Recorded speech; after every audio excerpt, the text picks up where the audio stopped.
Chapter 1. The Culinary Master's Stall System. Xu Qiu exhaled deeply, his face etched with worry. He had just departed from his rural home and was now standing at a bus station a few kilometers away, awaiting a vehicle to the city. The bus he intended to take was expected to arrive in less than 8 minutes. Once aboard, he would return to Pingcheng to continue his laborious pursuit of earning a living.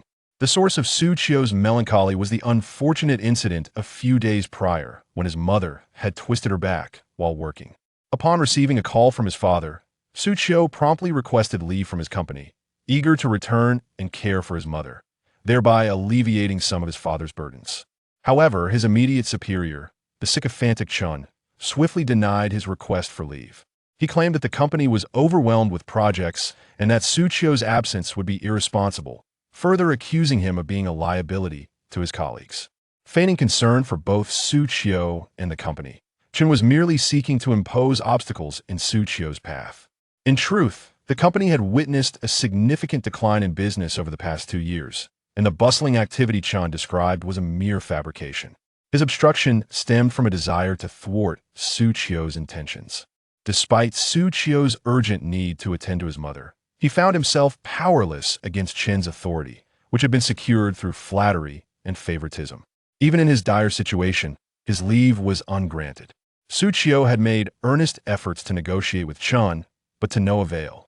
Just as Xu Qiu contemplated risking his job to visit his ailing mother, his father called again, reassuring him that his mother's injury was not severe, she had merely twisted her back, and the doctor advised rest and topical treatment. His father urged Xu Qiu not to act impulsively or worry about them, which gradually assuaged Xu Qiu's anxiety. Thankfully, his mother's condition was not grave. Nevertheless, Xu Qiu remained unsettled. 2 days later, on Sunday afternoon, he hastily completed all his work, declined overtime, and rushed back to his hometown to see his parents, as his father had suggested. Upon his return, Xu Qiu found that his mother's injury was indeed minor, yet she was unable to perform heavy tasks, leaving his father to shoulder the household responsibilities alone. Just as Xu Qiu was about to share a meal with his family, he received a call from Chen, demanding his presence at the company within 2 hours for overtime work. Left with no choice, Xu Qiu placed the supplements he had bought on the table, instructing his parents to take them regularly and to rest well. He assured them that he would return to visit as soon as time permitted and hurriedly made his way to the bus station. That Chen is doing this on purpose. He must be displeased to see me not working overtime today, Xu Qiu muttered to himself. Typically, the company did not require such excessive overtime. It was Chen, wielding his slight authority, who could not bear to see others leave on time, and thus frequently imposed last-minute tasks, forcing employees to extend their hours. Even the weekends are no exception. Having been consumed by overtime at the company for years, I have scarcely found the opportunity to visit my parents. This time, I hurried back with the intention of enjoying dinner with them and spending quality time before catching the last bus back to Pingcheng. However, I hadn't anticipated that Chen would meddle yet again. Despite my reluctance, I had no choice but to accept the situation with gritted teeth. Were it not for a few meager coins, who would willingly toil away outside? Xu Qiu's thoughts swirled as he glanced at the time. It was already 6:30. Due to the heat, the sky had yet to fully darken. Nevertheless, there were still many waiting for the bus. Typically, this service runs punctually, but at this hour, the bus was conspicuously absent. Xu Qiu's ticket was for the 6:30 departure, and it seemed it would be delayed. Just as Xu Qiu was about to inquire with the station staff, the loudspeaker crackled to life. "Dear passengers, due to a mechanical issue, the bus originally scheduled to depart at 6:30 is now expected to be delayed by 1 hour. We apologize for any inconvenience this may cause." Upon hearing this announcement, Xu Qiu felt a chill wash over him. Such occurrences were rare. It appeared that misfortune had befallen him recently. As he anxiously awaited his bus, he would now have to endure an additional hour of delay. Had he known, he would not have booked this particular bus. If the bus had been delayed, he could have spent more time with his parents instead of languishing at the station. But it was too late for regrets. Xu Qiu sent a message to Chen, informing him of his late arrival. However, Chen did not respond. The station buzzed with the commotion of frustrated passengers. Some were voicing complaints, while others rushed to the counter to verify the announcement. Xu Qiu, however, had no time to concern himself with the chaos. He closed his eyes and leaned back in his seat, seeking solace. After days of relentless overtime, coupled with the absence of a meal at this hour, he felt utterly fatigued. His eyelids grew heavier. Ding! Congratulations, host! You have acquired the Chef Godstall system. Would you like to bind it? The environment around Xu Qiu was exceedingly noisy. Suddenly, a voice echoed in his mind, and at first he thought he had misheard. As the mechanical voice repeated itself, Xu Qiu's eyes widened in realization he had indeed heard correctly. Confirm, confirm. Though he was uncertain of the purpose of this Chef Godstall system, he decided to bind it first. Eagerly, he vocalized his thoughts, but in his excitement, he failed to moderate his volume, drawing curious glances from those around him. Feeling a bit embarrassed, he quickly leaned back in his chair, pretending that nothing had happened. Congratulations, host, binding successful. The system will now send you a novice reward. Ding! Basic culinary skills have been granted. Please complete the task to qualify for a lottery draw. Before Xu Qiu could scrutinize the details, the station's loudspeaker blared again, interrupting his concentration. Attention all passengers. Those traveling on the originally scheduled 6:30 departure may proceed to Gate 1 for ticket inspection. Xu Qiu's eyes brightened. He had expected to wait another hour, but unexpectedly, the station had arranged additional transportation for the passengers. Fortunately, the wait was not excessively long, merely an additional 10 minutes, thus it was not too late. With this thought, Xu Qiu hurried to the ticket inspection. After all, the system had already been linked, and the lines of text that had appeared earlier were invisible to others. He would scrutinize them in detail later, upon returning to his rental after a long day's work. The vehicle sped towards Pingsheng. Xu Qiu had no time to drop off the farm-fresh eggs his father had packed for him at his rental. He rushed back to the company to prepare for overtime. Initially, he had no intention of taking the eggs. Were it not for his parents' insistence, he would have refused to carry them. It was better to reserve the abundance of eggs for his parents' nourishment than to consume them himself. In truth, Xu Qiu was aware that although his parents did not verbalize it, they understood his strenuous work and were concerned he might overexert himself. Hence, they saved the eggs exclusively for him. Upon reaching his workstation, Xu Qiu noticed Chen, the portly manager, standing with his arms crossed. A scheming expression plastered across his face as he directed his gaze towards Xu Qiu. Oh no, Xu Qiu silently lamented. Chapter 2. The Bullying of the Innocent. Xu Qiu, why on earth did you arrive so late? I instructed you to be at the office by 8 for overtime, and now it's already 2 minutes past. Chen immediately launched into attack mode upon seeing Xu Qiu. Manager Chen, I had informed you in advance. I encountered a minor issue on the road, which caused me to arrive 2 minutes late. And today is the weekend. Xu Qiu barely began to explain when Chen impatiently interrupted. I don't care about your issues. That's merely an excuse for your laziness. The company requires you to work overtime, and you must comply. If you have no intention of continuing, just say so. Have you completed the proposal I assigned you for today? It has been quite some time, and you haven't submitted it. Are you considering quitting? Chen's demeanor was aggressive. Manager Chen, didn't you say that the proposal was due tomorrow? Despite the frustration boiling within him, Xu Qiu suppressed his anger to preserve his job. Chen was deliberately waiting until noon to inform him of the proposal, insisting it be ready by the evening. It was evident that Chen was trying to set him up. Everyone knew that the project had been in preparation for some time, yet Chen, with his cunning, intentionally withheld information to ensure Xu Qiu lacked sufficient time for preparation. Fortunately, Xu Qiu was quite capable. He had completed the proposal well before visiting his parents. Enough with the nonsense. I need the proposal now. In truth, there was no urgency for the proposal, but Chen insisted on making things difficult for Xu Qiu. I have completed it. I will send it to you right now. Xu Qiu replied as he made his way to the computer to retrieve the finished proposal. Just then, a man named Shunda approached with a sly grin. He thrust a stack of papers into Chen's hands and remarked, Manager Chen, do not stoop to the level of someone who has emerged from the countryside. He surely sneaked back to his village to visit his parents after being denied leave. Look, he carries a bag of eggs, surely a token from the village. It was out of my goodwill that I prepared the proposal in advance to avoid delaying the project. Manager Chen, do take a look and see if there are any areas that require modification. Chen nodded with satisfaction. Glancing casually at the proposal presented by Shunda, he then expressed his admiration. Excellent. Shunda truly understands the pressing needs. This proposal is remarkably well done. However, Chen's expression darkened as he turned to Xu Qiu. So, Xu Qiu, the company is already busy, and now you not only fail to complete your tasks, but also leave your post without permission. You have grossly violated company regulations. If you wish to go home, then do so. Hurry and pack your things. You need not come in tomorrow. Chen, on what grounds do you dismiss me? I am merely utilizing my time off as intended. How does that violate company policy? I made every effort to be here despite your last-minute notice for overtime, and you haven't even reviewed my proposal before accusing me of incomplete work. If you wish to terminate my employment, at least provide a more valid reason. Xu Qiu's voice was not loud, but resonated with conviction. This commotion attracted the attention of several colleagues who were also working overtime.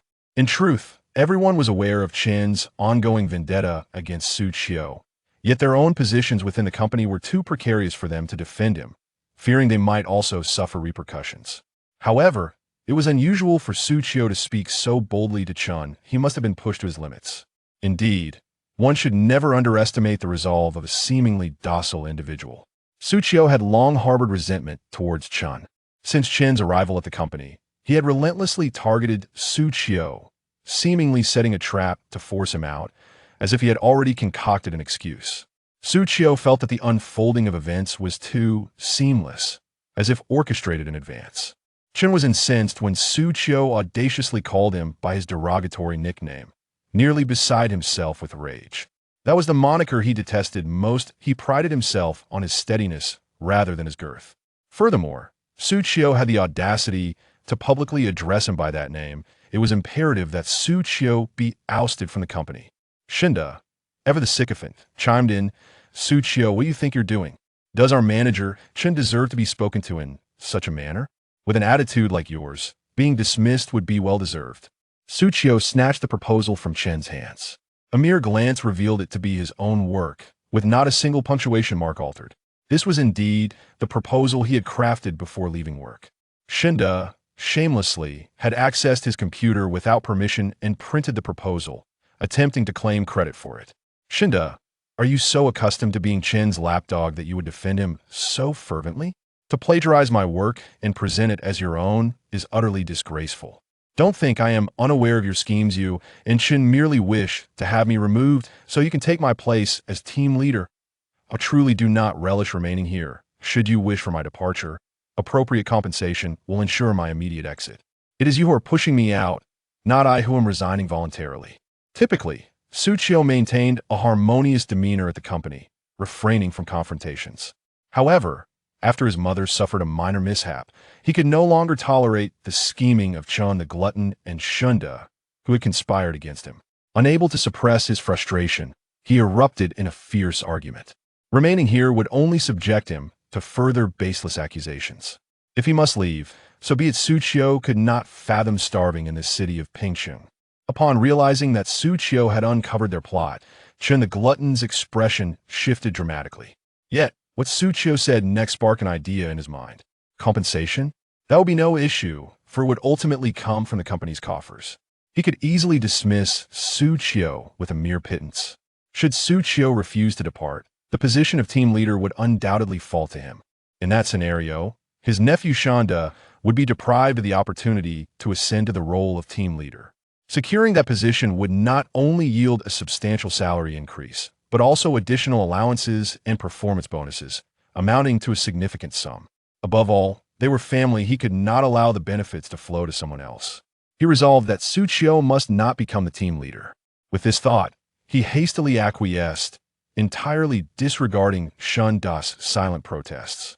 Xu Qiu, undeterred, made it clear that even if he were to leave the company, he harbored no regrets. Despite it being Sunday evening, Chen the glutton disregarded the fact that no overtime was required, insistently summoned personnel to expedite Xu Qiu's resignation. He could no longer wait. Xu Qiu had to go. Until this matter was resolved, he could not find peace in sleep. As a manager, Chen the glutton was quick to approve Xu Qiu's application the moment it landed on his desk. The compensation and this month's salary will be disbursed collectively on the 15th of next month. Please ensure you check for it. The HR representative informed Xu Qiu. Unmoved, Xu Qiu stood his ground, showing no intention of departing. This incited Chen the glutton's ire. He impatiently pressed, What is keeping you here? I've already agreed to the compensation. You will receive 5,000 yuan along with your half-month salary. What more could you possibly desire? Having resolved to leave, Xu Qiu was determined not to coddle Chen any longer. Given your track record, I doubt I will see a single cent by next month. I demand the full 8,000 yuan now, or I shall not leave. Moreover, I will expose you and your nephew Shunda's misdeeds. Chapter 3. Procuring ingredients. Previously, Chen, the corpulent man, had dismissed several individuals from the company whom he found displeasing. He consistently employed the same excuse, resulting in others departing without receiving a single cent of their wages, all of which Chen managed to evade with various pretexts. While arbitration was an option, it would prove to be an exhausting endeavor both in terms of time and effort. Xu Qiu was acutely aware of his character. Otherwise, it was inconceivable that Chen would so readily acquiesce to provide him with additional compensation.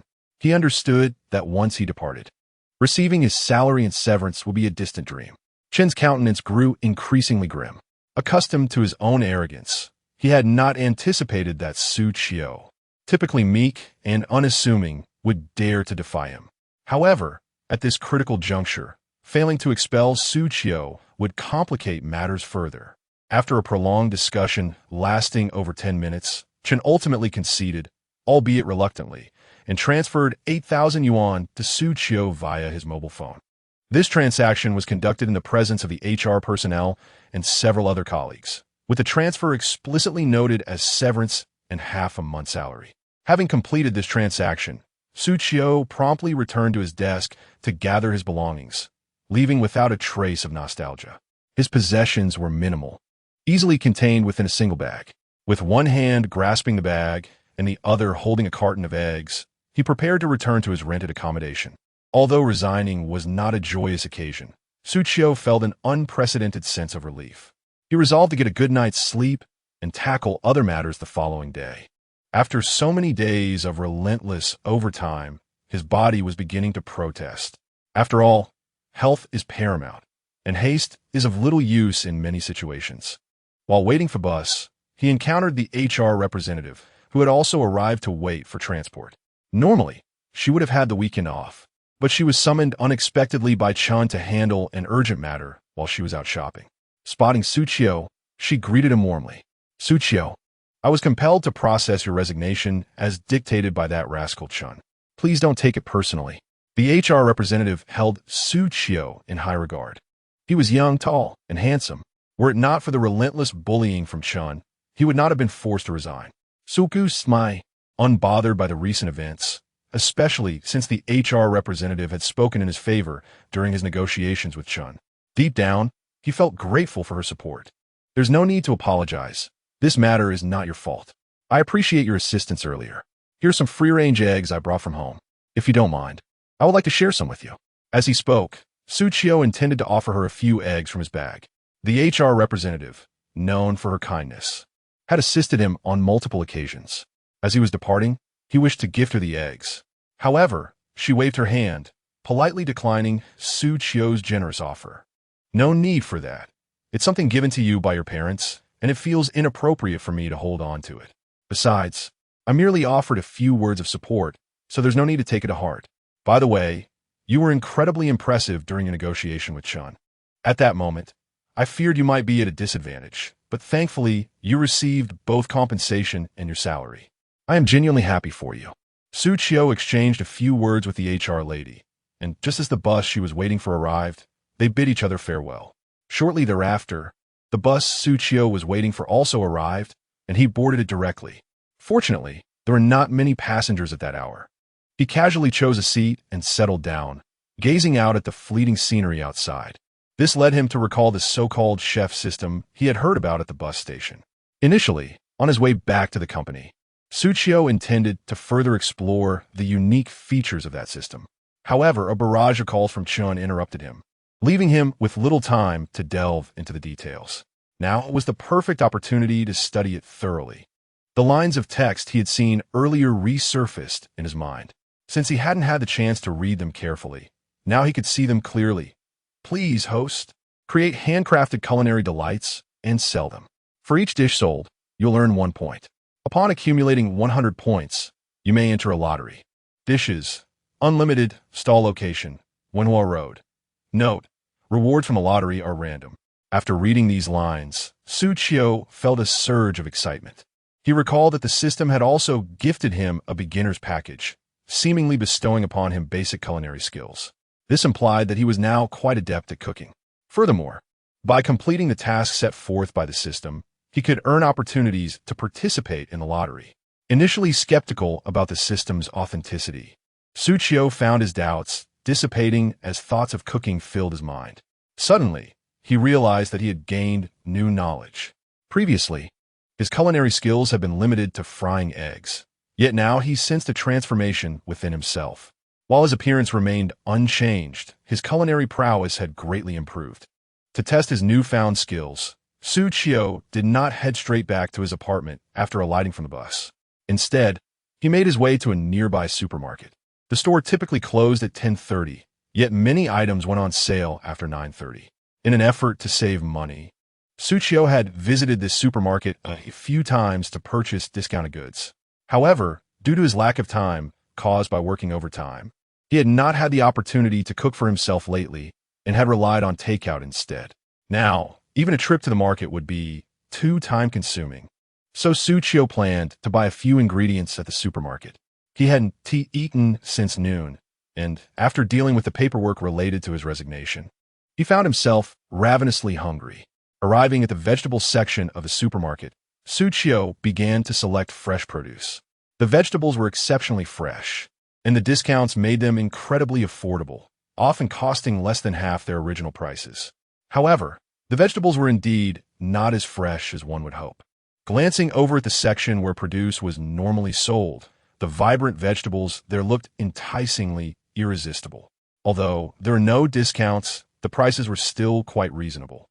Reflecting on the recent compensation he had received after a long period of frugality, he decided to purchase the discounted vegetables. After all, the money was not meticulously saved, and it conveniently aligned with his objective of fulfilling the system's task. Tomorrow, he would set up his stall, treating this as a procurement endeavor. Since he was to operate a stall, it was imperative to select quality ingredients. Xu Qiu formulated a plan in his mind, contemplating that he could start with chive and egg pancakes. He had fortuitously brought 60 eggs from his hometown, so there was no need to purchase any more. However, he needed to buy chives, thus he acquired 10 pounds of them. Initially, Xu Qiu had considered purchasing more chives, but given that it was his first day setting up the stall and uncertain of the outcome, he decided against overstocking. 10 pounds should suffice for a trial run. He then added yeast, salt, oil, monosodium glutamate, oyster sauce, and 5-spice powder to his shopping cart, concluding his purchases with 2 bags of flour. Lacking a vehicle, Xu Qiu felt the strain as he exited the supermarket, burdened by the weight of his numerous bags. Typically not one to exercise much, carrying such a load was quite taxing, and he felt a sense of inadequacy. Fortunately, he had not spent too long at his previous job. Had he remained for several more years, his youthful vigor might have been squandered. Chapter 4. Is this the allure of the system? After a leisurely stroll that took over 10 minutes, Xu Qiu finally returned to his residence with all the ingredients. Fortunately, his abode was not far from the supermarket. Otherwise, he might still be on his way home. The more he pondered this, the more he felt that his decision to prepare chive and egg pancakes was indeed wise. After all, embarking on a complicated dish from the outset could easily become overwhelming. Just the procurement of ingredients and the associated costs demanded a considerable investment of both time and money, so it was best to take things slowly. Upon returning home during the day, Xu Qiu had given all the money he had to his parents, urging them to treat themselves to something nourishing and to not overexert themselves with work. He retained only a few hundred yuan for transportation and meals, and with the recent influx of 8,000 yuan, minus the 132 yuan spent at the supermarket, his account balance now stood at 8,365 yuan. Despite the recent expenditure, Xu Qiu felt a wave of contentment wash over him, harboring an optimistic outlook for the future. Thinking about his market stall tomorrow, he found himself wide awake, brimming with ideas. He hurried downstairs once more to purchase essential supplies for his stall. Although the method for making chive and egg pancakes appeared straightforward, Achieving a delectable result required a certain finesse. For instance, it was preferable to prepare the dough a day in advance and refrigerate it, allowing him to craft the pancakes fresh for customers the following day. While it was possible to prepare them at home and transport them, they would lack the warmth and freshness that was crucial. Moreover, if he succeeded in his endeavors, Xu Qiu aspired to create additional items for sale, necessitating the acquisition of pots and pans. After spending over an hour, he finally gathered all the essential supplies for his stall. His purchases were modest: a small table, a frying pan, a spatula, a portable stove, and 2 large bowls. The bowls were designated for mixing the dough. His residence boasted a refrigerator, ensuring that the dough, when prepared in advance and chilled, would yield soft and fragrant chive and egg pancakes the next day. Xu Qiu also procured some takeaway bags, allowing customers to conveniently carry their purchases without the risk of soiling their hands. By the time he completed these acquisitions, it was nearly 11:30, and his account had diminished by 264 yuan. As Xu Qiu moved his items, a young couple from the neighborhood happened upon him, intrigued by the quantity of goods he had gathered. The couple, returning from a late-night snack, eagerly offered to assist him. "Hey, working late again, huh? Looks like you're about to strike it rich with all these supplies. Let me help you," remarked Xiao Xu, the young man. Without hesitation, he lifted the table, significantly alleviating Xu Qiu's burden. Xiao Xu, a programmer in his 20s, was beginning to show signs of thinning hair due to his frequent late hours. However, he always made time to accompany his girlfriend for late-night snacks. The couple had just returned from indulging in barbecue, the scent lingering on them. Xu Qiu, having often worked late himself and sharing the same building, had become acquainted with them through their shared elevator rides after work. Xiao Xingfei's girlfriend, Lin Xiaoyan, also smiled as she accepted the 2 large bowls from Xu Qiu's hands. Although the bowls were sizable, they were not particularly heavy, making them just right for the young woman to carry. Despite Xu Qiu's persistent refusals, he could not withstand their enthusiasm and ultimately allowed them to assist him. "Thank you. I haven't struck it rich. Rather, I've been dismissed from my job. I simply plan to set up a stall tomorrow to make ends meet," Xu Qiu thought to himself, realizing he could not divulge the details of his systematic endeavors. Nevertheless, this couple was well aware of his circumstances, so he did not conceal the fact that he was jobless and intended to sell goods at a stall. After all, with so many items in his possession, it was evident to anyone that he was preparing to set up a market stand. Concealing the truth from them would have been quite unreasonable, especially since they were helping him. Upon hearing that Xu Qiu intended to sell at a stall, Lin Xiaoyan immediately became excited. "Wow, you're amazing. Just recently dismissed, and you've already devised a plan. Your execution is truly commendable. I've heard that selling at stalls can be quite arduous, and the income is often unstable. But I believe in you. Go for it." Xiao Xingfei did not dampen Xu Qiu's spirits. He understood that if life were not difficult, no one would rush to prepare such items. "My friend, I know it's not easy for you. Jobs are hard to come by these days. Perhaps selling at a stall could be a good option. Have you thought about where you'll set up?" he inquired. "I plan to try my luck on Wenhua Road, where there are many office buildings and a high foot traffic. Itself also very close to your company. If you see my stall tomorrow, I'll bring you some pancakes as a token of gratitude for your help today." Xiao Xingfei and Lin Xiaoyan readily agreed, not wanting to be polite. Since their company was only a few hundred meters from Xu Qiu's previous workplace, there was a good chance they might run into him, and perhaps even bring along colleagues to show their support. As they spoke, the elevator arrived. Xiao Xingfei and Lin Xiaoyan helped Xu Qiu carry his belongings back to his room before taking their leave. Xu Qiu mentally prepared for the events of the following day. However, since he was going to set up a stall, he needed to first test the quality of the food he could create. After all, having received a system reward for basic culinary skills, he wanted to practice a bit. Otherwise, if he ended up with a batch of burnt food, he would feel embarrassed to present it at the stall. With this thought in mind, Xu Qiu, while out gathering supplies, had already prepared the dough in advance. By this time, the dough had risen adequately. He took a small handful of chives, washed them thoroughly, and chopped them finely.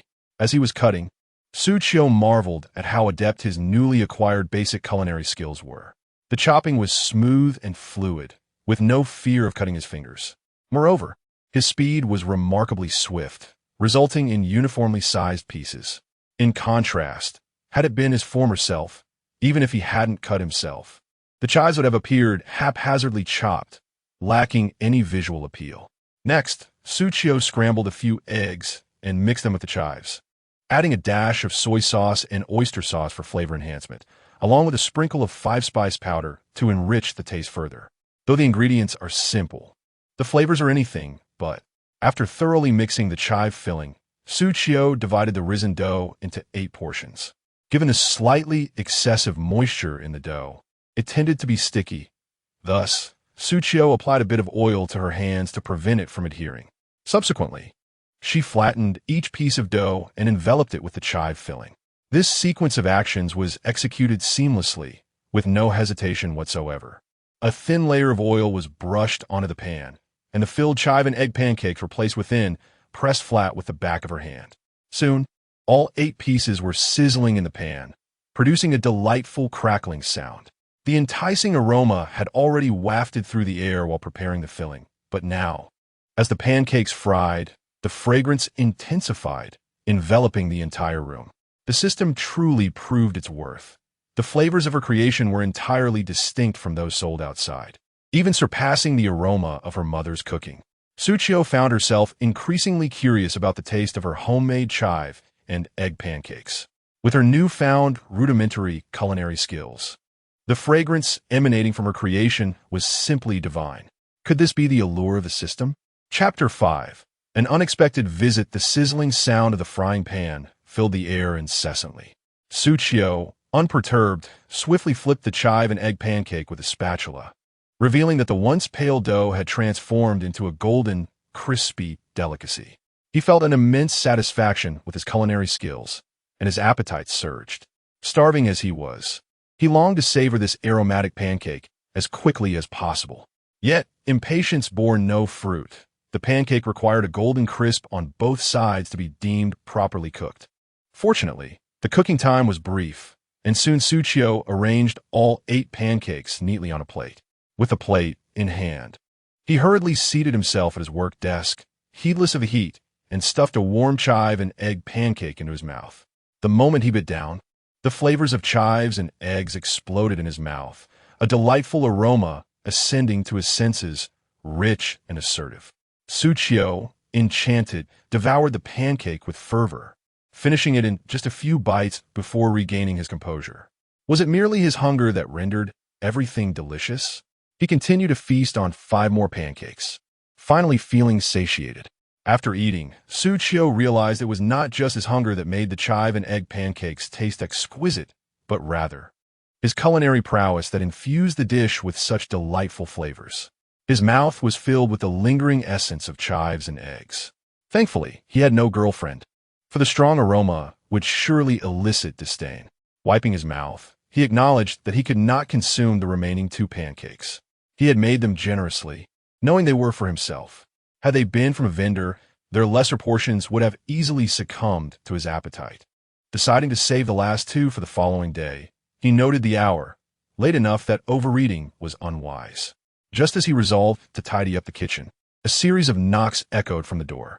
Checking the time, he wondered who could be visiting at such a late hour. Surely not the landlord collecting rent? With a twinge of anxiety, Xu Qiu opened the door, only to find Mr. Li from next door, fanning himself with a hand fan, peering curiously into Xu Qiu's abode. "Mr. Li, what brings you here at this hour?" Xu Qiu thought perhaps the noise from his pancake making had disturbed Mr. Li, though he had been quite swift and silent, avoiding any chopping or loud movements. As the door swung open, the enticing aroma wafted outward, prompting Mr. Li to inhale deeply, his eyes sparkling with curiosity. "Xu, what are you up to so late at night?" he inquired. "Nothing much. I simply hadn't had dinner, so I made a quick pancake to stave off my hunger. Otherwise, I wouldn't be able to sleep at night." Xu Qiu felt quite puzzled. The chive and egg pancake she had made was indeed fragrant. But it couldn't possibly be so aromatic as to waft outside, could it? That would be a tad exaggerated. Grandpa Li grew even more excited. "What kind of pancake did you make? Is it the chive and egg pancake? I can smell it from here. I thought I'd come over to ask for a taste." Haha. As he spoke, Grandpa Li chuckled shyly. Xu Qiu then understood his intentions and realized why he had been peeking into her room when she first opened the door. It was the enticing aroma that had drawn him in. Apologetically, Xu Qiu replied, "I still have 2 left, but they're leftovers. I'm not sure if you would mind, Grandpa Li." Although she had made 8 pancakes and eaten 6 herself, leaving 2 untouched, she felt it was best to be honest about the situation, as they were all on the same plate, and she worried about the impression of offering someone else leftovers. Grandpa Li clapped his hands enthusiastically and said, "Of course, I don't mind. I'm the one who should feel embarrassed for asking. If you have 2 left, then please give them all to me. I could take 1 back for my wife, but I want to take it for free. Here, accept this."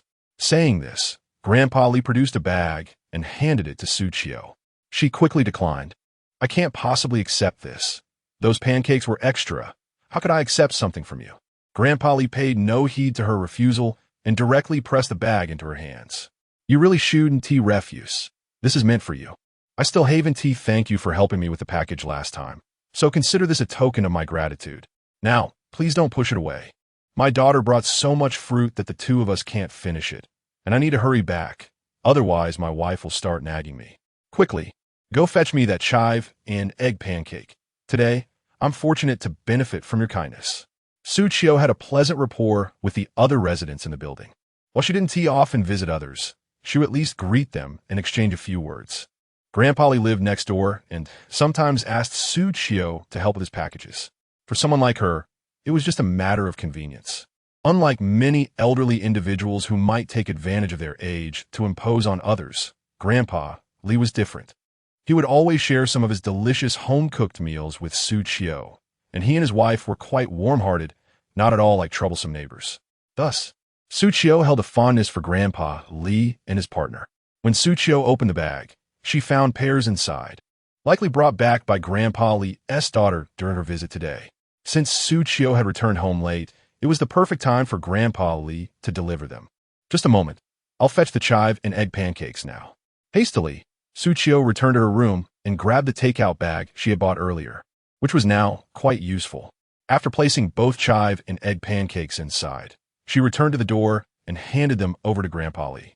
Uncle Li had just prepared a delightful dish, still warm and inviting, urging everyone to savor it slowly. With a hearty laugh, he made his way back to his quarters, carrying 2 chive and egg pancakes. Moments earlier, he had stood on the balcony, captivated by the tempting aroma wafting from Xu Qiu's home. He speculated that the young man must be cooking something delectable, having often observed Xu Qiu ordering takeout, leading him to believe that today's youth seldom cook for themselves. However, the tantalizing scent he encountered was too enticing to resist, prompting him to gather the courage to inquire with Xu Qiu. Fortuitously, Xu Qiu had prepared an ample amount and had 2 pancakes left over. "Old man, what are you doing out so late? Surely you're not going out to throw the garbage? There's no rush. You could wait until tomorrow. If you're too lazy, just ask young Xu next door for a favor when he heads to work. Besides, your daughter returned today with an abundance of fruit. We should let young Xu have a taste as well."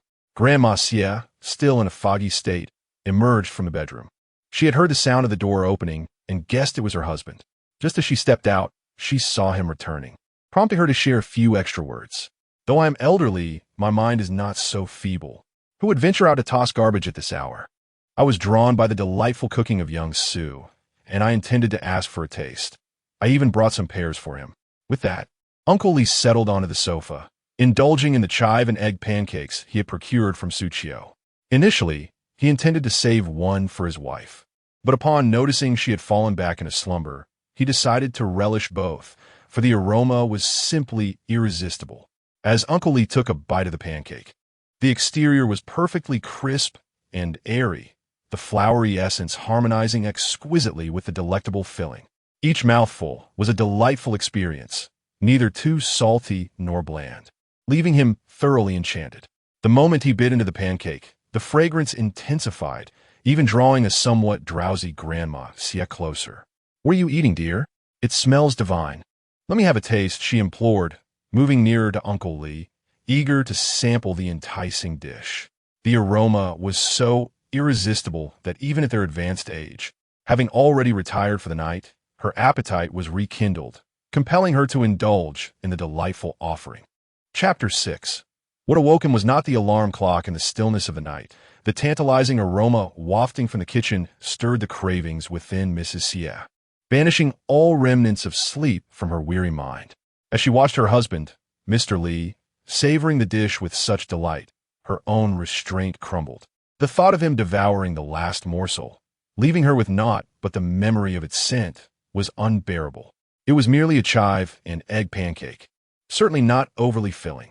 With a resigned sigh, Mr. Li reluctantly handed over another chive and egg pancake to Mrs. Xie, his words slurring slightly in his eagerness. "I must tell you, this chive and egg pancake is exquisite. Hold it carefully, don't let it drop. It's the only one. I truly did not wish to part with it, as I barely had enough myself." Yet, knowing her to be his beloved wife, he dared not refuse her. Yes, I know, you often say I ramble on," she retorted casually, accepting the pancake from his hands. The pancake had cooled somewhat, yet its fragrance remained intoxicating, devoid of excess oil. She pondered the culinary skills of that young lad, Xu Qiu. In her experience, youngsters typically prefer takeout over home-cooked meals. Even if he could cook, she assumed the taste would be mediocre at best. Thus, she surmised that her husband must be overly hungry in the late hours, excited by the stronger aromas of food.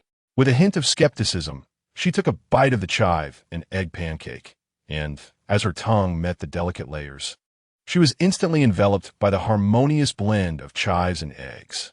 The flavor caught her off guard, and she quickly widened her mouth, devouring a larger piece and relishing the explosion of taste that filled her senses. The entire expanse of her palate was awash with the rich flavor of the pancake, even more potent than before. Mrs. Xie was utterly astounded. Gazing at the half pancake in her hand, she incredulously asked, "Old man, what did you just say? You mean to say this was made by young Xu?" At that moment, Mr. Li had finished devouring his own pancake and gazed at his wife with lingering satisfaction, regretting not having withheld it from her. He nodded and replied, "Indeed, it was made by young Xu. Just a moment ago, I caught a whiff of something delightful from his balcony and went to inquire. To my surprise, he had indeed prepared something. I shamelessly asked him for two. My dear wife, I must confess this chive and egg pancake made by Xu is even more delectable than yours."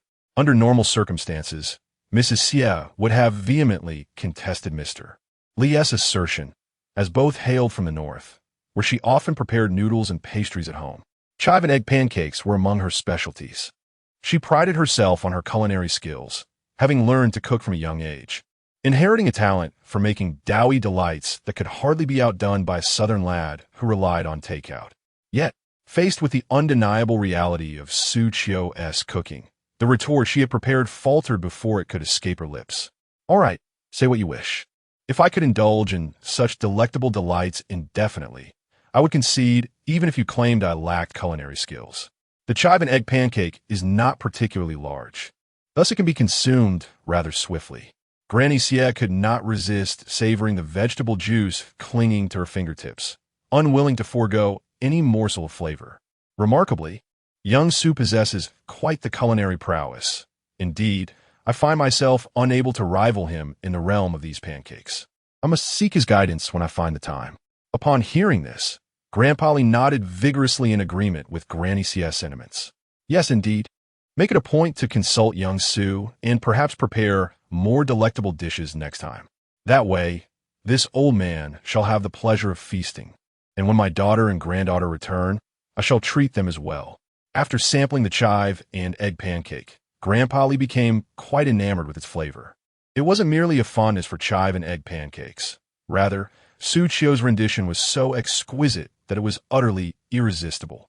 Even though he had just finished eating, he found himself reminiscing about that delightful taste, longing to indulge once more. However, Xu Qiu had only 2 remaining pancakes, and given the late hour, he could hardly summon others to prepare more for him. The 2 elderly individuals, whose appetites were previously modest, found their cravings ignited, compelling them to hasten to the restroom to brush their teeth, attempting to suppress their desires for further sustenance. Ding, ding, ding. At 6 in the morning, Xu Qiu's alarm clock chimed.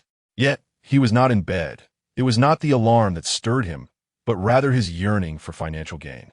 He had awakened autonomously a good 10 minutes prior, perhaps due to the exhilaration of the impending market venture, causing him to rise even before the alarms call. Xu Qiu had completed his morning routine, donned his attire, and began organizing the items necessary for his stall. After all, he was to sell breakfast, necessitating an earlier rise. However, the Wenhua Road, he was headed to predominantly housed office buildings, and while breakfast was the fare, it did not require the same early setup as other locales. In this business district, the majority commenced their work around 8:30 a.m. Thus, he could wrap up his preparations and still arrive in time. Moreover, some individuals, like Zhao Zhengfei, had flexible work hours, allowing for a timely arrival before 8 a.m., which was the prime time for business.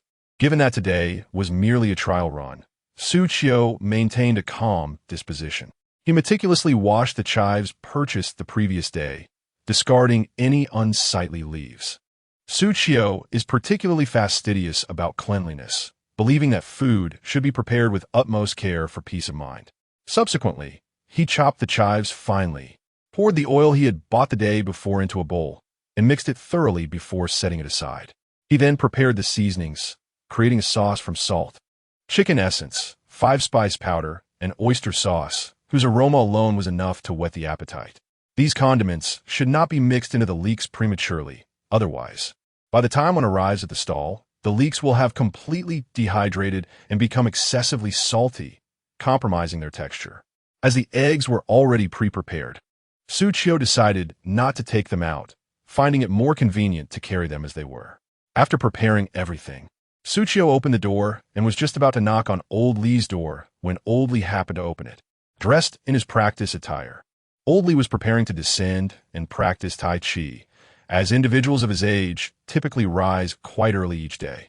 Before Xu Qiu could utter a word, Old Li's expression transformed into one of surprise. "Little Xu, don't you usually set off around 8 or 9? Why are you up so early today?" Xu Qiu replied sweetly, "Good morning, Old Li. I plan to set up a stall, so I woke up a bit earlier." Old Li nodded and remarked, "It's commendable that young people like you have aspirations. I assume you're no longer working at your previous job? I sensed that it wasn't suitable for you. The late nights and overtime would surely take a toll on your health. Setting up a stall can be quite good, as it promotes a more regular lifestyle.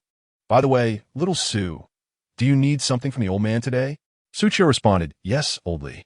I recall you have a tricycle. Could I rent it for a few days? I'm just preparing to set up a stall and still have many items to gather, so I thought I might borrow it, if it isn't too much trouble." Xu Qiu knew that both Old Li and Old Xie typically rose early, which gave him the courage to knock on their door. Otherwise, he would not have dared to disturb them, as young people tend to indulge in sleep if they're not working. Carrying such a significant load on public transport would surely be inconvenient for Xu Qiu, hence his intention to rent the tricycle that Old Li kept in the garage. Old Li, who occasionally used it, was approached in hopes of borrowing it. If Old Li needed the vehicle, Xu Qiu would have to devise alternative arrangements. Upon hearing this, Old Li responded enthusiastically, "Rent? What are you talking about? Would I charge you? Just wait here. I will fetch the keys for you. Feel free to take the vehicle." With that, Old Li turned and headed towards the television cabinet. Chapter 7. Selling chive and egg pancakes. What are you searching for, old man? In the early morning, as the sunlight streamed through the window, Mrs. Xie stepped in from the balcony, playfully teasing Mr. Li, who was rummaging through drawers. She certainly knew that her companion of many decades would never hide private savings. She had faith in him on that front. Mr. Li, perplexed, opened drawer after drawer and exclaimed, "Wife, please help me find the key to our tricycle. I distinctly remember placing it in one of these drawers last time, yet I cannot seem to locate it now. Young Xu needs to borrow it for his stall." Upon hearing it was Xu Qiu, Mrs. Xie wasted no time and promptly replied, "They say you forget things as you age. Look, the key is right here." With that, she retrieved a set of keys from the pocket of Mr. Li's coat hanging by the door. It was something he had forgotten after using it, a testament to the passage of time. Mr. Li chuckled, "Ah, indeed, I'm getting on in years. I must concede to age. I forgot entirely about this. It is fortunate that you were here to assist me. Enough talk. I must quickly hand this key to Xu Qiu so as not to delay him." "Go on. Young people have a hard time earning a living these days," Mrs. Xie urged him. As Mr. Li stepped into the corridor, He noticed that Xu Qiu had already brought out all the necessary ingredients for his stall while he was searching for the key. He hurriedly handed the key to Xu Qiu, saying, "Young Xu, here's the key to my tricycle. You parked it for me last time. You should remember where it is. Feel free to take it for as long as you need. I'm not in a rush. Thank you, grandfatherly. This is a token of appreciation. You must accept it." Xu Qiu placed the key into his pocket and discreetly slipped 500 yuan into Mr. Li's pocket, disregarding his protests, and continued to unload his stall supplies. Xu Qiu disliked taking advantage of others. If he borrowed the electric tricycle, he felt compelled to pay a rental fee to ease his conscience. However, he had slipped away before Mr. Li could refuse the money. Earlier, Xu Qiu had sensed that Mr. Li seemed to want to say something further, but he dismissed it, assuming Mr. Li merely wished to decline the 500 yuan. Having gained experience from moving items the previous night, Xu Qiu efficiently arranged the supplies for his stall, placing heavier items at the bottom to support the lighter ones on top. Though alone, his movements were swift, and soon he had loaded everything onto the tricycle. Once he confirmed that all items were secured, he set off towards Wenhua Road. As he rode the tricycle, watching the buses speed by, an indescribable feeling washed over him. He had spent nearly a year at the company, and during this time he had grown accustomed to commuting by bus daily. Today, however, not taking the bus felt oddly unsettling. It is indeed a poignant reflection. The relentless grind of work has become a habit. Yet, when one compares the cramped confines of a bus to the open air of a tricycle, the latter undoubtedly offers a diminished comfort. Although the tricycle does not match the bus in speed, Xu Qiu remains unhurried, making his way towards Wenhua Road along a route he knows well. The absence of the need to jostle on public transport is a delightful reprieve. Upon his arrival at Wenhua Road, the clock indicates it is barely past 7:40. Although it is still early, the streets are already bustling with pedestrians. Xu Qiu hastens to locate his designated spot for setting up his stall, finally bringing his tricycle to a halt to begin unloading his goods. Prior to Xu Qiu's arrival, other breakfast vendors had already established their stalls and commenced their trade. Passers-by pause at the various stalls, selecting their preferred morning meals. Xu Qiu, once a part of this throng, has purchased from these stalls many times, acquiring a selection of inexpensive and quick breakfast options, though none could be described as particularly delectable. They offer a pragmatic solution for nourishment, featuring items such as steamed buns, mantou, flour rolls, bread, and even some leftover noodles. After all, as workers, simply having breakfast is a considerable fortune. Who has the luxury to be choosy? Yet today, Xu Qiu finds himself in a new role, transformed into a vendor. He wonders if his offerings will attract buyers. With the prime locations already claimed by earlier stallholders, he opts for a less favorable position at the far end of the vending area. Despite the stalls being free, they have been informally claimed by the vendors, making it unwise to encroach upon another space. Xu Qiu recalls an incident he witnessed during a previous workday, where two vendors engaged in a fierce altercation over a coveted spot. One vendor, believing the location to be superior, arrived early to stake his claim. When the regular vendor discovered his spot occupied, he erupted in fury, leading to a heated argument that escalated into a physical confrontation, ultimately resulting in both parties visiting the police station. And that day, all vendors were unable to operate, their businesses halted. Since that incident, attempts to seize another stall have become a rarity, as no one wishes for their livelihood to be jeopardized by another's ambition. Thus, settling for a less desirable spot is preferable to having none at all. After all, it is free, and one cannot be overly demanding. Xu Qiu begins to arrange his equipment. Although his movements are somewhat clumsy, the tasks at hand require little technical skill, and within 10 minutes, he has set up his stall. As he prepares, the other vendors occasionally cast glances in his direction, their expressions seemingly conveying skepticism about his chances of success.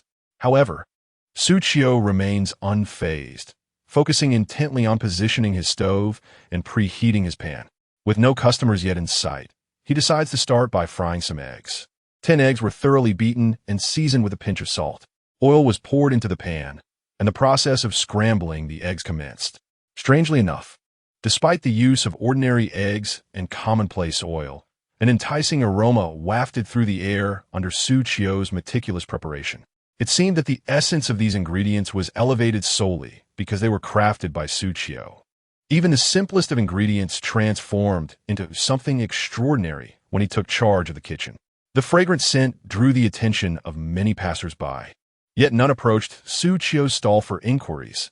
Instead, they hurried on their way. Although they were tempted to sample the dish, they recognized that the vendor had just set up, and it was evident that fresh breakfast was being offered. Thus, they opted to purchase ready-to-eat items from other stalls. Xu Qiu had anticipated such behavior, knowing well that these individuals were not his primary clientele. How'd another stall appear here? Young man, are you new to this? Setting up a stall at such a young age.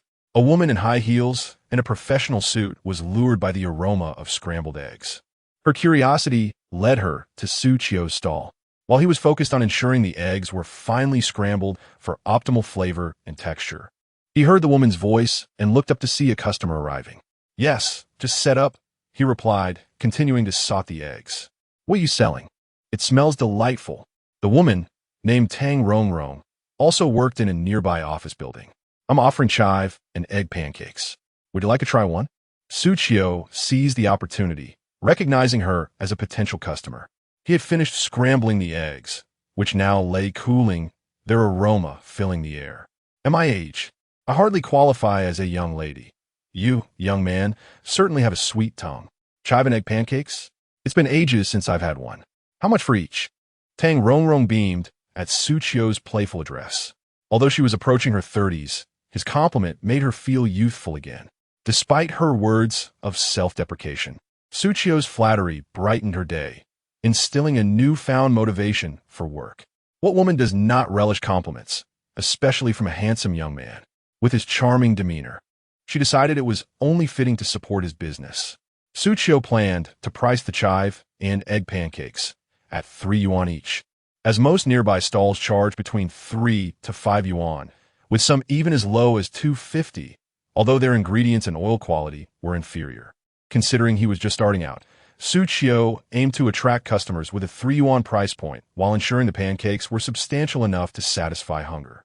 Just as he prepared to announce the price, the familiar voice of the system echoed in his mind once more. Beep detected that the host has begun the task. The chive and egg pancakes sold by the host are priced at 15 yuan each. Should the host alter the price at will, it will result in task failure, and the food sold will not accumulate points. Upon hearing the voice of the system, Xu Qiu couldn't help but twitch the corner of his mouth. 15 yuan for a chive and egg pancake? How is this any different from extortion? Xu Qiu couldn't help but scoff at this price.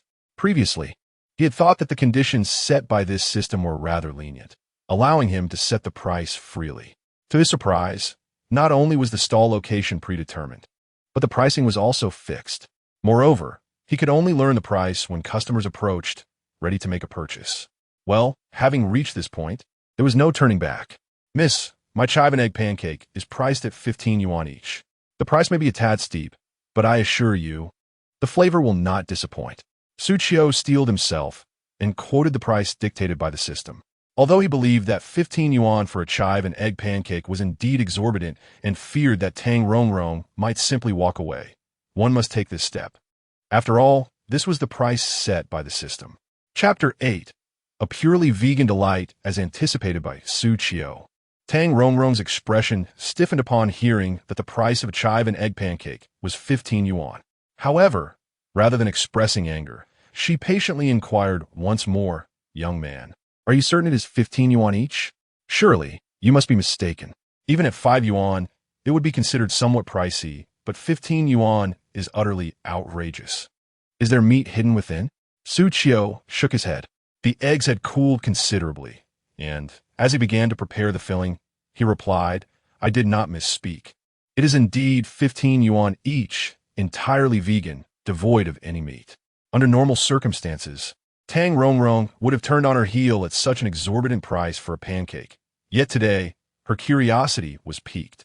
I shall take 2, for I am eager to discover what a 15 yuan chive and egg pancake tastes like to warrant such a price.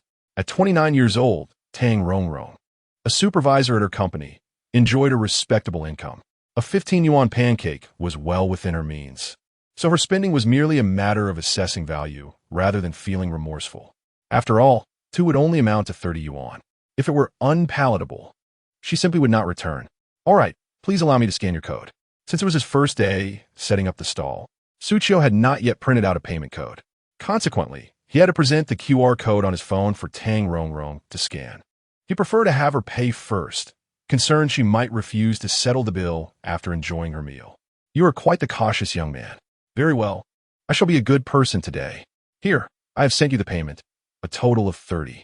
Please be swift, as I have a meeting to attend shortly. Aware that the aroma of the chive and egg pancake could be rather strong, she planned to finish her meal outside to avoid any potential awkwardness during her meeting.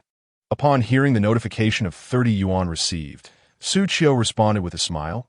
Rest assured, miss, it will only take a few minutes. Ding, congratulations, host. You have earned a point. The sound of receiving a point invigorated Xu Qiu even further. Remarkable, this system recognizes transactions with precision. As soon as the money was credited, the points followed suit. Having already prepared pancakes the previous night, Xu Qiu worked efficiently today, especially since Tang Rongrong only ordered 2. Equipped with gloves, Xu Qiu took a fist-sized piece of dough, flattened it, and filled it generously with a heaping spoonful of the chive and egg filling, skillfully sealing it within. The result was visually appealing, with not a single chive exposed. In truth, a chive and egg pancake did not require such meticulous wrapping. A little filling showing would not matter. However, having attained a basic level of culinary skill, Xu Qiu aimed for perfection. He poured some oil into the pan, and once it heated, he deftly placed the pancake into the skillet, promptly continuing to prepare the next one. Next, the chive and egg pancakes were added to the pan. Having incorporated yeast, they began to rise gradually after preheating, their volume significantly increasing.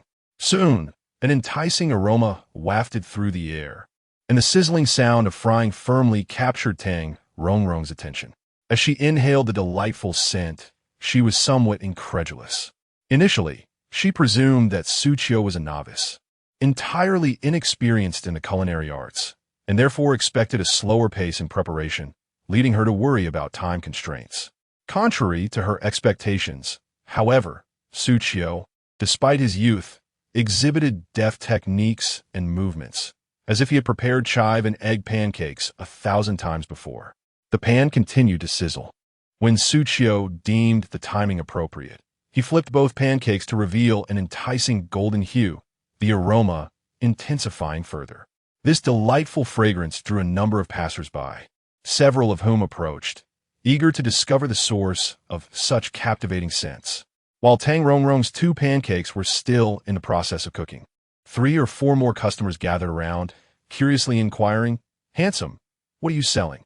"Chive and egg pancakes, 15 yuan each." Upon hearing the price, those who had initially shown interest fell silent.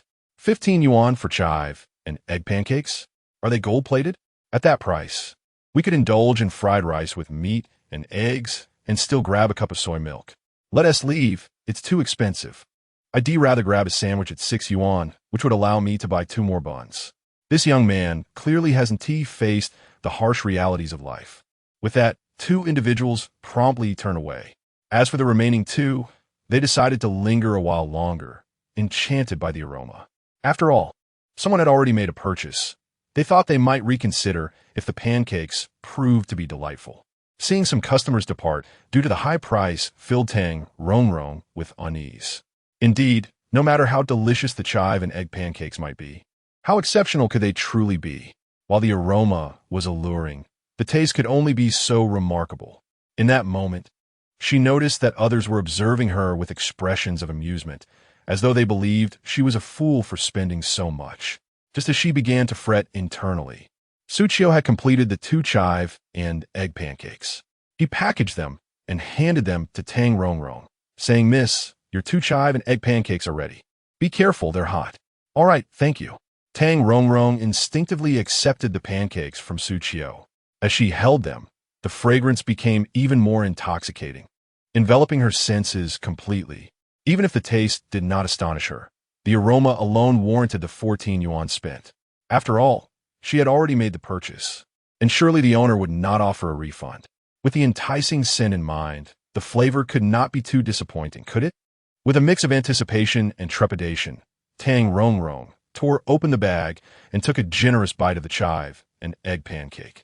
After waiting for so long and inhaling the fragrant aroma, her stomach was already protesting, and her manner of eating was naturally quite exuberant.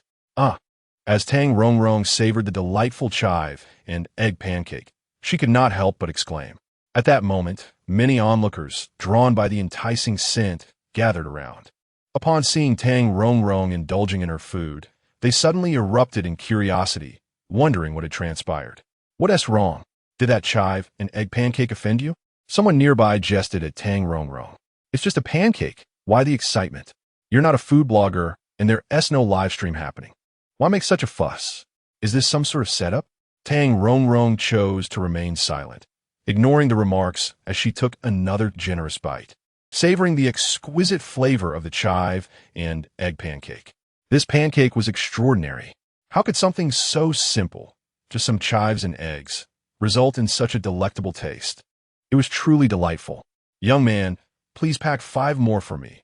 I want to bring them back to the office for others to taste," Tang Rongrong finally managed to say after swallowing the last morsel of her food. Chapter 9. Purchase limitations. Having observed Tang Rongrong take her first bite, Xu Qiu, as a seasoned individual, recognized the delight that flavor would surely bring her. Without waiting for her to express her thoughts, he remained industrious, preparing an additional 6 chive and egg pancakes, which sizzled enticingly in the pan. "Well, that totals 75 yuan. Will you be paying via mobile or cash?" Tang Rongrong felt an urge to roll her eyes at Xu Qiu. Had she not just paid with her phone? Who even carries cash these days? This fellow certainly loved to ask the obvious. Nevertheless, considering the deliciousness of his chive and egg pancakes, she decided to let it slide. Indeed, good looks have their advantages, often disarming one's irritation. "Mobile payment," she replied. Upon receiving another 75 yuan, Xu Qiu felt a surge of excitement that made him feel as if he could soar. The system, you truly treat me well. At this pricing, I stand to gain immensely. Ding! Congratulations, host, you have earned 5 points. The 2 individuals who approached after Tang Rongrong had witnessed her relish the pancakes, having been close enough to catch the rich aroma. Although they thought 15 yuan for a pancake was rather exorbitant, and speculated whether Tang Rongrong was simply a plant of Xu Qiu's. The enticing scent compelled them to part with their money for a taste. "Boss, I'd like one, please." "Boss, I also want one." "All right, please hold on a moment." Xu Qiu efficiently packaged all 5 chive and egg pancakes for Tang Rongrong before continuing to prepare more. Due to the limited size of the pan, he could only cook 6 at a time, so he directly handed the already cooked pancake to the second customer while collecting the 15 yuan. "Ding! Congratulations, host. You have earned 1 point." His phone chimed again, a sound that to Xu Qiu was akin to the sweetest melody in the world. Observing several patrons purchasing pancakes, others began to gather, inquiring about the prices. "Boss, what's the price for your chive and egg pancakes?" "Boss, I want 2. "Boss, pack 1 for me, quickly." Xu Qiu called out to the crowd. "Everyone will get their turn. Please remain calm and form a line to avoid confusion." Preoccupied with the task of making pancakes, Xu Qiu could not devote much thought to remembering faces. To prevent those who arrived early from being overlooked while new customers crowded in, orderly queuing seemed the most sensible approach. Even though Xu Qiu had acquired basic culinary skills, he found himself quite flustered as the line of eager customers began to grow. People are often swayed by trends. Soon, the next batch of 6 chive and egg pancakes was ready, perfectly timed for the 6 customers at the front, each eager for one. After all, the price was rather exorbitant, so most people merely purchased one out of curiosity. In a moment, Xu Qiu received 6 more points. Some customers began to indulge in their food right by the roadside, as the chive and egg pancake is best enjoyed hot.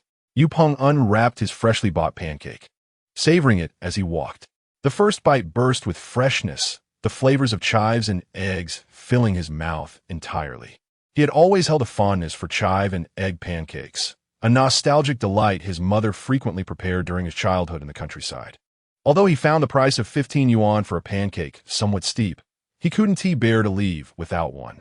With ample time before work, he decided to linger for a moment.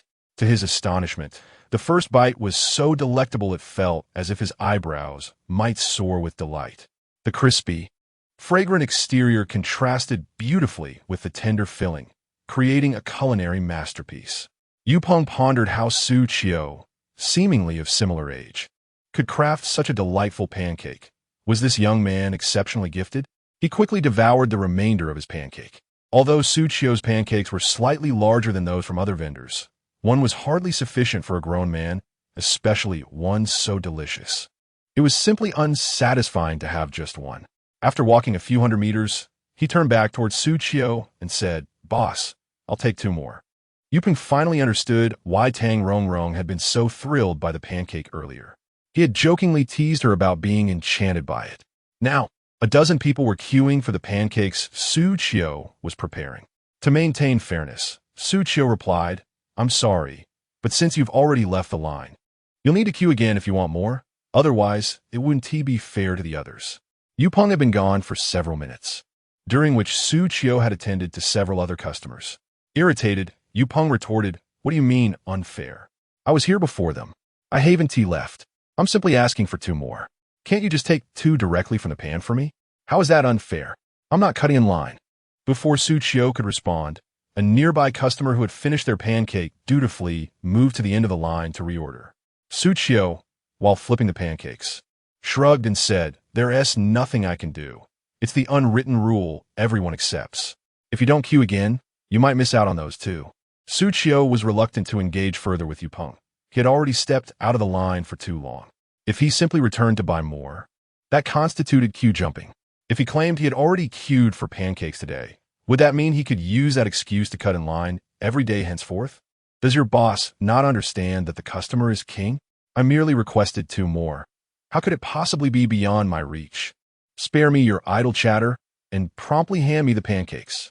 Xu Qiu remained engrossed in preparing chives and egg pancakes, paying no heed to Yu Peng's tantrum. Despite his bravado, Yu Peng felt the pressure as more people joined the queue. He should have been closer to the front, but if he did not act quickly, he would find even more individuals ahead of him. "Fine, you think you're clever." Yu Peng gritted his teeth, seething with frustration. After Xu Qiu produced 3 more batches of chives and egg pancakes, she sensed her stock was dwindling. A glance at the remaining dough revealed little left, and the filling was nearly exhausted. It appeared she could make at most 50 more, since it was her first day of selling. Xu Qiu had not anticipated such high demand. Was no one concerned about being late for work, to ensure that those already in line could purchase the pancakes? Xu Qiu had no choice but to impose a purchase limit of 2 per person. Though some expressed their dissatisfaction, many recognized the fairness of this approach. After all, if someone at the front decided to buy 10 or 8, those behind would have no chance of getting any. They had already waited several minutes. Today, they simply had to taste the chives and egg pancakes priced at 15 yuan each. Xu Qiu was nearly overwhelmed with the busyness of the stall. Noticing curious onlookers wanting to join the queue, she could only call out to them, urging them not to line up as there would be no more pancakes. Once she finished these ingredients, she would have to close up shop. Anyone continuing to wait would merely be wasting their time. After all, they were all office workers. And being late because of her pancakes would be an unfortunate trade-off. Those willing to remain in line were primarily early risers, so they stood calmly. Some did not clock in until 9:30, and with it still being before 8:30, even a 40-minute wait would not make them late. Wow, why are these chives and egg pancakes so delicious? They smell amazing. How is the filling seasoned? Boss, you're truly remarkable. Did you add some secret spice? Thank goodness I chose to eat these pancakes instead of buns today. I would have missed out on this delightful treat. What a pity it isn't unlimited. I wish I could take a few back to share with my colleagues. Can't you sell a few more? 2 isn't enough to satisfy my hunger. I have a big appetite, so please make an exception. Despite Xu Qiu's stall being in the least conspicuous corner, her business thrived. The enticing aroma wafted continuously from her stand, drawing in many customers. Even other vendors caught a whiff of the fragrance. Their curiosity piqued about what she might be concocting that smelled so divine. If not for the lengthy queue, they would have been tempted to buy one for themselves to sample. Among them, many are quite envious of Xu Qiu's thriving business. Had it not been for Xu Qiu setting up her stall and capturing a significant number of their customers, they would have sold a considerable amount of their ready-made breakfast by now. Chapter 10. Small business, Xu Qiu tirelessly prepared fillings, wrapped them, cooked them, and packaged them, growing increasingly adept with each passing moment. However, as time wore on, he felt his somewhat frail body struggling to endure the demands of the task. Sitting in an office for extended periods had taken a toll on his health. He realized the importance of exercising more to restore his body, which had suffered from previous overexertion. Xu Qiu felt as if his right hand might cramp. It was no wonder that people often remarked on the exhaustion that came with setting up a stall. Engaging in the culinary trade truly involved trading one's physical well-being for monetary gain. He was merely selling a few chive and egg pancakes, yet it felt as though his very soul was on the verge of departing. Fortunately, as a young man brimming with vigor, he could still endure this minor fatigue. At last, he completed the final batch of chive and egg pancakes, which consisted of 4 pieces. Only one person remained in line, and even if others arrived wishing to purchase, Xu Qiu had already declared that he was sold out. Thus, they would have to seek breakfast elsewhere. After all, they had yet to experience the delightful taste of Xu Qiu's chive and egg pancakes, and so could not appreciate the exquisite flavor. Departing at such a moment was effortless. Your chive pancakes are ready. Take care. After bidding farewell to the last customer, only 2 pancakes remained in the pan. Xu Qiu had intended to save these for his breakfast. As he had been toiling for over half an hour and felt lightheaded from hunger, he needed to replenish his energy. Just as he was about to indulge, he suddenly heard 2 familiar voices. "Xu Qiu, you really set up a stall. I thought you wouldn't be able to rise this early." Xu Qiu looked up to see Zhao Zhengfei and Lin Xiaoyan, who had helped him move things the previous day, standing before his stall. He greeted his neighbors with a weary smile. "Why are you 2 so late? It's already 9 o'clock. Aren't you afraid of being late for work and losing pay?"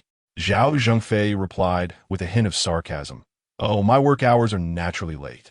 Xiaoyan has the day off and insisted on coming with me, saying she had to meet a colleague nearby to go shopping. So here we are." Lin Xiaoyan, catching the enticing aroma wafting from the pan, inquired curiously, "Xu Qiu, what are you selling that smells so delightful?" Xu Qiu managed a wry smile as he packaged the last 2 chive and egg pancakes and handed them to the pair. "There are only these 2 left. You haven't had breakfast yet, right? This is a token of appreciation for your help yesterday.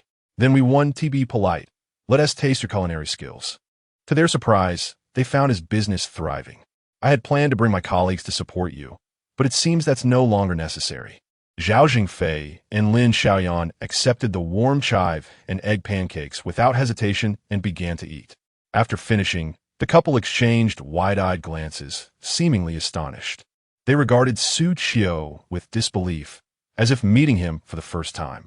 Zhao Zhengfei nearly choked in his eagerness to devour the pancake, pounding his chest in an effort to swallow it down. His antics resembled those of a frenzied gorilla, providing quite a humorous sight. Lin Xiaoyan generously showered her praises upon Xu Qiu, repeatedly giving her a thumbs up. "My goodness, this is absolutely delicious. What delectable delight is this? I feel as though I could eat it for an entire year and never tire of it. Had I known your culinary skills were this exquisite, I would have dined at your home daily with old Zhao." Zhao Zhengfei momentarily choked, could not articulate a response, but instead pounded his chest in appreciation while also giving Xu Qiu a thumbs up. Although he could not vocalize his admiration, his expression clearly conveyed their fondness for the chive and egg pancakes she had prepared. "I'm glad you enjoy it. Consider this meal my treat, but next time, you'll have to pay, all right? Please understand that this is a small business." Xu Qiu was not a miser. Her insistence on collecting payment from Zhao Zhengfei and Lin Xiaoyan stemmed from the fact that these 2 neighbors could assist her with tasks for free, which she deemed too good an opportunity to pass up. If they did not pay, it wouldn't count as a transaction, and Xu Qiu would not earn any points.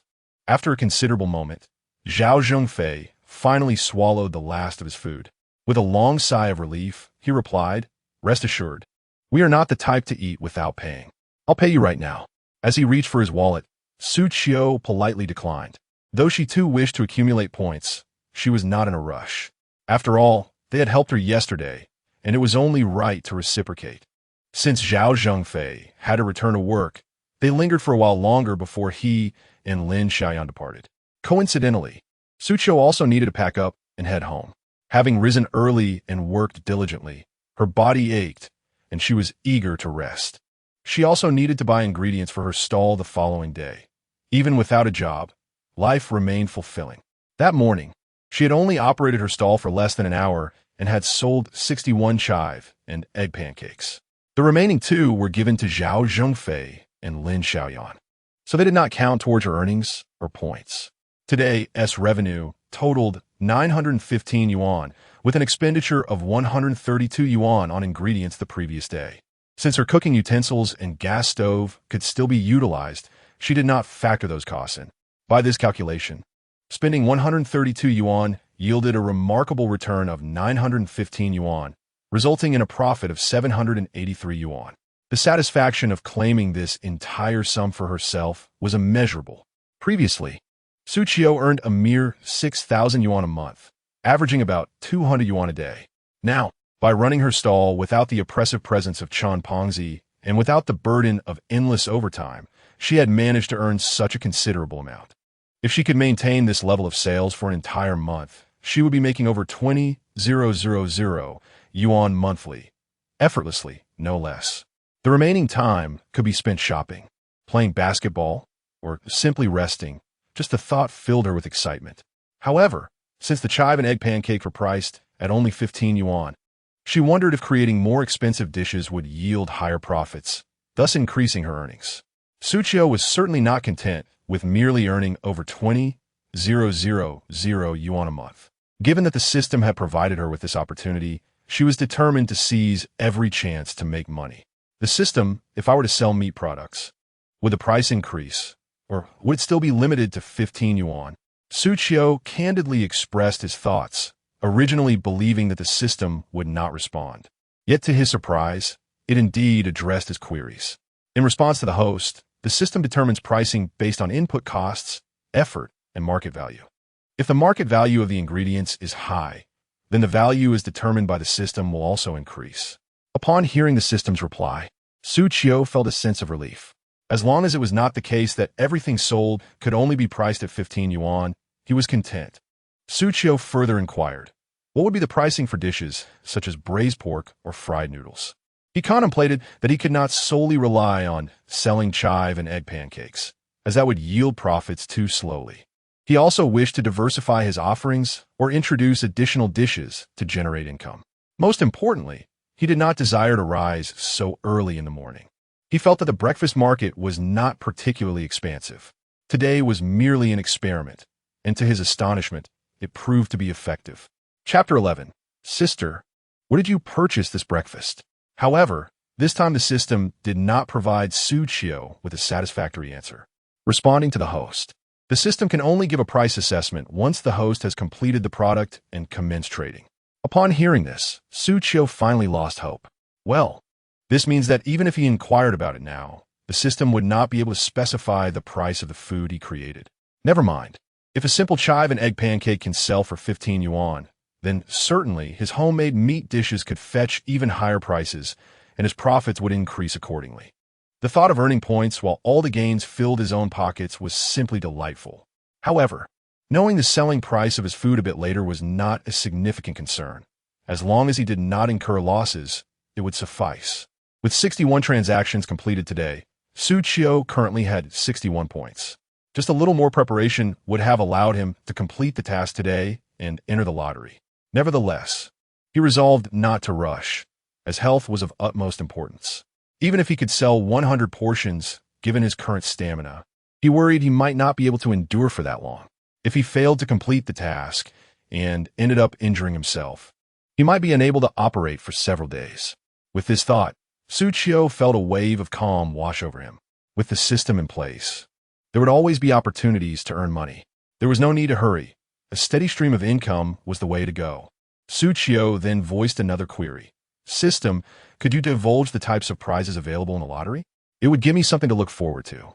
Responding to the host, the prize categories are diverse, including but not limited to enhanced physical energy, beginner culinary skills, advanced culinary skills, God-tier culinary skills, recipes, vouchers, mobile storage units, and God-tier kitchenware. Merely hearing these names invigorated Xu Qiu, as each one stood out remarkably.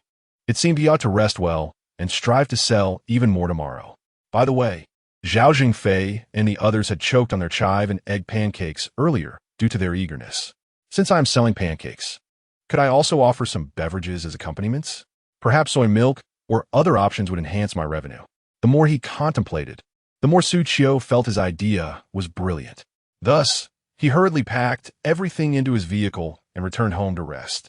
It was only 9:30. Xu Qiu had just set up his stall and was already packing up, a sight that left other vendors enviously grinding their teeth. After all, they had not yet sold half of their goods, so how could they wrap up so quickly? It remained unclear whether Xu Qiu had insufficient ingredients or was simply naive to close up so early. Regardless, everyone envied Xu Qiu's business acumen. Initially, the other vendors believed the crowd at Xu Qiu's stall was due to him intentionally hiring people to queue. Yet, witnessing each patron eagerly devouring their food right beside the stall, their expressions of satisfaction were far from deceptive. Had they not been preoccupied with their own stalls, they might have ventured over to sample Xu Qiu's delectable chive and egg pancakes. As the evening wore on, the number of office workers on the streets dwindled. After all, at 9:30, who among the laborers would be out purchasing breakfast? Even if some did, they were but a few, leading other vendors to recognize that it was time to pack up. Remaining any longer would only invite the scrutiny of city management. During the packing up, all the vendors were quite displeased. Typically, by this hour, their breakfast offerings would have nearly sold out, but today a new competitor had emerged, causing their sales to plummet. A considerable amount of food remained unsold at their stalls. Wait a moment. Entering the office building, Tang Rongrong hurriedly called out to the elevator, clutching a bag of freshly packed chive and egg pancakes. Upon hearing her voice, Bao Shan, standing near the elevator buttons, hastily pressed the button to open the doors, causing the elevator, which was about to close, to swing open once more. TSK. The elevator was already occupied by several people, all of whom regarded Bao Shan's actions with palpable disdain. The elevator was on the verge of closing, yet she made everyone wait for a single individual. Such behavior was irksome. Even though it only delayed them for a few seconds, many were unwilling to sacrifice their time for a stranger. Bao Shan was aware of the discontent, but chose to feign ignorance. The person who had called out was none other than her female supervisor, Tang Rongrong. If the doors were to close now, she would find it awkward to face Tang Rongrong in the future. Assisting her supervisor was merely a matter of convenience, and she would certainly not decline. "Ah, it's you, Xiao Shan. You pressed the elevator button, didn't you? How wonderful. I thought I would have to wait for the next one," Tang Rongrong exclaimed, her relief evident. As Tang Rongrong engaged in conversation with Bao Shan, others in the elevator rolled their eyes in silent disapproval. After all, they all worked in the same building. Despite being from different companies, they would not openly clash. Even if they harbored grievances, they would only grumble about it discreetly. Moreover, this was a trivial matter. Rolling one's eyes was nothing significant, as they would encounter each other daily. With a bright smile, Bao Shan replied, "I saw you calling out Sister Rong, so I hurried to press the elevator button. Thankfully, I made it just in time. Otherwise, waiting for the next one would have wasted so much time." Tang Rongrong nodded in satisfaction. She held a favorable view of this recent graduate. Despite her youth, the girl demonstrated a keen understanding of the workplace. If she continued on this trajectory, her future would be promising. As a mentor, Tang Rongrong occasionally offered guidance to Bao Shan, resulting in a pleasant rapport between them. Upon entering the elevator, a rich aroma of food enveloped the enclosed space, infiltrating the nostrils of everyone present. Bao Shan, standing closest, was the first to catch the delightful scent. Curiously, she inquired, "Sister Rong, where did you buy that smells so wonderful?" The chive and egg pancake, which I just purchased and sampled, proved to be quite delectable. Hence, I acquired an additional 5 to share with you at the office shortly. As Tang Rongrong spoke, she waved the 5 pancakes in her hand, and this simple action intensified the already rich aroma in the air, yet remained far from bothersome. Upon hearing that Sister Rong had brought her breakfast, Bao Shan joyfully clung to Tang Rongrong's arm, playfully exclaiming, "Thank you, Sister Rong. I knew you would treat me the best. Love you." The display of affection between the two made the others somewhat uncomfortable, yet they were all discreetly eavesdropping on their conversation. for the enticing fragrance of Tang Rongrong's breakfast was simply irresistible. Curiosity got the better of a girl in a short skirt, who inquired, "Sister, where did you buy this breakfast? It smells amazing. Please share the address so I can try it next time." Although others remained silent, they were all attentively listening. Their interest piqued. The aroma was so overpowering that it stirred their appetites, even among those who had already eaten breakfast. If they could discover where this delightful meal was acquired, they would undoubtedly seek it out when time permitted. Dang Zongvong Unfa readily divulged that she had purchased it on Wenhua Road, specifying that it was from a young, handsome vendor at the very end of the street. She advised the girl to remember that the vendor only sold chive and egg pancakes and was notably tall and attractive. Just look for that stall. The girl silently committed the details to memory, as did the others who also noted the location, eager to sample the fare if fortune favored them in the future. Ding! The elevator soon arrived at the floor where Tang Rongrong's company was located, and the two exited, one after the other. As Tang Rongrong departed, the rich fragrance in the elevator dissipated considerably. Typically, food aromas in enclosed spaces can be quite off-putting, yet the chive and egg pancakes made by Xu Qiu were an exception. Instead of repulsion, they ignited everyone's appetite. The lingering scent left everyone feeling nostalgic. What usually felt like an interminable wait in the elevator today seemed to pass remarkably swiftly. Chapter 12. Purchasing more Xiaoshan. Please take these two to General Manager Xu and General Manager Wang. The remaining one is for you. Tang Rongrong extracted 3 chive and egg pancakes from her bag and handed them to Bao Shan, instructing her to deliver the pancakes to the 2 leaders. Although she had previously brought breakfast for the leaders, the modest appearance of today's offering might seem somewhat unremarkable. Nonetheless, its delightful flavor would undoubtedly satisfy both gentlemen. Bao Shan beamed with gratitude, saying, "All right, thank you, Rong Jie. I'll go right away. You are truly wonderful." With a cheerful heart, Bao Shan set off to deliver the breakfast to General Manager Xu and General Manager Wang. This task was entrusted to her by Rong Jie, and she was determined to fulfill it well. After all, Rong Jie had shown her kindness, knowing that she often skipped breakfast and had thoughtfully included one for her as well. Knock, knock, knock. The sound of knocking resonated. Bao Shan stood before General Manager Xu's office door, hardly daring to breathe. The enticing aroma of the chive and egg pancakes wafted from her bag, making it increasingly difficult for her, who had not eaten breakfast, to contain her hunger. Finally, upon receiving permission to enter from within, Bao Shan cautiously opened the door. As the door swung open, she found General Manager Xu and General Manager Wang seated inside, sipping tea, seemingly engaged in discussion. Realizing her arrival was somewhat ill-timed, she steeled herself, donning a smile as she greeted, "Good morning, General Manager Xu and General Manager Wang. This is from Rong Jie, meant for you." With that, she gently placed the chive and egg pancakes on the table. Upon seeing the pancakes, both General Manager Xu and General Manager Wang furrowed their brows, particularly General Manager Xu, who casually peeled back a corner of the bag, his expression growing more serious upon revealing the contents. "Isn't this just a chive and egg pancake? Why would Tang Rongrong choose to bring us such an ordinary breakfast? If there was nothing better to offer, it would be preferable not to send anything at all." General Manager Xu, somewhat portly, felt the weight of his belly jiggle as he spoke. His wife had often complained about his weight, urging him to manage it. Naturally, upon encountering such a high-calorie food, he had no desire to indulge, especially as he was accustomed to fine delicacies. To him, chive and egg pancakes seemed like a meal reserved for those of limited means. It was evident that Tang Rongrong had not acted appropriately this time. General Manager Wang, however, did not react as strongly as General Manager Xu. Though he too held a dismissive view of the pancakes, he maintained a cheerful demeanor. "Oh, come now, Lao Xu. Let us not be so blunt. Rongrong meant well in providing us breakfast. If you don't wish to eat, simply discard it. There's no need to express anger and frighten the young lady." While General Manager Wang's tone was measured, his words were skillfully crafted. It appeared as though he was defending Tang Rongrong, yet he subtly undermined the value of the chive and egg pancakes. Rong Jie mentioned that these pancakes are exceptionally delicious, and she specifically queued to purchase them, urging me to deliver them to you promptly. Bao Shan was adept at conversation. Her words softened the leader's initial disdain for the chive and egg pancakes. Bao Shan found the chive and egg pancake quite delightful, and she was eager to complete the task assigned by Tang Rongrong so that she could sneak back to her workstation for a taste. Upon hearing Bao Shan's remark, Mr. Zhu's expression softened, and he waved his hand, signaling her to leave. "Take your time, leaders.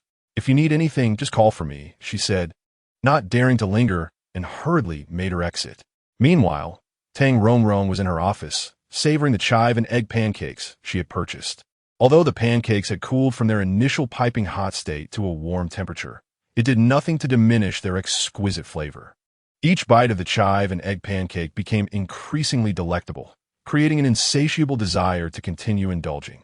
It was as if they possessed a magical allure that captivated one's appetite, rendering it impossible to cease. Despite their warmth, they were fragrant and remarkably non-greasy. Tang Rongrong relished every moment of her meal in the office. She refrained from personally delivering the pancakes to the two executives, as she wished to quickly finish the remaining 2 pancakes herself. In less than 5 minutes, both pancakes had been devoured. With her eyes closed, she immersed herself in the world of culinary delight. Realizing that time was passing, she wiped her mouth and took a sip of coffee before stepping out her office, a smile gracing her face. Knock, knock, knock. This time it was Tang Rongrong knocking. Mr. Zhu and Mr. Wang, upon hearing the knock, guessed it was Tang Rongrong and invited her in. She entered Mr. Zhu's office with a radiant smile. "Mr. Zhu, Mr. Wang, how did you find the chive and egg pancakes I had delivered earlier?" Tang Rongrong asked, feigning ignorance. She was fully aware of the pancake's exceptional taste, having consumed 4 herself. It still felt insufficient. However, she could not indulge further. The pancakes made by Xu Qiu were larger than those offered by other vendors, and for a woman with a modest appetite, it was nearly the limit. Were it not for the desire to impress the 2 executives, she would have never been able to part with them. Even 2 would have been saved for lunch. Glancing over, she noticed the pancakes she had asked Bao Shan to bring were still untouched on the table. Mr. Zhu then spoke up. "Rongrong, what is going on? Why would you bring us such ordinary food? Perhaps you've been so overwhelmed these days that your judgment is clouded?" Mr. Zhu had never doubted Tang Rongrong's taste, as she had previously brought them breakfast from 5-star hotels or sourced from upscale restaurants. This was the first time they had encountered such common fare from her. Tang Rongrong, maintaining her composure, replied, "Mr. Zhu, you misunderstand. Though this food may appear ordinary, it is anything but in flavor. I have tasted it myself and found it delightful, which is why I brought it for you. Do not judge solely by appearances. You must try to understand the truth of my words, rather than lingering in indecision. It is far more prudent to take a leap of faith. Only by tasting can one ascertain the truth of one's words." "Very well, in deference to your request, we shall reluctantly sample it." Both Mr. Zhu and Mr. Wang exchanged glances, the enticing aroma of the chive and egg pancake having lingered on the table, undeniably alluring. Yet, their preconceived notions had held them back from indulging. It was only when Tang Rongrong encouraged them that they reluctantly picked up a pancake and took a hesitant bite. Initially harboring no expectations and even a degree of disdain, they were soon met with delightful surprise. The rich fragrance instantly captivated their palates, ensnaring their hearts. Mr. Wang, unable to contain his excitement, rose to his feet. "How intriguing! This chive and egg pancake is truly delightful. I told you, Rongrong would never offer us such a treat without reason." There was clearly a thoughtful consideration behind it. Even Mr. Zhu, who had displayed the greatest bias, quickly succumbed to the irresistible aroma of the pancake. It was delicious, exceedingly so. The very same Mr. Zhu, who had previously expressed the loudest disdain, was now devouring it the fastest. In just 3 bites, he finished the entire pancake, cheeks stuffed as if fearing it might be snatched away. Tang Rongrong beamed with satisfaction upon witnessing this transformation. "See, I knew no one could refuse this chive and egg pancake." Although Mr. Wang did not eat as ravenously as Mr. Zhu, he too finished his pancake in mere moments. With a lingering desire for more, he turned to Tang Rongrong and inquired, "Rongrong, where did you purchase this delightful pancake? I wasn't even hungry, but 1 bite has whetted my appetite. Would you mind making another trip to procure some more?" Mr. Zhu nodded vigorously, urging Tang Rongrong to hasten and return with additional pancakes. Indeed, once one starts, it is hard to stop. Since both gentlemen had spoken, Tang Rongrong could hardly refuse. Considering that Xu Qiu's stall was not far from their company, it would not take much time. However, she still needed to prepare materials for an upcoming meeting, so the errand fell to Bao Shan. Following Tang Rongrong's directions, Bao Shan set off, only to discover that there were no stalls selling chive and egg pancakes at the location. Other breakfast vendors were present, eager to entice her with their offerings. Having already sampled their fare, pre-packaged items merely heated for sale, Bao Shan had no interest in such things, her mind solely occupied with the thought of chive and egg pancakes. After wandering for over 10 minutes without success, she learned that the pancake vendor had already closed up shop. Returning empty-handed, Bao Shan delivered the disappointing news to Tang Rongrong, who was not particularly surprised. After all, when she had visited earlier, a long queue had already formed, making it quite normal for the vendor to sell out and pack up. Tang Rongrong had no choice but to communicate this situation truthfully to Mr. Xu and Mr. Wang. The sensation of a burgeoning appetite that remains unfulfilled is truly unbearable, despite the fact that Mr. Xu and Mr. Wang have already indulged in 2 cups of tea. Their minds are still consumed by thoughts of the chive and egg pancakes crafted by Xu Qiu. Yet, the proprietor has already closed shop, and no amount of urging can compel Tang Rongrong to remedy the situation. Chapter 13. A fool who does not profit. Tang Rongrong felt a sense of disappointment upon realizing that Xu Qiu had already closed up for the day. She had originally hoped to save a couple of the scallion and egg pancakes for lunch after Bao Shan returned with them, but the proprietor had swiftly packed up. Reflecting on it, she understood. After all, the owner's culinary creations were exceptionally delicious, and given the throngs of patrons queuing up, it was quite normal for them to sell out quickly. Nevertheless, she instructed Bao Shan to arrive early the next day to purchase more scallion and egg pancakes. As both General Xu and General Wang were particularly fond of this vendor's offerings, Bao Shan confidently assured her that she would take care of it. Meanwhile, Yu Peng, despite having consumed 3 of Xu Qiu's scallion and egg pancakes, found himself yearning for more. He was quite displeased with Xu Qiu's purchasing limits. Who did the vendor think he was, imposing restrictions on a humble stall? He believed the food was merely good, not extraordinary. He resolved to seek out a superior scallion and egg pancake at the night market after work, thus avoiding the need to purchase more from Xu Qiu, who seemed reluctant to accommodate him. A fool who does not profit, he mused. How can one refuse to sell when there is demand? Clearly, the proprietor lacks business acumen. Though Yu Peng voiced his frustrations, his thoughts were consumed by the delectable pancakes made by Xu Qiu. Observing his distracted demeanor, Ahu curiously leaned in closer. Brother Peng, what's wrong today? Heartbroken or rejected? You seem quite preoccupied, he teased. Yu Peng waved him off impatiently. Go away, stop meddling. I'm already irked. Ahu, undeterred, leaned in even closer, nearly pressing his face against Yu Peng's. Come on, Brother Peng, share your troubles with me. Let me enjoy a laugh, he urged. Realizing that Ahu's inquisitive nature had been piqued, Yu Peng knew that if he did not divulge the truth, his friend would not relent. Thus, he recounted the events surrounding his morning breakfast purchase. After hearing Yu Peng's tale, Ahu scoffed and withdrew his head. Brother Peng, come on, you're a grown man, and yet you're fretting over food? It's just a scallion and egg pancake. Is it truly worth such obsession?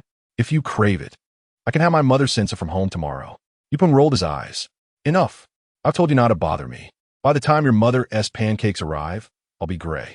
Besides, the vendor today had exceptional skills. Even from a distance, I could smell the aroma. I've tasted other scallion and egg pancakes, but his were distinctly different. Otherwise, I wouldn't be so fixated on them.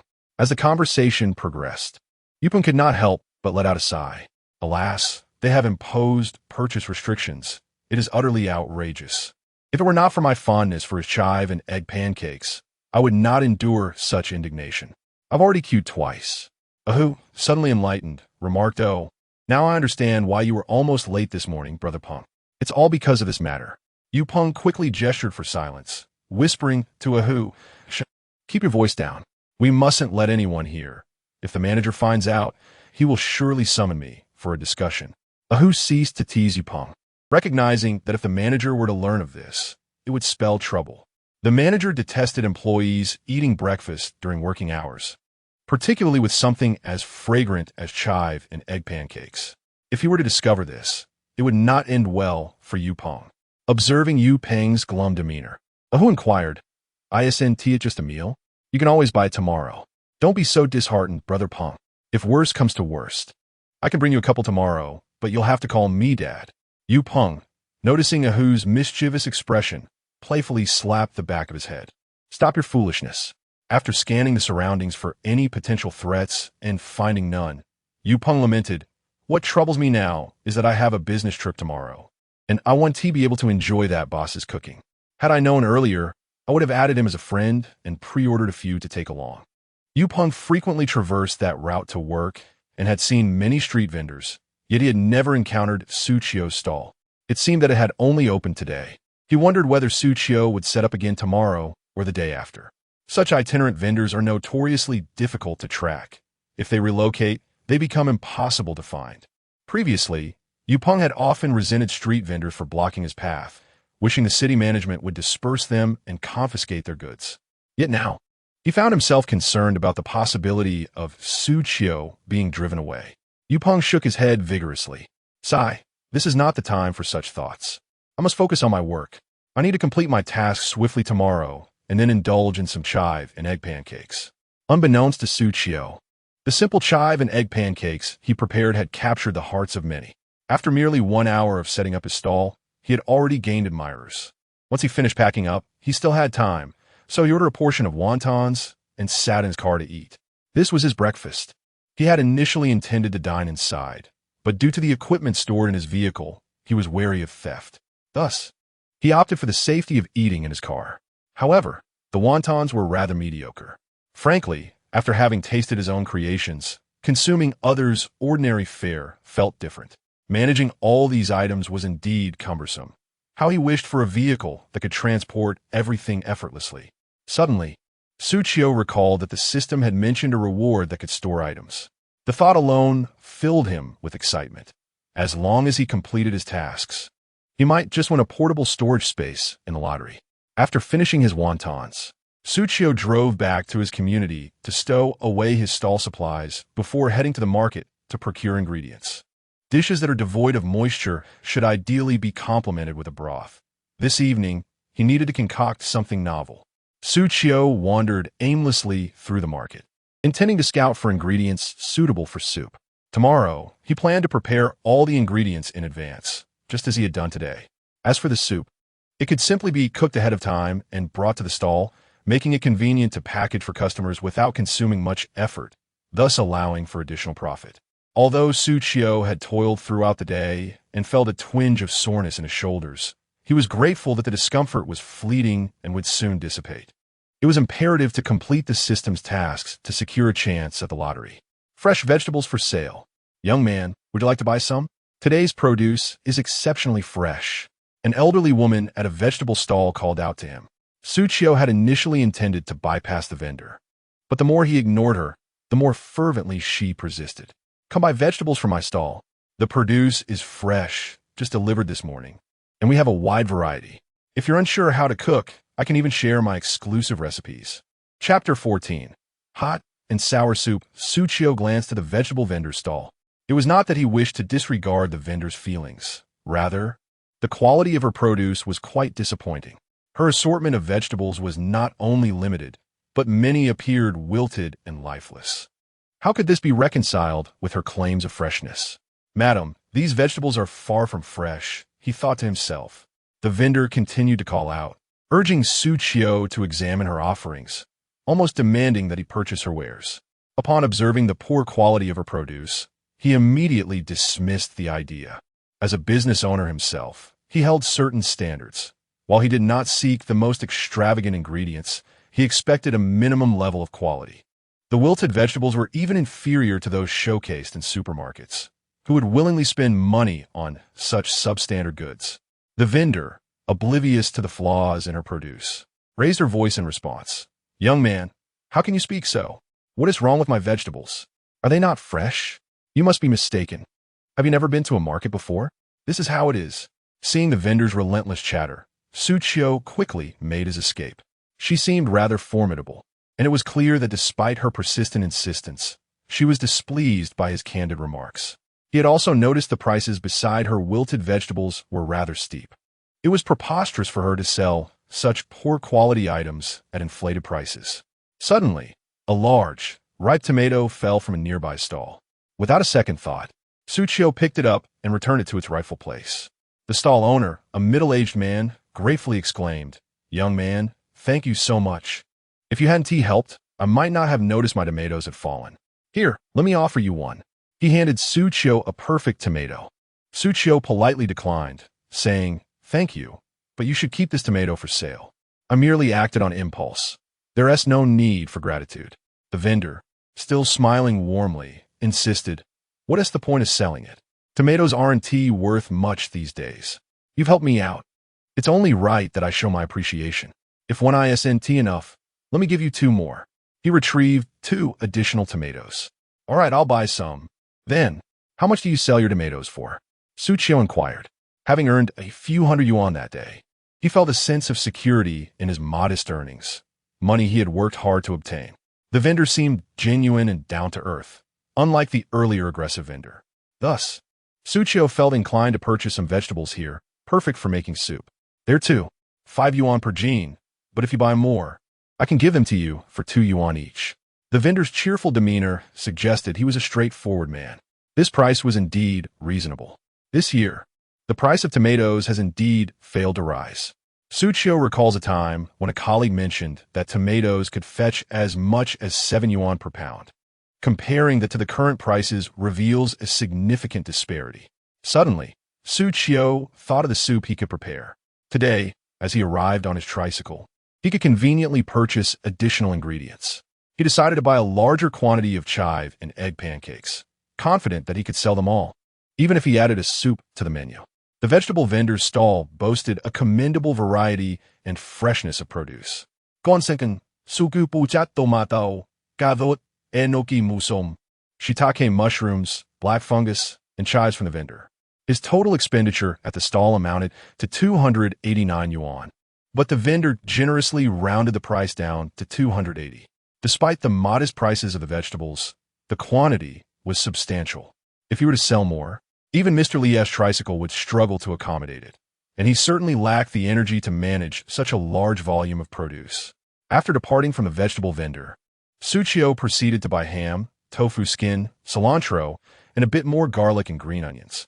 He also purchased some eggs, as the ones he had taken from home yesterday were entirely consumed, necessitating a fresh supply. Xu Qiu planned to prepare a hot and sour soup the following day and intended to buy 2 large pots. By preparing the soup in advance and placing it directly on the tricycle, he could avoid the hassle of reprocessing it at the stall, thus saving considerable effort. Today's shopping trip had been somewhat costly, as Xu Qiu opted for higher quality ingredients, which were marginally more expensive than those of lesser quality. He busily transported all the ingredients back home. Despite the lingering soreness in his arms from yesterday's heavy lifting, he felt a sense of lightness today, perhaps buoyed by the earnings he had made. Having stayed up late the previous night and risen early this morning, Xu Qiu quickly changed his clothes upon returning to his rented room and collapsed into bed, falling into a deep slumber. When he awoke, night had already fallen. He scrolled through short videos, watching food bloggers recommend delectable dishes. Observing the tantalizing food on the screen, Xu Qiu mused that with the system's support, even simple ingredients would yield exquisite flavors. If he were to prepare some particularly popular dishes, could it not only amplify his culinary success? The more he watched others' recommendations, the more he found himself salivating. Aware that he needed to set up his stall again on Wenhua Road according to the system's requirements and rise early, he ordered a simple takeaway meal via his phone and indulged in a brief gaming session before drifting off to sleep. The following day, Xu Qiu did not awaken before the alarm rang. Instead, he turned off the alarm and slowly sat up. He did not particularly wish to limit himself to selling only breakfast, but he knew that after 9:40 a.m., the likelihood of encountering city management officials on Wenhua Road would increase significantly.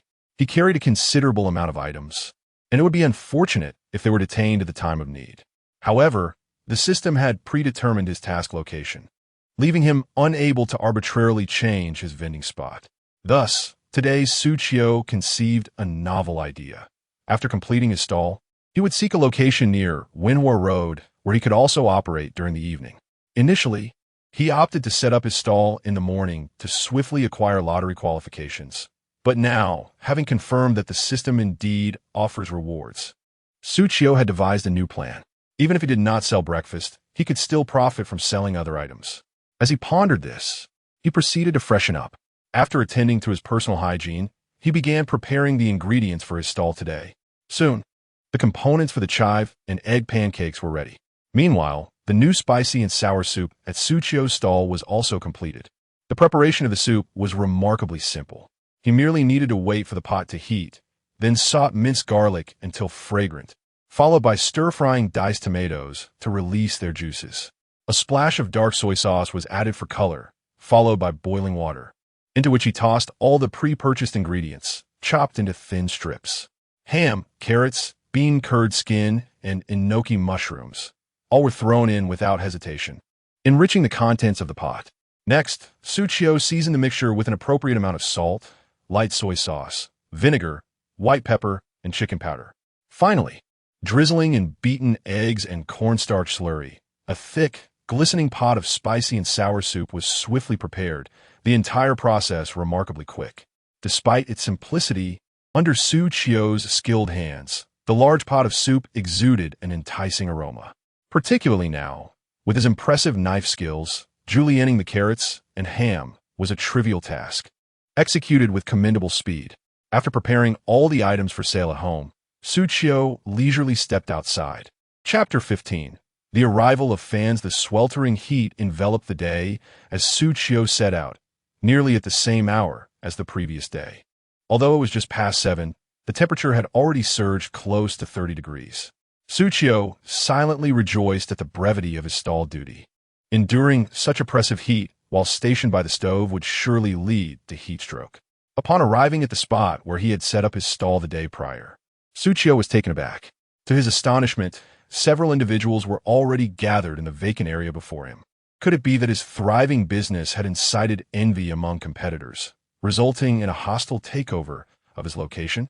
Truth be told, he had no desire to relocate his stall that morning. If a change were to be made, it would have to occur later in the evening. As his three-wheeled cart drew nearer, Xu Qiu quickly realized his initial concern was unfounded. These were not usurpers of his territory. They were his loyal customers. While he had not memorized the faces of all his patrons, certain individuals with distinctive features had left an impression on him. Upon seeing Xu Qiu approach on his cart, the crowd erupted in excitement, urging him to set up his stall swiftly. "Ah, the owner of the chive and egg pancakes, you have finally arrived. We've been waiting for quite a while, fearing we'd miss our chance to queue." One exclaimed, "I'm on vacation today, but I specifically came to purchase your chive and egg pancakes. Look at my unwavering support. As a loyal customer, you simply must sell me an extra 2 today." "Goodness, what is that large pot you have? It looks quite heavy. Shall I assist you in unloading it?" Another offered. "Your stall isn't even set up yet. You must be overwhelmed alone. Let me lend a hand." The patrons exchanged lively banter, and some enthusiastic customers jumped to help as soon as Xu Qiu parked his vehicle. Never had Xu Qiu experienced such a display of support. Customers assisting him with his stall was a rarity. He quickly interjected, "Thank you all for your kindness, but please, line up first. I shall manage the stall myself." Although Xu Qiu had successfully curtailed the fervor of his patrons, the heavier items had already been lifted from his cart by their eager hands. Their enthusiasm was truly overwhelming. Fortunately, this unexpected assistance had significantly lightened his workload. In the blink of an eye, his stall was nearly organized. Xu Qiu was genuinely astonished. Not only was he selling snacks, but he had also garnered a following. He understood that these customers were drawn to his chive and egg pancakes, and that was enough for him, as their patronage contributed to his success. With dexterity, Xu Qiu arranged his stall, and the customers had spontaneously formed a queue. Today, he introduced hot and sour soup, limited to 1 bowl per person, while the chive and egg pancakes remained at a 2 per customer limit. The young lady at the front of the line was elated to hear about the new offering. She adored anything tangy and spicy and quickly placed her order. "Handsome boss, I would like 2 chive and egg pancakes and a bowl of hot and sour soup, if I may."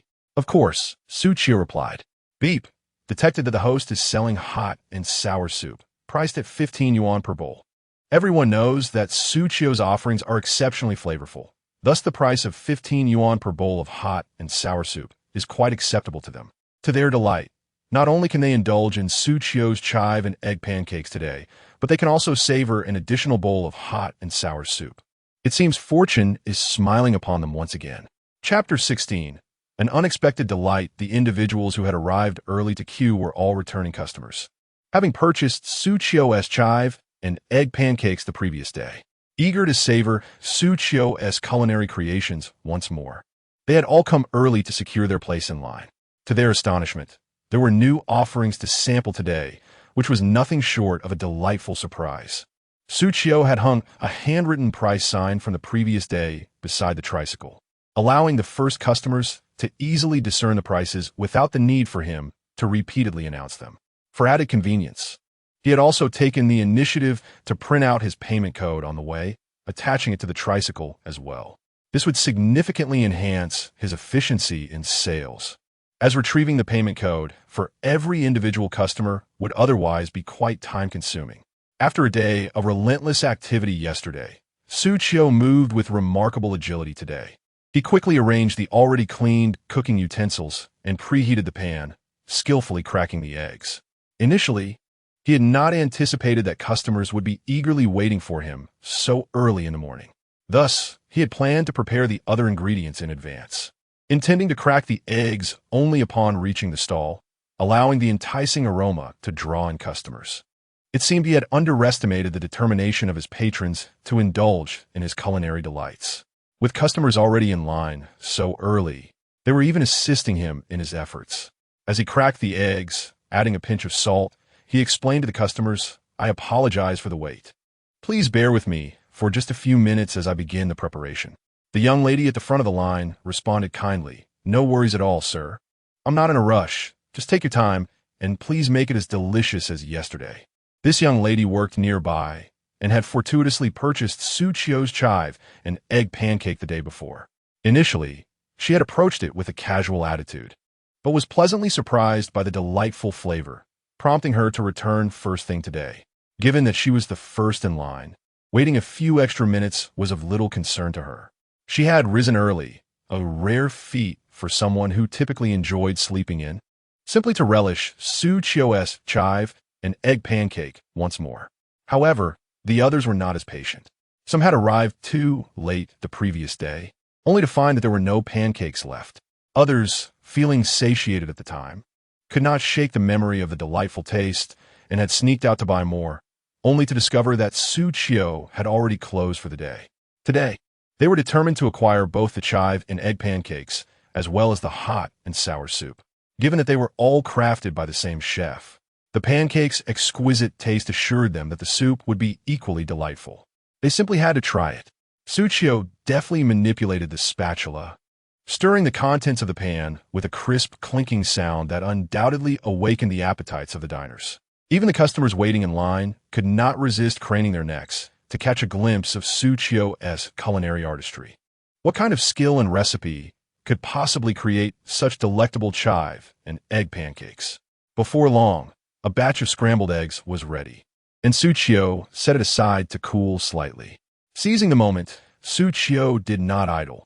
Instead, she retrieved a takeout bowl and lifted the lid of a large pot filled with hot and sour soup. Instantly, the previously sealed aroma of the soup burst forth, unapologetically infiltrating the nostrils of every customer present. "Wow, it smells incredible. This hot and sour soup seems delightful. I must try a bowl later," someone exclaimed from the crowd. Originally intending to purchase only the chive and egg pancakes, they were now enticed by the enticing scent of the soup. Xu Qiu remained unfazed by their astonishment, calmly taking a ladle to stir the contents of the thermal pot. Given that the soup contained a fair amount of water, the ingredients had settled at the bottom. A thorough stir ensured a more even distribution of vegetables and broth. A ladle and a half of the hot and sour soup filled the takeout container perfectly. Swiftly, Xu Qiu prepared the requested soup for a young lady who had been mesmerized by the preparation process. "Oh, wow. Is there really this much in it?" she asked incredulously. She had anticipated a watery broth with merely a few floating vegetables, but was pleasantly surprised to find a generous serving of ingredients, vibrant and utterly enticing. As soon as Xu Qiu lifted the lid, the rich aroma wafted toward her, captivating her senses. She stood closest, utterly enchanted. Xu Qiu smiled quietly, donning her gloves, and quickly began preparing the chive and egg pancakes. With a sizzling sound, the pancakes hit the pan, producing that alluring sound once more. Each batch could yield 6 pancakes, with a limit of 2 per person, perfectly accommodating 3 diners. Xu Qiu diligently continued to craft the chive and egg pancakes, setting them aside for later. While Xu Qiu busied herself in the kitchen, the young lady could hardly contain her eagerness, opening the hot and sour soup to take a sip. As soon as the soup touched her lips, her eyes widened in astonishment. "This taste is extraordinary," she exclaimed. The soup was both tangy and spicy, yet not overwhelming. It was brimming with an array of vegetables, ham's freshness, tofu's tenderness, and the crunch of wood ear mushrooms, among others. With 6 or 7 distinct flavors harmoniously blended together, it was a tantalizing starter that left her eager to enjoy it alongside the chive and egg pancakes. Once the pancakes were ready, Xu Qiu swiftly began packaging them without pause. "Greetings, your 2 chive and egg pancakes along with a bowl of hot and sour soup are ready, totaling 45 yuan. You may scan a code here." Xu Qiu exhibits a commendable sense of service. After informing the customer of the total price, she gestured towards the printed payment code nearby. "How swift.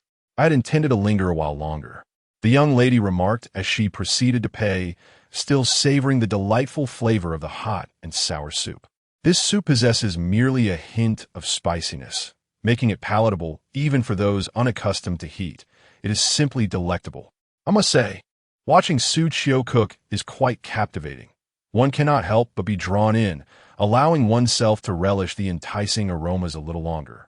However, Xu Qiu's quickness is indeed advantageous, as it enables her to indulge in this delicious fare sooner. Ding! Congratulations, host, you have earned a point. As the young lady completed her payment, the familiar voice of the system echoed in Xu Qiu's mind. Each sale to a customer earns her a single point, regardless of the quantity purchased. Though 1 point may seem modest, over time, it accumulates into a significant sum. Despite the seemingly low points, Xu Qiu's earnings increase substantially. This may also serve as a subtle constraint from the system, encouraging her to sell her creations to a broader audience rather than to a single individual. After all, the money ultimately goes into her own pocket. Implementing such a purchase limit allows more individuals to enjoy her culinary delights. Once others experience the exquisite flavors of her dishes, her clientele will inevitably expand, thereby enhancing her reputation in a gradual yet effective manner. The first customer has happily departed the queue, clutching 2 chive and egg pancakes and a bowl of hot and sour soup. The second customer eagerly approached. Xu Qiu had prepared the pancakes and was now packaging the soup. "Boss, I would like 2 chive and egg pancakes and a bowl of hot and sour soup," the second customer promptly stated. He had been nearly entranced by the enticing aromas wafting from behind, consumed by a singular desire to hasten the delivery of the pancakes and soup to his mouth, lest the cravings in his stomach begin to protest. "All right, your 2 chive and egg pancakes and a bowl of hot and sour soup are ready, totaling 45 yuan. Please scan the code here." Xu Qiu efficiently packaged another order, and once again, the system's prompt appeared in her mind. Point 1. Chapter 17. Who is not selling? Today, Tang Rongrong left her home at a time akin to yesterday. She had anticipated being the first customer to purchase the chive and egg pancake, and thought she would not have to wait in line. However, upon arriving at Xu Qiu's stall, she was taken aback. How could there be so many people today? Am I late? In disbelief, she glanced at her watch and noted that she had arrived at nearly the same time as the previous day, even 2 minutes earlier. Yet, before her eyes stood a throng of customers, more than 20 in line. "Oh well, it doesn't matter. I must join the queue quickly. If I delay any longer, there may be even more people behind me." Just as she pondered whether she had miscalculated, 2 more individuals joined the line in front of her. Fearing she might miss out on the coveted chive and egg pancake, Tang Rongrong decided without hesitation to join the queue. Soon, she felt reassured that her prompt decision to line up was indeed wise. Behind her, suddenly, 7 or 8 more people arrived and added themselves to the line. Had she delayed even a moment longer, she would have faced an even longer wait. While she was calculating how long it might take to finally procure her pancake, a voice rang out from ahead. Looking up, she was astonished to see a familiar face at the front of the line, Bao Shan from her company. Bao Shan had initially intended to sneak a glance at the length of the queue behind her, only to be surprised to find her supervisor, Tang Rongrong, also waiting in line. Naturally vivacious, upon spotting Tang Rongrong behind her, Bao Shan waved enthusiastically and greeted her. Rongrong, you are here to queue as well. You seem a bit late today. Why not return to the office and wait? I can pack these up and bring them to you later. Bao Shan, not overthinking it, was merely excited as it was her first time purchasing the chive and egg pancake. She figured that whether she queued alone or with someone else, it made little difference. After all, she would soon reach the front and could buy extra to bring back for Tang Rongrong, as well as for General Manager Xu and General Manager Wang. Bao Shan vividly remembered Tang Rongrong's instruction from yesterday to come and buy the pancakes today, prompting her to rise early. To her surprise, so many people had gathered. After waiting for over 10 minutes, she was just a few customers away from her turn. Tang Rongrong slapped her forehead. Having already queued, she might as well wait a little longer. There was no rush. With a smile, she remarked, since there are now over 20 people behind me, I'll stay in line. With no meetings scheduled for the day and no pressing matters on her agenda, she felt there was little harm in waiting a bit longer to purchase more. After savoring Xu Qiu's chive and egg pancake yesterday, the thought lingered in her mind throughout the day, even troubling her sleep the previous night. If she could buy a few more, she could save them for dinner and simply reheat them.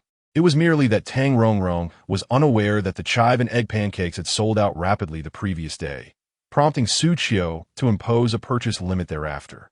At this moment, both she and Bao Shan remained oblivious to the new restrictions. The queue soon reached Bao Shan, who joyfully addressed Xu Qiu, saying, Boss, I would like 15 chive and egg pancakes and 5 bowls of hot and sour soup. Excitedly, Bao Shan picked up her phone, ready to scan the payment code. Surely, buying a little extra would suffice for her meal, and with the additional hot and sour soup, she could share with Rong Jie, as well as General Xu and General Wang. Surely, Rong Jie would be delighted. Moreover, she would be able to indulge a bit more herself.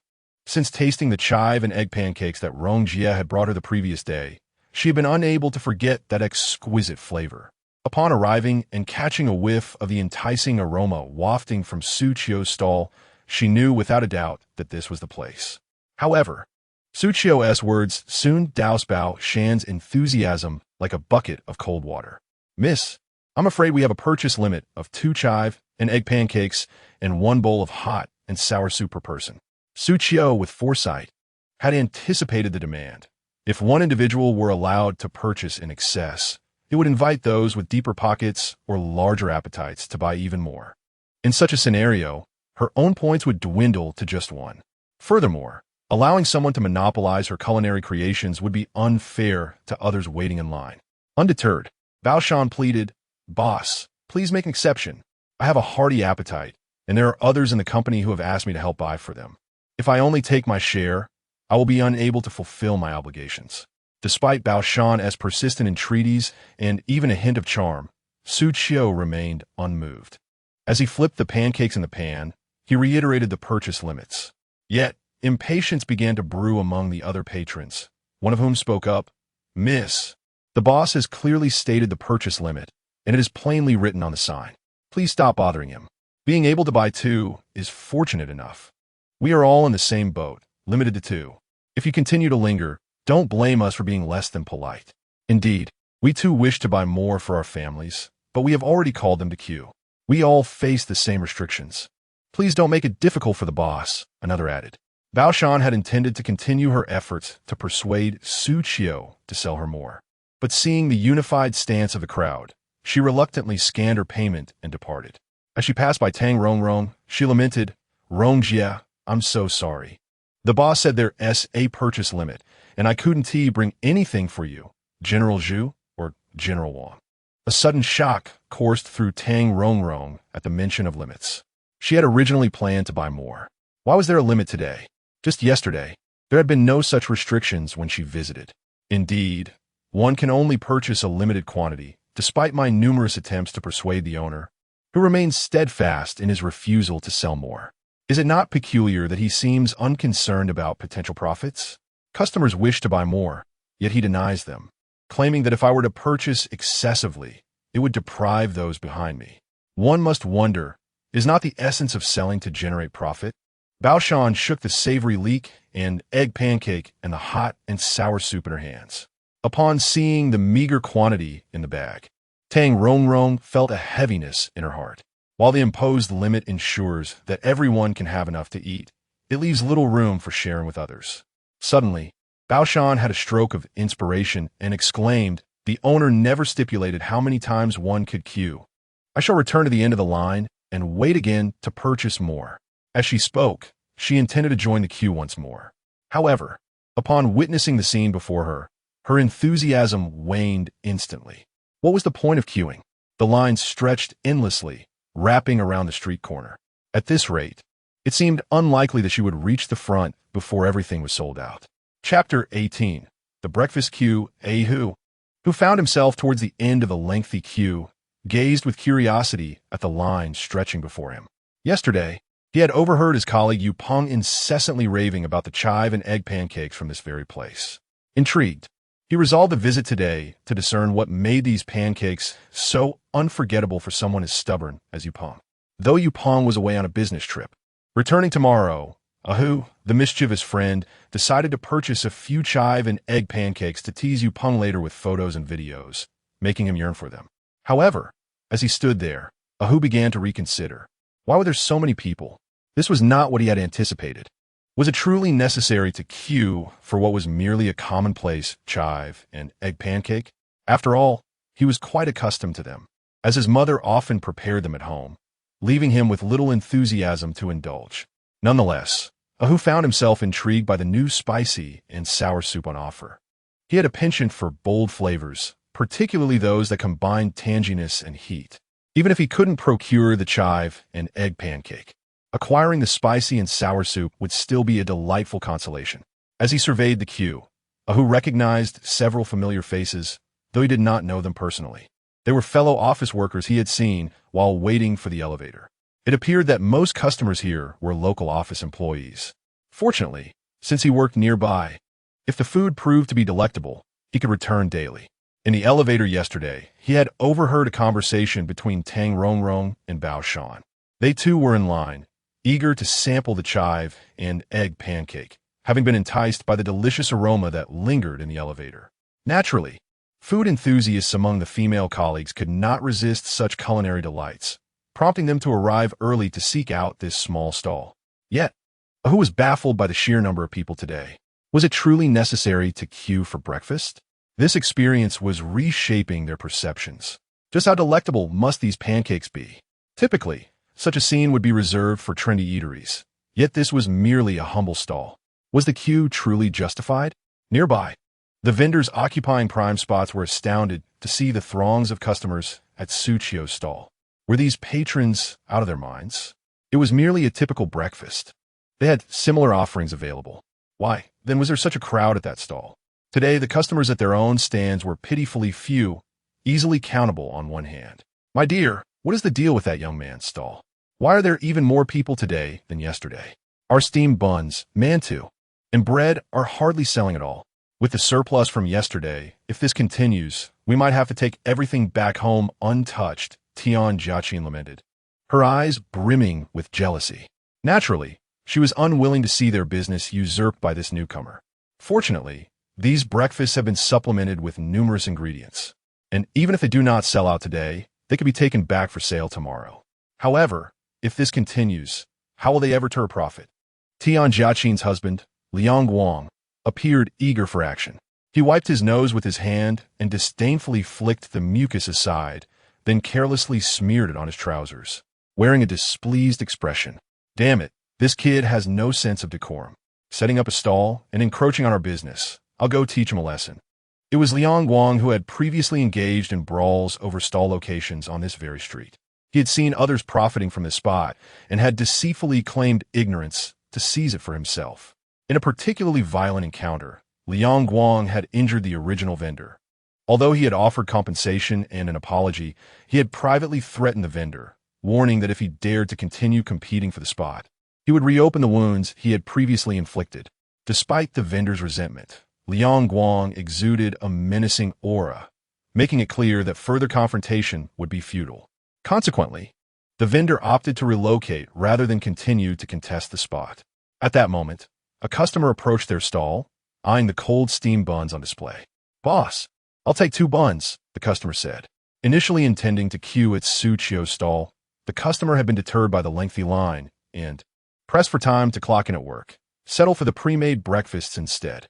Liang Guang quickly masked his ferocity with an unnatural smile, declaring, 2 buns for 3 yuan. Would you like anything else? We have many delicious options.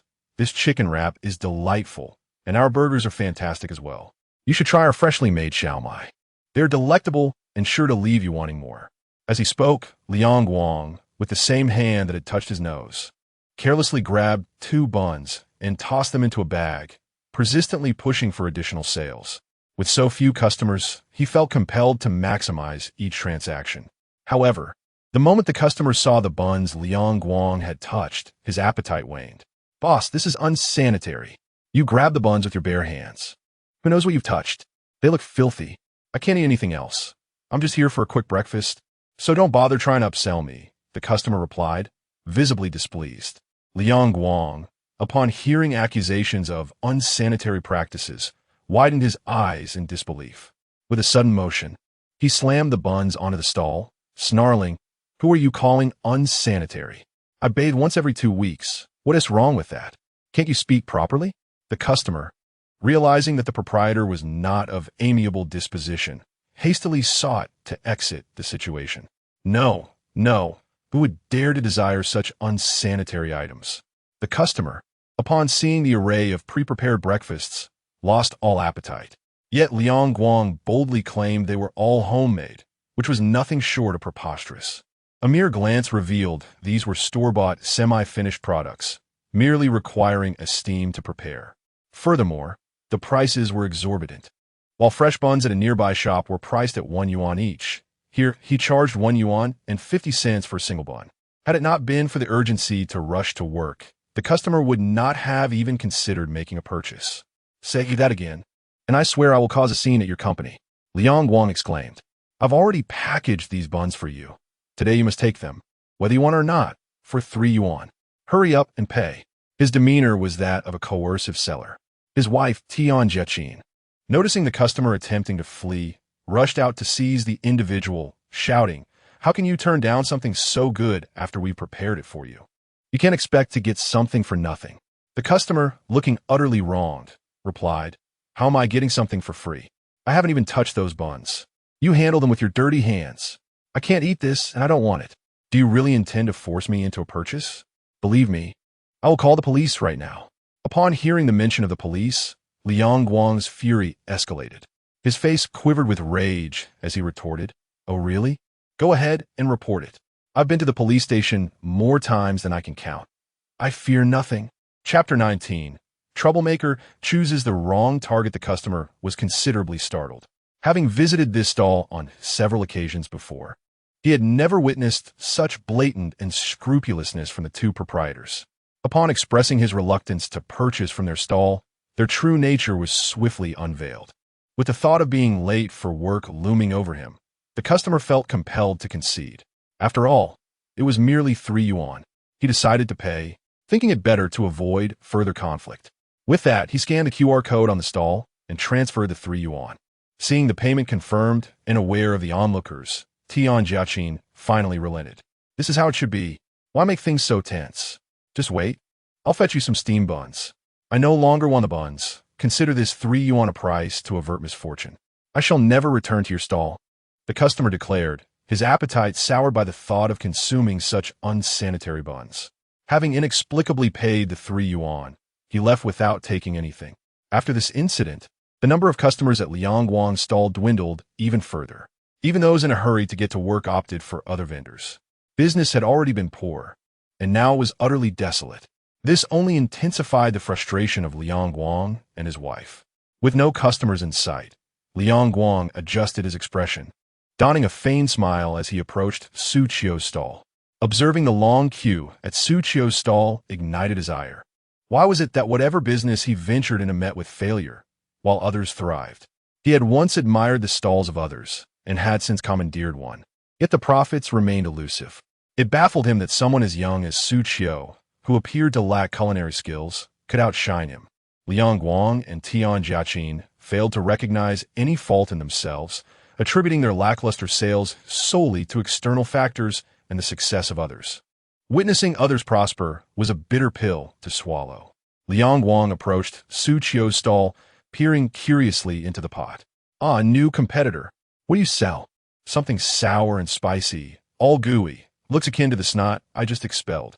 As Liang Guang drew closer, he caught the enticing aroma of the sour and spicy soup and the sizzling chive and egg pancake, igniting his cravings. Nevertheless, he continued to utter repulsive remarks. Xu Qiu was preoccupied with preparing breakfast, too busy to notice the happenings around him, unaware of the earlier altercation. However, he was familiar with his proprietor. Liang Guang's reputation had preceded him during Xu Qiu's tenure at the stall. He had heard whispers of his unsavory character. Liang Guang was known for his petty grievances against those who prospered, coupled with poor service and questionable hygiene, which discouraged his colleagues from patronizing his stall. It was clear that Liang Guang's approach was motivated by jealousy over Xu Qiu's success, which had evidently irked him. The sign clearly states that if you wish to purchase, you must queue at the back, Xu Qiu remarked with indifference. This left Liang Guang feeling quite embarrassed. Xu Qiu, who appeared to be a decade younger than him, should, by virtue of their age difference, refer to him as brother. Yet, here he was, treating him with such disrespect. What did this mean? Instantly, Liang Guang's tone grew increasingly hostile. "Hey, do you have any manners, you little brat? We are all in the same trade. Buying your goods should be seen as a favor to you. Today, I will take everything from your stall, so hurry up and prepare it." In truth, Liang Guang's intent was to provoke. He aimed to claim all the items at Xu Qiu's stall, yet he had no intention of paying. Once Xu Qiu completed the dishes, he planned to deliberately knock them over, ensuring Xu Qiu's business would fail, and he could make excuses to evade payment. Xu Qiu was entirely unfazed by Liang Guang. The audacity to attempt to cut in line and proclaim he would buy everything was laughable. Xu Qiu could see that he would never part with his money. If Liang Guang sought trouble, he had indeed chosen the wrong person. After enduring so much while working tirelessly, Xu Qiu was not about to tolerate such behavior now that he was a boss. Moreover, he understood that the more one endures, the more others will take advantage. Should Liang Guang insist on a confrontation, Xu Qiu was not in the least bit intimidated. "What is wrong with you? The owner has clearly stated that we must queue, and the large sign limiting purchases. Can you not see it? Or are you deaf? Hurry and join the line. We have been waiting here for so long. You think you can just waltz in and cut ahead? Who do you think you are?" The speaker was Hongshi, a boxing coach from a nearby gym. Dressed in a simple black tank top, due to the heat, his well-defined muscles made it clear he was not to be trifled with. Having caught a whiff of the delicious aromas emanating from the stall yesterday, he had been unable to resist trying a dish. He was pleasantly surprised by how delectable it was, which motivated him to return for breakfast today.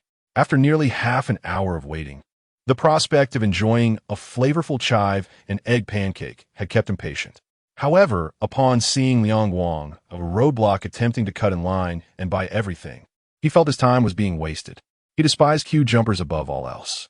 As a boxing coach, witnessing someone so blatantly intent on causing trouble for the owner ignited his sense of justice, prompting him to speak up. "Indeed, we have all waited so long. You say you wish to buy, but I can tell you aren't sincere. Your demeanor suggests you are merely here to stir trouble, likely envious of the owner's success. If you dare to disrupt this stall, I will make sure to expose your true nature online." As the crowd began to join in, voicing their disdain for Liang Guang, they expressed their shared frustration. They had all been waiting, eager for the chance to savor the culinary delights crafted by Xu Qiu. Now, there are individuals intent on causing disruption. If anything were to happen to Xu Qiu, the proprietor, how would they continue to enjoy the delectable chive and egg pancakes? Thus, they spontaneously rallied in support of Xu Qiu. While discussing Liang Guang, some among them even raised their phones to capture his image. Liang Guang hastily shielded his face, indignantly shouting, "What are you photographing? I merely wish to purchase a few items. How have I wronged you? If you continue to slander me, I shall not be so courteous." Although Liang Guang attempted to maintain his bravado, he quickly turned and dashed back to his stall, not wishing to become fodder for the internet. In this rapidly evolving era of social media, the repercussions of being posted online could lead to harassment or unwelcome confrontations. Liang Guang may impose his will on others, yet he would not tolerate being victimized himself.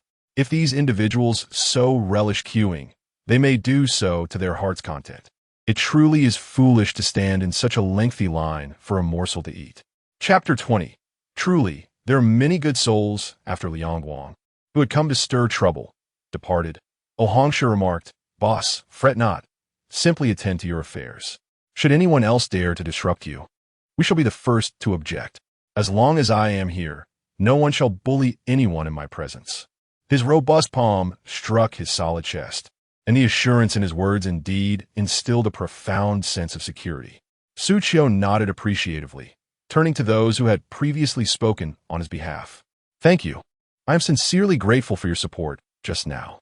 I remember each of you who stood up for me, and I shall treat you all to an additional chive, an egg pancake, and a bowl of hot and sour soup."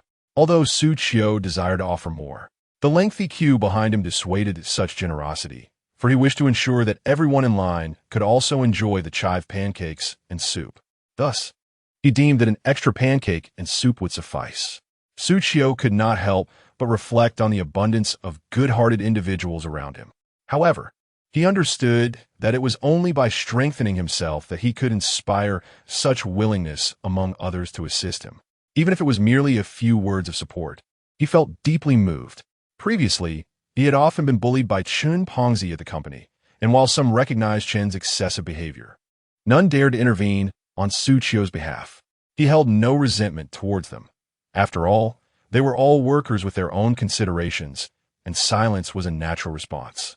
Such past experiences made Xu Qiu appreciate the rarity of standing up for oneself even more. "Ah, the boss is exceedingly generous. Now I can indulge a bit more." The prospect of receiving an extra pancake and soup for merely uttering a few words was indeed a remarkable bargain. Had he known, he would have spoken up himself. Amid the queue, a chorus of envious voices arose. No one had anticipated that by simply advocating for their boss, they would receive complimentary items worth 30 yuan. The significance lay not in the monetary value, but rather in the opportunity to savor such delectable treats. Reflecting on their earlier timidity, they regretted not voicing their support. Xu Qiu, however, remained focused, diligently preparing the food. When he reached Hongshu, the latter inquired curiously, "Boss, my name is Hongshu, and I am the boxing coach at the nearby Pumbwa Boxing Gym. Should you wish to learn boxing or self-defense techniques, feel free to come by any time. I shall offer you a discount." As Xu Qiu continued his culinary endeavors, he nodded in acknowledgement. "Thank you, Coach O. In fact, I've been considering taking up some exercise, and I will certainly visit once I finish my tasks. Oh, and about your earlier assistance, this is a little something for you." With that, Xu Qiu handed Hongshu 3 chive and egg pancakes and 2 bowls of hot and sour soup. Since Hongshu had already paid 45 yuan earlier, there was no need for him to settle any further payment. The surplus here is all for him. Xu Qiu is a person of his word. It was Hongshu who first took the initiative to speak on his behalf. Had he not stepped forward, others would not have had the audacity to criticize Liang Guang. Hongshu, taken by surprise, realized that a mere inquiry had unexpectedly yielded a potential customer. With an astonished expression, he accepted the bag and cheerfully remarked, "It was merely a small favor. No need for such formality. By the way, what is your surname?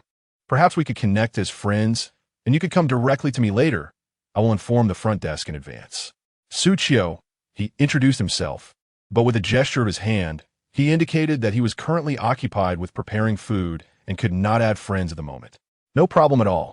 Just mention my name at the front desk when you arrive, and they will guide you to me.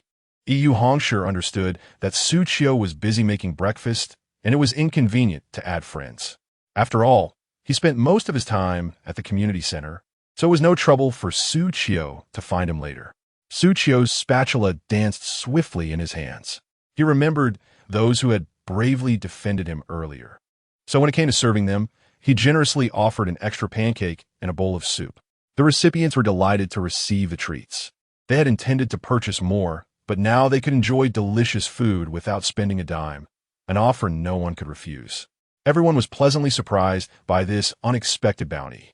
If they returned to buy more, they would certainly not allow anyone to bully Xu Qiu again. Xu Qiu, however, did not dwell on such thoughts. He merely wished to express gratitude to those who had helped him fend off Liang Guang, oblivious to the significant impact it had on customer relations. I'm on a diet and can't eat much. Just a portion of hot and sour soup will suffice. Thank you. Yin Shuian stood before Xu Qiu's stall, ordering only a single bowl of soup. This caught Xu Qiu off guard, and when he looked up, he was even more astonished. Yin Shuian was extraordinarily beautiful, and at first, Xu Qiu had thought her a celebrity, yet her demeanor was remarkably approachable. All right, just a moment, Xu Qiu nodded. He took a moment to steady himself before lifting the lid and ladling out a bowl of hot and sour soup for Yin Shuian. As the soup was already prepared, it required little time to serve. Yin Shuian promptly paid 15 yuan and departed. Once the payment was confirmed, Xu Qiu recalled the system's notification, indicating that he had earned a point. The customers behind Yin Shuian were elated to see that she had only ordered a soup and not the chive and egg pancake, as this meant one less competitor. Their chances of securing a meal had increased significantly, given the swift pace at which Xu Qiu was serving. Combined with the number of customers already attended to, the likelihood of those further back in line obtaining breakfast diminished with each passing moment. A sense of unease began to creep into the hearts of those at the back of the queue, each silently hoping they would secure their meal today. Among these individuals, many had learned of this place through social media, where praises abounded following someone's purchase the previous day. Consequently, upon inquiring about the location, they all flocked here. Xu Qiu observed that the remaining broth in the pot was scant. He had initially prepared 2 large vats of hot and sour soup, and one had already been completely sold out. The remaining vat contained merely half of the soup, suggesting that he could sell at most a dozen or 20 more servings. However, given that he had prepared an ample supply of chive and egg pancakes for the day, he anticipated being able to produce an additional 30 servings or so. After Yin Shuian departed, Xu Qiu called out to the customers waiting behind. There is no need to form a queue anymore. We are nearly out of hot and sour soup, with only 20 portions remaining, and the chive and egg pancakes can yield at most 34 servings. Upon hearing Xu Qiu's announcement, the patrons quickly counted how many individuals were still ahead of them. Some, realizing the lengthy queue before them, chose to leave voluntarily. Many had been enticed by the delightful aromas wafting from the establishment, and, seeing the throng of people lining up, were drawn in by curiosity to sample the breakfast offerings. Now, understanding the owner's words, they recognized that they would likely not be able to procure any today. Not wishing to squander any more time, they opted to depart. Conversely, those who had seen favorable reviews on social media, believing they had already invested considerable time in the queue, were determined to stay, clinging to the hope that they might still secure a meal. Among them was Hu, who had waited diligently yet had not yet reached the front. With the realization that his turn was imminent, he resolved to remain steadfast. He was intent on acquiring his breakfast to showcase it in front of Yupeng. Finally, as it was Ahu's turn, Xu Qiu regretfully announced, "I apologize, but today's breakfast has all been sold out." As he spoke, Xu Qiu began to tidy up the items on the table, placing them onto a tricycle. Standing in front of Ahu was another individual who also left empty-handed. Upon realizing that there were no more meals available, that person departed with a sense of disappointment, lamenting the unfortunate timing that had brought him to this point without any breakfast to purchase. Undeterred, Ahu implored, "Boss, please don't do this to me. I'm next in line. Just make one more serving, and I'm certain there will be enough for me." Chapter 21. No closing up, Hu remained resolute in his belief that his moment would surely come. However, Xu Qiu continued to hastily pack up his belongings, responding, "I sincerely apologize, but as I mentioned earlier, everything has already been sold out. Please come back next time." Upon realizing he could not procure the chive and egg pancakes, Hu became increasingly discontent. He grasped Xu Qiu's shirt, his determination unwavering. "No way. If you refuse to sell to me, you shall not leave. I have waited in this line for so long, and why should it be that you simply declare there is none left?"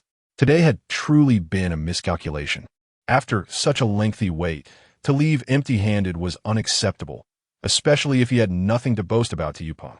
Xu Qiu, visibly exasperated, replied, "I already informed you in advance that it was your choice to wait in line. Besides, if there are no ingredients left, then there are none.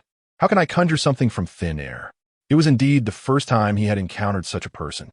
Hu, appearing quite robust, was now pressing Xu Qiu to sell him something, which irritated Xu Qiu further. "Am I not allowed to close up?" Xu Qiu thought, realizing he was being overly aggressive. Hu softened his tone.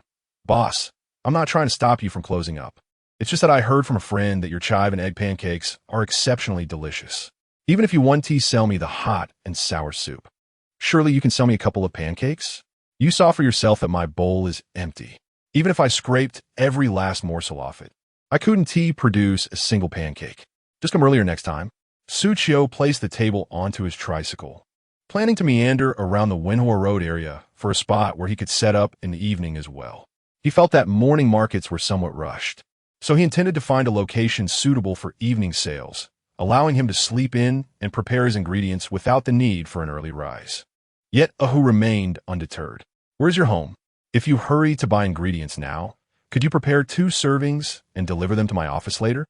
Xu Qiu regarded Hu with a look of disbelief. Did this fellow think he was expected to provide 5-star service? He was merely a vendor running a small business, and now he was being asked for custom service and delivery. Anyone could discern that such a request was utterly unreasonable. Ignoring Hu, Xu Qiu hopped onto his tricycle, ready to depart. However, Hu, still persistent, called out, all right, I realize my request is somewhat excessive. I just really want to taste your chive and egg pancakes. What time do you set up tomorrow? I'll be the first in line. I refuse to believe I won't be able to savor your pancakes then." Hu thought to himself that since boasting to Yupeng was off the table today, he might as well aim to be the first to purchase the pancakes tomorrow, thereby inciting a little envy in Yupeng. Initially, Hu harbored a desire to flaunt the savory chive and egg pancake he had purchased before Yupeng. However, as the queue stretched longer, his thoughts underwent a transformation, observing numerous patrons savoring the dish with expressions of sheer delight. He realized that the culinary creations of Master Xu were far from ordinary. Thus, his initial impulse to boast shifted to an earnest yearning to indulge in the exquisite delicacies crafted by Xu Qiu. Xu Qiu, shaking his head, remarked, "I shall not be here tomorrow morning. I will set up my stall at 6 in the afternoon, right here on Wenhua Road, though not necessarily at this very spot." Hu intended to press further, but was abruptly interrupted by an irksome voice. "Oh, isn't that Xu Qiu? Recently dismissed from the company, and now reduced to peddling on the streets? How pathetic. A country bumpkin should return to the countryside instead of clinging to the allure of the metropolis." Shinda had somehow positioned himself beside Xu Qiu's tricycle. Upon noticing the array of stall supplies atop the vehicle, he quickly deduced Xu Qiu's current endeavor. Seeing Xu Qiu already seated on the tricycle, he surmised that the latter could no longer endure the corporate environment and had thus pivoted to a new path.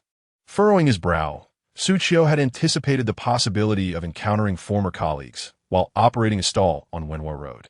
Yet he felt no shame. The income he earned through his own labor was entirely legitimate, devoid of any deceit or theft. There was nothing to be ashamed of. Moreover, Shinda's salary likely paled in comparison to his earnings from a single day's work at the stall. It was uncertain who truly had the right to look down upon whom. Previously, out of respect for Shinda as a colleague and a nephew of the corpulent Shun, Xu Qiu had tolerated his antics. However, now that he was no longer employed at that dismal company, he felt no obligation to extend them any courtesy. What a foul stench. It appears someone is spewing nonsense, he thought. What business is it of yours if I choose to set up a stall? I earn my living through my own efforts. Unlike some who cling to their relatives' coattails, begging like dogs for scraps, I find such characters utterly repugnant. Xu Qiu uttered these words with a nonchalant air. Today he was determined to confront Shunda, who had been ostentatiously parading before him, plotting his downfall.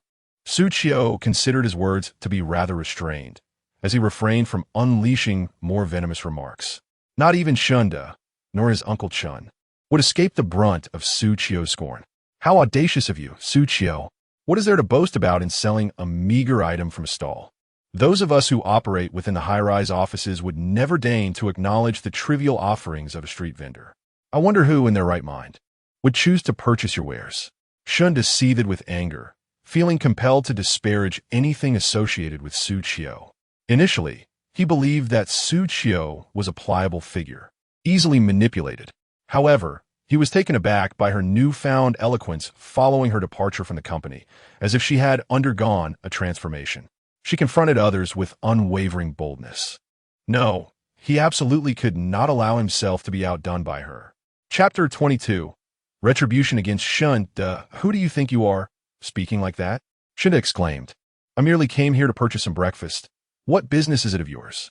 Do you believe yourself to be of noble stature, daring to speak to me in such a manner? Upon hearing Shunda's mockery, Ahu could no longer remain passive. He rolled his eyes and forcefully shoved Shunda. Shunda, not as robust as Ahu and caught off guard by the sudden aggression, nearly lost his balance.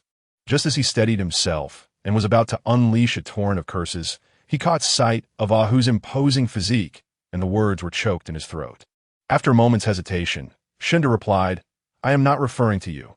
I was speaking of Xu Qiu, that country bumpkin. What connection could he possibly have with you? Ahu bristled at this, his eyes widening as he bellowed. How can there be no connection? Xu, the boss, is merely trying to run a small business, and you wish to create havoc. If you dare to topple Boss Shun's stall and deprive me of my chive and egg pancake, you shall see how I will deal with you. In truth, Ahu's concern was not for Xu Qiu, but rather for his own desire to savor the culinary delights prepared by Xu. While others had already indulged, he had endured a lengthy wait without a taste. Should something happen to Xu Qiu, preventing him from making the chive and egg pancakes, Shunda would certainly not escape his wrath. Chive and egg pancake? Upon learning that Xu Qiu's stall offered such fare, Shunda's disdain became even more pronounced. Oh, so you sell this kind of food? It is no surprise that a rustic like you can only make a living selling such meager offerings. I, Shunda, am cultured and shall not stoop to your level. With that, Shunda turned to leave, though his bravado was merely a fade. After all, with Ahu, a man of considerable strength, standing beside Xu Qiu, he felt it prudent to vacate the scene. He sensed that even if Xu Qiu would not retaliate, Ahu, with his straightforward disposition, might very well take matters into his own hands. Not wishing to endure a beating, he hastily uttered his final words and attempted to depart. However, as Shunda made his exit, Xu Qiu discreetly extended his foot, causing Shunda to stumble. You did that on purpose, didn't you? You intended for me to fall. You wretched creature. Shunda realized that Xu Qiu had deliberately tripped him, and his anger flared as he attempted to rise and retaliate. Xu Qiu maintained an air of calm, feigning ignorance. What are you saying? I cannot comprehend. Clearly, you were not watching where you were going when you fell. How can you place the blame on me? Ah, you and Chen Fatty truly deserve each other. If one is inept, the other cannot expect fairness. You. Very well, you shall pay for this. I will not let you off so easily. Shunda scrambled to his feet, brushing the dirt from his clothes. Acutely aware of the amused spectators who stifled their laughter at his misfortune. For someone as prideful as Shunda, such embarrassment was intolerable. Thus, he had no choice but to leave in disgrace. Upon returning to the company, seething with anger, he marched straight to his Uncle Chen Fatty's office to lodge a complaint. Uncle, I've been bullied. You must help me avenge this slight. Shunda, fuming, pushed open the door to Chen Pangzi's office, only to freeze at the threshold. I have something to attend to, so I'll take my leave. You two continue your conversation. The two individuals on the sofa, caught in an intimate exchange, were startled by Shunda's abrupt entrance and quickly separated. Healing Mei, realizing the unexpected intrusion, hastily concocted an excuse to exit the office. Seeing his nephew enter, Chen Pangzi muttered, "I distinctly locked the door. How could it still be opened? This faulty lock shall be replaced tomorrow." Fortunately, the intruder was merely his nephew and not someone else. Clearing his throat awkwardly, Chen Pangzi admonished, "Shunda, I have reiterated countless times that although you are my nephew, we maintain a superior subordinate relationship within the company. You must always knock before entering my office." Shunda, witnessing his uncle's dalliance with a new employee, Lingmei, felt unsurprised. He knew his uncle's character all too well. Dismissing the matter, he strode confidently towards Chen Pangzi and remarked, "Uncle, it's not that I'm criticizing you, but if you wish to pursue other women outside, you ought to ensure the door is securely locked." I merely pushed the door, and it opened effortlessly. Thankfully, it was I who entered. Imagine if someone else had walked in. What scandalous gossip would ensue? Chen Pangzi waved his hand dismissively, unconcerned. "Worry not about my affairs. I have my own discretion. I must inform you that you need to improve your performance in the coming days. When the time comes to evaluate the team leader position, I will undoubtedly assist you." Upon hearing this, Shunda recalled his purpose for visiting and promptly began to voice his grievances. "I know, you've mentioned it countless times. My ears are practically calloused from hearing it. You are well aware of how considerate I am, uncle. By the way, you wouldn't believe whom I encountered outside. I ran into Xu Qiu, that country bumpkin. He is selling chive and egg pancakes over by Wenhua Road. Can you imagine? He couldn't survive in the company and now resorts to street vending." Chen Pangzi, unfazed, replied, "Let him sell his wares." With his background, graduating from a non-prestigious university and lacking connections, what else could he do but resort to street vending? I wouldn't be surprised if he ended up sweeping the streets. Shunda rolled up his sleeve to reveal his bruised arm. "Uncle, look, Xu Qiu is truly despicable." I approached his stall, intending to see what he was selling, but he deliberately tripped me. "Look at my injury. You must help me get even." Chen Pangzi, fully aware of his nephew's nature, knew that Shunda had not merely gone to observe Xu Qiu, but had sought to provoke him. After all, had he been present, he would likely have acted similarly. However, he was taken aback that Xu Qiu had the audacity to retaliate. This unexpected turn of events was indeed surprising to Chen Pangzi. To his astonishment, Chen Pangzi found his moment of triumph abruptly interrupted by Shunda, igniting a surge of frustration within him. Go away. You're an adult now, and yet you still allow that scoundrel Xu Qiu to bully you. It's truly pathetic. Stop coming to me every time you feel wronged. If he can trip you, why can't you return the favor? Now, leave me be. I have to report to the boss shortly. Such trivial matters should not disturb me." Without further ado, Chen Pangzi dismissed Shunda with a wave of his hand. It wasn't that he was unwilling to assist his nephew, but rather he believed that this minor issue did not warrant his personal intervention. Left with no choice, Shunda acknowledged that his uncle had pressing matters to attend to and could not be burdened with his troubles each time. Moreover, his uncle had suggested he devise his own solutions. Thus, he resolved to confront Xu Qiu the following day when he set up his stall, planning to cunningly trip him and publicly humiliate him in front of others. Chapter 23. Live breakfast after purchasing a bowl of hot and sour soup. Yin Shuiyan returned to her apartment. She placed her phone on a stand and initiated a live broadcast. With no pressing matters at hand, she decided to engage in a delightful conversation with her fans while savoring her breakfast, thereby fostering a closer connection with them.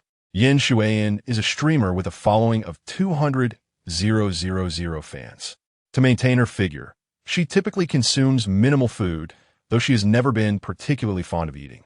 This morning, while out for a stroll, she noticed the bustling stall of Xu Qiu, which had drawn a considerable crowd, piquing her interest. Since she had some free time, she resolved to buy a bowl of hot and sour soup to sample.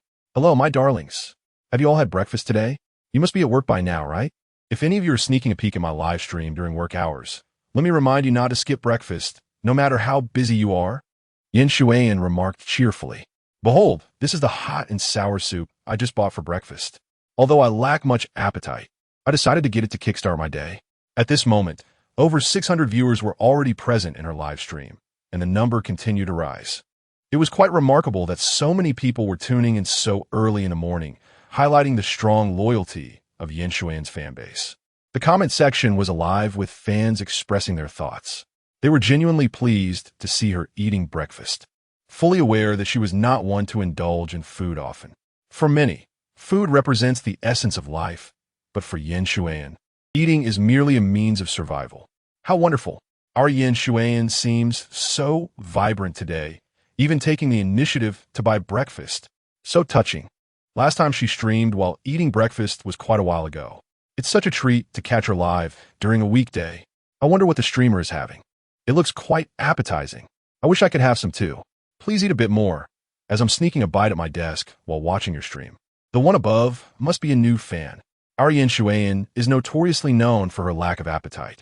If you're hoping for a hearty meal, you might be looking in the wrong place. Haha. Regardless, it's great to see our family grow with new fans. In less than 10 minutes since Yin Xuan began her broadcast, the atmosphere in the live stream was lively, with viewership surpassing 1,000. Maintaining her radiant smile, she expressed, "Honestly, I wish I could eat more, but I'm afraid that if I gain weight, you all might not like me anymore. As a female celebrity, I must uphold a certain professional standard." She has always referred to herself as a female celebrity, and since her audience consists solely of her fans, no one criticized her. Rather, her words sparked even greater enthusiasm among them. No, even if you gain weight, we will still adore you. Indeed, a bit of extra weight on a girl can be quite charming. Regardless of whether she is plump or slender, I adore our Anne's beautiful appearance. She will forever be the most stunning. The barrage of comments in the live stream continued to flood in, while smiling and engaging with her fans. Yin Xuan lifted the lid off her hot and sour soup. As soon as she did, a tantalizing aroma enveloped her senses.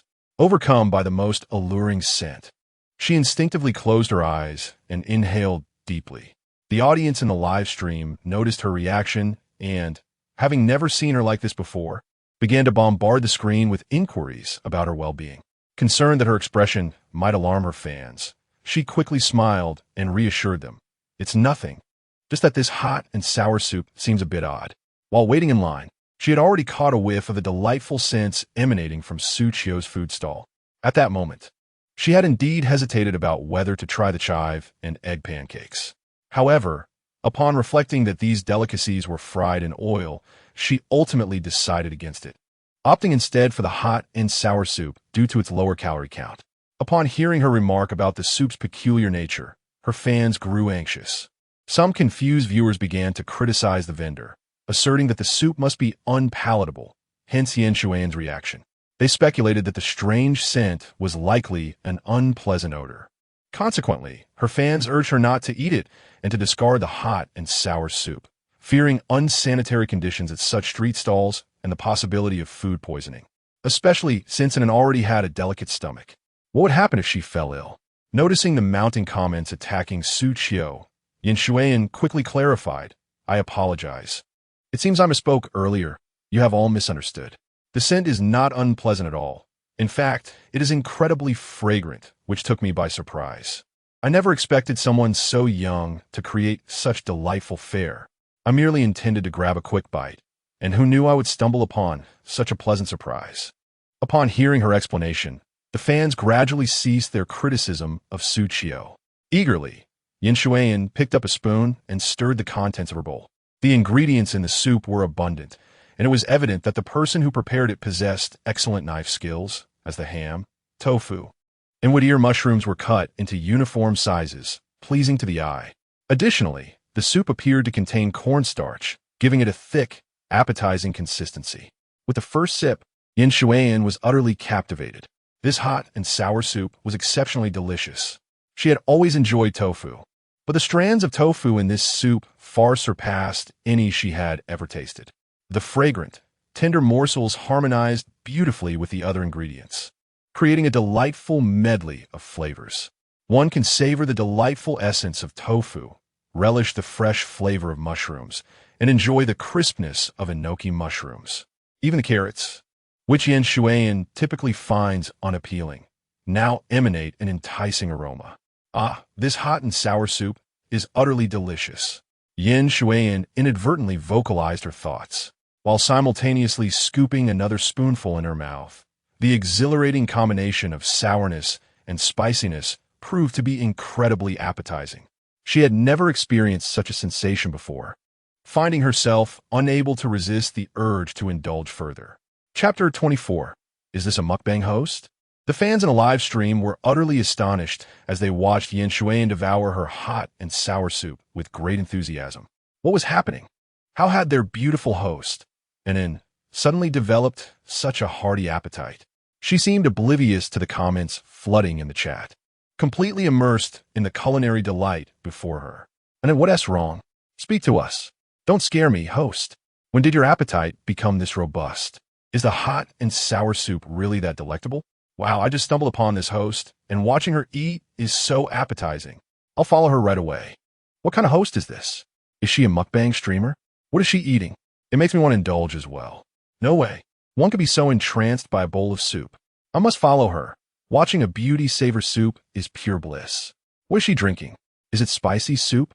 It looks thick and rich, but the host isn't revealing the answer. The chat room erupted again as Yan Shuiyan gulped down nearly half a bowl of the hot and sour soup.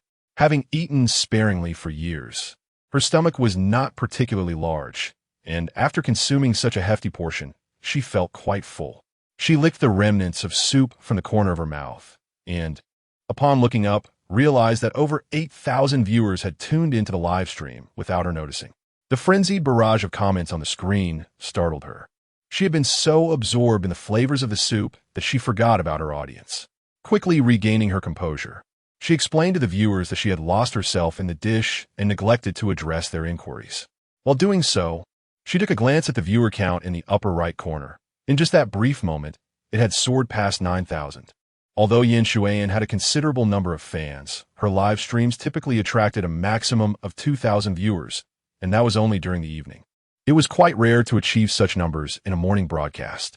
What was going on today? How had the viewership suddenly surged to 9,000? Was it merely because she was live streaming while enjoying hot and sour soup? The comments in the chat were racing by at such a pace that Yan Shuiyan could hardly keep up, prompting her to scroll through the audience's messages manually. Indeed, many of the comments were inquiries about what she was eating, as it appeared incredibly appealing. Typically, Yan Shuiyan would refrain from disclosing the location of her meal, especially since she had not received any sponsorship for advertising. However, seeing so many people asking, she worried that if she didn't share the information, they might never return to her stream or might even unfollow her. Thus, she decided to reveal the location of her meal. This prompted an explosion of comments in the chat, proclaiming that the host was a good person, although some questioned whether Yan Shuiyan had accepted advertising fees from merchants. These doubts were swiftly overshadowed by an outpouring of gratitude in the comments. The remaining hot and sour soup was no longer appetizing to her, so she sealed it and placed it in the refrigerator, planning to purchase 2 buns to accompany it for lunch. It is indeed peculiar that, despite her generally poor appetite, she felt an urge to eat due to a bowl of hot and sour soup. However, as her stomach began to protest, she hesitated to indulge further, yet was reluctant to discard it. Typically, her eating habits involved casually purchasing a few items, consuming what she could, and discarding the rest. Yet today, she felt no inclination to dispose of this bowl of soup. Rather, she treasured it. Observers in the live stream were further convinced that the hot and sour soup Yan Shuiyan consumed must be exceptionally delicious. Some local residents of Pingcheng quietly noted the address, eager to experience it for themselves, especially since it was recommended by a beautiful host. Even if it turned out to be subpar, they felt compelled to visit, hoping for a chance encounter with the enchanting streamer. Today, Yan Shuiyan was exceedingly elated. Not only had she savored a delightful bowl of hot and sour soup, but her live stream audience had astonishingly surpassed 10,000 viewers. This was an unprecedented feat. After concluding her stream, she discovered that her follower count had surged by several thousand. She had long lamented that her stable base of 200,000 followers was growing at a glacial pace. Despite her frequent content changes, little did she anticipate that merely enjoying a bowl of hot and sour soup would yield such remarkable results. Hence, she resolved to return to Xu Qiu's stall for more soup next time, since so many enjoyed watching her eat. She would add 2 chive and egg pancakes to her order. Given the success of her culinary endeavors, Perhaps her follower count could even surpass 1 million. Unbeknownst to Xu Qiu, he had unwittingly become a topic of discussion in the live stream and was oblivious to the surprises awaiting him the next day. After closing his stall, Xu Qiu parked his tricycle in a secluded corner. He was brimming with excitement, as the sound of accumulating points had been incessantly ringing in his ears throughout a busy morning, and he had lost track of how many servings he had sold or how many points he had accrued. Seeking a quiet spot, he decided to inquire about his current points with the system. With few passers-by, he felt safe from the judgmental gazes of strangers should he express his joy aloud. System, how many points do I currently have? Am I eligible for a lottery draw? Congratulations, host. You have accumulated a total of 377 points, qualifying you for a lottery draw. If you choose to participate, 100 points will be deducted. Would you like to proceed with the lottery? Yes, yes. Confirm to begin. Xu Qiu exclaimed joyfully. Thankfully, there was no one nearby. Otherwise, he might have attracted curious stares. After 2 bustling mornings, he was finally ready to participate in the lottery. A transparent panel suddenly materialized before Xu Qiu, prominently displaying a button marked Start. With a light touch, Xu Qiu activated the button, and in an instant, a flurry of text began to dance frantically across the panel at a bewildering speed, rendering the words utterly indecipherable. At this pace, I can't even discern the rewards, he mused. Oh well, I might as well select one at random. It's not like I have anything to lose. Maintaining a positive outlook, Xu Qiu thought, it can't possibly be worse than the past few days. He promptly pressed the end button. The previously chaotic numbers halted abruptly, revealing 4 bold characters before him. Fierce Firewalk. When the world is a fierce firewalk, Xu Qiu pondered, uncertain of how to utilize this peculiar item or even what it resembled. Just as his confusion deepened, the system's voice echoed once more. Ding! Congratulations, host, for acquiring the Fierce Firewalk. Would you like to claim it now? Of course I want it now, Xu Qiu exclaimed, his curiosity piqued by the system's inaugural reward. Before he could fully comprehend the situation, a wok appeared before him in an unexpected flash. Chapter 25. A new vending spot. Xu Qiu picked up a black wok from the ground, which appeared to be no different from an ordinary frying pan. Just as he began to wonder if he had been deceived by the system, it provided him with usage instructions. Name: Inferno Wok. Capable of heating without electricity or flame. Usage: the host need only mentally command ignite. Note: the Inferno Wok can only be used by the host. Xu Qiu shook the Inferno Wok and, following the system's prompt, silently commanded it to ignite. Soon, he felt waves of warmth emanating from the pan. He waved his hand above the wok and found the temperature exceedingly high. The items provided by the system were astonishingly effective. In less than 2 seconds, the wok had reached a temperature suitable for cooking, requiring no preheating whatsoever. What surprised Xu Qiu the most was that the Inferno Wok did not need any additional heat source to function, which was incredibly convenient. Most importantly, it could only be used by him. Indeed, spending 100 points for this reward was exceptionally worthwhile. At that moment, Xu Qiu had only 277 points remaining. He had earned 377 points over the past 2 days, and after spending 100 on the lottery, this was all that was left. Nevertheless, he remained confident. Points could always be earned again. However, items acquired through the system's lottery were invaluable, impossible to purchase with mere money. He resolved to prepare more food and sell even more to accumulate additional points. Xu Qiu felt fortunate that he had conducted the lottery in a secluded corner. Otherwise, the sudden appearance of a wok would certainly raise suspicions among passers-by. Now, with no one around, he had no need to explain how the wok had materialized. After the lottery, Xu Qiu took out his phone to check his earnings from that morning. What he saw made him nearly lose control with joy. Remarkably, after just over 2 hours of vending, he had earned 200 yuan. Thankfully, he had decided the previous day to prepare more chive and egg pancakes and added hot and sour soup, leading to a substantial surge in sales. Although each customer only provided him with 1 point, the money was all his. Even with fewer points, as long as he diversified the offerings at his stall, his revenue would not diminish. The thought of earning 14,000 yuan in just over 2 hours felt surreal to Xu Qiu. He quickly reached out to the still warm Inferno Wok, feeling the gradually dissipating heat, confirming that he was indeed not dreaming. Truly, when one door closes, another opens. He had transformed from a state of poverty and unemployment to earning such a sum through his stall. While this might seem modest compared to the fortunes of the wealthy, Xu Qiu felt immensely satisfied. After all, this was just the beginning of the second day. Who could predict what the future held? The more he contemplated, the more exhilarated he became.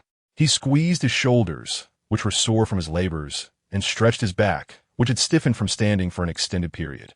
Sigh. The sudden influx of numerous dishes is indeed exhausting.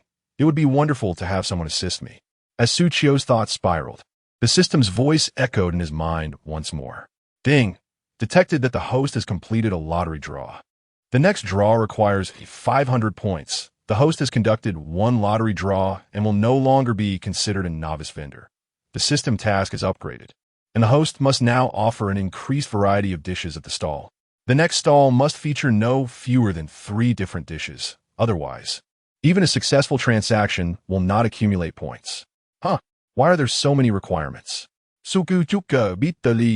It seems that to earn points, one must adhere to the system's stipulations. Henceforth, he must present no less than 3 dishes at his stall. In any case, he has already prepared a chive and egg pancake along with a hot and sour soup, which account for 2 dishes. Therefore, he merely needs to prepare additional ingredients and create one more dish. Xu Qiu felt no concern regarding this requirement. After all, he intended to diversify his offerings to earn extra money, making the system's conditions merely a coincidental advantage. Glancing at the frying pan in his hand, the smile at the corner of his mouth never faltered. What a stroke of luck! Since he had won a high-temperature frying pan in the lottery, he could add a stir-fried dish tomorrow. Stir-fried noodles, fried rice, or chow mein would suffice. However, this would indeed make him quite busy. He truly needed to find a helping hand. Hastily, Xu Qiu stored the frying pan and rode his tricycle, meandering around Wenhua Road. He planned not to set up his stall in the morning, but rather at 6 p.m. This way, selling stir-fried dishes would be more marketable, and he would not have to rush as he did when providing breakfast for office workers. Typically, after 6 p.m., many people finish work and can conveniently purchase food from his stall to enjoy leisurely at home. Xu Qiu also would not have to fret about his slower pace, causing those in a hurry for work to be late. With this thought, he felt increasingly confident in his plan. Consequently, Xu Qiu widened his eyes, meticulously observing which spots nearby would be suitable for a stall. However, Wenhua Road, lined with office buildings, would not suffice for setting up in the afternoon at the original stall location. Fortunately, Wenhua Road is quite lengthy. By consistently searching along it, he was certain he would discover an ideal location. Xu Qiu's tricycle soon arrived at the riverbank. Instantly, his eyes sparkled with excitement, and he inquired, "System, would setting up a stall by this river violate the requirements? This area must still fall within the scope of Wenhua Road, right?" Xu Qiu felt uncertain. The position by the river was approximately 200 meters from Wenhua Road, and he worried that it might not be an approved location by the system. Hence, he cautiously sought clarification. Answer for the host. Setting up a stall around Han River is also within the designated area. Upon hearing the system's response, Xu Qiu felt a wave of relief wash over him. Thus, he decided to set up his stall there by the Han River in the evening. The Cold River is one of the more renowned locations in Pingqing. It derives its name from the refreshing coolness that envelopes the area whenever one approaches the river, providing a soothing respite even during the sweltering summer months. Following the bridge over the Cold River leads one to the Cold River Park. In the afternoons and evenings, the vicinity becomes bustling with people. Employees returning from work often change into their athletic attire to jog or engage in physical activities before heading back to their residences. Previously, Xu Qiu had adopted a similar routine for a period to enhance his fitness.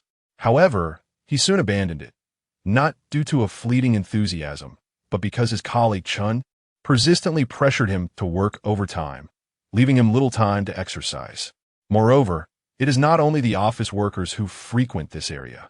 Local residents often come here for leisurely strolls or to play with their children, and many young couples have chosen this spot as their romantic rendezvous. In such a bustling locale, it is only natural that many have sensed a business opportunity, setting up stalls around the Cold River. Given the spaciousness of the area, The city management tends to turn a blind eye, rarely inspecting this place. Thus, it serves as an ideal location for their new ventures. Chapter 26. The addiction of street vending. After determining the ideal location for his stall, Xu Qiu wasted no time and swiftly pedaled his tricycle towards the vegetable market.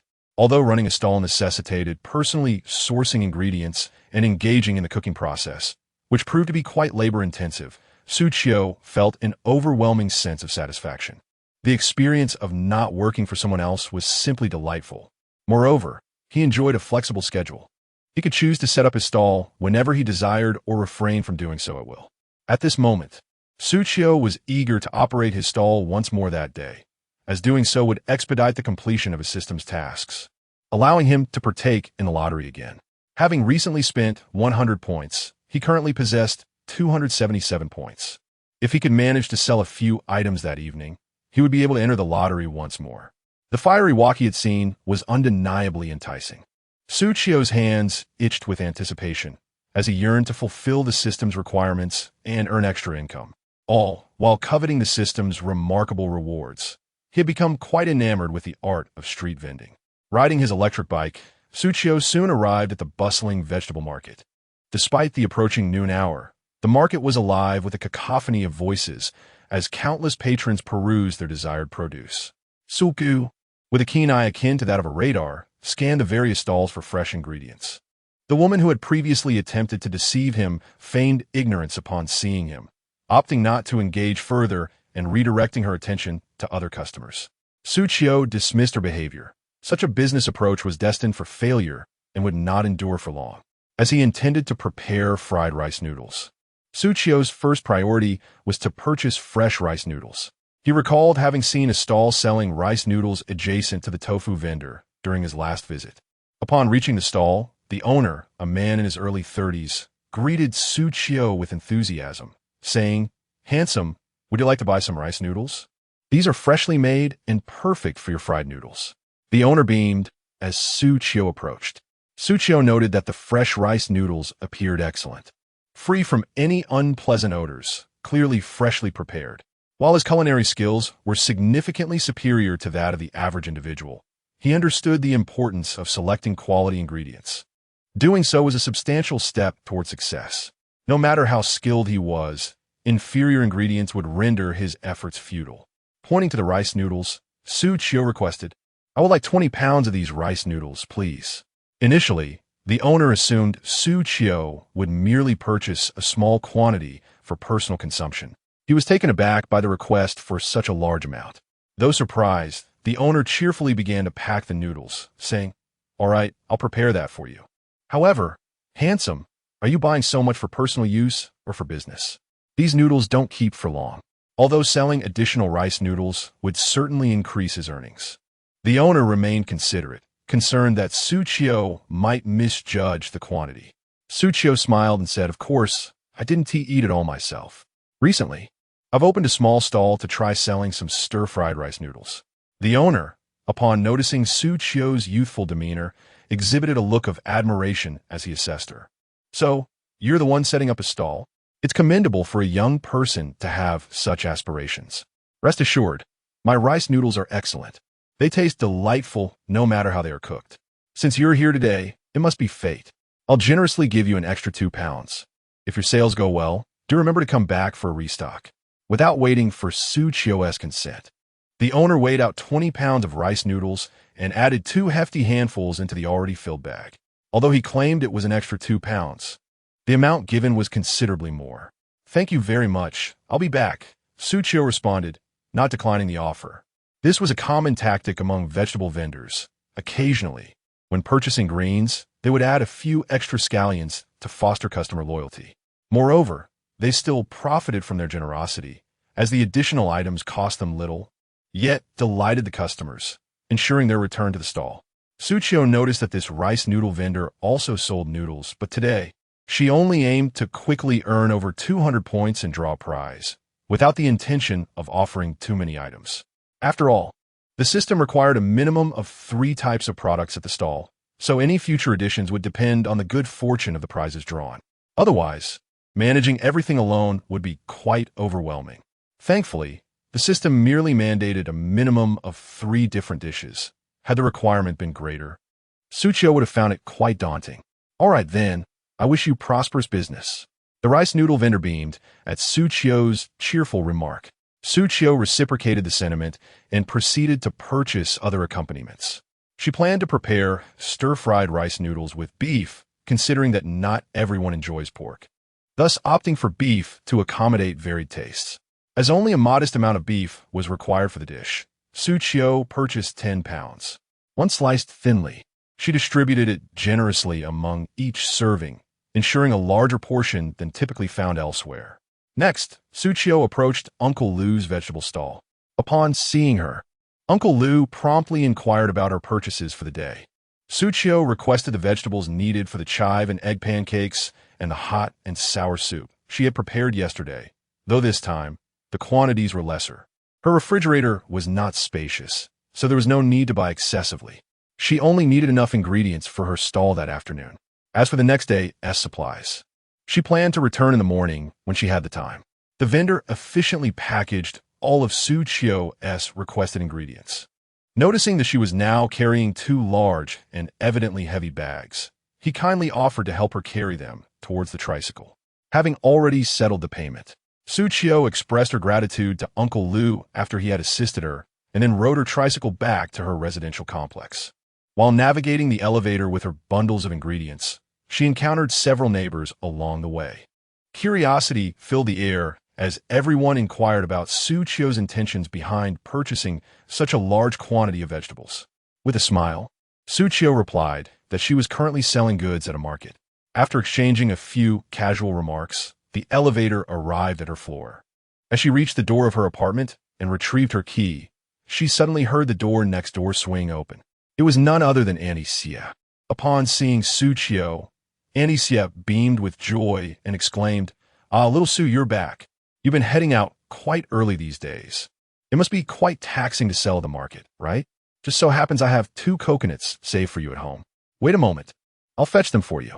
Without waiting for a response, Auntie Xia promptly turned and disappeared into her house, soon returning with 2 large coconuts for Xu Qiu. Chapter 27. The fiery wok truly lives up to its name. No, I must express my gratitude for your kindness, Auntie.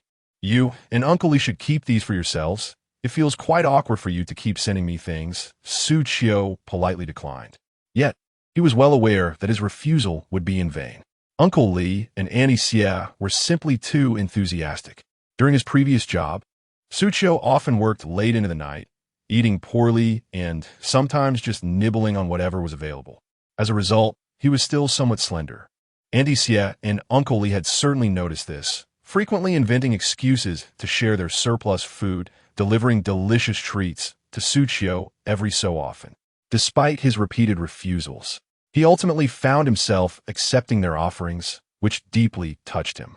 He had initially thought that living in the city would mean distant neighborly relations. Instead, he discovered a warmth within this community. Auntie Xia, undeterred by Xu Qiu's protests, entered the room. With no other choice, he opened the door and brought the ingredients inside. Moments later, Auntie Xia emerged carrying 2 coconuts. "Here, take these 2 coconuts to drink. Chill them in the refrigerator for a while. They taste even better cold." The coconuts had been peeled, so all that was required was a gentle slice to access the refreshing water within.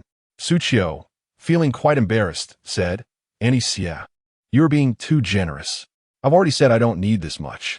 Auntie Xia waved her hand dismissively, exuding a generous spirit. "What is the big deal? They are just 2 coconuts. They are yours now, and you mustn't refuse again. If you do, I'll be truly upset." Faced with her insistence, Xu Qiu felt he had no choice but to accept the coconuts. "I'm going to prepare some stir-fried noodles shortly, and once they are ready, I'll bring some over for you and Uncle Lee. You needn't bother cooking lunch. You should try my cooking."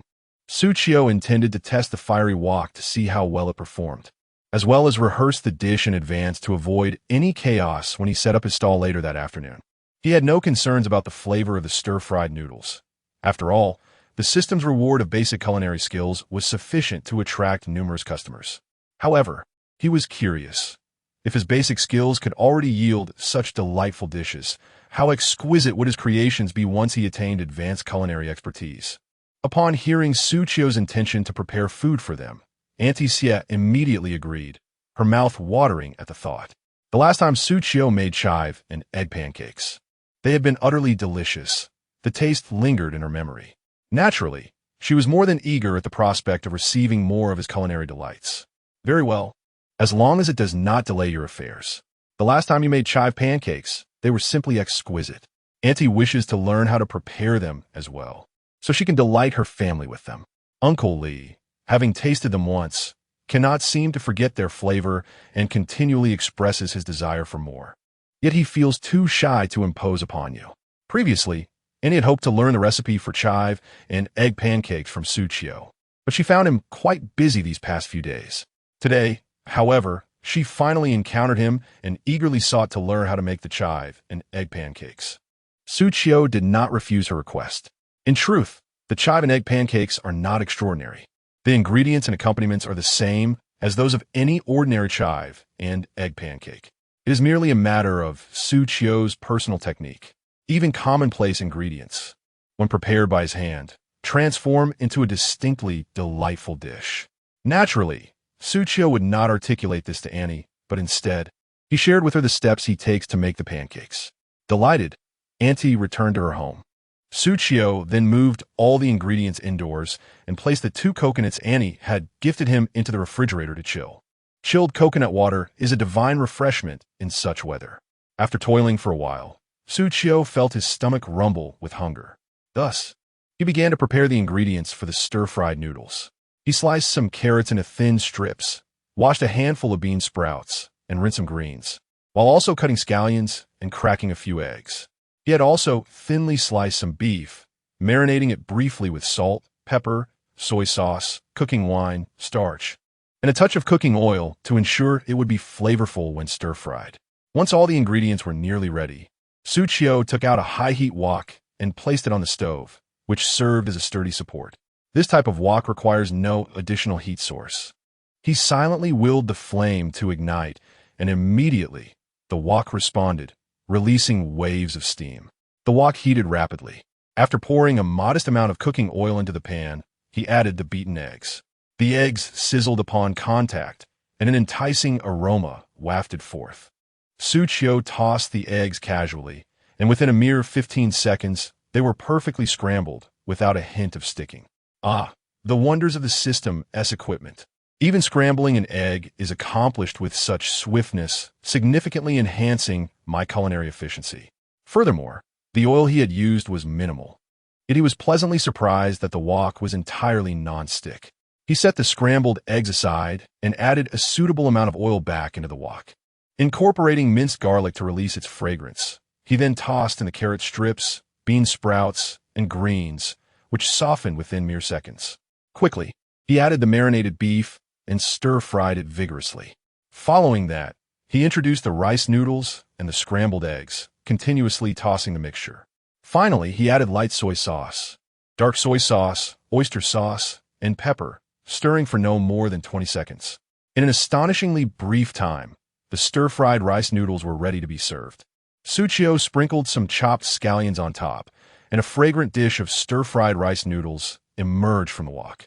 The entire room was suffused with an intoxicating aroma, the scent of stir-fried rice noodles permeating the air. It was truly delightful.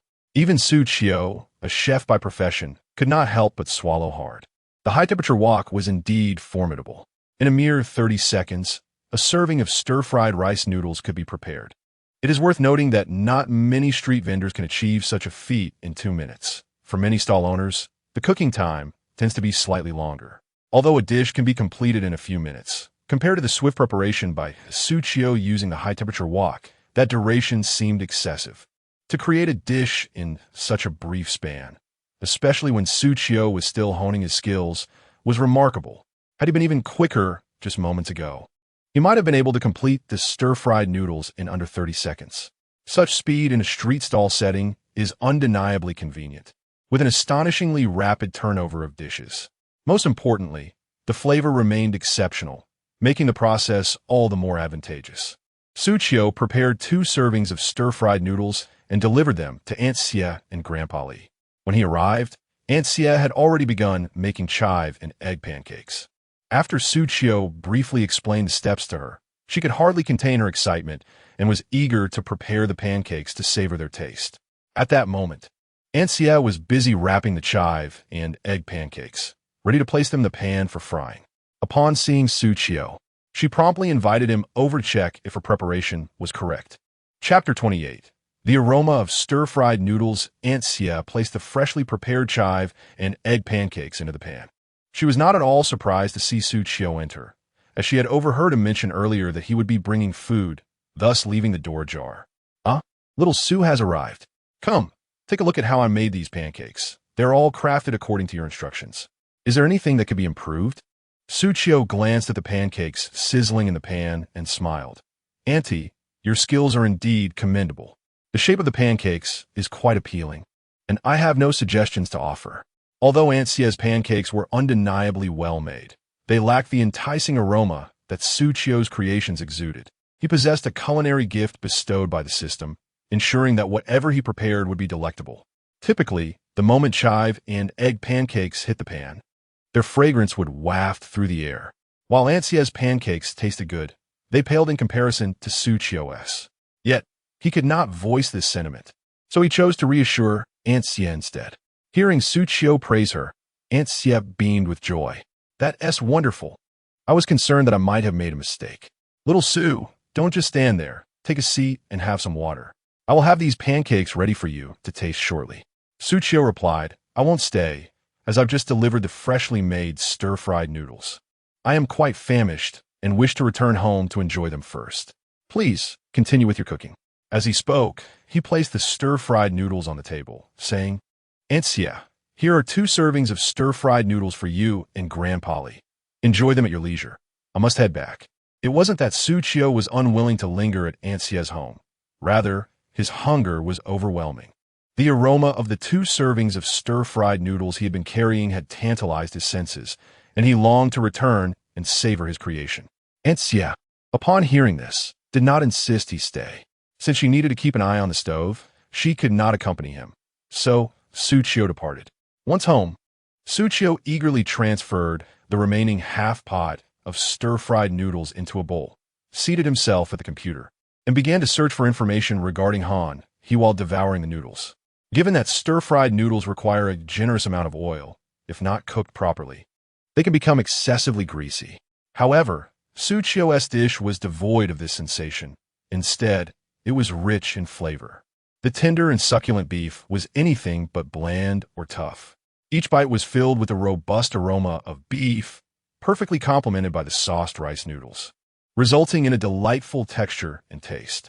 The mingling scents of bean sprouts and carrots created a harmonious blend, explaining why so many people are fond of stir-fried noodles. A serving of stir-fried noodles paired with some barbecue delicacies in the evening would surely soothe the weary soul after a long day. As he savored the noodles, Xu Qiu reflected on the significance of the wok's heat in stir-frying, marveling that the absence of an external high flame could still yield such a rich smokiness, making it resemble the results of a vigorous stir-fry. The fiery stir-fry pan indeed proves to be exceptionally useful. Merely acquiring this remarkable cooking utensil brings great satisfaction to Xu Qiu, leaving one to wonder if future draws might yield even more advanced items. Although the goods intended for sale at the market this afternoon are not particularly abundant, they are certainly sufficient for yet another chance at a lottery. Hence, Xu Qiu is brimming with enthusiasm, eagerly typing Hanha into the computer, which promptly presents a plethora of posts related to the Hana River. In less than 10 minutes, Xu Qiu gains a comprehensive understanding of the surroundings of the Hanha. Given the river's considerable length, the chosen location aligns perfectly with the stipulations set forth by the system, which explains why the system deems setting up a stall by the Hanha permissible. What astonishes Xu Qiu the most is that not only is the traffic substantial, but the foot traffic is also considerable. Most notably, the daily influx of visitors to Hanha Park reaches astonishing figures, often exceeding tens of thousands. This figure surpasses Xu Qiu's initial expectations. After absorbing the information regarding Hanha, Xu Qiu closes the computer. In this short span, a large bowl of stir-fried noodles has been devoured entirely by Xu Qiu. Indeed, the delightful taste of good food has significantly stimulated the appetite. Previously, Xu Qiu's eating capacity was modest, but since indulging in the delectable dishes prepared, the appetite has gradually expanded without notice. From the refrigerator, Xu Qiu retrieves a coconut gifted by Aunt Xia, skillfully slicing open the flesh to reveal a small opening through which the sweet coconut water can be savored with a straw. Meanwhile, Aunt Xia is bustling energetically in the kitchen, having just completed a generous platter of chive and egg pancakes. Coincidentally, at this moment, Grandpa Li returns from a game of chess. Upon entering the house, he is greeted by an enticing aroma, prompting him to curiously inquire, "What has my dear wife cooked today that smells so delightful?" Aunt Xia, assuming Grandpa Li is praising her fragrant chive and egg pancakes, responds joyfully, "These are the chive and egg pancakes that Xiao Xu taught me to make. You can smell the aroma, can't you? It seems I need to consult Xiao Xu for the recipe. You've returned just in time. The pancakes are ready for you to taste." Hearing that chive and egg pancakes are available, Grandpa Li, filled with excitement, neglects to wash his hands and hastily takes a seat at the dining table, eagerly awaiting Aunt Xia to serve the freshly made pancakes. However, noticing 2 boxes of stir-fried noodles on the table, he curiously asks, "Why are there 2 boxes of stir-fried noodles? Did you just buy them?" "They were just delivered by Xiao Xu. I was too engrossed in frying the chive and egg pancakes to remember the noodles. Fortunately, we won't be cooking lunch today. We can enjoy the stir-fried noodles alongside the pancakes," Aunt Xia explains as she places the chive and egg pancakes on the table, enhancing the already rich aroma. Yet, Grandpa Li looks between the stir-fried noodles and the pancakes, his expression somewhat perplexed. Noticing her husband has yet to pick up his chopsticks, Aunt Xia, who recalls he had earlier expressed his hunger, wonders why he remains still. "Why aren't you eating? Didn't you say you were starving? Now that the food is served, why the hesitation?" Old Mr. Li scratched his head, his gaze fixed on the fried noodles prepared by Xu Qiu, and remarked, "Why does it seem that the delightful aroma emanates not from the chive and egg pancake, but rather from this fried noodle dish?" Upon entering the room, he was enveloped by the mingled scents of chive and egg pancakes and fried noodles, leaving him momentarily unable to discern which fragrance was more enticing. Hearing his employer claim that the pancakes were taught to her by Xu Qiu, he naturally assumed it was the aroma of the pancakes that captivated him. However, as he sat at the dining table, he realized that the enticing fragrance was indeed that of the fried noodles, while the aroma of the chive and egg pancakes appeared rather subdued. Without further ado, Mrs. Xia picked up a piece of the chive and egg pancake and placed it into Mr. Li's mouth, slightly reproaching him. "Stop the chatter. This is freshly made. And I followed Xu's instructions, so it is undoubtedly my dish that is fragrant. Do take a bite before you speak." Chapter 29. When did you start enjoying fried noodles? After tasting the chive and egg pancake prepared by his beloved wife, Grandpa Li did not exhibit the expected look of amazement.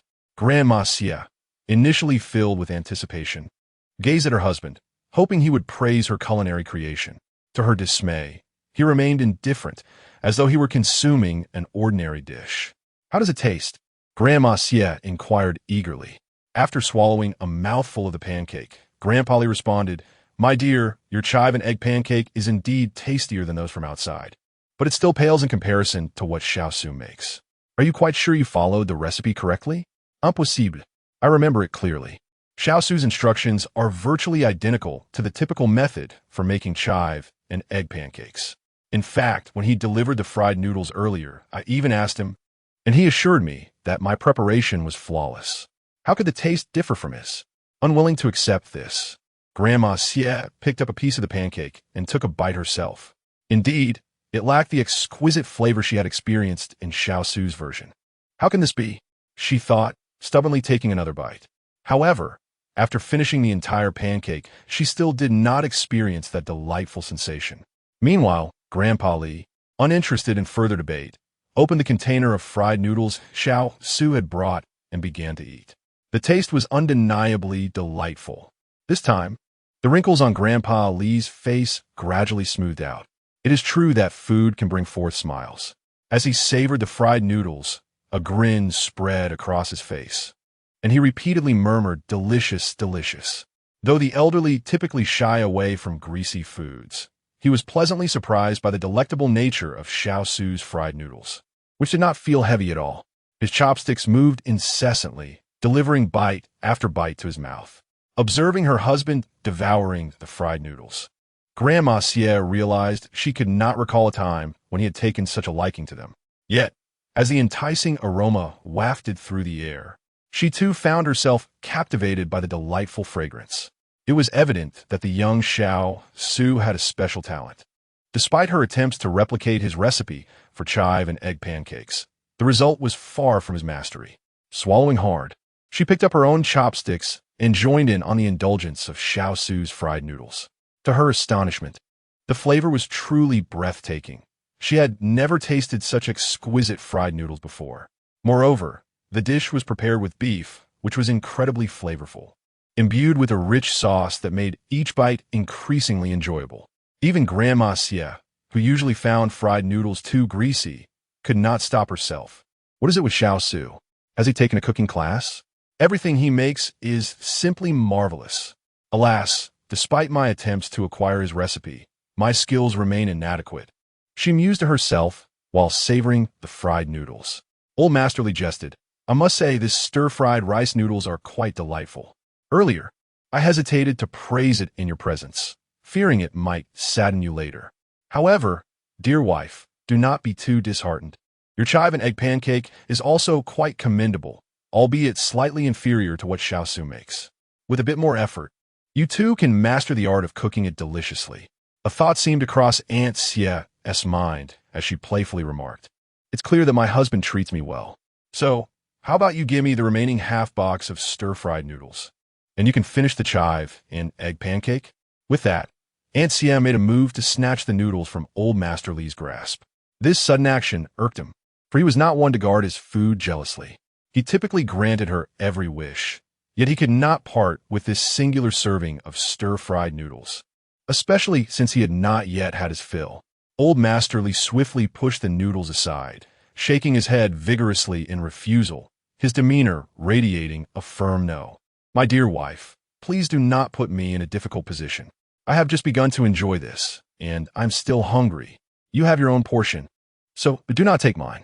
Ah, you old man, just a while ago you were singing my praises, and now your true self is revealed. Never mind, I shall not contend with you. Aunt Xie replied, not at all vexed, as she retreated her hand with a smile, savoring her chive and egg pancake alongside the stir-fried noodles made by Xiao Xu. The combination surprisingly proved to be quite delectable.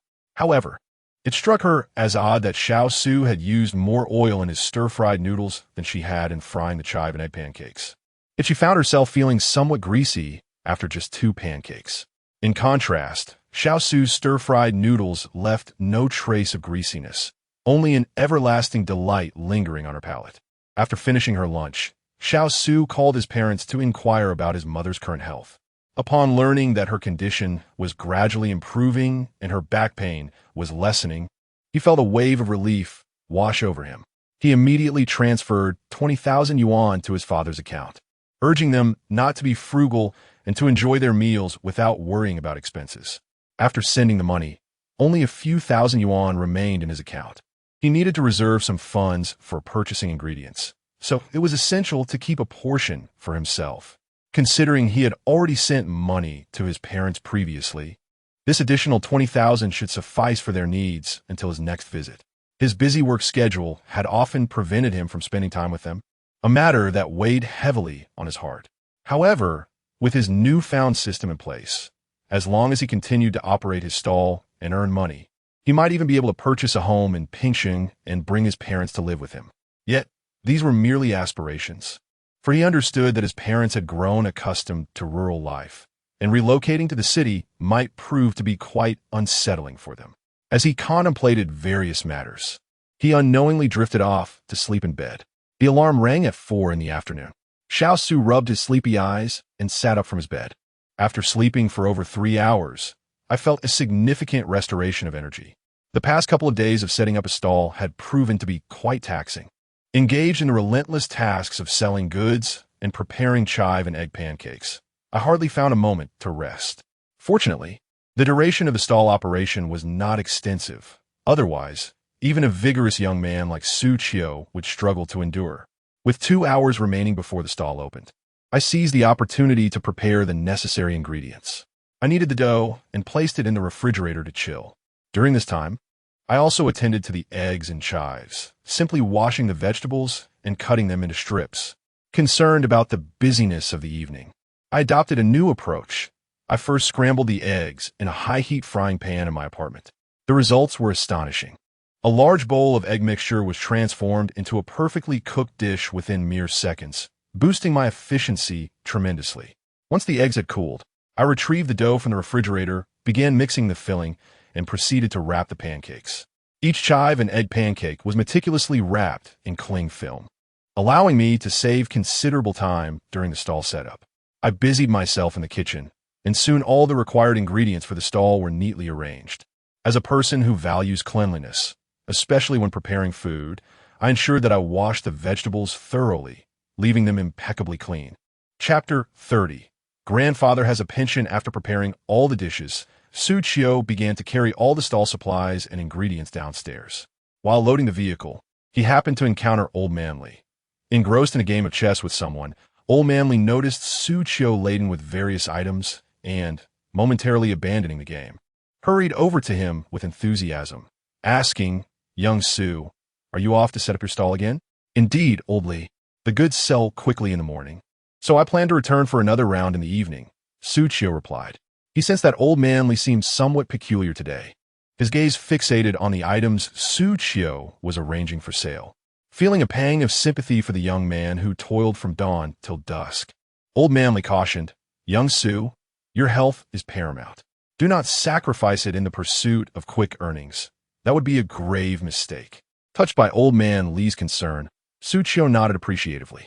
"Rest assured, Old Li, I am mindful of my well-being.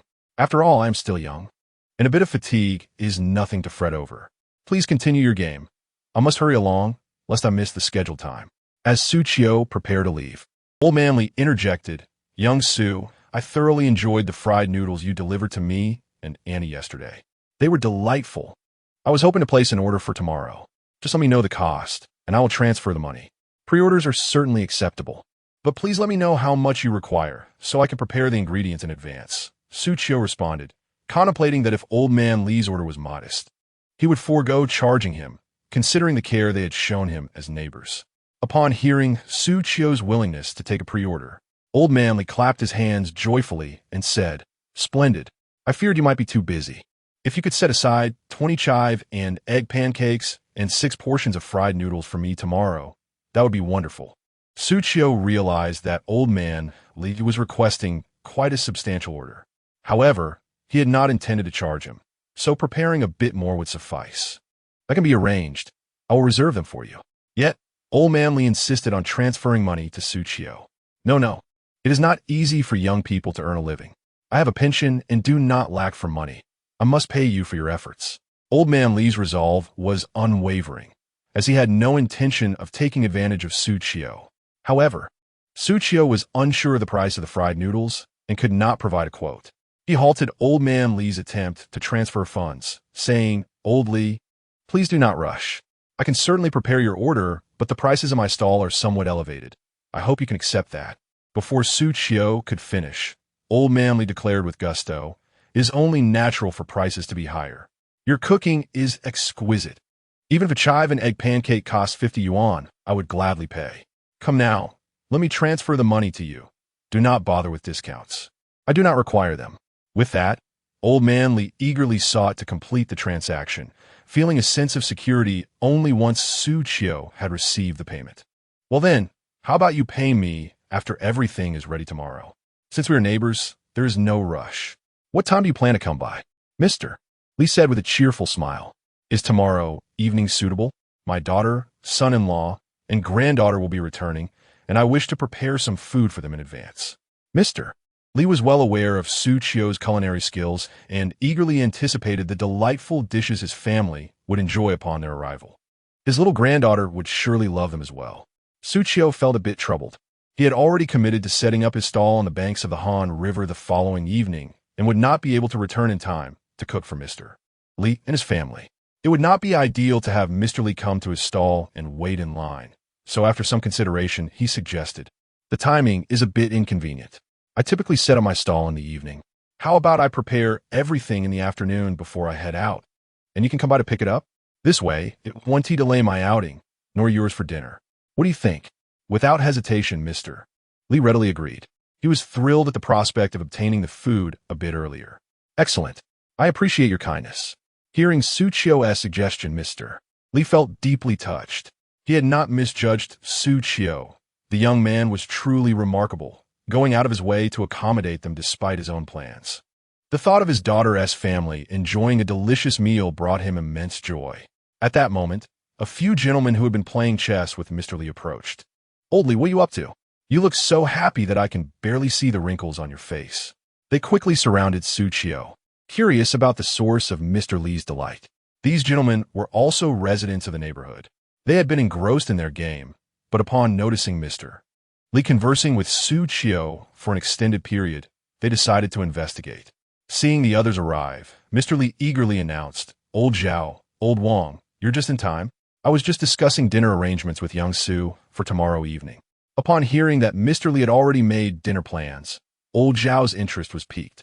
"Young Su, I've heard from Old Li that your culinary skills are quite impressive, particularly your chive and egg pancakes and stir-fried noodles. Is that true? Old Li has been raving about them while we've been playing chess, and it has become quite bothersome. Is it genuinely as good as he claims?" Before Xu Qiu could respond, Old Lin chimed in with his own curiosity. "Yes, Old Li has made me quite hungry as well, since he has already made a reservation. I would like to order 2 portions to sample as well." With Old Lin expressing interest, Old Wang and Old Zhang, who had been listening nearby, also declared their desire to place orders. After all, if Old Li spoke so highly of Xu Qiu's cooking, their curiosity was naturally piqued about just how delicious it truly was. Xu Qiu felt a bit embarrassed and chuckled softly. He had not anticipated that even before setting up his stall, customers would seek him out. It seemed that his unintentional efforts had borne unexpected fruit. "Initially, my intention was merely to express my gratitude to Mr. Li and Mrs. Xia for their past kindness towards me. Unexpectedly, I have also attracted new customers. Gentlemen, please do not rush. Reservations are indeed possible, yet my prices differ somewhat from those found elsewhere. I will provide you with the pricing after I set up my stall this evening. If the prices are agreeable, you may place your orders then. I am also concerned that the pricing provided by the system might not be sufficiently low, which could lead to discontent among you gentlemen. As for the matter of complimentary meals for Mr. Li and his family, that will suffice. I cannot extend such generosity indiscriminately. Otherwise, I might find myself at a disadvantage. After all, my relationship with these gentlemen is not particularly close. It is merely a matter of nodding and exchanging greetings." The gentlemen found my reasoning sound and agreed with my proposal. Since they have yet to sample the dishes I prepare, they are not overly eager for a taste at this moment. However, Mr. Li is already quite impatient. Chapter 31. Is it the latest business strategy? Upon exiting the community, Xu Qiu hurriedly drove his tricycle towards Hanhe. He had been delayed slightly by Grandpa Li and the others, and if he were to tarry any longer, the roads would inevitably become congested. Thus, it was imperative for Xu Qiu to arrive at Hanhe promptly. Fortunately, the journey proceeded smoothly, and he reached the banks of Hanhe at precisely 6:08, not too late at all. As soon as Xu Qiu parked, he swiftly set up his stall. He had already observed signs of impending traffic congestion on his way, so he was grateful not to have been caught in it. Otherwise, reaching his destination would have taken considerably more time. With deft movements, Xu Qiu quickly arranged his stall, positioning all the necessary items in their designated places. He began by setting up the pan, a frying pan he had previously purchased specifically for preparing chive and egg pancakes. Although it did not perform as well as a wok over high heat, it was still quite effective for frying. Once the pan was heated, Xu Qiu poured in oil and placed the pre-prepared chive and egg pancakes into it. Having prepared everything in advance, he could simply fry them without delay. While the pancakes sizzled, he surveyed his surroundings. Since this was a new location, there were no early birds queuing up as there had been in the morning. However, Xu Qiu remained unperturbed. It was still early, and given the deliciousness of his food, he was confident customers would soon arrive. Before long, 6 chive and egg pancakes were perfectly fried. Xu Qiu turned off the heat and left the pancakes in the pan to keep them warm. After completing the pancakes, he felt a pang of hunger himself. Originally, he intended to wait until closing to eat, but with no customers in sight, he decided to prepare his dinner first. With a mere thought, the wok heated up rapidly. All the ingredients had already been prepared, so he could begin cooking right away. Xu Qiu skillfully tossed in the marinated beef, followed by a variety of vegetables. This time, he was even more adept, allowing him to stir-fry the noodles in record time. Within mere seconds, the dish was ready. The enticing aroma of the stir-fried noodles soon wafted through the air surrounding his stall. Paying little heed to the details, Xu Qiu turned off the heat and transferred the stir-fried noodles to a plate, beginning to indulge in his meal. Leaning against the railing by the river, he savored the noodles while admiring the scenic views of Hanhe. Since he began working, he had not taken the time to truly appreciate the beauty surrounding him. Although he had visited Hanhe many times, he had never noticed how lovely it truly was. He had also placed the freshly made chive and egg pancakes onto his plate. With a total of 6 pancakes and a serving of stir-fried noodles, his dinner was conveniently settled. Just as Xu Qiu was enjoying his meal, intending to serve himself some hot and sour soup afterward, a customer approached. "Boss, what kind of stir-fried noodles are these? They smell amazing." A middle-aged man happened to pass by Xu Qiu's stall, having already caught a whiff of the delicious aromas wafting from it. Initially, he intended to rush home for dinner after work, but he unexpectedly discovered this little stall. Xu Qiu inquired, "Beef fried noodles, would you like an order?" Seeing how delectable Xu Qiu found the food, the man felt reassured. If the vendor relished his own offerings, surely the taste would not disappoint, and it suggested a commendable level of hygiene. The man's name was Huang Chunsong, who also worked nearby. Observing that Xu Qiu's stall appeared quite clean, he was intrigued enough to consider ordering a serving. "All right, I'll have one. How much is it?" Huang Chunsong pulled out his phone to make the payment, only to be taken aback when Xu Qiu announced the price. "Hello, a serving of fried noodles is 30 yuan. "What? 30 yuan for one serving? This is merely a stall. That price is outrageous." Huang Chunsong gazed incredulously at Xu Qiu. He had anticipated that the fried noodles would cost no more than 20 yuan. Anticipating Huang Chunsong's reaction, Xu Qiu explained, "Sir, please don't be alarmed. I use only fresh beef, and there are eggs included as well. The portion is quite generous. This price is quite reasonable." The system had detected a customer transaction, prompting Xu Qiu to set the selling price of the beef fried noodles at 30 yuan per serving. If Xu Qiu deviated from this price, he would not earn points and could be penalized for non-compliance. Initially, Xu Qiu had expected the system to suggest a higher price for the fried noodles, but this pricing was not excessively inflated. However, Huang Chunsong still found the price unacceptable and quickly waved his hand. No, that's too expensive." Xu Qiu, Unfa, smiled and replied, "All right, you're welcome to come back next time." As Huang Chunsong rode away on his electric bike, he muttered, "Selling at such a high price. Who would want to return?" Just as he rode a short distance, a young man approached from behind, clearly familiar with Xu Qiu. Upon seeing him, the young man was pleasantly surprised. Boss Xu, what are you doing here with the stall? Not even breakfast or dinner is spared." Xu Qiu recognized this customer. He was another office worker from the area who had expressed his fondness for Xu Qiu's chive and egg pancakes and hot and sour soup. It was a fortuitous encounter. "I'm no longer selling breakfast. I can't rise early enough. Haha." Xu Qiu offered a casual excuse. Yang Chengliang chuckled at Xu Qiu's jest and curiously asked, "Boss, are you still selling chive and egg pancakes and hot and sour soup? I should be the first to order, right?" Upon hearing the exchange between Yang Chengliang and Xu Qiu, Huang Chunsong halted his electric bike. "What's going on here? It's just a small stall, and there are purchase limits? This is utterly baffling. Is this the latest business strategy?" Clearly, there isn't a soul around Xu Qiu's stall at this moment. This intensified Huang Chunsong's curiosity regarding the extraordinary allure of Xu Qiu's stall. The items were selling briskly, and now, with the addition of stir-fried noodles, should he indulge in that as well? However, a purchase limit was necessary. Otherwise, previous customers might approach him requesting multiple servings, which would be unjust to others. Given Xu Qiu's insistence, Yang Chengliang had no choice but to acquiesce. Very well, I shall take one of everything from your stall. Having savored Xu Qiu's culinary creations before, Yang Chengliang held no doubts regarding the taste of the stir-fried noodles. The flavor was undoubtedly exquisite, since he couldn't buy several servings. Acquiring an additional portion of stir-fried noodles would suffice. After enjoying Xu Qiu's chive and egg pancakes accompanied by hot and sour soup that morning, he had been yearning for that delightful taste, just as he had contemplated how wonderful it would be to relish such a meal after work. He was pleasantly surprised to find the proprietor setting up a stall. The beef stir-fried noodles were priced at 30 yuan per serving, while the chive and egg pancakes and hot and sour soup remained at 15 yuan each. With a smile, Xu Qiu picked up a pen and inscribed the price of 30 yuan for the beef stir-fried noodles on the sign in front of the stall. Boss, the 60 yuan has already been transferred. Chapter 32. Savoring the delicacies thing. Congratulations, host. You have earned a point, as the sound of Yang Chengliang's payment echoed. A system notification resonated in Xu Qiu's mind. Initially, Xu Qiu possessed 277 points, but with the new addition, the total now reached 278.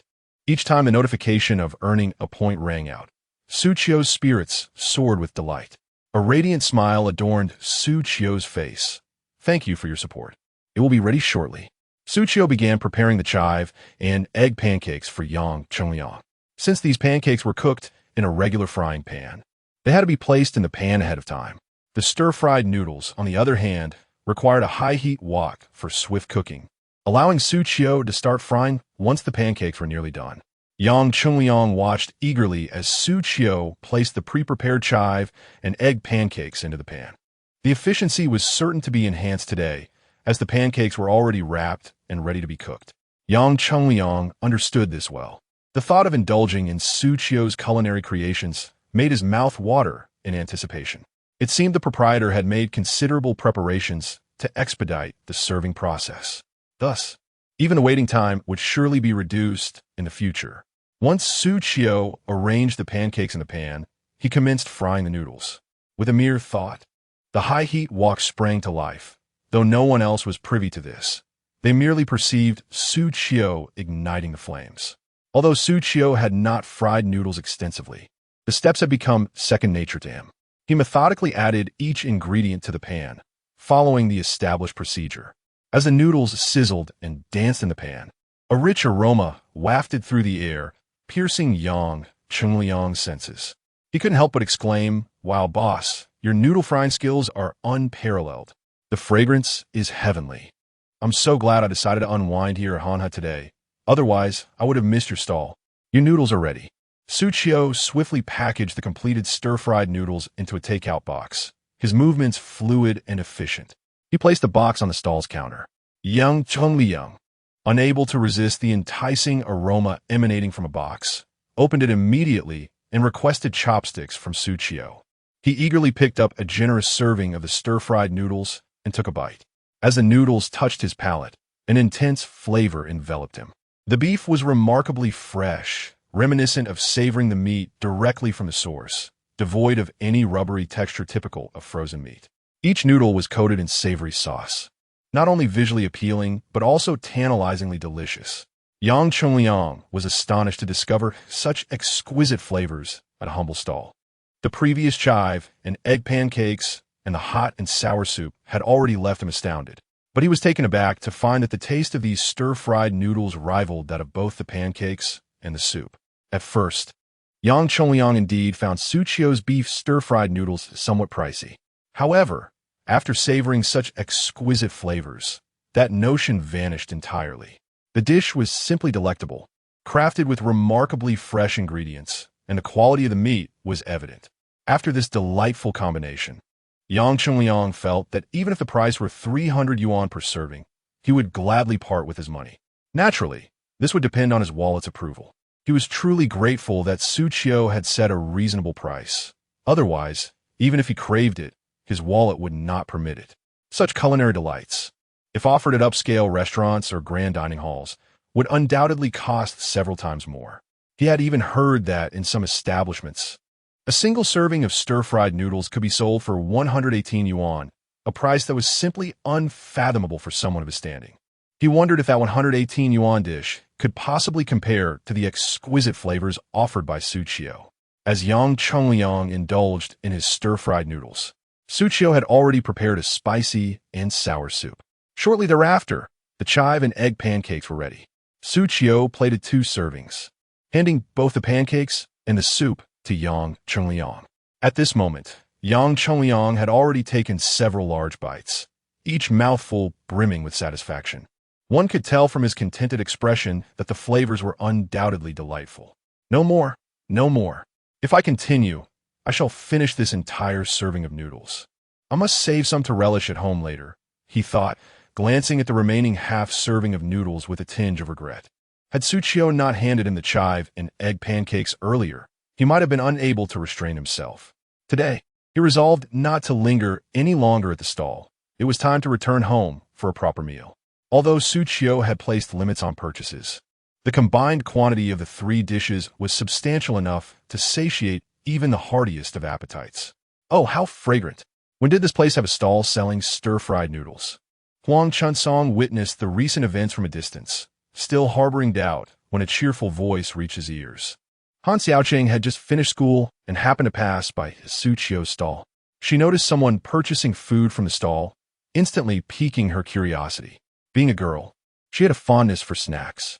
Initially, she had thought Xu Qiu's stall only offered light bites, but to her surprise, they also sold stir-fried noodles. "Excuse me, how much do you charge for the stir-fried noodles?" Han Xiaocheng inquired, her attention wholly devoted to Xu Qiu's stall.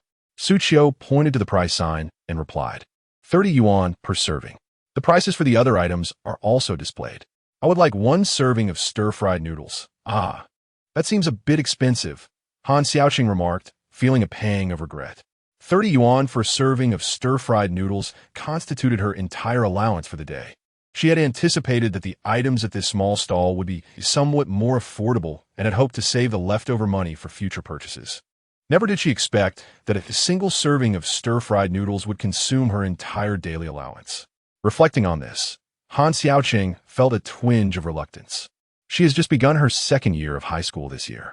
Due to the proximity of her school to home, she resides there without incurring any living expenses. Her mother ensures that she has everything she needs, and the 30 yuan she receives daily serves as her allowance for snacks. Xu Qiu smiled gently, suggesting, if you find the fried noodles too expensive, you might consider trying the chive and egg pancake or the hot and sour soup, each priced at 15 yuan. Xu Qiu noticed that Han Xiaocheng was reluctant to spend so much on food, as her pocket money was indeed limited, making the prices seem somewhat steep. However, these prices were set by the system, and Xu Qiu was not inclined to lower them arbitrarily. If she opened that door, it would set a precedent for others to haggle with her. Particularly awkward was the man on the electric bike who lingered nearby, expressing his dissatisfaction with the prices, yet unable to resist the enticing aroma of the food, leaving Xu Qiu feeling somewhat embarrassed. Han Xiaocheng was in a state of inner turmoil. The enticing scent had intensified her craving for fried noodles, yet the thought of spending 30 yuan felt rather extravagant. Perhaps it would be wiser to heed the owner's advice and opt for a 15 yuan soup or a chive and egg pancake instead. Just as Han Xiaocheng was mulling over her options, Huang Chunsong turned his electric bike around and returned. Chapter 33. To buy or not to buy, boss. I'll have a serving of that fried rice noodle you just made. Today, I must surrender to your culinary prowess. Even if your fried rice noodle is expensive, I must indulge. Huang Chunsong could no longer contain his cravings. Though he longed for the fried rice noodles made by Xu Qiu, he hesitated at the price. However, compared to Han Xiaocheng, he appeared significantly wealthier. After all, he had entered the workforce and assumed the role of a family provider, so he decided to treat himself today. He had witnessed Yang Chengliang's genuine delight while eating the fried rice noodles, which only intensified his curiosity about Xu Qiu's culinary creation. Do you require anything else? The chive and egg pancake is limited to 2, and the hot and sour soup to 1, each priced at 15 yuan. Xu Qiu calmly commenced frying the noodles. With the fried rice noodles priced at 30 yuan per serving, the 15 yuan for the pancake and soup seemed trivial. His curiosity about why such a small stall imposed purchase limits was piqued, yet he decided to order everything. Huang Chunsong waved his hand grandly. Yes. I'll take it all. 2 chive and egg pancakes, 1 hot and sour soup, and a beef fried rice noodle. Make it delicious. If I spend so much and it's not tasty, I might just overturn your stall. Though he said this, the prospect of actually flipping the stall was beyond him. He would likely resort to discreetly reporting the stall to the city management if the food did not meet his expectations. While preparing the fried rice noodles, Xu Qiu noticed Han Xiaochun standing nearby and smiled reassuringly. Little sister, it's all right. If you find it too expensive, you need not purchase it. Just because you inquired about the price does not obligate you to buy. Xu Qiu sensed that he would likely not complete this transaction with Han Xiaochun. Knowing that students often had limited funds, he recalled his own days as a student when his pockets were nearly empty. In the past, he would often ask for prices at various stalls, too shy to leave once he learned the costs were exorbitant. Concerned that Han Xiaochun, as a girl, might feel too bashful to walk away after asking about the price, he wished to reassure her that he was not the type of unscrupulous vendor. Han Xiaochun bit her lower lip, her inner turmoil raging as she grappled with the decision. Should she buy or not? If so, which item should she choose? Let me think it over, she finally said. Take your time. There's no rush, Xu Qiu replied. In the blink of an eye, he had prepared a serving of fried rice noodles. The rich aroma emanated from the stall, enveloping the area. Huang Chunsong and Han Xiaochun stood before the stall, enchanted by the enticing scent. Huang Chunsong's expression shifted. Could it be? Is this fried rice noodle truly that delectable? The fragrance was intoxicating, and the vibrant colors of the noodles danced in the pan, showcasing their deliciousness. Sir, your fried rice noodles are ready, along with your hot and sour soup and chive and egg pancakes. Please scan the code to make your payment. Xu Qiu efficiently packaged everything Huang Chunsong had ordered and indicated that it was time to settle the bill. With 2 chive and egg pancakes ordered, the total came to 75 yuan. Huang Chunsong never anticipated that he would spend so much at a humble stall. However, with a young girl observing nearby, as an adult, felt the need to maintain a semblance of dignity and promptly took out his phone to complete the payment. Upon receiving the 75 yuan from Huang Chunsong, Xu Qiu smiled and expressed her gratitude. The system immediately notified her of the points earned. Huang Chunsong glanced at the time. It was already 6:40, and if he didn't hurry home, his wife would surely be displeased. He disregarded the temptation to sample his purchase and hastily secured the bag to his electric bike. Pedaling homeward, Han Xiaochun had already inhaled the enticing aromas while Xu Qiu was stir-frying the noodles. Whether it was the stir-fried noodles, the chive and egg pancakes, or the hot and sour soup, she felt a yearning to taste each dish. However, her funds were insufficient to indulge in all these delights. After much deliberation, Han Xiaochun quietly addressed Xu Qiu. Boss, I would like a portion of hot and sour soup. At 15 yuan, this choice allowed her to retain another 15 yuan, alleviating her financial burden. Additionally, bringing the soup home meant she could share it with her family. With this thought, her worries diminished further. All right, I'll pack that for you, Xu Qiu replied. As she prepared the hot and sour soup, Han Xiaochun sensibly paid in advance. The delightful chime of the points notification sounded, confirming her reward. The resonance of this notification was indeed pleasing, as was the sound of the payment being received. Xu Qiu welcomed both sounds with open arms. Thank you, boss, Han Xiaochun exclaimed, her spirits lifted as she skipped home with her packaged soup. As dusk began to settle, Xu Qiu retrieved her pre-charged lamp and placed it beside her stall to provide some illumination. Fortunately, street lights surrounded her, allowing her to see clearly. However, the lamp's brightness was limited. Even when lit, it did not shine as brightly as the lights at other stalls. It was uncertain whether the evening rush was due to people hurrying home from work or gathering for dinners. But there were surprisingly few customers at Xu Qiu's stall. Although many passers-by were in the vicinity, not a single person approached to make a purchase. Xu Qiu felt a growing sense of urgency. Why was this evening so different from the previous 2? Could it be that she would only earn 3 points today? Yet, her concerns were unfounded. Within minutes, a few female employees finishing their shifts spotted Xu Qiu's stall. Initially skeptical that it was indeed Xu Qiu, they approached out of curiosity and, upon recognizing her, were filled with excitement and hurried to the stall. Their animated voices drew considerable attention, as these women had frequented Xu Qiu's stall for breakfast over the past 2 days and had tasted her delectable offerings. They have always held a deep fondness for the culinary creations of Xu Qiu. Initially, they believed that a mere breakfast would mark the end of their indulgence in his delectable chive and egg pancakes. To their surprise, upon returning from work, they encountered Xu Qiu setting up his stall. It was truly exhilarating. "Ah, it is indeed you, the proprietor. From afar, I scarcely recognized you," one exclaimed. "I told you he was the breakfast vendor, but you wouldn't believe me. Now you see how keen my eyesight is. They always advise you to take care of your vision, yet you refuse to heed their counsel. Well, I understand now that your eyesight is splendid. But what of it? I am first in line, and I shall place my order first. 2 chive and egg pancakes, and a bowl of hot and sour soup. I am well aware of the purchasing limits. Oh, and there are stir-fried noodles as well. I shall have a portion of those too. I want some as well, just like her. Wait, aren't you concerned about overindulging? It is already evening, and yet your appetites remain so robust. I am truly amazed. I too would like an order, please." A group of women chattered animatedly around Xu Qiu's stall, undoubtedly enhancing his popularity. Some passers-by could not resist joining in, ordering their own servings of stir-fried noodles. Observing the growing queue, the women eagerly informed those waiting behind them of the exquisite offerings available at the stall, further heightening the anticipation of those in line. Chapter 34. No quarreling during meals, I must tell you. The dishes crafted by this proprietor are absolutely delectable. I have indulged in his offerings for 2 consecutive days, and even while at work, I find myself longing for the flavors from this place. You will not regret waiting in line, despite the duration. Everyone, please exercise patience. The women at the front of the queue have spontaneously begun to extol the virtues of Xu Qiu's culinary creations to those behind them.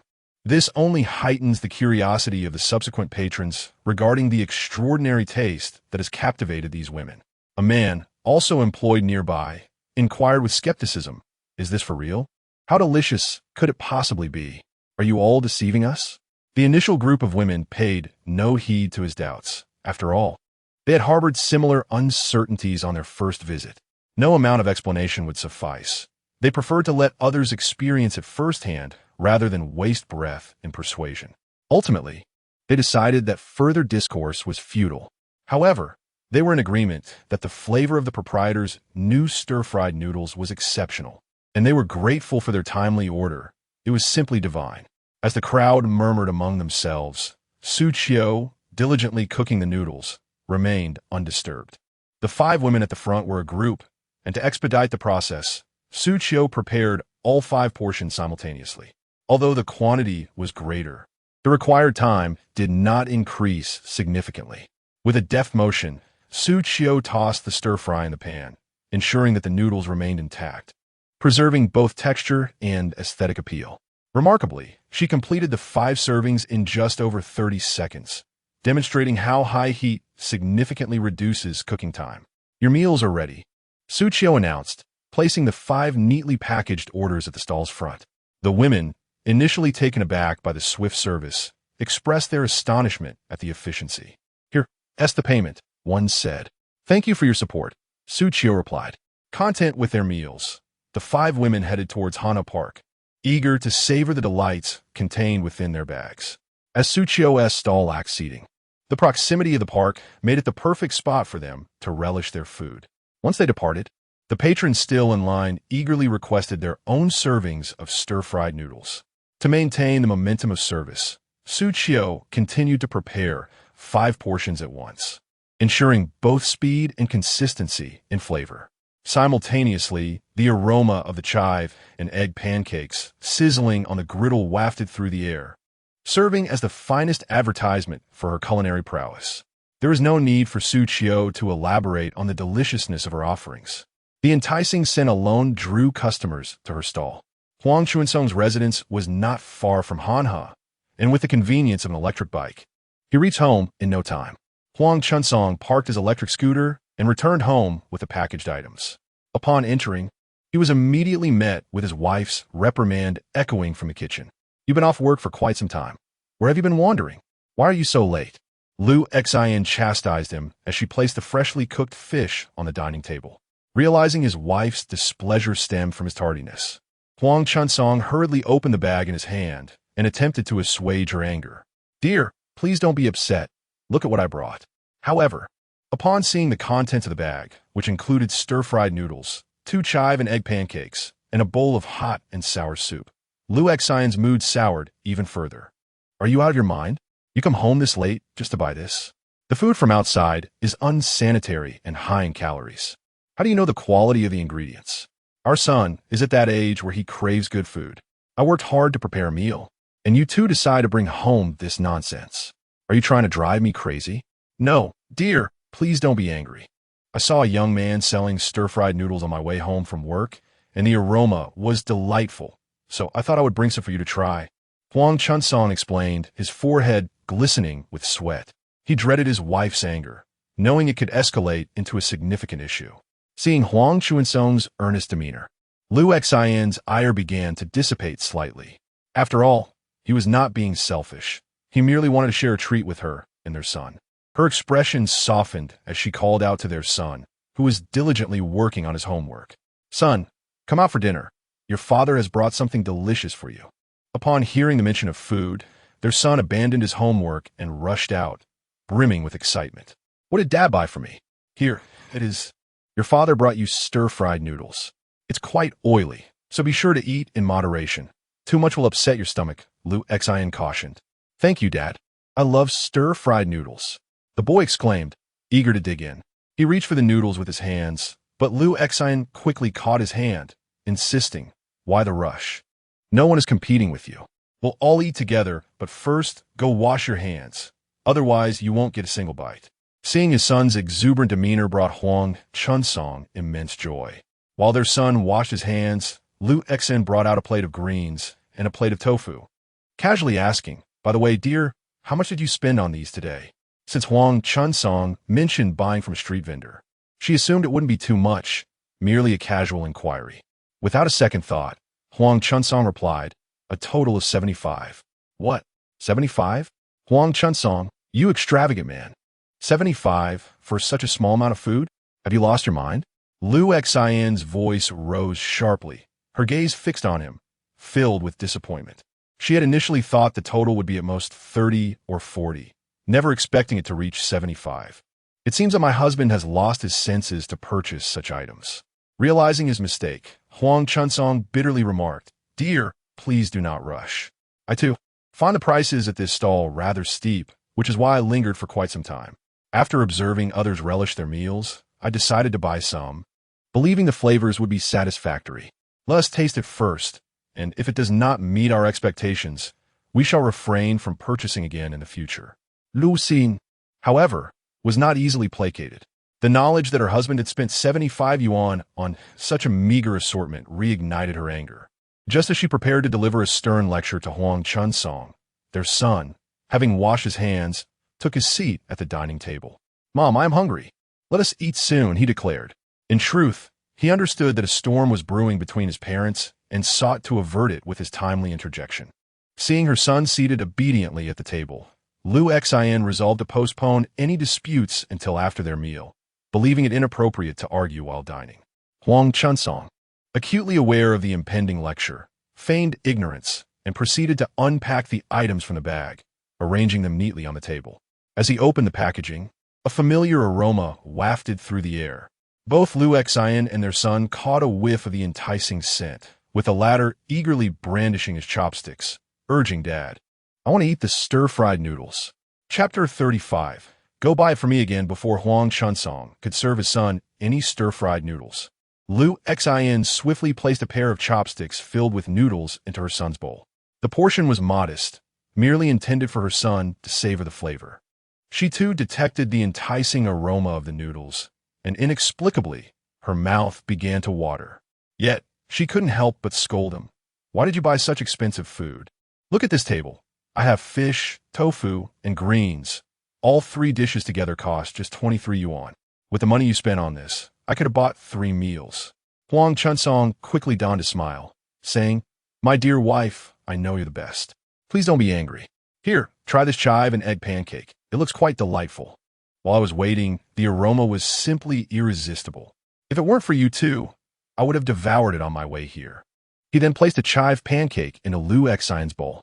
As the saying goes, one does not strike a smiling face. With Huang Chuansong's humble demeanor, Lu Xian felt it inappropriate to say more. She merely shot him a glance, refraining from tasting the pancake, and instead picked up her chopsticks to eat the fish. No matter how delicious the food outside might be, it could never compare to home-cooked meals, which are both nutritious and healthy. It is only children who crave such junk food. She had no desire for it. Who knows what ingredients are added by street vendors? The enticing aroma might be deceiving, and the taste could be mediocre. Home-cooked fish is the better choice, especially since it is made with care. However, today the fish she prepared tasted remarkably delicious. Her culinary skills were evidently commendable, making everything she cooked delightful. Their son quickly finished the stir-fried noodles in his bowl, so excited that he barely swallowed before exclaiming, "Mom, I want more noodles. This time, please give me a larger portion." Seeing her son's eagerness for the noodles, Lu Xian felt a twinge of discontent. In her eyes, these outside foods were merely snacks, not proper meals. How could he have more noodles and still eat his dinner? With a serious expression, she firmly stated, "No, you need to eat properly. Consume more fish. It's good for your health. No matter how good the outside food is, it can never compare to what your mother cooks." With that, she placed a piece of fish in her son's bowl. To her surprise, her son stubbornly refused to eat the fish, insisting on the stir-fried noodles instead. This infuriated Lu Xian. Observing his son's steadfast desire for the noodles, Huang Chunsong disregarded Lu Xian's objections and added 2 more chopsticks of noodles into their son's bowl. This was no small addition. It effectively halved the remaining portion of noodles. "Huang Chunsong, are you intentionally opposing me? I said he shouldn't eat so much, yet you insist on giving him more. If he gets a stomachache later, I'll see how you handle it." Lu Xian's expression darkened as she took another piece of fish. Huang Chunsong chuckled. "If our son enjoys it, let him eat. Come on, dear, you should try some too." He hoped to entice his wife into tasting the noodles, but Lu Xian firmly held her bowl, resolutely refusing to eat any noodles. "If you want to eat, then I shall," he declared, and with that, he began to devour the remaining noodles with gusto. Unexpectedly, his reaction to the dish mirrored that of his son. Both found the stir-fried noodles utterly delightful. Even though they had cooled, they were not greasy in the slightest. The flavor was unlike anything he had ever tasted, far surpassing that of ordinary stir-fried noodles. "Darling, these noodles are exquisite. It would be a tremendous loss for you not to partake," he exclaimed. "How good could they possibly be? I see that you simply dislike my cooking and have grown weary of my dishes." "Hm." Lu Xian retorted disdainfully, though she could not resist slurping her noodles. The reason Lu Xian slurped was that she had just used her chopsticks to grasp the stir-fried noodles, leaving them imbued with their fragrant essence. Additionally, the aroma of the chive and egg pancake clung to the fish, leading her to believe that her own cooking was delectable. It was then that Huang Chunsong realized that the first customer was indeed sincere. Xu Qiu's stir-fried noodles were truly exceptional. After finishing the noodles, he turned his attention to the remaining chive and egg pancake. Since his wife was not eating it, he decided to indulge himself. After all, consuming only half a serving of noodles was hardly satisfying. Huang Chunsong picked up the pancake and began to eat. In an instant, the flavors of chives and eggs danced in his mouth, a delight on par with the noodles, making it impossible to stop. Seeing his father finish the stir-fried noodles, the son eagerly exclaimed, "Dad, I want some chive and egg pancake too." Though the child was young, he was quite astute, recognizing the deliciousness of the noodles and presuming that the pancake must be equally scrumptious. However, by the time he spoke, Huang Chunsong had already devoured the entire pancake. "What's the point of a child eating so much? You just had half a serving of noodles." "Naturally, the pancake is for Dad," he replied. Lu Xian, observing Huang Chunsong eat so voraciously, assumed he was deliberately finishing everything to deny their son, which only fueled her irritation. She promptly took the chive and egg pancake from her bowl and handed it to her son, saying, "Today, I'll let you indulge a little. Mommy wanted to eat this pancake. You may have it." The son, thrilled at the sight of the pancake, began to eat it even before finishing his noodles. Once he started, He couldn't stop. Liu Xin watched in surprise as her son savored his food so heartily, then glanced at her husband, who was already sipping hot and sour soup. When did these two develop such hearty appetites? Huang Chunsong usually complained that her cooking was bland, yet now he seemed unfazed by the flavor of the outside food. As for their son, who was somewhat picky at his age, this was the first time she had witnessed him eat with such gusto. This left Liu Xin questioning whether the food was truly as delicious as it appeared. Noticing his wife's reproachful gaze, Huang Chunsong worried that if he finished the hot and sour soup, he would face her ire again. Thus, he fetched 2 bowls, pouring one for his son and another for Liu Xin, while he contentedly drank the remainder. Huang Chunsong, while sipping his soup, encouraged, "My dear, do indulge. I assure you, the flavor will be nothing short of astonishing. You will surely delight in it. If you do not partake soon, there shall be nothing left." Witnessing her husband's fervent conviction, Liu Xin felt compelled to trust him. She lifted her bowl and took a small sip of the hot and sour soup. Instantly, the aroma surged to her senses. The soup was indeed both tart and spicy, yet it was not at all overwhelming. It felt as if invisible hands were firmly grasping her tongue, compelling her to continue sipping. As Liu Xin savored the broth, she observed her son, whose face was flushed with excitement from his vigorous eating, bobbing his head in sheer delight. At that moment, Liu Xin understood why her husband and son had reacted so enthusiastically. The dish was genuinely delectable. How could it surpass her own culinary creations? It was no wonder they both preferred this over her home-cooked meals, vying for more of this exquisite fare. After consuming a small portion of the soup, Liu Xin still felt unsatisfied. The thought of missing out on the stir-fried noodles and the chive and egg pancakes she had neglected to try filled her with regret. She pinched Huang Chunsong's arm and exclaimed, "How could you eat all this deliciousness by yourself? How dare you indulge in solitary pleasure at home?" Huang Chunsong, feigning innocence, replied, "My dear, you cannot accuse me unjustly. Both our son and I proclaimed how delightful it was, and I even offered you some. It was you who declined. Now, how can you blame me? I care not for your excuses. I simply desire more. Go and buy me some." Liu Xin declared, her tone insistent. She was well aware that her husband would acquiesce to her wishes. "Very well.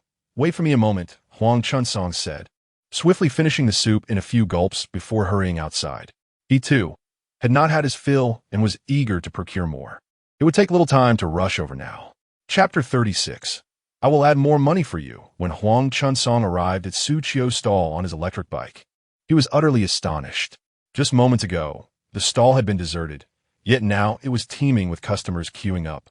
The line seemed interminable, stretching at least 200 or 300 people, a formidable throng extending outward. How long would he have to wait if he joined the queue? No, he needed to approach Xu Qiu directly to purchase the fried noodles.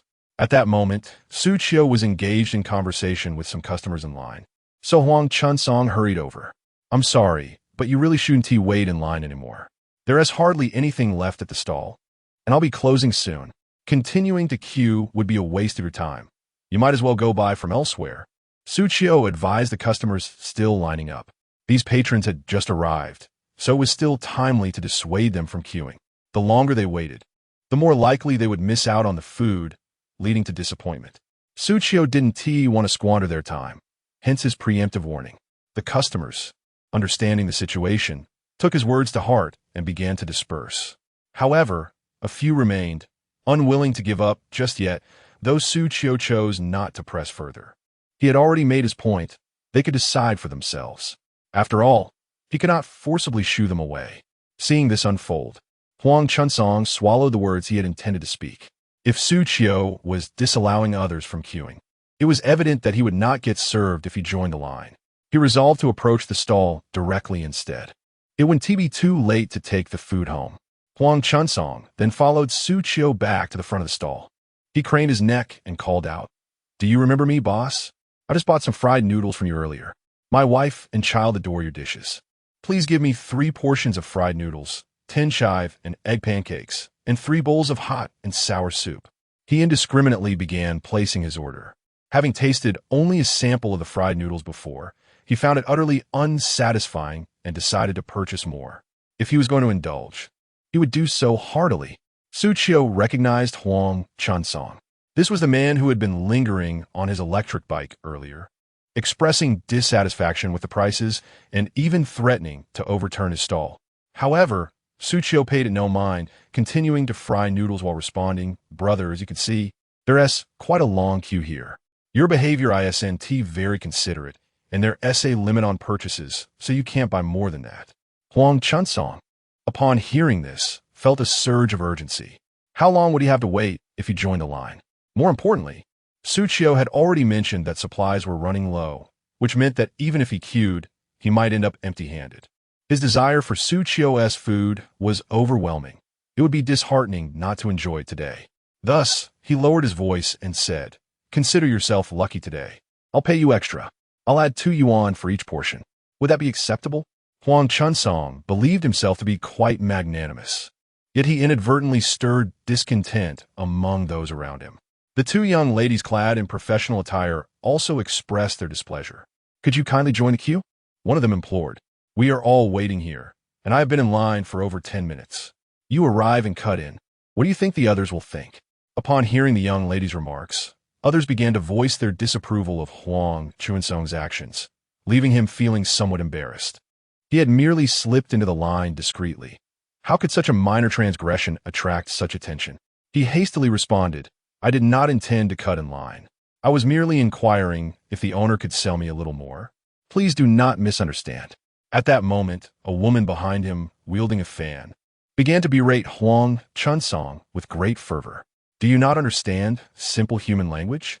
Everyone has been urging you to queue, and yet you refuse to move. We are all waiting to eat. If you dare to cut in line, then why should anyone else bother to queue? You should know better," she exclaimed. "If you persist in cutting, I shall toss your food into the river, and then we shall see how you eat.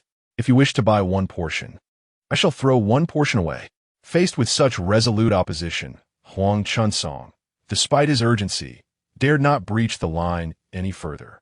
Yet, he pondered whether he would still have the chance to make a purchase if he continued to wait. He turned to Xu Qiu and asked if he would be able to buy anything if he queued now. Xu Qiu shook his head in resignation. "There are not enough ingredients left. If you wish to eat, come back tomorrow." Though reluctant, Huang Chunsong had no choice but to ride home on his electric scooter. The absence of delectable food would undoubtedly lead to his wife's disapproval upon his return. "Had I known, I would have purchased more today," he lamented.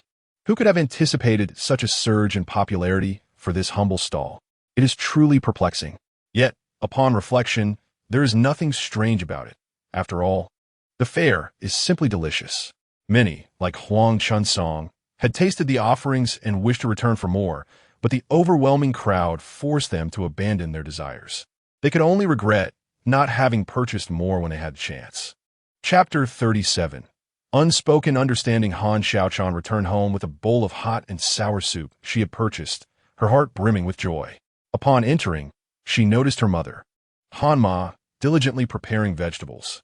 Given that her younger brother, Han Xiuejuan, would take some time to return from school, Han Ma's cooking was naturally delayed, primarily to accommodate the children.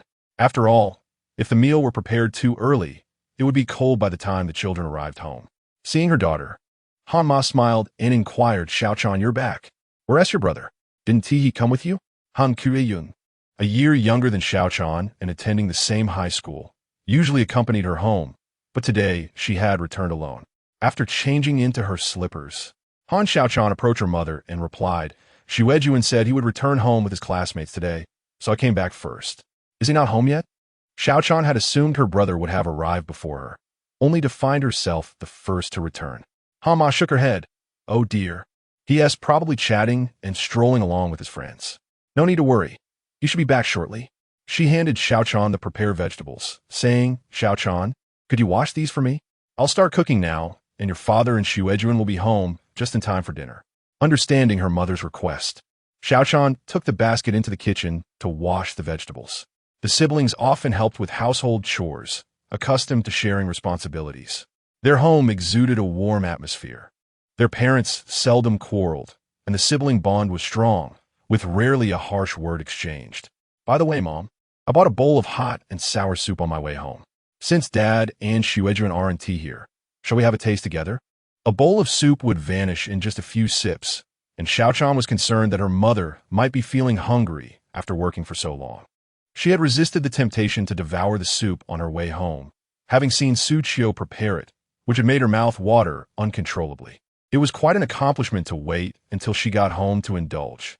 Hanma replied, "You go ahead and eat if you're hungry. I'll pass for now." She was already rinsing rice and preparing to place it in the rice cooker, worried that her daughter, who was under significant academic pressure in high school and still growing, might be hungry. "Then I won't eat either. We can all share it when it's time for dinner," Xiao decided, placing the soup aside, striving to suppress her cravings. "I'm back," a mischievous voice announced. It was Han Xuejuan. Hanma wiped her hands on her apron and approached the door. "Why are you so late? Were you playing with your classmates and lost track of time? If you had come back any later, we would have finished dinner without you." Han Xuejuan cheerfully lifted the bag in his hand and said, "On my way back, I chanced upon a vendor selling goods and decided to purchase a few items. Look, I bought 2 chive and egg pancakes. That family had an abundance of them. Had it not been for the queue, I wouldn't have had to wait so long." "Ah, chive and egg pancakes. Did you also visit that little stall by the Han River?" Upon hearing about the pancakes, Han Xiaoqing immediately stepped out. Seeing the bag in Han Xuejuan's hand confirmed her suspicion that he too had made a purchase from the same vendor. After all, their routes home were identical. If Han Xiaoqing encountered that stall on her way back, it was only natural that Han Xuejuan would as well. Given Han Xuejuan's insatiable appetite, it was impossible for him to resist such a delightful treat. Noticing that the takeout bag on the table was identical to his, Han Xuejuan realized that his sister must have made a purchase too. With a grin, he asked, "Sister, did you buy something from that stall as well?" "What did you get?" "I bought hot and sour soup. It also looks delicious. We should all try it shortly," Han Xiaoqing replied. Upon hearing this, their mother, Hanma, beamed with delight. "Ha, my 2 treasures are indeed in perfect harmony, even in their choices. Since you bought them, let us put the items on the table and wait for your father to come home so we can enjoy the meal together." Curiously, Han Xuejuan inquired, "That's strange. Dad usually comes home at this time. Could he be working late?" Hanma shared his concern, feeling that her husband was unusually delayed today. She promptly asked Han Xiaoqing to call their father and check his whereabouts. Just as Han Xiaoqing finished dialing, they heard a commotion at the door. It was their father returning home. As he entered, his phone was still ringing. Han Xiaoqing, seeing him, hung up the call and ran to the door, concerned. "Dad, why are you so late today? Did you have to work overtime?" Before their father could respond, the observant Han Xuejuan had already spotted the bag in his father's hand, which was identical to the items he and his sister had brought home. "Ha, Dad went to queue up for food too." Surprised that his son recognized his purchase from the Han River stall so easily, their father chuckled and handed over the fried noodles to Han Xiaoqing. "Xiaoqing, Xuejuan, look what I brought you, fried noodles. I knew you both enjoyed food from outside, so I thought I'd get some on my way back for your share." Han Xiaoqing received the fried noodles with excitement. "Dad, our family truly has an incredible rapport. I bought hot and sour soup. My brother got chive and egg pancakes. And you brought back fried noodles. It's a perfect match. We are indeed a family." Originally, Han Xiaoqing had limited pocket money and had opted for just a bowl of hot and sour soup. Unbeknownst to her, Han Xuejuan had similar financial constraints, purchasing only 2 chive and egg pancakes. Now, with their father's addition of fried noodles, the 3 of them had collectively acquired a delightful assortment of treats from Xu Qiu's stall. In the kitchen, Han's mother busily attended to her tasks, her face adorned with a smile of contentment as she heard the commotion outside. "You 3 are truly remarkable," she mused. "To have purchased from the same stall without prior communication, it seems that blood ties hold a certain magic." At the dining table, Han Xuejuan and Han Xiaoqing eagerly scooped some fried noodles into their bowls. The 2 children exhibited commendable thoughtfulness, dividing the 2 chive and egg pancakes equally between themselves, leaving the remaining 1 for their parents. As for the hot and sour soup, the family of 4 shared a portion each, reveling in a harmonious meal together. Han's mother inquired, "Did you all buy from that stall at Hana? I have never tasted anything so delectable. The flavor of the fried noodles is indeed exceptional." After just 1 bite, she was utterly captivated by the taste. It was her first experience with such culinary delight, and she felt fortunate that her children and husband had chosen this stall, as anything they selected was bound to be exquisite. Han Xiaochan chimed in, yes. When I bought it, there weren't many people. I noticed an older gentleman purchasing items ahead of me, so I followed suit. The aroma at the stall was irresistible. If only I had more money, I would have bought more for all of you. Han Xuejuan added, Sister, you were quite lucky. When I went, the line was significantly longer. I was with a classmate, and we waited quite a while to make our purchase. Now, reflecting on it, I realize I should have bought more. If only I had a bit more pocket money, I would have acquired additional servings. However, it seems they have some sort of purchase limit.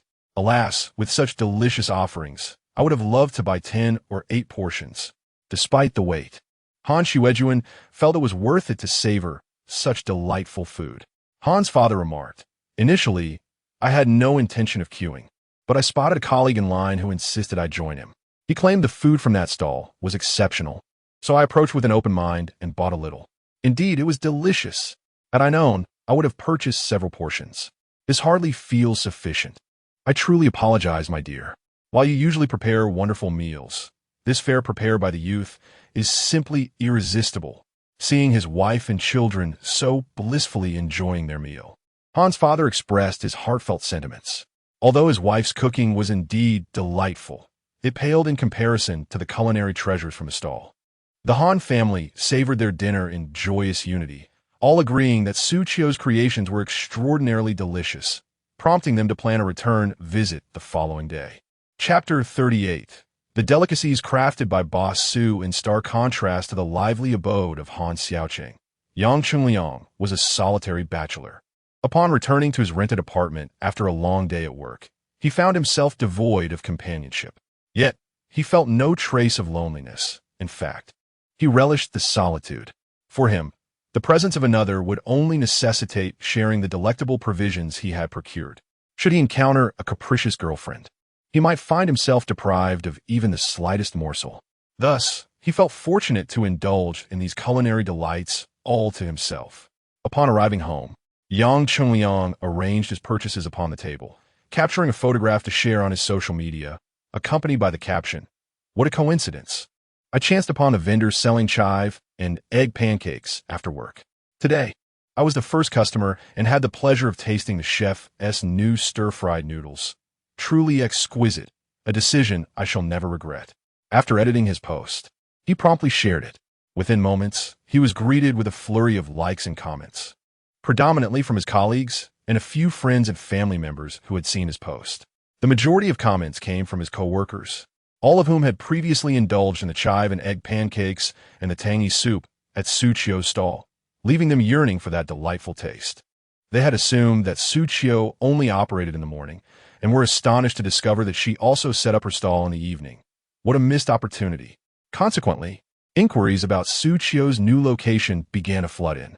Yang Chungliang, surprised by the unexpected attention his casual post had garnered, decided against withholding information. He promptly replied with the details of Xu Qiu's new stall location.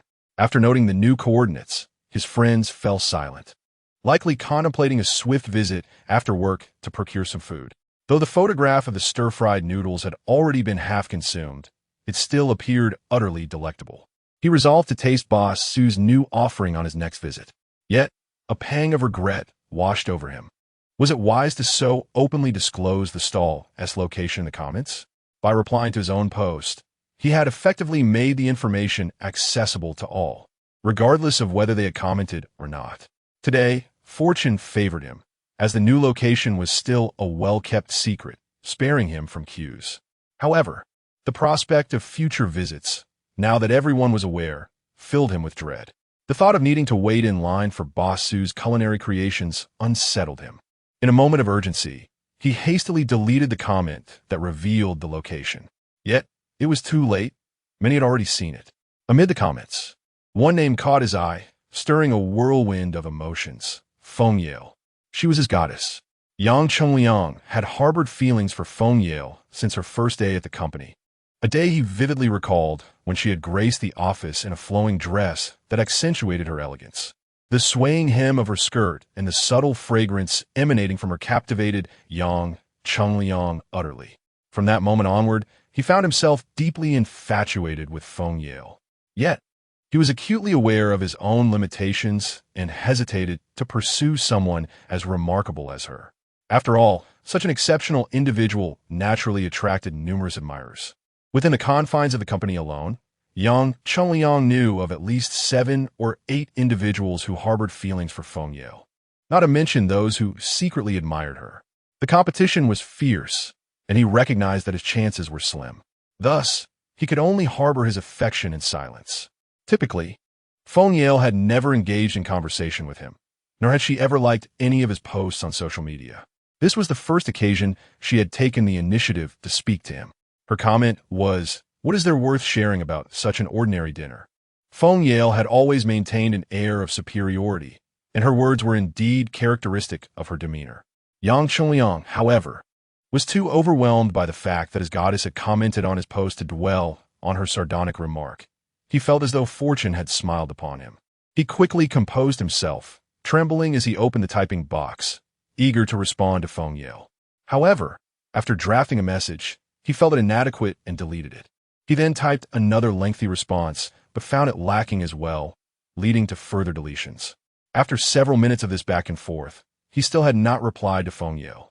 His exhilaration resulted in a careless refresh of the page, and to his dismay, he discovered that her comment had vanished.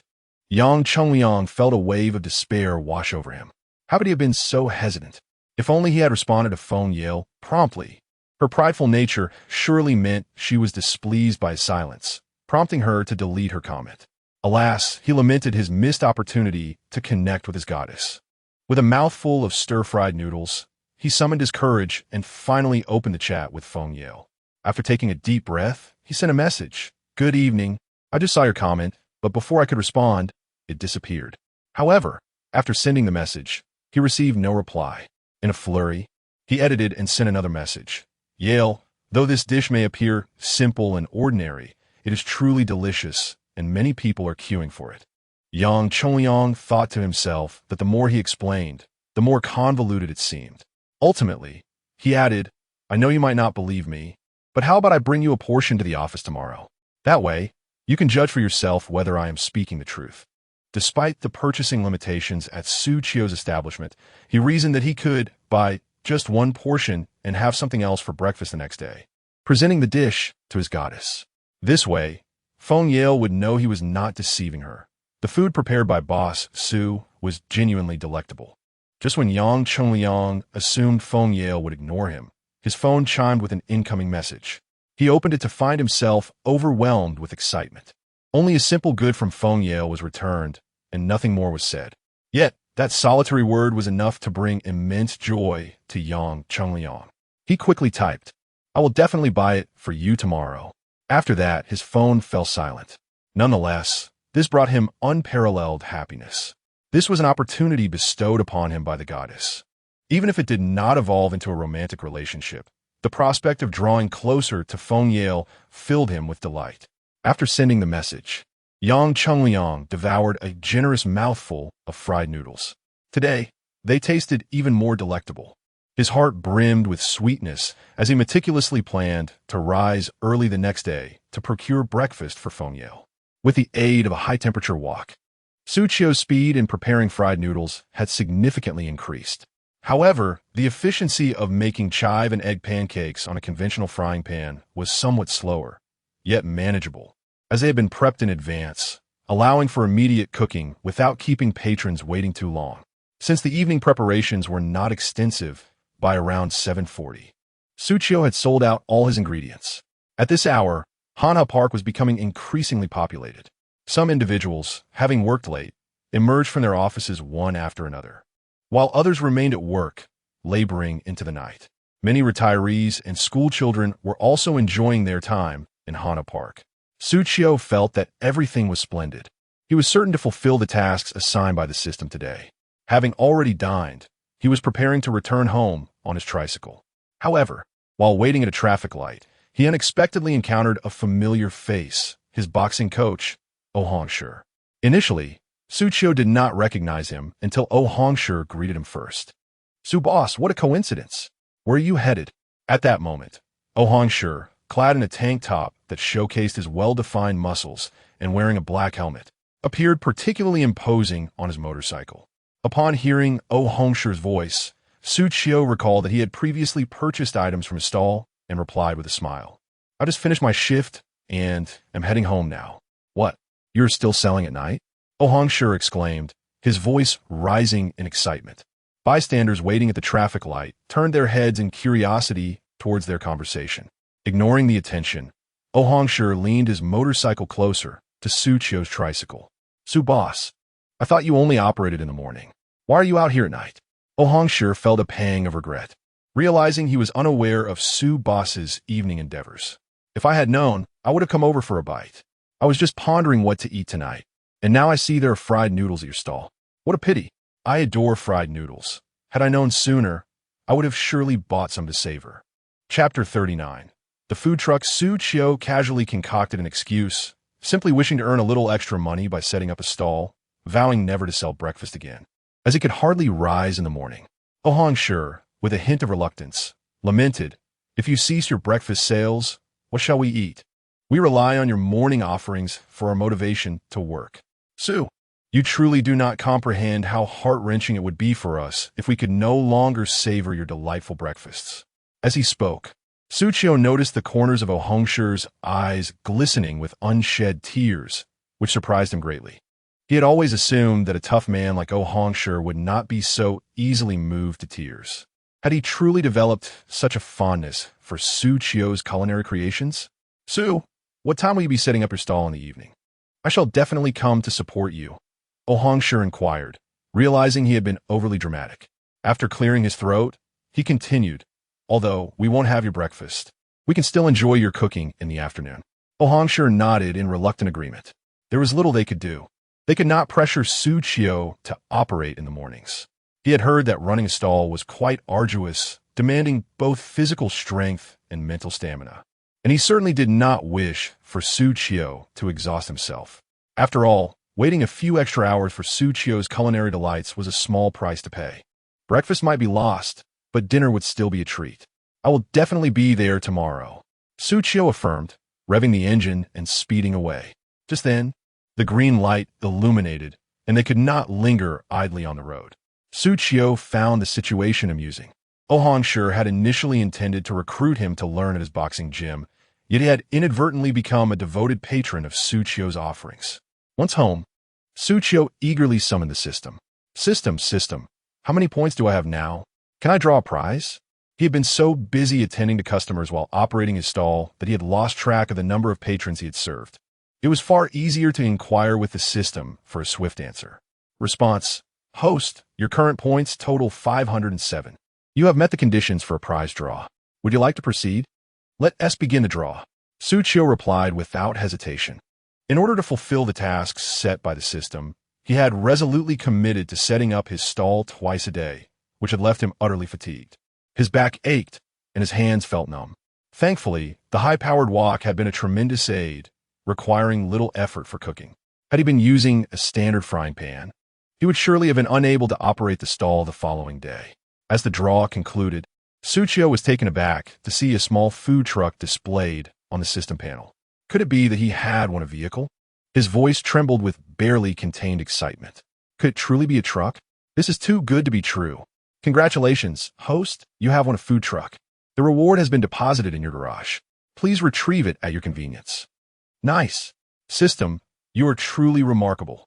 You are my invaluable ally, Xu Qiu exclaimed, his exhilaration propelling him to dash around his room twice before finally coming to a halt. Though his abode was not particularly spacious, those couple of laps were sufficient to express his elation. It is precisely because of the diminutive nature of his living space that running became rather inconvenient. After completing 2 laps, Xu Qiu realized that if he continued at this pace, he would undoubtedly collide with something. He needed to maintain his composure. However, he had just won a vehicle. Xu Qiu could hardly fathom that he had acquired a car in such a manner. What a delightful surprise! Although modest in size, this was indeed his very first vehicle, and he was overwhelmed with excitement. With a clatter, the keys fell onto the table. Xu Qiu recognized them as the keys to the food truck. Eagerly, he grasped the keys and examined them, feeling that they were remarkably beautiful. perhaps due to his overwhelming enthusiasm. Yes, I must share this joyous news with my parents and inform them that I have a car. Just as Xu Qiu was about to reach for his phone to share this happiness, he hesitated and ultimately set it down. He had only just sent the money yesterday. Revealing his new acquisition might arouse their suspicions, leading to a barrage of inquiries. Concerned about inadvertently revealing too much, he decided it was best to wait for a more opportune moment to disclose this information to his parents. After all, they would find out eventually. For now, it was better to allow his mother to focus on her recovery. Xu Qiu, brimming with excitement, struggled to suppress his urge to rush downstairs to inspect his vehicle. Instead, he checked his phone messages. Today, he had earned a total of 14,000, which was consistent with his morning's earnings. Due to the limited ingredients prepared for the stir-fried noodles, many opted for chive and egg pancakes and hot and sour soup instead. Additionally, as supplies dwindled, numerous customers only purchased one serving before departing, rather than clearing out the entire stall. Xu Qiu was already quite content with this income. Astonishingly, he was now earning nearly 30,000 a day. Feeling his wallet becoming increasingly robust, he was positively elated. He could no longer contain his eagerness and made his way to the community parking lot with the keys in hand. After searching the parking lot, he finally spotted his food truck nestled in a corner, blending seamlessly into the surroundings as if it had always been parked there. Upon opening the door, he was met with sheer delight. From the outside, it appeared to be an ordinary food truck, but upon entering, he discovered a veritable treasure trove. The interior was ingeniously designed for setting up a stall, with a table that could be easily pulled out for use and tucked away when not in service. There were even designated spots for sauces and ingredients, showcasing remarkably thoughtful design. From now on, Xu Qiu could simply drive this truck to set up his stall, effortlessly pulling out the table to commence cooking. Gone were the days of laboriously transferring the table from a tricycle. The more he examined this food truck, the fonder he became of it. He could also drive it to procure ingredients. This vehicle was significantly larger than Grandpa Li's tricycle, capable of accommodating far more. Hey, little Xu, you bought a car? As Xu Qiu reveled in the joy of owning a car, suddenly, Old Li appeared from an unknown corner.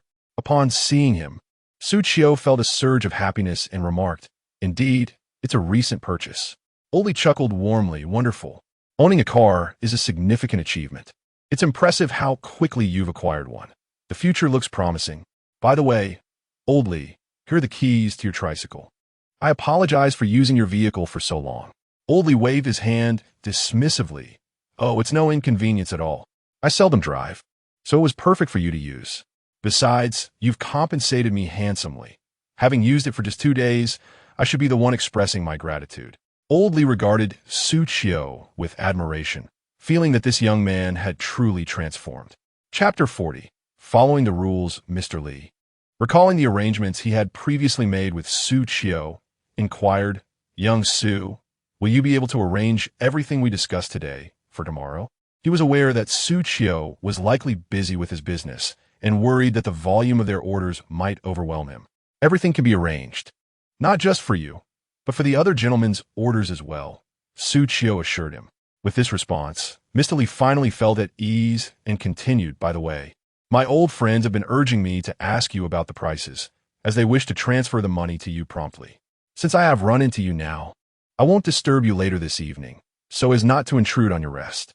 After all, Xu Qiu was a businessman, and even a small stall was a modest venture. The old men had made their reservations in advance, and adhering to the rules meant they should pay up front. Prompted by Mr. Li's reminder, Xu Qiu proceeded to share the pricing details. Upon hearing that the stir-fried noodles were 30 yuan per serving, Mr. Li's initial thought was not that the noodles were exorbitantly priced, but rather that since Xu Qiu had delivered 2 servings for lunch that amounted to 60 yuan, he was genuinely surprised at Xu Qiu's generosity in providing the noodles for free. Not to mention, Xu Qiu had previously gifted them with chive and egg pancakes, which felt like taking advantage of his kindness. Moreover, just a couple of days prior, Xu Qiu had borrowed 500 yuan from him for the tricycle, a sum that seemed excessive considering the dilapidated state of the vehicle, which might not even fetch that much in the second-hand market. Mr. Li recognized that renting the tricycle for 2 days yielded a significant profit, attributing it to Xu Qiu's thoughtfulness. Noticing Mr. Li's silence, Xu Qiu mistakenly assumed he found the prices too steep. He responded lightheartedly, "If you think it's too expensive, you need not purchase anything. However, as neighbors, I can prepare some for you to sample tomorrow. As for your portion, you need not pay. I will prepare the quantity you mentioned today." Xu Qiu understood that Mr. Li ordered these delicacies for his daughter's family, who were returning home to enjoy good food. Having made a promise to Mr. Li, Xu Qiu was determined to keep his word. Even if he gave the food to Mr. Li without charge, he found it acceptable. As for the other gentleman, he was not as familiar with them and could not afford to give away such a large quantity, but providing a few samples was manageable. Returning to the moment, Mr. Li regained his composure and said, "Young Su, what you say is unnecessary. I'm not complaining about the price. I merely recognize how hard you work. Never mind, just proceed as you normally would. I shall certainly pay you. I will notify my old friends of the prices right away. Your skill alone justifies the cost." As Mr. Li and Xu Qiu chatted while walking, they took the elevator back upstairs from the garage. Xu Qiu returned the tricycle keys to Mr. Li and instantly felt a wave of relief wash over him. Borrowing Mr. Li's tricycle was a last resort, and he had worried about inconveniencing Mr. Li. However, now it seemed fortune was on his side, as he had quickly acquired a vehicle. From now on, he would no longer need to borrow others' transportation. Xu Qiu gazed at his balance, initially contemplating that if he could set up his stall for a couple more days, he could afford a car. To his surprise, he saved money and acquired the vehicle simultaneously, which was indeed a delightful turn of events. After operating his stall twice today, Xu Qiu felt somewhat sore all over. It became evident that to earn money, he needed to pace himself. Setting up the stall once a day seemed more prudent. The continuous effort on this day had taken a toll on his body. Regardless, Xu Qiu resolved to set up his stall by the Han River starting tomorrow, only after 6 in the evening, allowing him to enjoy leisurely mornings. If he finished early in the evening, he would still have time for himself. Xu Qiu considered this plan quite suitable. Noticing the time, he retreated to the bathroom for a shower. While he was bathing, his phone incessantly buzzed with messages. However, the sound of running water drowned out the notifications. Upon finishing his shower and stepping out, he discovered a plethora of unread messages, which startled him, making him hastily check his phone without even drying his hair. To his relief, there was no catastrophe. He had initially feared something had happened to his mother. In fact, it was Mr. Li and other residents from the community sending him their orders, along with the payments based on the prices Xu Qiu had quoted earlier. After tallying the requests, he noted that Mr. Zhao had ordered 3 portions of fried noodles, 6 chive and egg pancakes, and 3 bowls of hot and sour soup. Mr. Wang requested 6 portions of fried noodles, 15 chive and egg pancakes, and 3 bowls of hot and sour soup. Mr. Zhang ordered 2 portions of fried noodles, 2 chive and egg pancakes, and 3 bowls of hot and sour soup. Mr. Lin requested 1 portion of fried noodles, 2 chive and egg pancakes, and 1 bowl of hot and sour soup. Including Mr. Li's order, Xu Qiu had already received 1,485 yuan, even before he began his stall. After responding to each order and accepting the transfers, he meticulously recorded the quantities requested before putting his phone down to dry his hair. The quantities ordered by these gentlemen were substantial, likely meant to be shared with their families. The only exception was Mr. Lin, who ordered less due to the picky nature of his spouse, preferring to avoid any complaints. Once his hair was dry, Xu Qiu lay on his bed and indulged in a few rounds of gaming. It was barely 11 o'clock. However, he was already quite weary, and soon he set his phone aside and drifted into a deep slumber. The next day, Xu Qiu did not awaken until 10:30 in the morning. As he saw the sunlight streaming through the window, he slowly opened his eyes, stretching lazily. It felt utterly delightful. This was the first time since starting work that he had slept so comfortably. It was not just the absence of relentless overtime that contributed to his restful slumber. More importantly, he had found a path that was uniquely his own, freeing him from the worries of making ends meet. This sense of security was unprecedented. Upon opening his phone, he discovered a friend request notification, and to his surprise, it was from Shunda. On the day of her departure, Xu Qiu promptly removed Shunda from her contacts and exited all company groups. To her surprise, This individual approached her at the market to provoke a confrontation. After she retorted, he likely felt disgruntled and sought to re-establish communication. Nevertheless, Xu Qiu chose to disregard his message, deleting it before rising from her slumber. Although it was already past 10 o'clock, she resolved to treat herself to breakfast. In stark contrast to her leisurely morning, Shunda was undoubtedly idling away at the office. Xu Qiu felt an overwhelming sense of happiness. Relinquishing that tedious job was a relief. After spending the previous day preparing meals, she decided not to labor over breakfast and opted to visit a nearby eatery for a quick bite before heading to the market to procure ingredients. There was no rush to set up her stall, as she would not be doing so until the afternoon, leaving her ample free time. As she contemplated how many points she would need for the next lottery draw, she summoned the system to inquire about the required points. The once leisurely Xu Qiu found herself both amused and exasperated by the system's response. Chapter 41. There's a path in street vending upon receiving the system's cold reply. Xu Qiu felt as though his heart had plummeted. Initially, the threshold for the lottery was a mere 100 points, but now it had escalated to 500 for the second attempt. To his dismay, this was only the third time, and the requirement had already soared to 1,000 points. Furthermore, the points would be deducted, raising the bar for future attempts. If this trend continued, accumulating points for future lotteries could potentially require hundreds of thousands. The mere thought of it made Xu Qiu's head spin. However, upon further reflection, he understood that the system's regulations likely served a purpose. If every attempt required only 500 points, it would be far too easy to reach the goal. After all, as he continued to operate his stall, his loyal customers would surely multiply. With that, preparing a few extra ingredients each day would enable him to amass a considerable number of points. Who knows? He might even be able to draw prizes dozens of times in a single day. This realization made Xu Qiu feel that the system's stipulations were rather reasonable. Regardless, he had earned a substantial sum in merely 2 days, an amount he would struggle to make in a month of grueling overtime. Although it was just over 30,000, even the notoriously underpaid Chen from his previous company couldn't reach such a figure in a month. Indeed, street vending proved to be a promising avenue. After querying the system, Xu Qiu hurriedly set out. Time was of the essence. He needed to grab a bite after expending so many calories yesterday. Arriving at the parking lot, he beamed at the sight of his van. Once unlocked, he settled into the driver's seat, which was remarkably comfortable and pristine. Taking a deep breath, he relished the moment. This was his first time driving his own vehicle, and he reminded himself to exercise caution on the road. Xu Qiu had obtained his driver's license shortly after graduating, envisioning that he would soon earn enough to purchase his own car. However, reality had delivered a harsh lesson. After 2 to 3 years of work, he found himself with little to show for it. The only money in his pocket was the result of his street vending endeavors.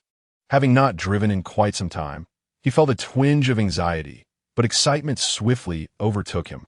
He rummaged through his memories to recall how to drive, then gradually maneuvered the vehicle out of the basement.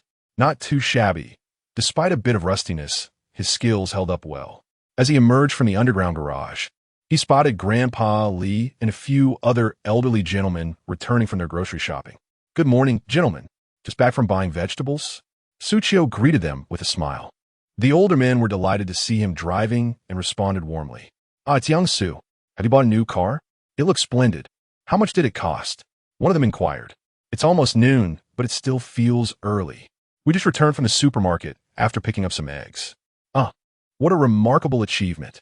You've acquired a vehicle. Indeed, a man ought to possess his own car. By the way, Xiao Xu, do not forget about the meal we ordered for this afternoon. After 5 o'clock, I shall come to your home to fetch you." The elder gentlemen continued their banter, intrigued by Xu Qiu's new car while simultaneously reminding him not to overlook their ordered feast. Otherwise, Old Li would incessantly lament about how delicious Xu Qiu's cooking is. Yet he himself would be deprived of it, which would surely vex him immensely. Xu Qiu promptly assured them that he hadn't forgotten, as he was on his way to procure the ingredients. Upon hearing this, the elders urged Xu Qiu to hasten, lest he arrive too late and find that the restaurant had closed for lunch. Xu Qiu drove off at a leisurely pace. As the gentleman watched his vehicle recede into the distance, they resumed their discussion.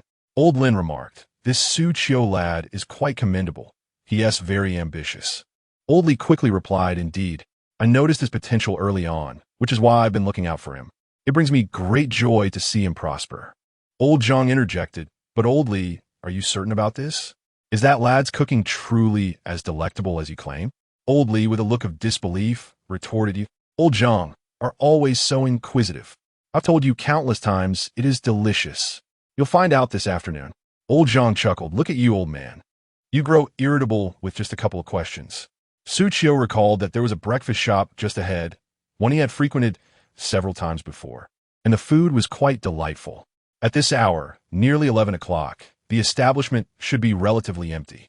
As anticipated, the shop was indeed not crowded, with only 2 patrons enjoying their meals. "What will you have, young man?" The proprietor greeted Xu Qiu as he entered. Xu Qiu glanced at the menu, recalling that he usually ordered buns and fried dough sticks in haste before heading to work. Now, with time on his side, he decided to indulge in the wontons he used to enjoy. "Boss, I would like a bowl of wontons," he called out.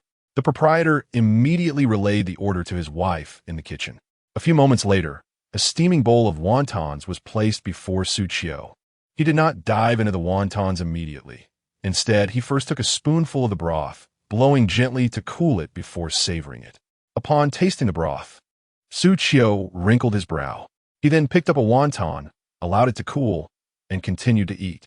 After consuming 3 wontons, his expression remained somewhat peculiar. Fortunately, Xu Qiu sat with his back to the proprietor. Otherwise, the owner might have been curious about the quality of his food upon witnessing Xu Qiu's demeanor. Driven by hunger, Xu Qiu continued to eat the wontons discreetly.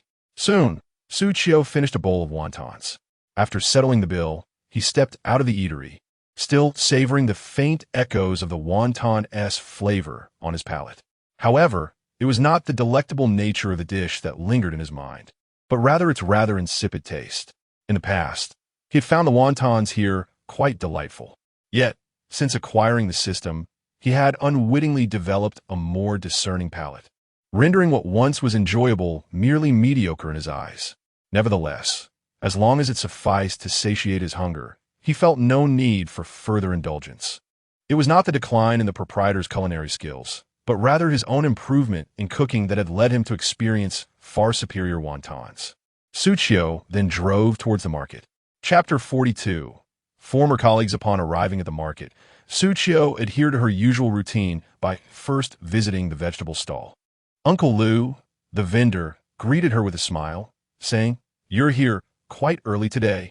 Would you like the usual items?" Xu Qiu waved her hand in response. "Let us switch it up today. I need some ingredients for wontons, but do get me some chives as well." While on the way, Xu Qiu had an epiphany. She decided against selling chive and egg pancakes today, deeming them somewhat time-consuming, especially since flipping them at the stall was quite a task. Moreover, yesterday, she noticed a greater demand for fried rice.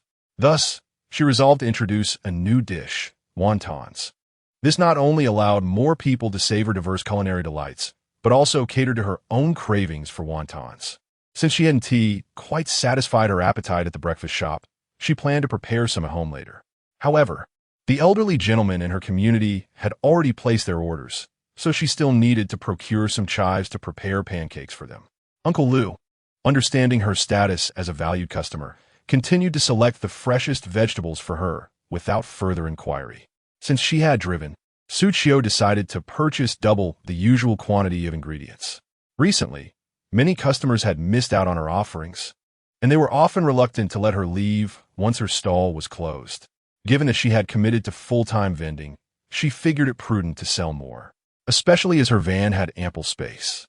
After acquiring the vegetables, Xu Qiu also bought a significant amount of rice noodles, having had great success with fried rice the previous day.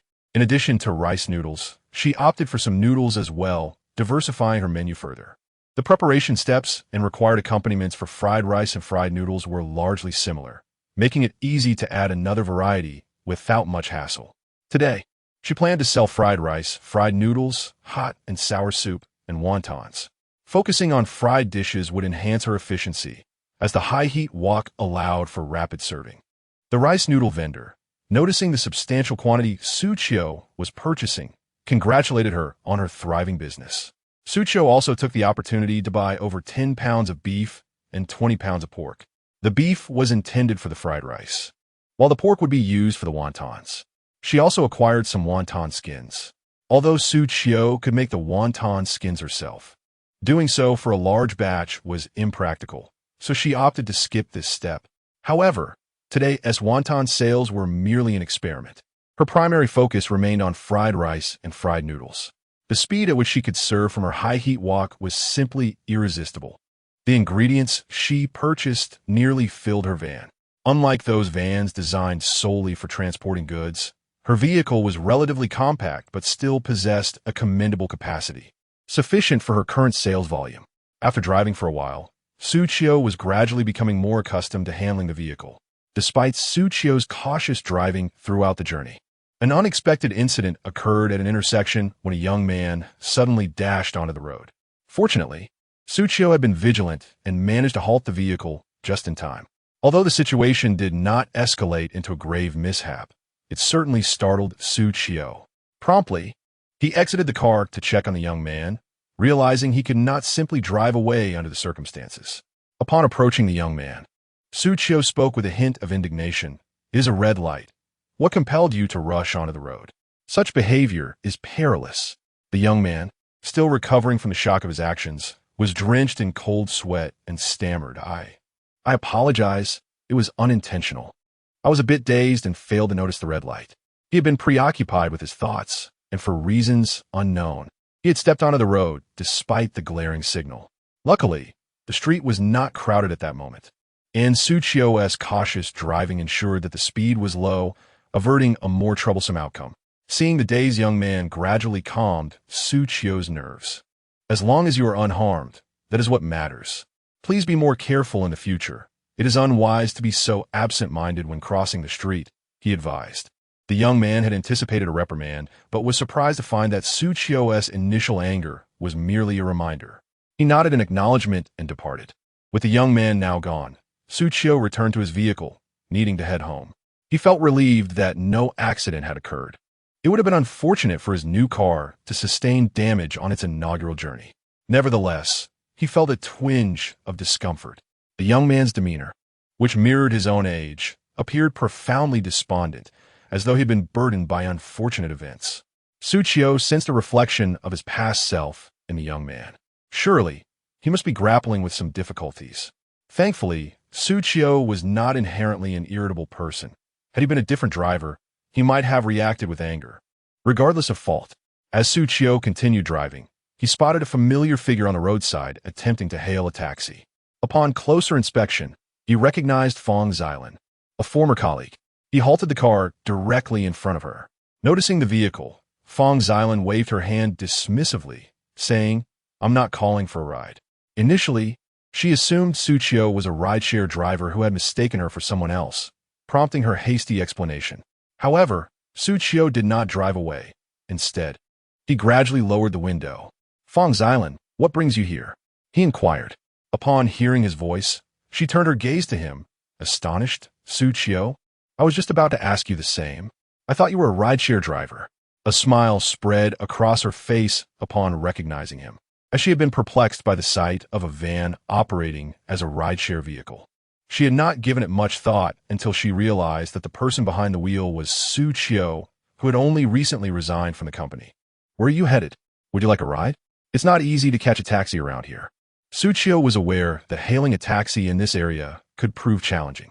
Reflecting on her previously amicable relationship with Fang Xilan at the company, she mused that if Fang's destination were not too distant, she could offer her a ride. Fang Xilan, feeling somewhat bashful, responded, "Is that really appropriate? Want to delay your plans to take me home?" Xu Qiu, unfazed, gestured for her to enter the vehicle. "Not at all. As an unemployed wanderer, I have plenty of time." After a moment's hesitation, Fang Xilan opened the door and settled into the car. The moment she entered, she was greeted by the refreshing coolness of the air conditioning, which made her feel considerably more at ease.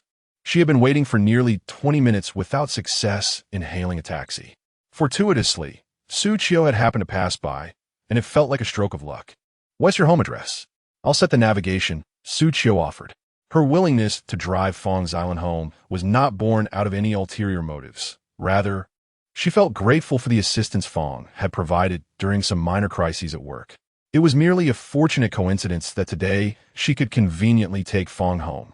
Fong Xilan mentioned a location, and Xu Qiu promptly entered the address into the navigation system and proceeded to follow its guidance.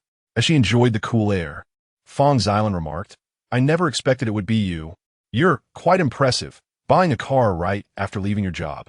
Fong Xilan, typically a lively individual, was genuinely surprised to see Xu Qiu, especially considering the car was evidently brand new, indicating that it must indeed be Xu Qiu's purchase. Chapter 43, starting anew, Xu Qiu felt somewhat awkward, for he could not confess to Fong Xilan that the car was actually a prize he had won in a lottery, and that he had spent not a single penny on it. Nonetheless, he smiled and nodded, tacitly acknowledging the situation. Lacking a vehicle was inconvenient, so he decided to purchase one for transportation. Fong Xilan curiously examined the interior of the car, noting its immaculate cleanliness and absence of any unpleasant odors. However, she soon spotted the trunk brimming with vegetables. Instead of deriding Xu Qiu for driving a modest vehicle intended for hauling goods, her curiosity deepened. "Have you found a new job?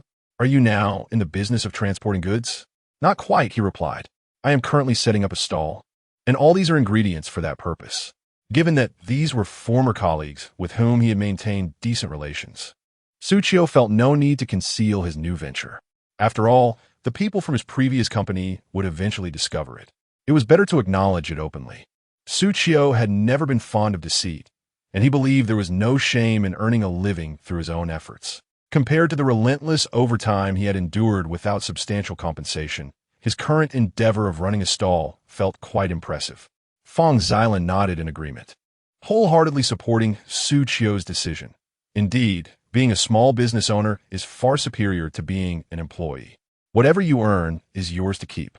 I truly admire your courage to start afresh, unlike us, who remain tethered, toiling away in the company. Her words were sincere. She felt a growing fatigue from her corporate job. Yet, she hesitated to resign, recognizing that finding a good job again would prove challenging. Every situation has its duality. There's no need to be so pessimistic, Xu Qiu reassured her. Had he not acquired the stall system, he would likely find himself in a similar predicament as Fong Xilan. He was aware that many in the company harbored thoughts of leaving, but lacked the courage to take that decisive step. He, too, had been pushed to this point. Suddenly, Fong Xilan recalled something, her lips curling in a smirk. "By the way, since you left, that Chen Fatty and Shunda have been remarkably subdued. They rarely bully anyone anymore.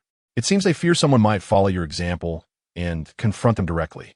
Xu Qiu had anticipated this outcome. No matter how brash Chen Fatty was, he was not foolish. Though Xu Qiu's departure was inconsequential to him, if he continued to oppress others in the company, it would inevitably lead to more people leaving, especially after having opened that Pandora's box. If the number of resignations increased, Chen Fatty would find himself in considerable trouble. As they conversed, they soon arrived at Fong Xilan's residence. Xu Qiu parked the car, and Fong Xilan expressed her gratitude as she stepped out. "Thank you so much. Had it not been for you, I might still be waiting to get home. I owe you a meal next time." Xu Qiu waved his hand dismissively. There's no need for such formality. It was merely a matter of convenience. After a moment's thought, Fong Xilan continued, "By the way, where do you set up your stall? Next time, my colleagues and I would love to come support you." Fong Xilan was aware that Xu Qiu was not the type to hold grudges, yet she genuinely wished to offer her support. Positioned by the banks of the Han River, not far from the company, it remained uncertain whether they would change locations in the future. "All right, I've taken note," she said as she prepared to ascend the stairs, only to spot someone familiar approaching from behind. Upon recognizing the individual, she smiled and walked over. "Zhou Yang, you've returned at this hour? Why do you look so glum? Have you encountered some trouble?" Xu Qiu followed Fong Xilan's gaze, finding the coincidence striking. The Zhou Yang she mentioned was the very same disheartened young man he had seen earlier at the intersection. He had not anticipated that they were acquainted. "Is it you?" "Suku in guit bui." Zhou Yang, who had been sulking moments ago, froze momentarily upon seeing Xu Qiu and quickly apologized. "I'm sorry. I truly didn't mean to. You're not here to demand compensation, are you? I genuinely have no money at the moment. Zhou Yang assumed Xu Qiu had come to confront him, leaving him flustered. Fang Xilan was equally perplexed. Do you two know each other? She asked. Previously, she had perceived Pingcheng as vast, with countless places yet to explore. However, today a series of coincidences made the city feel remarkably small. Xu Qiu succinctly recounted the events that had transpired earlier. Realizing the situation, Fang Xilan, in a blend of anger and concern, playfully smacked Zhou Yang on the shoulder. Zhou Yang, how could you be like this? It's merely a matter of job hunting. What's the big deal? Look at my former colleague, Xu Qiu, after leaving the company. He is thriving. Fang Xilan was familiar with Zhou Yang's circumstances. To comfort him, she instinctively used Xu Qiu as an example. Zhou Yang and Fang Xilan lived in the same building, and their frequent encounters had fostered a level of familiarity. Zhou Yang's family was reasonably well off, and being a native of Picheng, he had moved out after graduation and had been actively seeking employment in recent days. He was a lively individual who enjoyed conversing, but the recent setbacks in his job search had left him feeling disheartened. After all, what young person doesn't dream of a bright future before entering society, only to discover the harsh realities that await? Fang Xilan had not expected Zhou Yang to be feeling downcast these past few days, let alone that he would nearly encounter a mishap today. It was a thought that filled her with dread. Thus, her concern was palpable. Sister Lon, I'm not sure what's wrong with me. My mind feels a bit foggy. But look, I'm fine, aren't I? I just feel a bit sorry for this young man. He seems even more anxious than I am, Zhou Yang remarked, glancing at Xu Qiu. He had noticed that Xu Qiu appeared more tense than himself. Xu Qiu, feeling somewhat exasperated, thought, it was clearly your fault, and now you're making light of my discomfort. Nonetheless, nothing untoward has occurred. It would be prudent to exercise greater caution in the future. The streets of Pingcheng are bustling with vehicles, and should one remain so distracted, fortune may not always be so benevolent. Indeed, I have resolved to alter my course. I shall resume my job search tomorrow. I refuse to be defeated. In an instant, Zhou Yang's spirit reignited with determination. Fang Xilan, puzzled, inquired, how curious. Did you not previously mention that you had secured employment? You seem to be doing quite well at work these past few days. How is it that you encountered Xu Qiu again on the road? Chapter 44. Secured employment. Having regained his composure, Zhou Yang appeared considerably more cheerful as he remarked, I had secured a position, but unfortunately after merely 2 days of work. They sent me home. Zhou Yang had faced numerous challenges in his job search, and just as he finally landed a job, the human resources manager informed him that his performance was inadequate, and thus he was let go. In truth, Zhou Yang was aware that this dismissal was orchestrated to make room for someone with connections. Reluctantly, he had to acquiesce to the firm stance of the HR department, despite his discontent. Fortunately, they compensated him for 2 days of work, which deterred him from causing a scene. Nonetheless, this setback profoundly disheartened Zhou Yang, leading to a distracted state of mind on his way home, nearly resulting in an accident. Upon hearing Zhou Yang's plight, Xu Qiu felt a deep sympathy for the challenges faced by today's youth. What are your plans moving forward? Xu Qiu inquired. Zhou Yang shook his head yet maintained an optimistic outlook. First, I shall treat myself to a delightful meal today, and tomorrow, I will continue my job search. Observing Zhou Yang's return to his former spirits, Fang Xilan felt a sense of relief. Curiously, Zhou Yang then asked Xu Qiu, by the way, what have you been doing since you left your job? Is there an opening at your new workplace? Could you possibly recommend me? Recognizing Zhou Yang's amiable nature and their fortuitous connection, Xu Qiu replied, currently, I am operating a stall. Would you like to come and work for me? Although it is not a prestigious position, it will ensure your basic needs are met. Xu Qiu seized the moment to gauge Zhou Yang's interest. Given his current need for assistance, having an extra pair of hands would enable him to sell more delectable food. Xu Qiu understood that relying solely on himself to accumulate points would not be an easy endeavor, since he would eventually need to hire more help. He found Zhou Yang to be a promising candidate. Zhou Yang's face lit up with joy. Really? I will be thrilled to work for you, but I wonder if I am capable of fulfilling the role. The recent setbacks in his job search had left him feeling somewhat insecure about his abilities. Xu Qiu pondered for a moment before stating, If you're willing, then let's proceed. I can offer you a monthly salary of 4,000, with meals included. You will undoubtedly benefit from this arrangement. After all, the food prepared by Xu Qiu was a culinary delight that many would queue for, and the offer was indeed generous.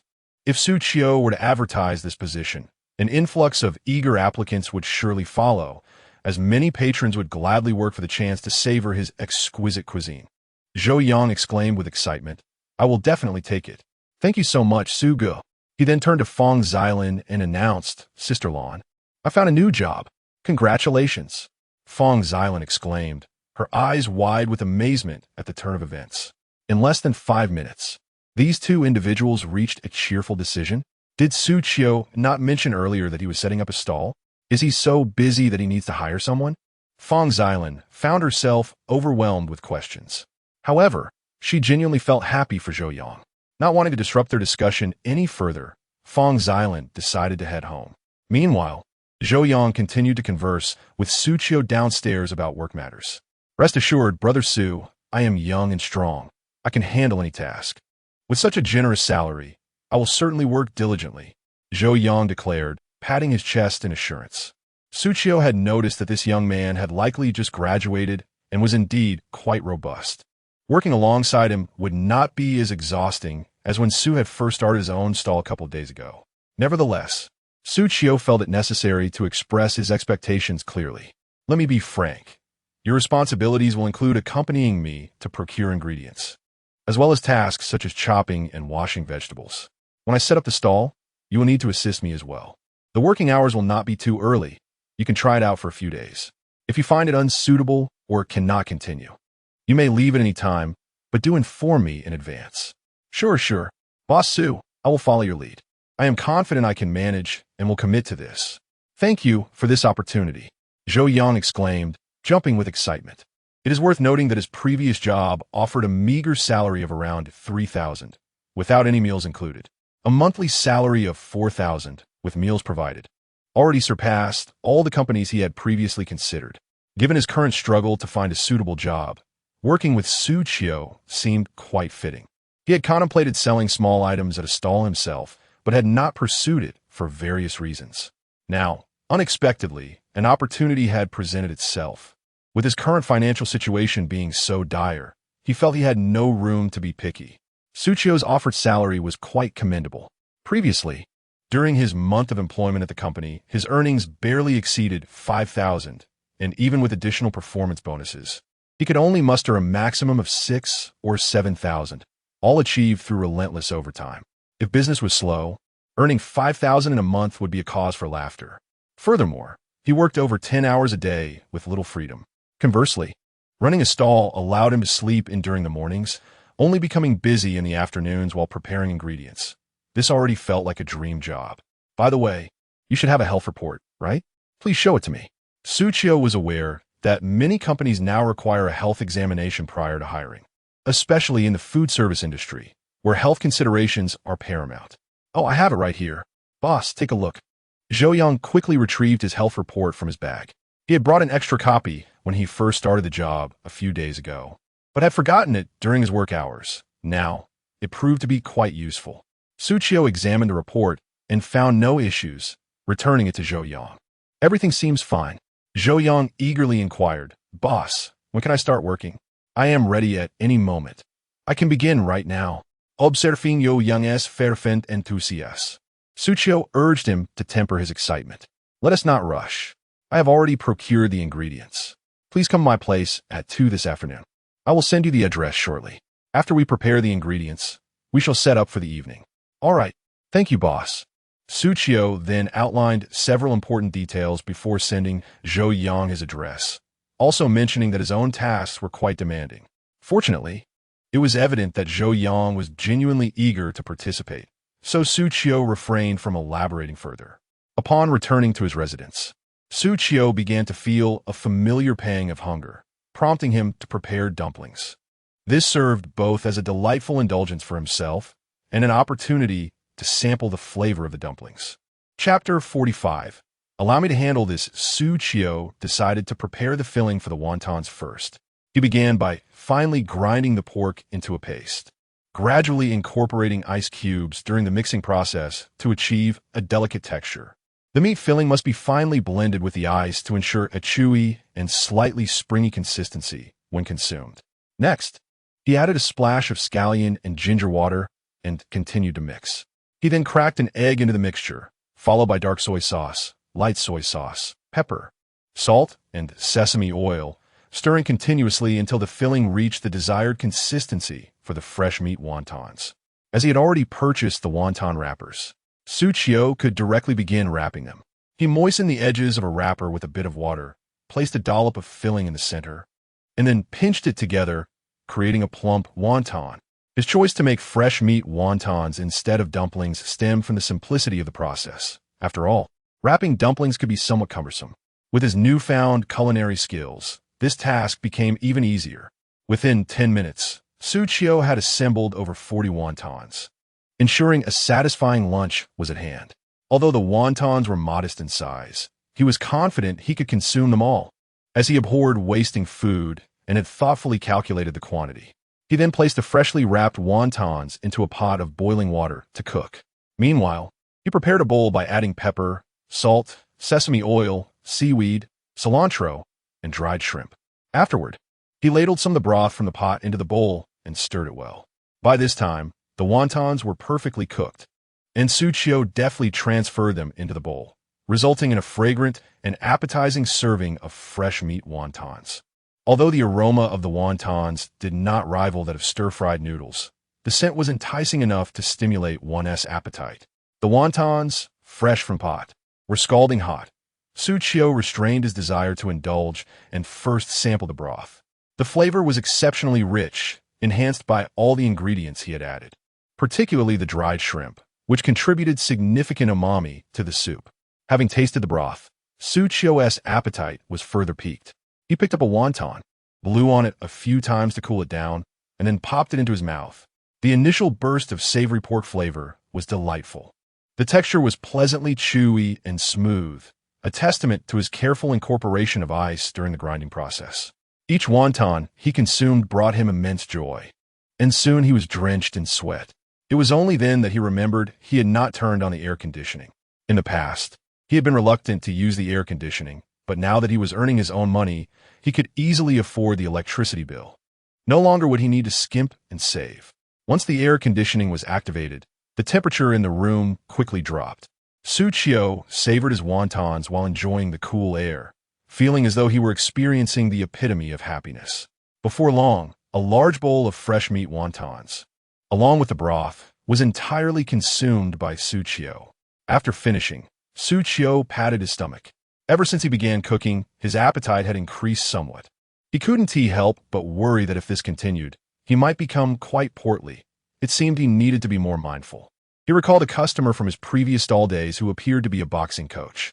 Just yesterday, he had encountered him on the road after closing up, and he thought it would be beneficial to follow him for some exercise, alleviating any fears of gaining weight from overeating in the future. Before the clock struck 2 in the afternoon, there was a knock at Xu Qiu's door. Checking the time, he noticed it was only a little past 1:40. Yet, Zhou Yang had already arrived. It appeared that this young man was indeed punctual, even arriving early on his first day of work. Xu Qiu opened the door to find Zhou Yang standing outside, but he had changed into a different outfit than the one he wore in the morning. Earlier, Zhou Yang had looked rather disheveled and weary, despite wearing a smart shirt. He exuded an air of exhaustion. However, now dressed casually, he radiated a cheerful demeanor, embodying the vivacity appropriate for his age. "Boss, I'm here to report for duty. I know we have work to do, so I changed into something more suitable. I hope that's all right," Zhou Yang said with a grin. Xu Qiu nodded in agreement. Of course, a young man should be full of vigor. "Gomein, there's a lot to be done." Upon entering Xu Qiu's room, Zhou Yang surveyed his surroundings with curiosity and excitement. The thought of starting a new job invigorated him. "Whatever you need me to do, just say the word. I promise I won't disappoint you," Zhou Yang assured with a confident pat on his chest. Xu Qiu waved his hand dismissively. "Just call me Su Ge, please. Boss feels too formal, and I'm only a couple of years older than you, so Ge feels more comfortable." "Sure, Su Ge. Have you had lunch yet?" Xu Qiu inquired. If Zhou Yang hadn't eaten, He could certainly prepare something to stave off hunger, as working on an empty stomach wouldn't be conducive to productivity. Xu Yang nu did. Eve often, Xu Ye. I had 2 large bowls of rice for lunch, knowing I'd be here this afternoon, and I didn't want to delay your work. Seeing that Zhou Yang had already eaten reassured Xu Qiu that he would have the energy to work. He pointed to the heap of ingredients in the kitchen and said, "Your task now is to wash all of these ingredients. You mentioned you have cooking experience, so washing vegetables should be a breeze for you, correct?" Zhou Yang rolled up his sleeves and confidently approached the pile of ingredients. "Don't worry, Su Ge. I've done plenty of work at home, so washing and chopping vegetables will be no problem at all." Impressed by Zhou Yang's confidence, Xu Qiu said nothing further and began to prepare the items needed for their afternoon stall. At first, Zhou Yang exhibited commendable skills while washing the vegetables. However, when it came to the chopping stage, Xu Qiu could not help but furrow her brows. Stop! The vegetables are cut unevenly. If the guests see this, their appetite will be significantly diminished. Did you not claim to know how to chop vegetables?" Xu Qiu began to doubt whether Zhou Yang had exaggerated his abilities merely to retain his position. Nevertheless, Zhou Yang offered an awkward smile and replied, "I do know how to chop vegetables. It's just that my technique isn't quite up to par. Allow me to take my time and try to make the cuts more uniform." Xu Qiu took the knife from him and said, "Never mind, I'll handle it. You can continue washing the vegetables." Chapter 46. Order fulfillment. Even though Zhou Yang wished to perform admirably, the current situation compelled him to step aside and allow Xu Qiu to handle the vegetable preparation. His culinary skills were regrettably lacking, and presenting poorly cut vegetables would undoubtedly tarnish the proprietor's business. Xu Qiu, aware that Zhou Yang sought to impress him, recognized the urgency of the moment, particularly since he had purchased an abundance of ingredients that day. Drawing from previous experiences, Xu Qiu understood that without ample preparation, many patrons would miss out on his culinary creations. Moreover, he aspired to sell more, aiming to accumulate 1,000 points as swiftly as possible. While Xu Qiu diligently sliced the vegetables, Zhou Yang busied himself nearby, either washing vegetables or tidying the kitchen, proving himself to be a diligent worker. This surprised Xu Qiu, who initially assumed that Zhou Yang, being young and a local from Picheng, might be inept at such tasks. Despite Zhou Yang's shortcomings in chopping, he exhibited competence in other areas, particularly in his commendable attitude, which was far from the lazy demeanor one might expect. As the two collaborated, time flew by unnoticed. Upon completing the preparation of all the vegetables, Xu Qiu glanced at the clock and noted it was already 20 past 4. The elderly residents of the community had mentioned they would arrive at 5 to collect their pre-ordered meals. Thus, Xu Qiu could now commence the preparation of dishes for the elderly patrons. "Can you make chive and egg pancakes?" Xu Qiu inquired, deftly flattening a sticky ball of dough and placing a generous scoop of filling atop it before folding it expertly. He could complete a chive and egg pancake in under 10 seconds. Zhou Yang nodded, then shook his head, admitting, "Brother Xu, I cannot, but I am eager to learn." "That's fine. Follow my instructions. First, take a piece of dough about the size of your fist, then place the chive and egg filling inside. Watch closely and mimic my technique for folding." Xu Qiu provided detailed instructions, and Zhou Yang listened attentively.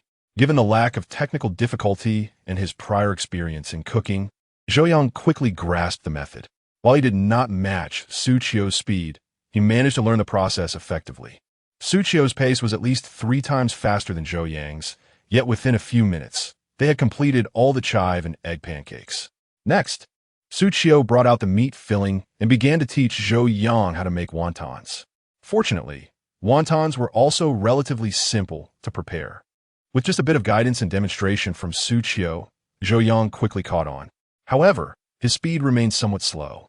Observing Zhou Yang's clumsy attempts at folding the wontons, Xu Qiu remarked, "Yes, just like that. Pinch the edges firmly to ensure the filling does not escape. But be careful not to apply too much pressure, or the skin will tear, resulting in an unappealing appearance once cooked." Zhou Yang diligently heeded Xu Qiu's advice, ensuring that his movements were careful and precise. Although slow, he approached each wonton with sincerity and dedication. Xu Qiu glanced at the large basin of minced meat. Although she did not intend to sell many wontons today, this ample quantity could easily fill hundreds. She first attended to the order from the elderly gentleman in the community, and then she could begin wrapping wontons before heading out to her stall. Thanks to the high-powered wok, even with the preparation of over a dozen servings of fried noodles, everything was ready in mere minutes.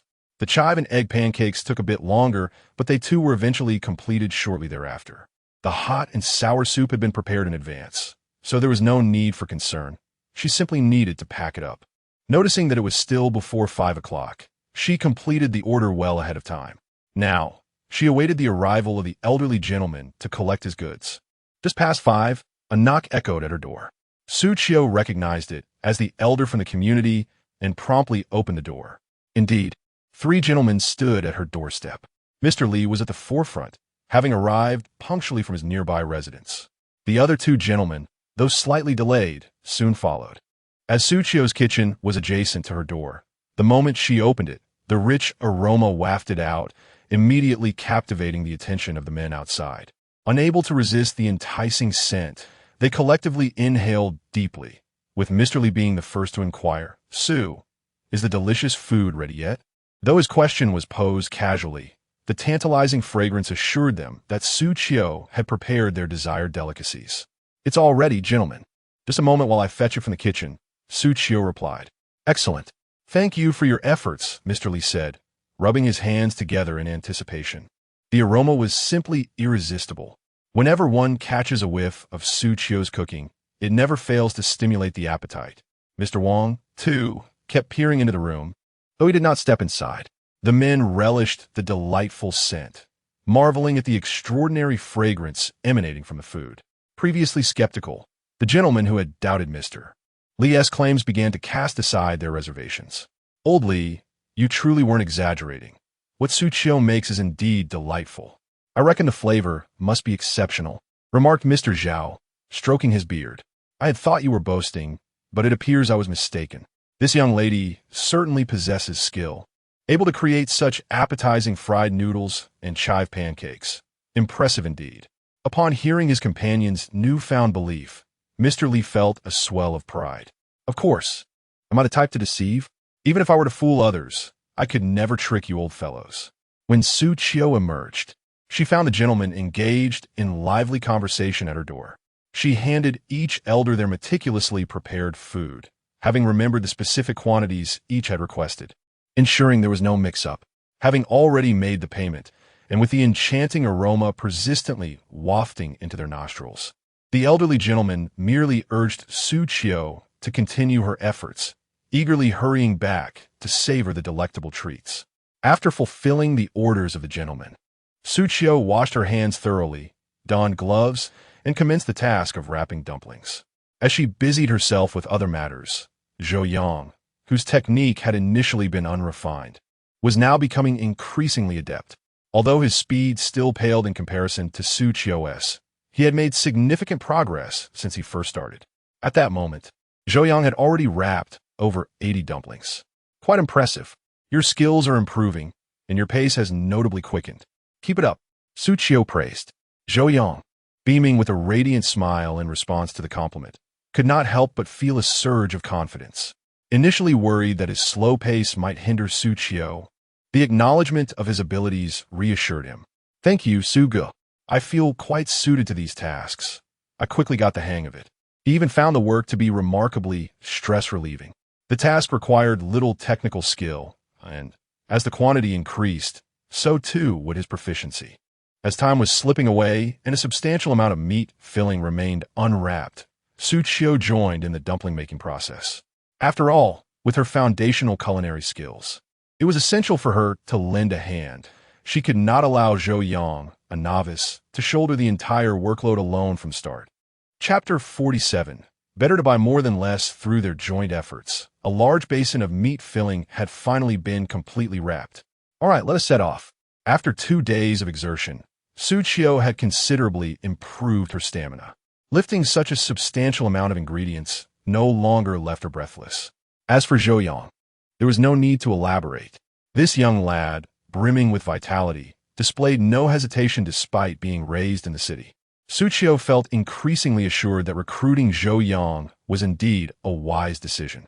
Although an additional 4,000 would be allocated monthly for Zhou Yang's wages. Along with provisions, Xu Qiu deemed it worthwhile, as her workload had certainly been alleviated. As Xu Qiu and Zhou Yang descended the stairs with their load, they passed by Grandpa Li's home, where the atmosphere was notably lively. It was evident that Grandpa Li's daughter and son-in-law had returned. No wonder Grandpa Li was in such high spirits. Inside, Li Xia, Grandpa Li's daughter, relished the fragrant stir-fried noodles, exclaiming, "Dad, did this delicious stir-fried noodle come from that young Su? It is truly delightful. I have never tasted such exquisite stir-fried noodles before." Before Grandpa Li could respond, Aunt Xia chimed in for her husband, saying, "Indeed, your father had arranged with young Su in advance yesterday, knowing you all would return today. He even ordered extra portions. So come, enjoy, for young Su's creations are delectable." As she spoke, Aunt Xia served a piece of chive and egg pancake to her granddaughter, who was thoroughly enjoying her meal. Even Aunt Xia's son-in-law was too engrossed in his food to speak, devouring the dish with fervor. Although Grandpa Li remained silent, he felt immense joy within. Understanding his son-in-law's hearty appetite, he had ordered more, ensuring that both his daughter and son-in-law could eat to their fill. As for his granddaughter, being still young, she wouldn't consume much, but he preferred to err on the side of abundance rather than scarcity. Before long, Grandpa Li's son-in-law had polished off an entire serving of stir-fried noodles. After finishing, he let out a long sigh of satisfaction. "Oh, that was truly delightful. I never imagined such simple food could be so delicious." Thankfully, Dad ordered plenty, or I would have surely been left wanting. His granddaughter piped up, "Daddy, you should slow down. Mommy says we must chew slowly and not eat in haste." Grandpa Li's son-in-law chuckled, "Hee, it's just that these dishes are so scrumptious that I couldn't help myself. I promise I will eat more slowly from now on. For you, all right?" "Okay." His granddaughter's innocent remark prompted Grandpa Li, who had initially intended to indulge heartily, to temper his appetite and begin to eat at a more measured pace.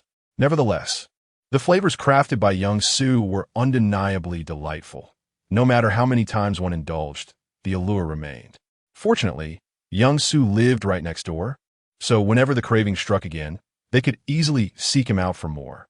As for the other gentlemen who had received their meals, they returned home with eager anticipation.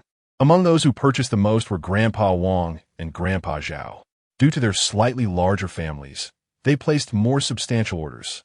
As soon as Grandpa Wang entered, he promptly called for his wife, exclaiming, "Dear, stop your busy work and come quickly to eat."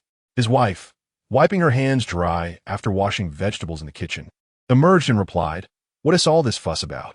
I'm busy preparing dinner. Are you not interested in eating?" Grandpa Wang waved the food he held and retorted, "Who says I'm not eager for dinner? Look, this is dinner. I assenti it."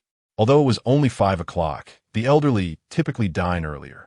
After their meal, they often enjoy a leisurely stroll, partake in square dancing, or engage in friendly chatter. Thus their mealtime tends to be earlier. Upon seeing the abundance of food, Grandpa Wang's wife furrowed her brow. Yet, being his life partner, she chose her words carefully, maintaining a calm tone. "Dear, how can we possibly eat all this? Our son hasn't even returned from work yet. Let us wait for him." However, Grandpa Wang paid no heed to her words and immediately opened the takeout containers. "No way. Our son might have to work late today. I can't wait. I must taste the food prepared by Xiao Xu. You wouldn't believe it. But while I was waiting at his doorstep, the aroma was simply irresistible, so it must be delicious." Xiao Xu, the young man living next door to Old Li, he employed at a company. When did he start cooking? Due to a mild cold, Grandpa Wang's wife had been resting at home, thus unaware that Xu Qiu had recently begun selling food. After Grandpa Wang explained the situation to her, she became aware of the developments. Initially, she had been reluctant to eat, as she was already preparing to cook. Yet, seeing her husband enthusiastically devour the food and exclaiming how delicious it was piqued her curiosity. Could it truly be that good? With a spirit of experimentation, she decided to try it herself. To her astonishment, she widened her eyes in disbelief. Could these chive and egg pancakes genuinely be crafted by that young man, Xu Qiu? They were remarkably delectable, crispy on the outside and tender within. Each bite burst with flavor. Even the stir-fried noodles, which she typically found greasy, lacked any unpleasant oiliness. Accompanied by a sip of the piquant and sour hot and sour soup, the experience was simply delightful. Even her husband, who had initially been stubborn, found himself unable to stop eating. Nonetheless, Grandpa Wong had ordered 6 servings of stir-fried noodles, 15 chive and egg pancakes, and 6 bowls of hot and sour soup. With 2 sons to feed, the remaining portions were just enough to satisfy their appetites, as young men in their prime certainly have hearty appetites. The quantity Grandpa Wong procured only sufficed to fill their stomachs, leaving them craving more. Similar to the situation with Grandpa Wong, the other elderly gentlemen also faced skepticism from their families upon returning home with their purchases. Initially, their loved ones criticized the high prices of the items, doubting that such ordinary foods could be particularly palatable. However, once they began to partake, they were utterly taken aback, relishing each bite with unrestrained delight. Even after finishing their meals, the flavors lingered in their minds. Naturally, Xu Qiu was unaware of the happenings within the homes of these elderly men. She arrived at the market location with Zhou Yang in her bread truck, aiming to reach before 6 o'clock. Although Xu Qiu believed she had arrived quite early, she was surprised to find that many had not yet returned from work, and to her astonishment, there were already over a dozen people queuing at her designated spot from the previous day. Chapter 48. The Return of Culinary Delight's Boss. Why are there so many people queuing up ahead? What are they waiting for? Zhou Yang observed a dozen individuals forming a line, glancing around as if anticipating something significant. However, at the forefront of the line, he saw nothing that warranted such eagerness, prompting his inquiry. Xu Qiu understood that these patrons were eagerly awaiting the delectable dishes he had prepared. He casually replied, "They are waiting for me." Pardon? Zhou Yang thought he must have misheard. Could it be that such a crowd was indeed waiting for Xu Qiu? Aware that voicing his doubts at that moment would be impolite, he stifled his curiosity and continued to observe the queue from the vehicle. Since it was Xu Qiu's first time operating this van, the customers had yet to recognize him as the driver. Soon, someone in the crowd spotted Xu Qiu behind the wheel and excitedly shouted, "It's Boss Xu! Boss Xu has arrived!" In an instant, the atmosphere among the queue transformed into a fervor, with all eyes fixated on Xu Qiu's van. Once his identity was confirmed, the excitement escalated. The arrival of Boss Xu signified the return of culinary delights. Xu Qiu parked the van in the same spot as the previous day, with the ingredients stored inside. All he needed to do was set up the table. For the ingredients and other supplies, he could simply open the trunk and reach in whenever necessary, eliminating the cumbersome task of lifting items in and out. However, some additional items still required removal, yet overall, the process was considerably more convenient than before. Zhou Yang remained momentarily dazed in the vehicle. It turned out Xu Qiu was indeed telling the truth. These customers were genuinely waiting for him. Yet, how could it be that someone merely selling a few snacks could attract such a crowd before even setting up shop? This scene was beyond Zhou Yang's expectations. "Zhou Yang, why are you still sitting there? Hurry down and help. Can't you see the customers are about to devour me?" Xu Qiu called out to the still motionless Zhou Yang, perplexed at his lack of action. Surely he wasn't intimidated by the sight of so many patrons? To Xu Qiu, a mere dozen customers in line was hardly a daunting number. If he delayed any longer, they would consume him whole, compelling him to urge Zhou Yang to assist promptly. That 4,000 in wages wasn't something one could secure merely by washing vegetables. Otherwise, many would be clamoring to work for Xu Qiu under such favorable terms. "All right, I'm coming." Zhou Yang finally snapped back to reality and hastily exited the vehicle. He quickly retrieved the necessary items for setting up the stall, takeout boxes, chopsticks, condiments, and some simple garnishes, arranging them neatly. However, the large wok was something Xu Qiu insisted on handling himself. Although the blazing stir-fry wok may seem like an ordinary cooking utensil to others, Xu Qiu harbored a desire to keep its secrets hidden. At that moment, the first customer, noticing that Xu Qiu was nearly ready, eagerly exclaimed, "Boss Xu, I've been waiting here since 5:30. I've been eagerly anticipating your dishes for half an hour." Xu Qiu responded courteously, "Thank you for your support. In truth, my dishes are rather ordinary. There was no need to arrive so early just to wait." Upon hearing this, the customer immediately became displeased and retorted, "What are you saying, Boss Xu? Your food is incredibly delicious. It certainly cannot be described as merely average. I used to dislike the taste of chives, but ever since I tasted your chive and egg pancake, I have been longing for that flavor. Though there are no chive and egg pancakes today, we do have new stir-fried noodles and wontons, with a limit of 3 portions per person. What would you like to order?" Xu Qiu took out a sign and erased the words chive and egg pancake, adding stir-fried noodles and wontons instead. However, he did not mark the prices, as the system had yet to provide the selling prices for the new dishes. "Wow, new items again," exclaimed the customer, "even without the chive and egg pancakes. I trust that Boss Xu's other offerings will be delightful. Since there's a limit of 3 portions, I can certainly purchase a fair amount. Let's go with 3 of each." The customer's delight was palpable upon hearing that each dish had a limit of 3 portions, especially since just yesterday the limit had been 1 per person. With the increase in offerings, he could now buy 2 additional portions, which felt like a tremendous boon, especially since yesterday he had only brought home a meager amount. The patrons waiting in line also perked up at Xu Qiu's announcement. "This is wonderful. Being able to purchase 3 portions of each dish means I can take some back to share with my roommates.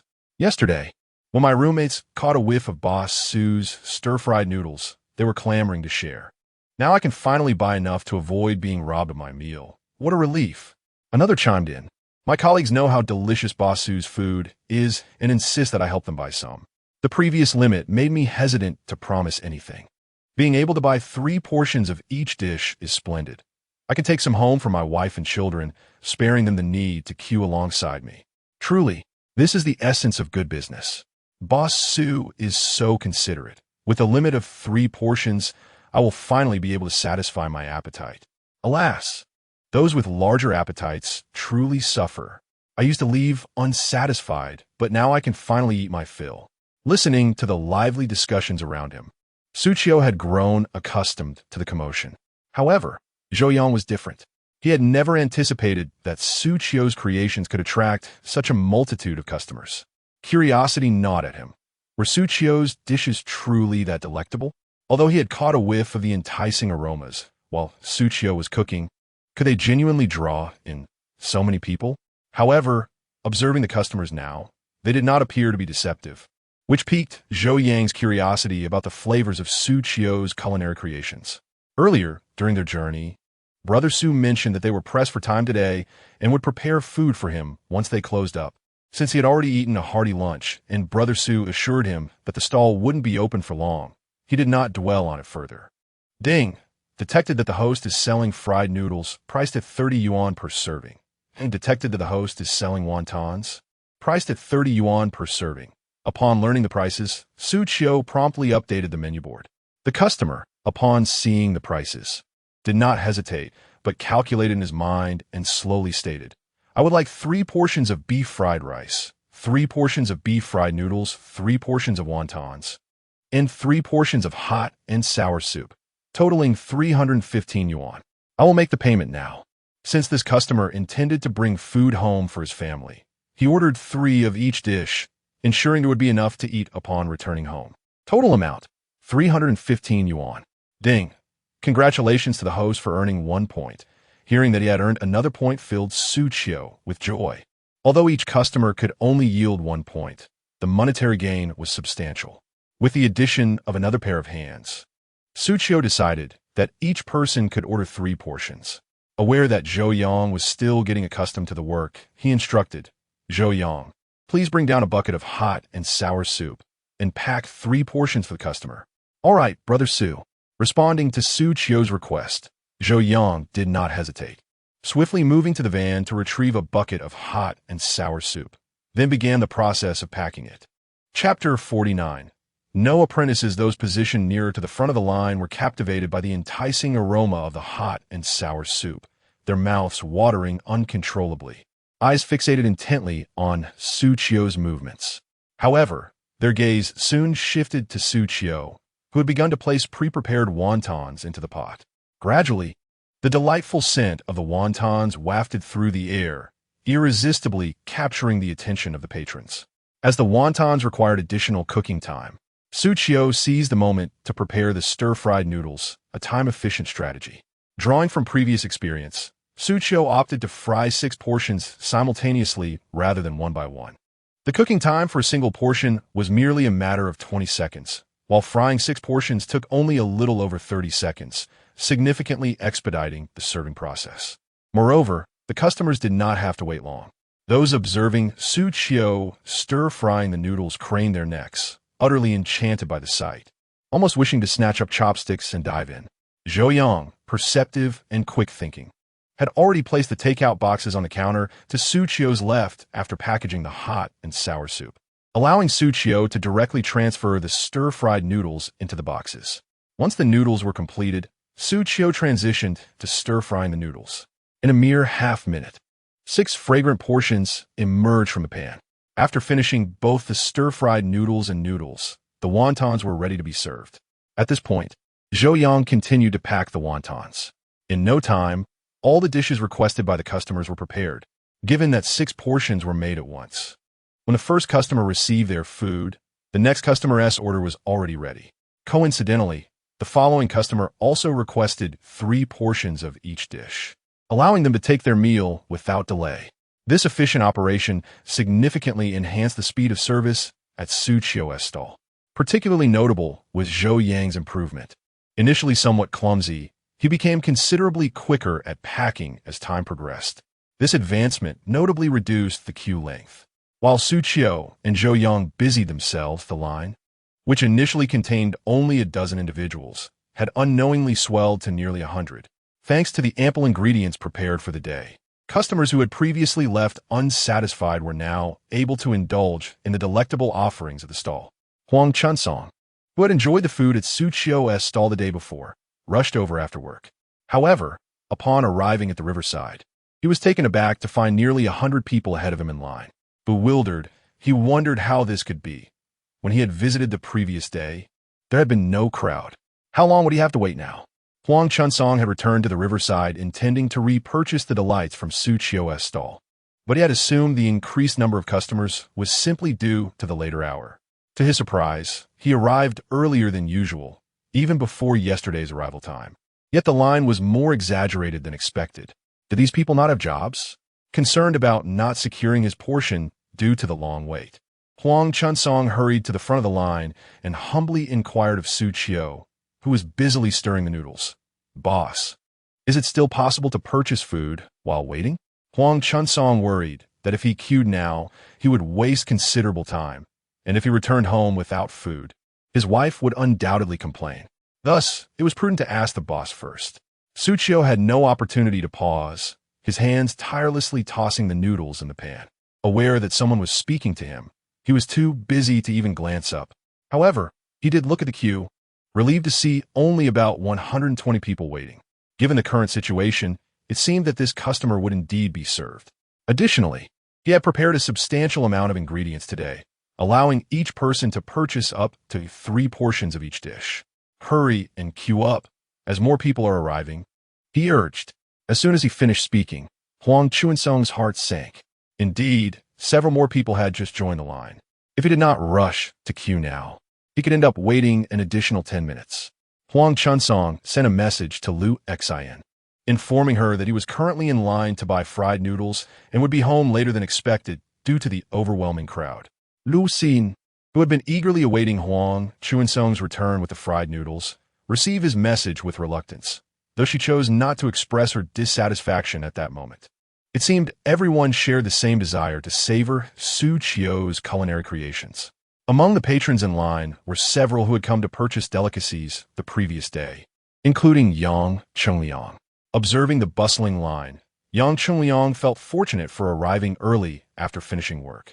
Although he still had to wait, it was far less than those behind him, who would likely have to wait an hour or more to be served. Despite his relief, Yang Chengliang felt a twinge of frustration. He had assumed that Boss Xu would set up his stall next to the office again that morning, only to find out he had not. As a result, he failed to bring breakfast from Xu Qiu for the goddess Fengyao, leaving her upset and unresponsive to his apologies. "I should at least buy today's share," he thought. "I remember Yale is still working late. Perhaps I can bring this food back to the office for her dinner to placate her." with 6 people ahead of him. He resolved to get the food to her before any other admirers could present their offerings, or else his apologies would be in vain. Ah, how delectable! Boss, your culinary skills are truly exceptional. This stir-fried noodle dish is of unparalleled flavor. Do you take apprentices? Perhaps I could work alongside you. Just look at the long queue of patrons. How enviable. Surely, you must be earning quite a fortune. A man, while savoring his stir-fried noodles, mumbled indistinctly. To be honest, he couldn't help but feel a pang of envy at Xu Qiu's thriving business. He was utterly consumed by jealousy. Thus, he pondered whether he could learn the craft from Xu Qiu, enabling him to earn some income as well. Xu Qiu, preoccupied with his cooking, responded casually, "I'm afraid not. These are proprietary recipes, and I currently have no plans to take on apprentices." After all, Xu Qiu was overwhelmed with his own duties and could hardly consider teaching others.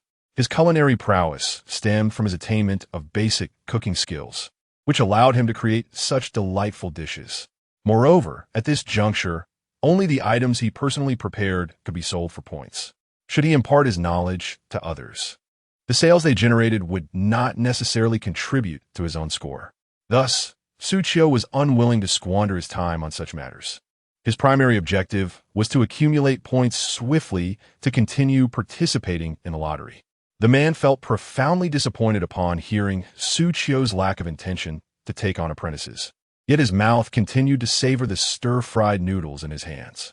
Meanwhile, Yang Chengliang stood in line, eagerly swallowing his saliva. Earlier, he had observed other customers devouring their food immediately after purchase, standing right beside the stall. The aroma was simply irresistible, and he could hardly contain his anticipation. Those who had never tasted Xu Qiu's culinary creations would not yearn for them so intensely. However, once one had experienced such exquisite flavors, the craving became an indelible memory. Chapter 50. Beauty is Discipline. Yang Chengliang gazed intently at the queue ahead, his anticipation mounting as only one person remained before him. He felt a blend of anxiety and elation. The anxiety stemmed from uncertainty about whether his goddess, Feng Yale, would enjoy the delectable offerings crafted by Chef Xu. The elation arose from the prospect of indulging in delightful cuisine once again, especially as Chef Xu had expanded the menu today. He relished both fried rice and fried noodles, while wontons also appealed to him. However, the thought of purchasing all these dishes was rather painful to his wallet, particularly as he intended to share them with Feng Yale. Thus, he had to suppress the impulse to sample everything. With a heart full of trepidation, Yang Chengliang finally reached the front of the line. "Chef Xu, I would like 1 portion of fried rice, 1 portion of fried noodles, a serving of wontons, and a bowl of hot and sour soup." He quickly articulated his order. Aware of Chef Xu's new policy limiting each customer to 3 items, he refrained from ordering 3 of each, as the prices were steep, especially with the added burden of treating Feng Yale. Even with just these selections, the total came to a painful 105 yuan. Nevertheless, he deemed it a worthwhile expenditure to bring joy to his goddess. Zhou Yang, observing Chef Xu preoccupied with cooking, swiftly responded, "All right, handsome, please hold on a moment. I'll pack it up for you right away. That will be 105 yuan. If you wish to pay via mobile, you can scan here." Having already served over 20 customers, Zhou Yang had begun to acclimate to the workflow, often taking the initiative to assist patrons, which pleased Chef Xu greatly. Initially concerned that Zhou Yang might struggle, she was pleasantly surprised by his adaptability and diligence. As Chef Xu continued her tireless efforts, Zhou Yang busily packed Yang Chengliang's order. And soon, the delectable items were ready. With both hands laden with the sumptuous food, Yang Chengliang felt a surge of happiness. He needed to return to the office promptly to deliver the meal to Feng Yale. Checking the time, he noted that it was still relatively early, and thus hopped onto his electric scooter, hastening toward the company. In approximately 10 minutes, Yang Chengliang arrived at the office. Upon entering, he discovered Feng Yale still present. He took a moment to tidy his attire and adjust his hairstyle, donning what he believed to be a charming smile as he approached her. "Yale, why are you still here so late?" Feng Yale, hearing Yang Chengliang's voice, did not even glance in his direction.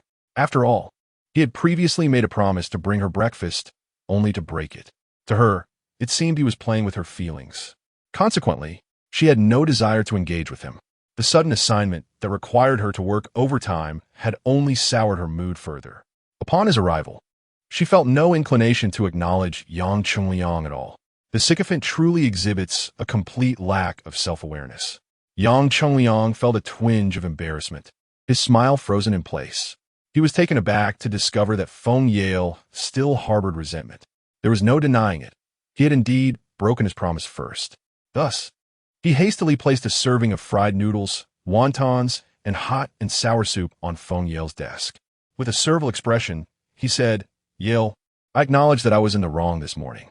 However, I have recognized my mistake. I was concerned that you might go hungry this evening, so I hurried to bring you dinner. I've got fried noodles, wontons, and hot and sour soup. I wasn't sure what you preferred, so I brought a bit of everything. Feel free to sample them. Eat whatever you like. If you enjoy it, I shall bring you more next time." Initially, Feng Yale had no desire to speak, but seeing Yang Chungliang's earnest contrition softened her ire somewhat. Nevertheless, she did not respond kindly, offering only a casual reply before returning to her typing. Yang Chungliang understood that Feng Yale would not forgive him easily. Fearing that lingering might disrupt her work, he reluctantly remarked, "Yale, I've left these delicious items here for you. They are best enjoyed while warm. I won't intrude further. Just call for me if you need anything." With hopeful anticipation, he gazed at Feng Yale, yearning for a response from his goddess, yet she merely nodded, her demeanor still cold as she fixated on her computer. Realizing the futility of his efforts, Yang Chungliang returned to his own workstation, dejected. Though he was not required to work overtime today, having returned to the office, he decided to finish his fried noodles before heading home. He simply could not wait to eat them later. However, disappointment washed over him once more, for he had already consumed all of his fried noodles. A glance at Feng Yale's desk revealed that the items he had brought remained untouched and perfectly arranged. At that moment, their supervisor happened to approach Feng Yale's workstation. Observing her working late, he expressed his appreciation with a gentle pat on her shoulder, saying, "Yale, you're still working at this late hour. You're truly dedicated." Feng Yale's demeanor transformed, her previous indifference giving way to a charming smile as she sweetly replied, "Thank you for the compliment, supervisor. I often work late, so I'm rather accustomed to it." The supervisor, initially intending to head home for dinner, was drawn in by the enticing aroma wafting from Feng Yale's desk. He remarked, "Yale, I know you are ambitious, but your health is paramount. Especially for someone as lovely as you, it is essential to take care of yourself. Remember to eat dinner. You've ordered so many takeout items, why not indulge? Don't let yourself go hungry." The sincerity of his words touched Feng Yale deeply. In truth, she had caught the delightful fragrance of the food while she was busy, but the thought of Yang Chungliang still being present dissuaded her from eating in his presence, lest he nurture false hopes. "Oh, these are all gifts from others.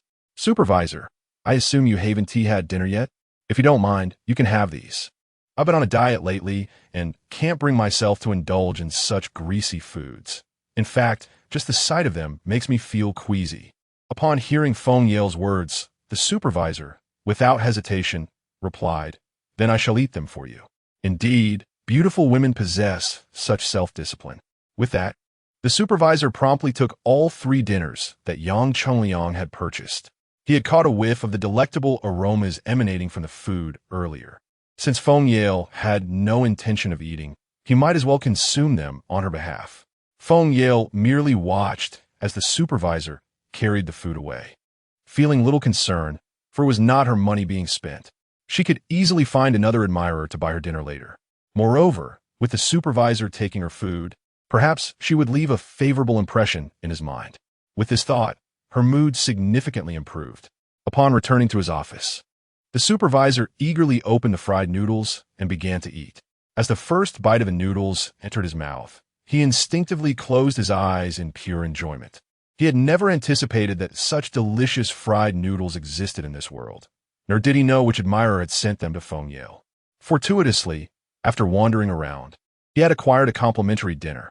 It seemed he ought to venture out more often. These fried noodles are exquisite. I have never tasted anything so delectable. The wontons are delightful as well. And let me have another sip of this soup. Oh, this soup is absolutely divine. Its perfect balance of sourness and spiciness makes it impossible to stop drinking. The supervisor mumbled to himself as he continued to eat, completely immersed in the world of culinary delight. If Feng Yale were to realize the deliciousness she had missed out on, she would undoubtedly be filled with regret. Chapter 51. Like a victorious battle, Han Xiaocheng's family stood in line, a collective sense of triumph enveloping them. Due to some prior engagement, Han Xiaocheng arrived a tad later, only to find the queue had already grown quite extensive. Nevertheless, she hastened to join the throng. Without delay, she shared a photograph of the line in their family group chat. Within mere moments, her phone chimed incessantly. It was her younger brother, Han Xiuejuan, along with her father, both sending messages. At that moment, Han Xiaocheng realized that her brother and father were ahead of her in the queue. The previous day, after indulging in such delectable food, they had collectively resolved to return for more. Their initial foray had been tentative, resulting in insufficient quantities to satiate their appetites, ultimately leading them to rely on the meager offerings of Han Ma's cooking to feel even remotely full. Among them, Han Xiuejuan stood at the forefront. As he approached the counter, he discovered that patrons ahead were permitted to purchase up to 3 portions of fried noodles, alongside additional options like fried rice and wontons. Regrettably, the chive and egg pancakes were no longer available, yet each dish permitted a maximum of 3 portions. Seizing the opportunity, Han Xiuejuan promptly relayed this promising news in the group chat. "Dad, sis, there are just 2 people in front of me now. I've got great news. The owner has altered the purchasing limit. Today, we can buy 3 portions of each dish. You need not wait in line. I shall procure 3 of everything, ensuring we have ample to eat." Upon reading Han Xiuejuan's message, Han Xiaocheng's nimble fingers danced across her phone screen. "Yes, that sounds sufficient. Moreover, my late arrival means the line is still extensive. If we continue to wait, we may return home quite late. Dad, please transfer some money to Xiuejuan so he can handle the purchases alone. We won't need to queue any longer." Han Xiaocheng was keen to avoid lingering in line, as the number of people ahead was daunting. Her stomach was already growling, and with Han Xiuejuan already in position, it seemed prudent for him to buy extra provisions, allowing them to return home directly. They had already agreed that Han Ma would not need to prepare dinner that evening, as they were all eagerly anticipating the bounty they would bring back. Han Dad replied, "Indeed, that seems wise. I still have over 20 people ahead of me, and the wait is becoming tedious. Xiaocheng, let us forego the queue and allow Xiuejuan to make the purchases." After sending this message, Han Dad proceeded to transfer funds to Han Xiuejuan. Recognizing that his son had limited pocket money, he understood that additional funds were necessary for the substantial order. Once Han Xiuejuan received the transfer, the customer ahead concluded their purchase and departed. Han Xiuejuan quickly approached the stall and ordered one of everything available. The total cost surged to over 300 yuan, causing him a moment of discomfort. However, since it was his father's money, the prospect of enjoying a lavish feast alleviated his initial trepidation. With rapt attention, Han Xiuejuan watched Xu Qiu, mesmerized by her deft technique as she skillfully stir-fried the noodles. The proprietor, though seemingly youthful, exhibited remarkable proficiency in her craft. The stir-fried rice noodles and fried noodles prepared by Xu Qiu are a feast for the senses. Their enticing aroma and vibrant colors enough to make one salivate merely by gazing upon them. Merely watching Xu Qiu skillfully toss the ingredients at the stall is a pleasure in itself. Han Xiuejuan, captivated by Xu Qiu's culinary artistry, suddenly found himself presented with a neatly packaged assortment of delicacies by Zhou Yang, who cheerfully announced, "Young man, your total comes to 315 yuan. "Oh, my apologies. I'll pay right away," Han Xiuejuan replied, finally realizing he had yet to settle the bill. He promptly retrieved his phone to transfer the funds. As the payment of 315 yuan was confirmed, a familiar notification chimed in Xu Qiu's mind. "Ding! Congratulations, host, you have earned 1 point." Xu Qiu had grown accustomed to this sound, not bothering to silence the system's notifications. Each chime represented another step closer to the opportunity for a lottery draw, as well as a reassuring increase in his bank balance. Such a delightful sound was one he could not bear to mute, for it symbolized the fruits of his labor. With bags of delicious food in hand, Han Xiuejuan exited the queue, and after a short distance, he spotted his father and older sister waiting for him. In a triumphant gesture, he raised the food high, signaling that he had secured a feast for the family to enjoy that evening. However, upon seeing Han Xiuejuan waving the bags, both his father and sister's expressions froze, prompting them to rush over and seize the food from him. Han Qiueyun, could you be a bit more careful? This bag contains the incredibly tasty fried rice noodles, and there's even fried noodles I've never tried. Not to mention the wontons with soup. Don't spill it. Otherwise, Mom will definitely reward you with a bamboo shoot stir-fry, Han Xiaoqing admonished, her lips curling in annoyance. His father echoed her sentiment. Indeed, Xiuejuan, you must treat this precious food with more care. If you drop it, our dinner plans for tonight may be dashed. Initially, Han Xiuejuan had not considered the implications of his actions, but he quickly recognized his oversight after hearing his father and sister's concerns. He realized that he should not have waved the food around so carelessly. The thought of having to return to the queue for a second time was a daunting prospect. Oh, my apologies. I got a little too excited and lost track. I promise I won't do it again, he said sheepishly, scratching his head, grateful for the foresight of his father and sister. With laughter and light-hearted banter, the three of them made their way home, each face radiating happiness at the prospect of enjoying such delectable treats together. Meanwhile, Yin Shuian lay idly in bed, scrolling through her phone, her mind consumed by thoughts of Xu Qiu's hot and sour soup. She had risen early that morning, intent on purchasing more food. But after waiting for an hour during a live broadcast, the vendor failed to show up, leading to misunderstandings in the chat where others accused her of exaggerating for attention. Many office workers were also waiting for Xu Qiu's return to the stall. The audience in the live stream noticed that there were indeed others waiting at the food stall, which somewhat alleviated their suspicions. However, Yin Shuian felt quite frustrated. Firstly, she had initially promised to return the following day for a live food tasting, only to inadvertently retract her statement. Secondly, she had yet to savor the delectable hot and sour soup, and the mere thought of its tantalizing flavor left her yearning. Unfortunately, the vendor had not set up shop that day, and she was uncertain if they would return in the future. This contemplation filled her with a profound sense of melancholy. Suddenly, her phone buzzed with notifications, followed by a flurry of sounds. Indifferently, Yin Shuian picked up her phone, assuming it was merely idle chatter in the group chat. Upon opening the fan group and perusing the messages, she was instantly electrified, leaping from her bed and hastily applying her makeup and changing her clothes. The reason for her excitement? Someone in the group claimed to have discovered Xu Qiu's stall location. Initially skeptical, Yin Shuian's doubts dissipated upon seeing a photograph of Xu Qiu, who was intently stir-frying rice noodles, with a long queue of eager customers forming in front of his stall. Who else could it be but Xu Qiu? Chapter 52. How old are you?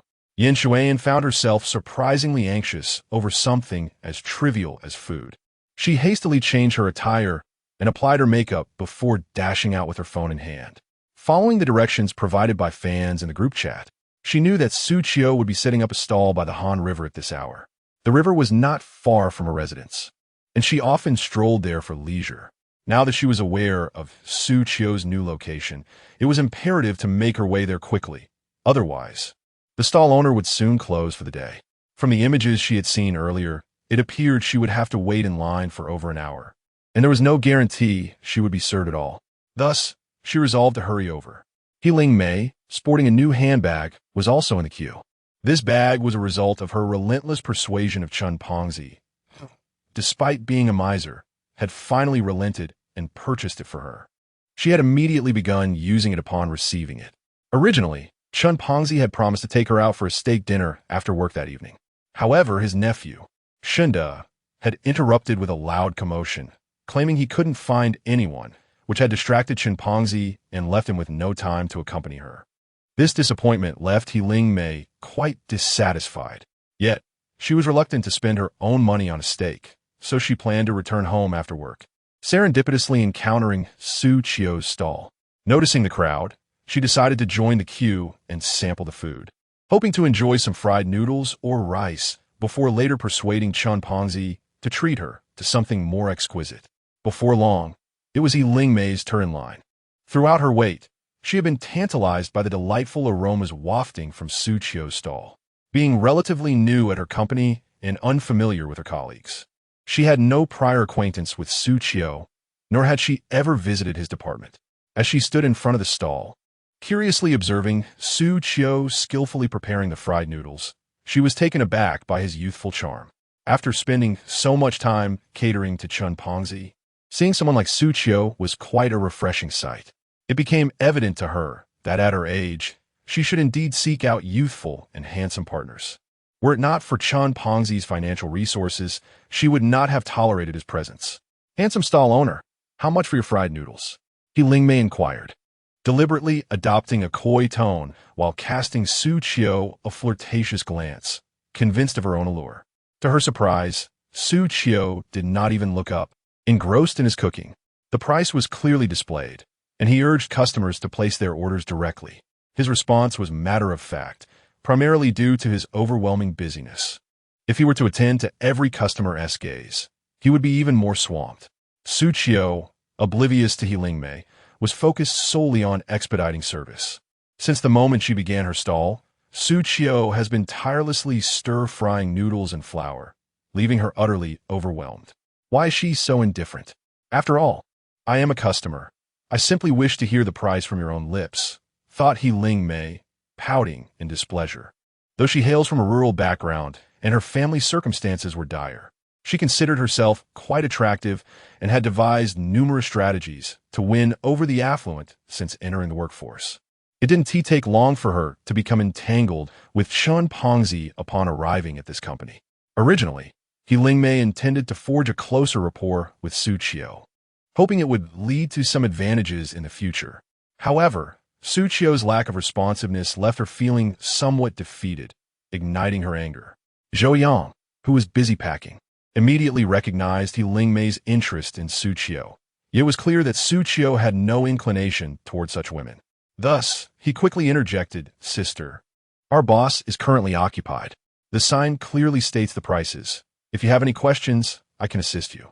Zhou Yang believed he had responded with courtesy, but upon hearing him address her as sister, He Lingmei's eyes widened in shock, and her irritation surged.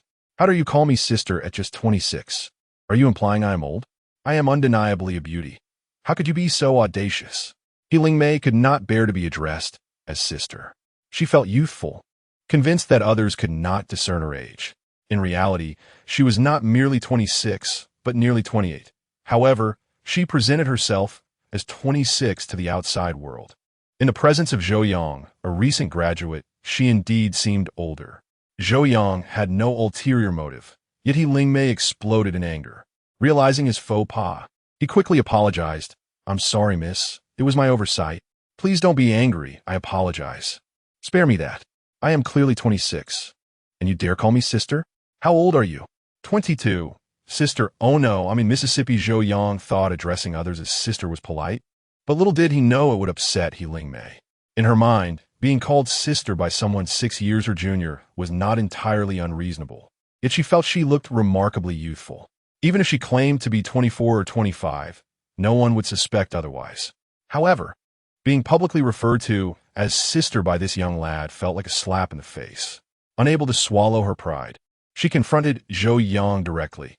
"Just being slightly younger does not warrant calling me sister. Today's youth truly lack understanding. They seem oblivious to the world around them. How could you dare utter the term sister to someone as young as I?" With that, He Lingmei began to berate Zhou Yang. In the meantime, Xu Qiu had finished stir-frying the noodles. At this moment, he halted, allowing Zhou Yang to pack the fried noodles, and turned to the incessantly chattering He Lingmei, stating, "If you genuinely wish to purchase something from my stall, I am grateful for your interest. However, if your intent is merely to cause disruption, I must kindly request that you turn to your left and leave this place. There are many others in line behind you, and I would appreciate your consideration in not wasting their time. Thank you." Xu Qiu, at this juncture, endeavored to keep his emotions in check. It was often perplexing to understand certain customers. Despite their apparent maturity, they still feigned youthfulness and directed their ire at his employees. As the proprietor, Xu Qiu felt compelled to defend his staff. "How dare you speak to me like that? I'm a customer, and you should know where I typically dine." I frequent upscale establishments for steak, lobster, and abalone, so it is indeed a privilege for you that I chose your humble stall. Do you even intend to conduct business? He Ling Mei, feeling neglected and discontented, was no longer inclined to remain passive. Initially, she had held a favorable impression of Xu Qiu, but now she found herself in a verbal altercation with him. After being stood up by Chen Pangzi today, she was already in a foul mood. And now even a simple meal was causing her distress. He Ling Mei was certainly unwilling to reflect on her own shortcomings, instead choosing to project her frustrations onto others. With a defiant demeanor, she felt humiliated by being referred to as sister in front of so many, prompting her to unleash a torrent of complaints. Behind He Ling Mei stood a woman who had just returned from grocery shopping, eager to get home. The sudden emergence of a troublesome individual in front of her was far from pleasing. Young lady, this is merely a trivial matter. There's no need to escalate it so dramatically. We all venture out to get by, and that young man was not acting with malice. You needn't be so harsh in your words. If you wish to purchase something, please place your order swiftly. We have many others waiting behind us. I've just finished shopping and have been in line for quite some time, eager to return home and prepare dinner for my children. Kindly refrain from prolonging the situation. The older woman, suppressing her dissatisfaction, spoke to He Ling Mei in a calm and conciliatory manner, urging her to temper her agitation. Her individual grievances were causing unnecessary delays for those behind her, which was quite detrimental. Upon hearing someone take a stance contrary to hers, He Ling Mei felt even more irked, raising her voice in response. "Excuse me, elder sister, but I am the one being called sister, not you. How can I be referred to as such at my young age? I am not like you, who are of a more advanced age. Being called old at my youthful age is disheartening. I'm not being unreasonable. I am merely asserting my rights and defending my reputation." Chapter 53. In an opportune arrival, the elder sister, carrying her groceries, could not help but burst into laughter. "Aha! You called me big sister too, yet I did not take offense. You see, it's not because I possess a magnanimous heart. Rather, I believe this matter is trivial. Besides, you appear older than that young man. He addressed you as sister out of courtesy. Moreover, he has already apologized, so why not let it go? I am merely 4 years his senior. He could call me beauty or fairy, but he cannot address me as sister."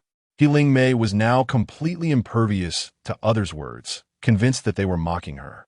The individuals behind her in line, weary from a long day's work, were eager for their turn, yet a fragile-hearted woman had begun to cause a disturbance. Frustration began to ripple through the crowd, with murmurs of discontent rising. What is this woman's problem? Is she buying something or not? If not, she should just move along and stop rambling.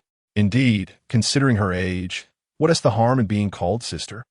Can't she see how youthful that young man is? How can someone be so easily offended? "Excuse me, dear lady, could you please step aside if you're not making a purchase? We are anxious to get home." "Yes, we've been waiting in line for so long. Now that it's finally our turn, could you please not block the way? Honestly, we have finally found Master Su's new stall and are eager to savor his culinary delights. Why must such a simple wish be thwarted?"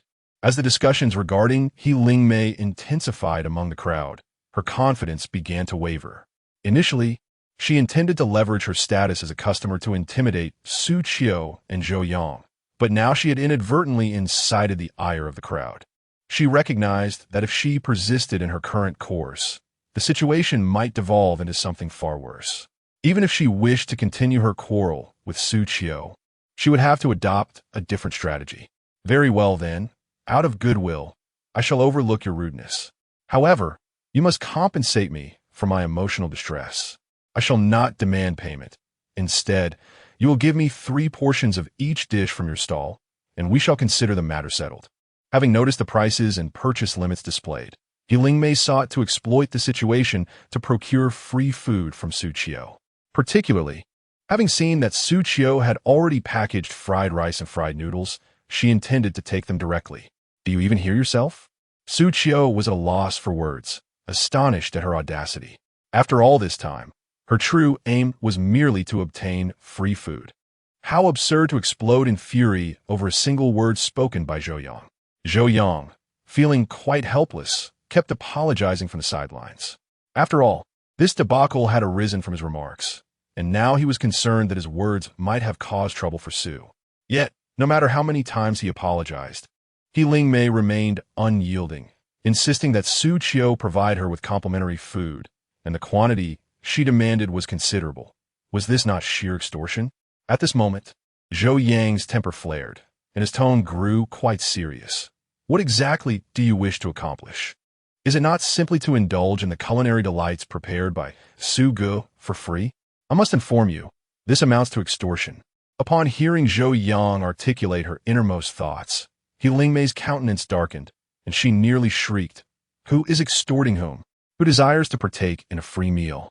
Am I the kind of person to engage in such behavior? You are slandering me. I shall report this. The patience of the customers in line was also reaching its breaking point.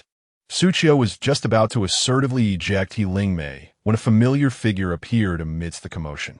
It was Yan Shuian, hastily making her way over. Though she had only applied a light touch of makeup, her elegance was still remarkable. Yan Shuian, holding her phone and live streaming, approached with excitement. Wonderful news, my beloved fans. I have finally arrived at Boss Su's stall, ready to showcase some delectable dishes again today. With so many people here, I can provide you with real-time updates on the queue progress. Oh, what is all this noise up ahead? It appears there is a dispute between a customer and the owner. Let me show you what is happening. After all, such dramatic scenes attract followers, and Yan Shuian was not about to miss this opportunity. Without a second thought, she switched her camera to focus on Xu Qiu and Lingmei. Upon noticing the live stream, Lingmei's fire was instantly extinguished. If this were broadcasted, her reputation would be irrevocably tarnished. Therefore, she quickly altered her demeanor, saying, I'll take one of everything, and I will transfer the money to you right now. With that, Lingmei promptly sent 90 yuan to Xu Qiu. Zhou Yang initially hesitated to serve her, but Xu Qiu, seemingly unfazed, prepared 3 portions and placed them on the counter for Lingmei to collect. After she took her food, she hurriedly slipped away. At this point, Zhou Yang, puzzled, inquired, Xu Qiu, that woman clearly came looking for trouble. Why did you still serve her? Xu Qiu replied with a smile. Regardless, she is still a customer, and with the live stream capturing the moment, if I refused her, who knows how the narrative would unfold online. Besides, she has already paid. It would be unreasonable to deny her now. There was another reason Xu Qiu kept to himself. Each customer who paid meant an additional point for him. After all, when a customer arrives, who would T1 make a sale? As long as money and points are received, it suffices. Yan Shuian found herself somewhat puzzled. Why did the argument cease upon her arrival? It thwarted her expectations, as she had hoped to leverage this incident to gain more followers. With no spectacle to witness, she resolved to return to her place in line. As she moved to the back of the queue, she overheard the patrons discussing the earlier altercation.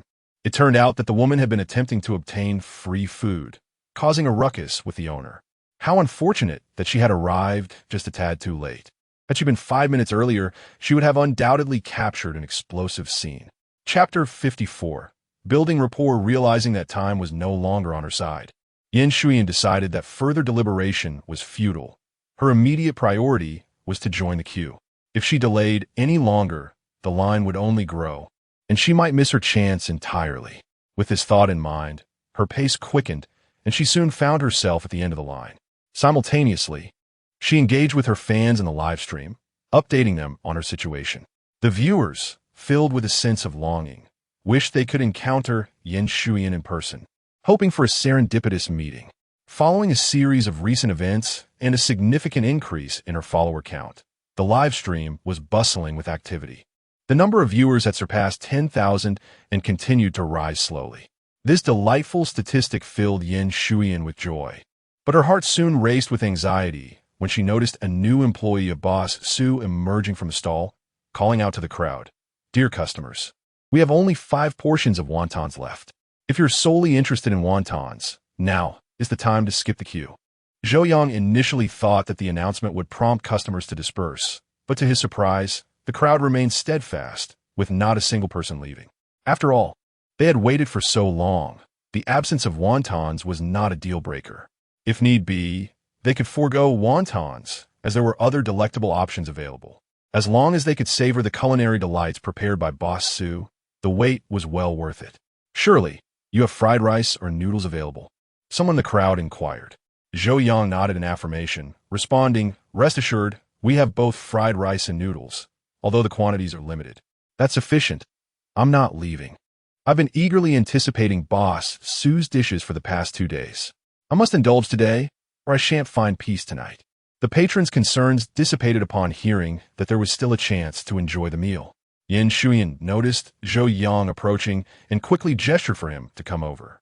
Suddenly, upon seeing a beautiful woman beckoning him, he walked toward Yin Shuyan, asking, "Is there something I can assist you with, miss?" Zhou Yang was still wary after his recent encounter with Ling Mei and was hesitant to address anyone as sister. However, Yin Shuyan's striking beauty and youthful appearance made it appropriate to refer to her as Mississippi. He had only called Ling Mei's sister because she appeared older, mistakenly assuming that she was accustomed to such titles. With a smile, Yin Shuyan inquired, "Excuse me, young man, if I stand in line now, will I be able to purchase the culinary delights prepared by Boss Su?" She was genuinely concerned that by the time her turn arrived, all the food would be sold out. With her live stream currently thriving, her fans were eagerly waiting for her to bring back delicious food to share. If she returned empty-handed, it would render her efforts futile, and her followers might think she was toying with them. Zhou Yang nodded, acknowledging it should suffice. However, if anyone else comes to queue behind, could you kindly inform them not to continue waiting? Our ingredients are running low, and I fear those who arrive later may find themselves without anything to purchase. Yin Shuyan felt an immense sense of relief at being the last in line. Regardless of how much food she could acquire, the mere opportunity to obtain something was sufficient. All right, if anyone approaches the queue, I shall convey your message, she assured. Just as Yin Shuyan made this promise, a couple appeared, drawn by the long line, curious to discover what warranted such a gathering. "Hello, are you here to queue?" she inquired gently. The vendor mentioned that the remaining ingredients are scarce. I am the last one. If you wish to buy something to eat, it would be unwise to waste time, as you may find nothing left by the time you reach the front.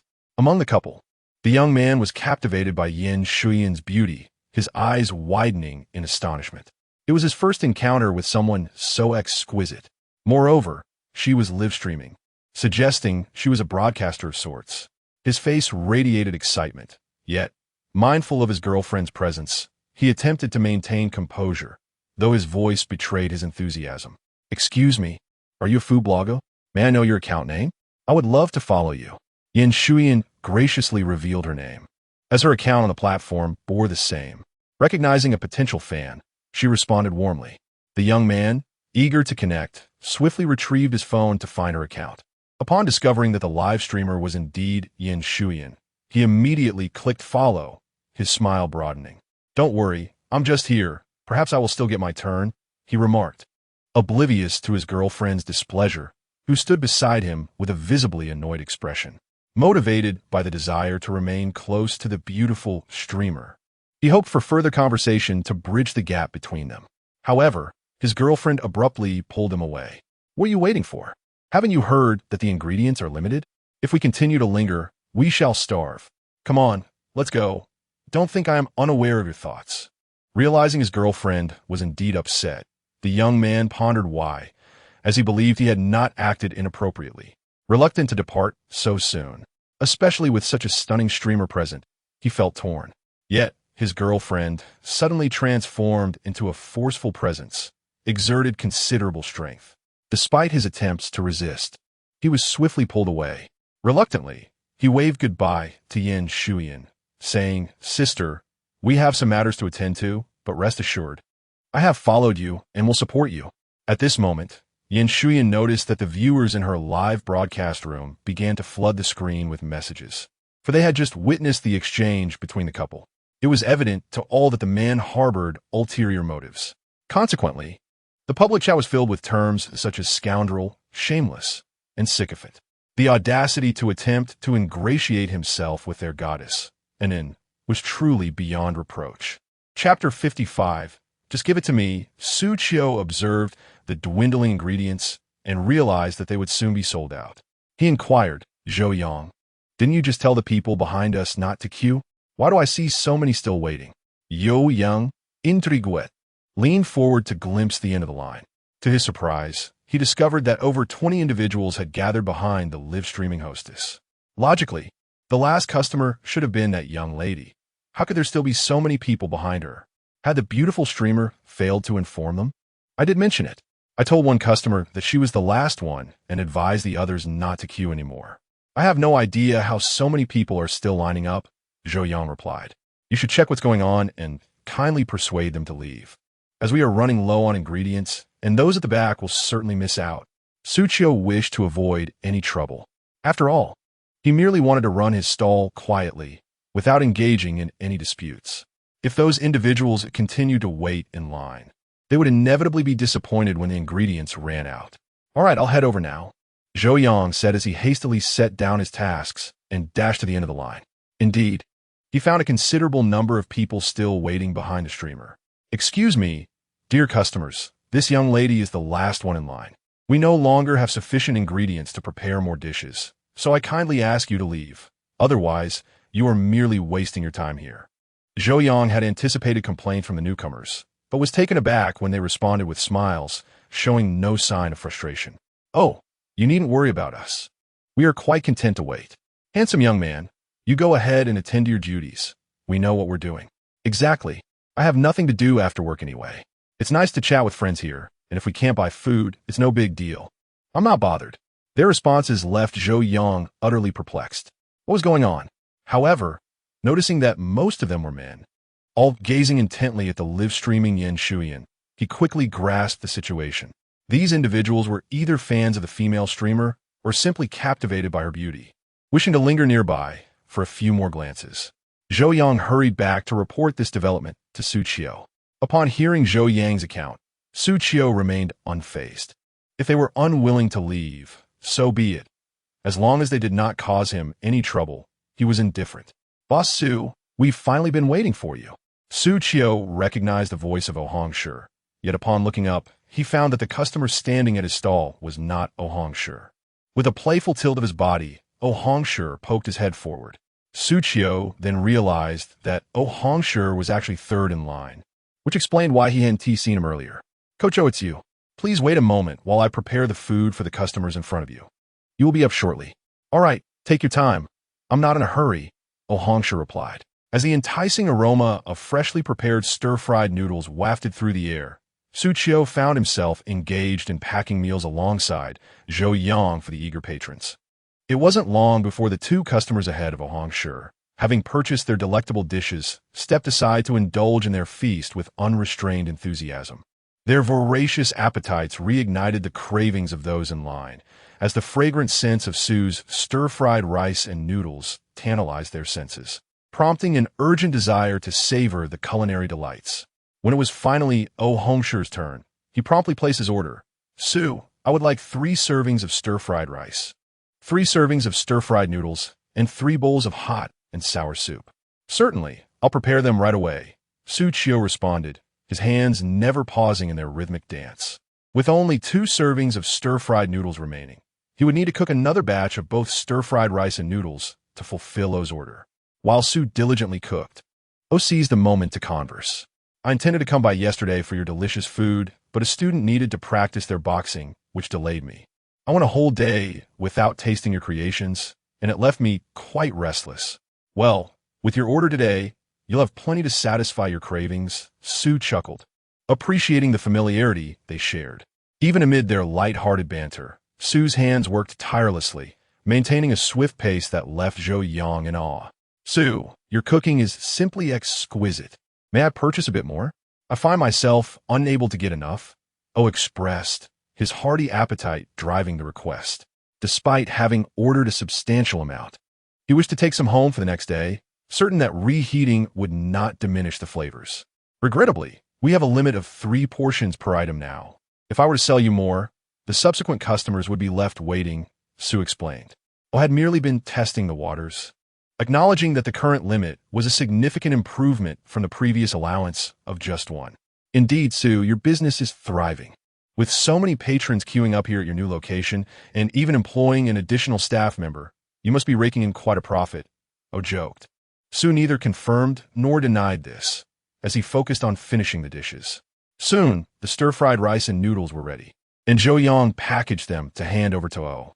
Understanding Su's busyness, O exchanged a few more pleasantries before departing, eager to find a suitable spot to relish his bounty.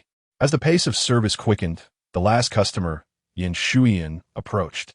"Boss, I would like one of each dish you have available," she requested, intent on sampling a variety. "I apologize, but we currently have only one serving of stir-fried rice and one serving of stir-fried noodles left. Would you like those?" Su Vipli, having already prepared the remaining dishes for packing. Yan's disappointment was palpable.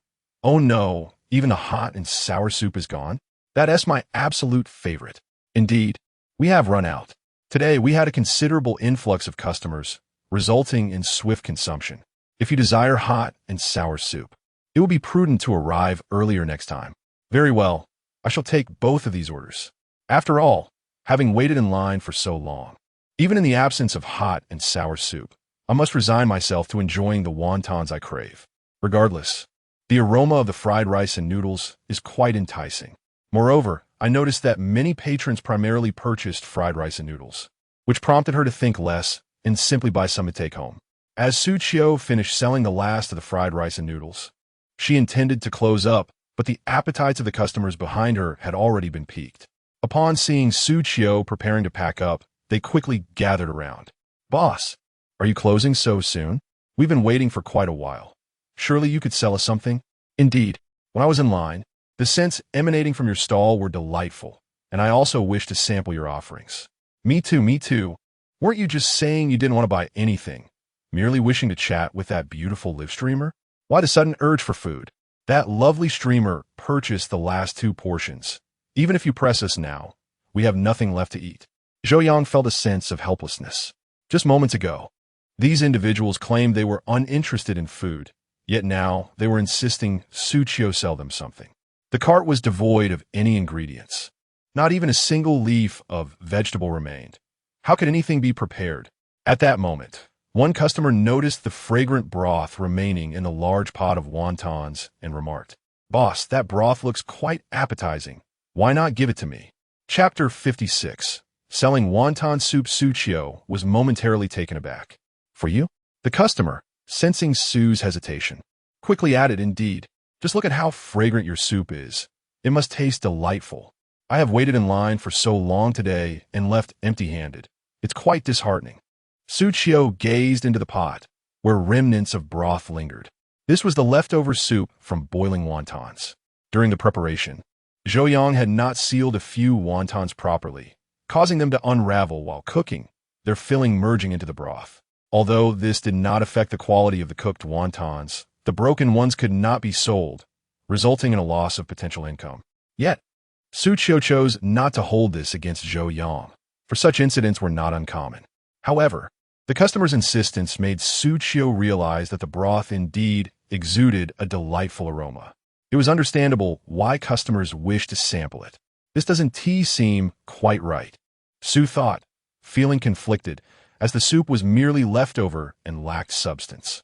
Despite this, he hesitated. The broth would ultimately need to be discarded, and he pondered whether to share it with the customers. Seeing his indecision, the patrons sensed an opportunity and pressed on. "Oh, come on, boss. Don't hesitate. The soup smells amazing.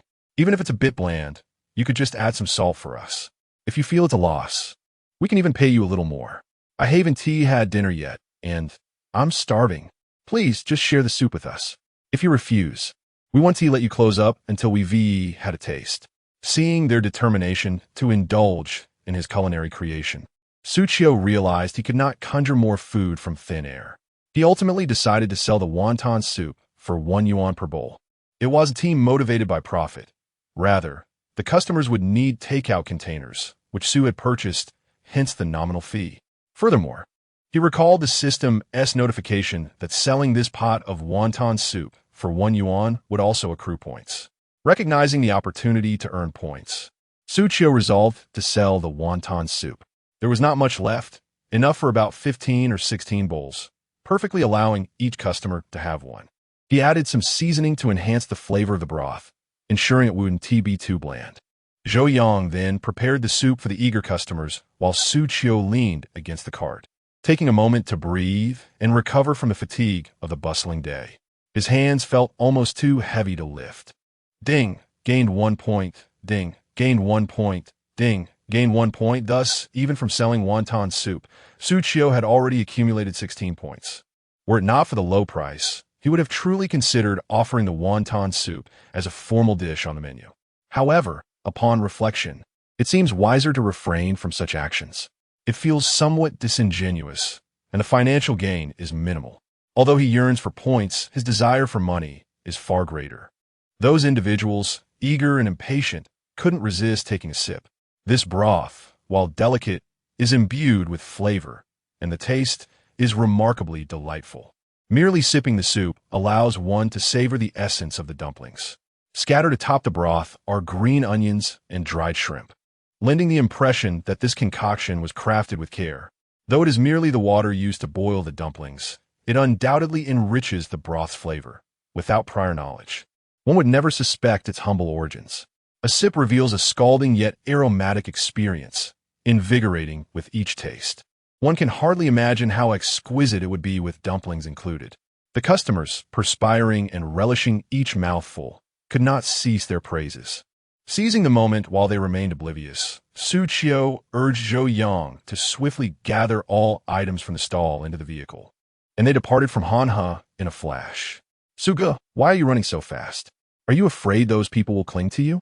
Zhou Yang asked, seated in the passenger seat, enjoying the refreshing breeze from the air conditioning, finally able to relax. Time seemed to fly today. Though fatigued, he felt a sense of fulfillment. "Are you not hungry? I haven't eaten dinner and could devour a whole cow at this point." Xu Qiu drove towards the residential area, having set up at 6. It was now nearly 9, and the prolonged busyness had left him quite famished. Zhou Yang, upon hearing Xu Qiu's words, suddenly felt a wave of hunger wash over him. He had been so preoccupied that he hadn't noticed his appetite, merely feeling a strong craving. After all, working alongside Xu Qiu, whether he was boiling dumplings or stir-frying noodles, the enticing aromas constantly tantalized Zhou Yang's taste buds, especially while packaging the hot and sour soup. He nearly wished to bury his head in the pot and indulge. "Now that you mention it, I do feel quite hungry." "You go ahead and eat, Suge. I can just make some instant noodles when I get home." Zhou Yang's pockets were emptier than his face, so he preferred to economize. Xu Qiu, displeased, replied, "What? Do you look down on your Suge? Do you think I cannot afford to treat you to a meal? We agreed yesterday on a salary of 4,000 a month, including meals, and I shall keep my word." Zhou Yang quickly clarified, "No, Suge, that's not what I meant. I just thought you were so busy today, and I didn't want to hinder your rest." "What rest? A moment's delay won't matter. First, let's south eat at my place. After all the effort you've put in, you surely know how delicious my cooking is. Later, we can whip up something simple to share. While it may not be gourmet, I assure you when tea go hungry." Earlier that afternoon, while preparing the ingredients, Xu Qiu had already set aside some provisions in his rented apartment, intending to have something for both of them to enjoy once they finished their work. After indulging in his own culinary creations, he found himself disinterested in external fare. There is an unmistakable sense of dissatisfaction. Nothing quite compares to the invigorating experience of consuming one's own culinary creations. Zhou Yang was pleasantly surprised to discover that he could anticipate the dishes prepared by Xu Qiu, and an exhilarating thrill coursed through him. "All right then, I must trouble you. Brother Xu, please hurry a bit. I feel as though I am so famished that my stomach is pressed against my back, rendering me unable to even walk." Chapter 57. The opening red envelope. After a brief interval of 20 minutes, the two returned to Xu Qiu's residence. Zhou Yang diligently unloaded the items from the car, while Xu Qiu busied himself by assisting in carrying the belongings upstairs. During their efforts, several elderly gentlemen from the community spotted Xu Qiu's return, greeting him with cheerful smiles and expressing their delight in his culinary creations, eagerly inquiring if they could reserve some for the next day. However, Xu Qiu gently informed them that he might not necessarily prepare the chive and egg pancakes the following day, as his menu would depend on the ingredients he procured that morning. Fortunately, the gentlemen were quite understanding and did not press him to commit to making the pancakes. Having relished numerous servings of fried noodles and hot and sour soup, they were confident that anything Xu Qiu prepared would be delectable. After exchanging pleasantries with the elders, Xu Qiu led Zhou Yang into their rented accommodation, feeling rather fatigued, yet aware that they could not afford to dine on empty stomachs. He opened the refrigerator and retrieved the ingredients he had reserved earlier in the afternoon, placing them on the kitchen counter. Then he took a pot, typically used for boiling noodles, filled it with water, and set it to boil. He had prepared 40 wontons earlier that day, anticipating the appetites of two young men in their prime, so he made sure to have a little extra. He also set aside portions of the hot and sour soup for both of them, with some leftover noodles and rice. Xu Qiu quickly whipped up a serving of fried rice for Zhou Yang, while he reserved the fried noodles for himself, wishing to change things up after 2 days of indulging in fried rice. Though the flavors of fried rice and fried noodles were similar, their textures varied delightfully. Once he completed the fried rice and noodles, the water in the pot reached a rolling boil. Xu Qiu promptly added the wontons to the pot and seized the opportunity to prepare a bowl of broth. In no time, dinner was ready. The two friends found a nearby table and began to devour their meal with great enthusiasm. As Xu Qiu savored the steaming fried noodles, the tender strands were enveloped in a savory sauce, neither too salty nor too bland, and infused with the fragrance of scallions, making it impossible to resist. Even after numerous meals of his own cooking, Xu Qiu still found it utterly enjoyable. He took a few bites of the fried rice before picking up a plump wonton, gently blowing on it to cool it slightly before popping the entire morsel into his mouth to relish its rich flavor. The filling was expertly blended with ice, giving it a delightful elasticity and a rich texture. Although the wonton skins were purchased, they had absorbed the essence of the meat filling, resulting in a soft and smooth exterior that complemented the stuffing perfectly. Xu Qiu felt immense satisfaction in his culinary skills, although still at a novice level. His creations were already irresistible. He mused that with further refinement, his cooking could become utterly tantalizing. Sitting across from Xu Qiu, Zhou Yang was already lost in a sea of flavors, astonished by the exquisite taste of Xu Qiu's dishes. He finally grasped the anxious sentiments of those who longed to savor Xu Qiu's culinary delights. "Xu Gu, your fried noodles are simply exquisite, and the wontons are equally delightful. The sour and spicy soup is nothing short of phenomenal. How fortunate I am to have returned with you. Otherwise, I would have been stuck eating instant noodles that, while fragrant, are far from satisfying." Zhou Yang mumbled through a mouthful, yet his hands continued their relentless dance, conveying food to his mouth as if he had been starved for eons. Given that dinner was served rather late today, coupled with a flurry of activity, his urgency in devouring the meal is entirely understandable. Zhou Yang felt as though he had ascended to paradise. How could everything Xu Gu prepares be so delectable, making it impossible for him to set down his chopsticks? Compared to the sumptuous fare of today, his previous meal seemed scarcely worthy of the title food. It is a true blessing to work for Xu Gu. I am immensely grateful for his assistance, and I vow to dedicate myself fully to my work henceforth. Zhou Yang, ever loquacious, found it impossible to silence his chatter, even as he continued to consume his meal. When Xu Qiu offered him a job yesterday, Zhou Yang hesitated not for a moment, eager to commit wholeheartedly to working alongside Xu Qiu, with no thought of seeking alternative employment. The exquisite dishes prepared by Xu Qiu today have only solidified his resolve to remain in this position indefinitely. After dinner, Zhou Yang did not depart immediately. He lingered for an hour to clean the kitchen utensils and set up for the stall. His responsibilities today were limited to packaging and introducing the dishes to customers, so he felt relatively unburdened. However, Xu Qiu tirelessly sought egg noodles and fried rice while also finding time to drop wontons into the pot. It was evident he was utterly exhausted. After work, Zhou Yang could hardly muster the energy to move, grateful for the extra help, for without it, they would not have sold nearly as much.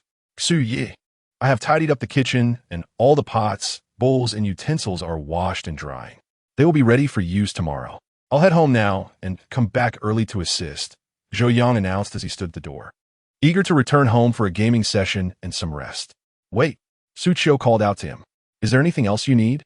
Zhou Yang wondered if he had overlooked something, rolling up his sleeves to return to the kitchen. To his surprise, Xu Qiu presented him with a transfer of 500 yuan via his phone. This is your work bonus for today. You performed admirably. And this is a reward separate from your salary. What? A work bonus? No, I cannot accept this. I have merely fulfilled my responsibilities. And your monthly salary is already quite generous. I cannot possibly take this money, Zhou Yang protested, refusing to accept the transfer. Xu Qiu feigned seriousness as he replied, "Though you are my employee, we are more like friends. I am genuinely pleased with your performance today, and a small bonus is hardly extravagant. Now it's getting late. Hurry home and rest. Don't be late tomorrow, or this money will be forfeit." Zhou Yang initially intended to refuse, but upon seeing Xu Qiu's determined attitude, he felt compelled to accept the transfer. "Thank you, Brother Xu. I will certainly work diligently," Zhou Yang expressed with heartfelt gratitude. After Zhou Yang departed, Xu Qiu finally reclined on his bed, closing his eyes to rest for a moment. The reason for awarding Zhou Yang an additional 500 yuan was twofold. First, he had indeed performed admirably that day, and Xu Qiu believed that rewarding him would enhance his motivation. Secondly, Xu Qiu had once been in Zhou Yang's shoes, acutely aware that his pockets were likely empty at this point, perhaps even unable to afford the fare for his journey the following day. Thus, he seized this opportunity to provide some assistance, helping Zhou Yang navigate his current difficulties while ensuring he remained committed to working alongside him. Xu Qiu hoped that those who toiled earnestly would receive better treatment. Although he could not offer Zhou Yang an abundance at present, he was determined not to be like Chen Pangzi and other unscrupulous bosses who only berated their employees. Without even lifting his eyelids, Xu Qiu inquired, "System, how many points do I have now?" Chapter 58. Has the boss run away? Responding to the host, you currently have accumulated 489 points. As you sold 4 types of dishes today, the additional one randomly rewarded you with 38 points, bringing your total to 527. The system's voice continued to resonate with an emotionless tone. Since each lottery draw necessitates a deduction of points, today's sales exceeded 400 portions. Had it not been for the extra points earned from the wonton soup, he might not have reached this figure. Nonetheless, the quantity sold today was indeed considerable, hence the reason for his overwhelming fatigue. Although he had yet to qualify for a lottery draw, Xu Qiu remained unperturbed. An additional dish could also yield random point rewards? Xu Qiu had not anticipated this unexpected boon merely from increasing his menu. Indeed, the more varieties of dishes sold at your stall, the more points you can earn. How delightful! If I were to sell a dozen different dishes, even if only one serving of each, would that not allow me to reap a dozen random point rewards? Xu Qiu began to envision the possibility of amassing extra points through this method, yet the system promptly provided a caveat. Note, aside from the requirement for the vendor to offer a minimum of 3 dishes daily, any additional dishes must total at least 50 servings. Otherwise, the system will not grant extra rewards. So that is the limitation. It is no wonder that the system did not grant additional points for the 10 servings of noodle soup sold later. The quantity was simply too meager. Had he sold 50 portions, he would have certainly received extra rewards. Originally, Xu Qiu had hoped to exploit a loophole, but it appeared that he would have to adhere to the rules diligently. However, should circumstances allow and his stamina permit, he could indeed consider expanding his offerings. Upon checking his phone, he discovered today's revenue amounted to 43,000 yuan. Merely seeing this figure alleviated much of his weariness. Coupled with the earnings from the previous days, his bank balance had surged past 90,000, nearing the remarkable milestone of 100,000. Although he felt a tinge of regret, Xu Qiu was far from disheartened. When had he ever witnessed such numbers in his account? This was a sum he had scarcely dared to dream of. Initially, he had thought earning 20,000 a month would be an impressive feat, yet here he was, merely 3 days into his venture, already reaching 90,000. Regrettably, his current stamina could hardly keep pace. Otherwise, earning 90,000 in a single day would not seem insurmountable. Due to the exhaustive day prior, Xu Qiu inadvertently slept in until past 10 o'clock the following morning. While most in the food industry rise early to procure the freshest produce, Xu Qiu was an exception. Even if he arrived at the market past 10, the ingredients would still be remarkably fresh, as many others were still purchasing their household necessities. If one were to arrive at the market at this hour, the produce would indeed lose its freshness, much to the discontent of the housewives and elderly patrons. After rising from his slumber, Xu Qiu prepared a simple bowl of noodles, adding 2 eggs to create a nourishing bowl of lean meat and egg noodles. Satisfied, he then set off in his car to procure ingredients. Meanwhile, Yu Peng, burdened with worries at the office, wore a gloomy expression that exuded a sense of melancholy. Ah Hu, with a mischievous grin, approached him and inquired, "Brother Peng, what's troubling you? You seem rather distracted this early in the morning. Be cautious, or the boss might notice and let you go." Ah Hu was intentionally teasing Yu Peng. Seated before his computer, Yu Peng supported his chin with one hand while his other hand rhythmically tapped on the desk, radiating restlessness and agitation. What else could it be?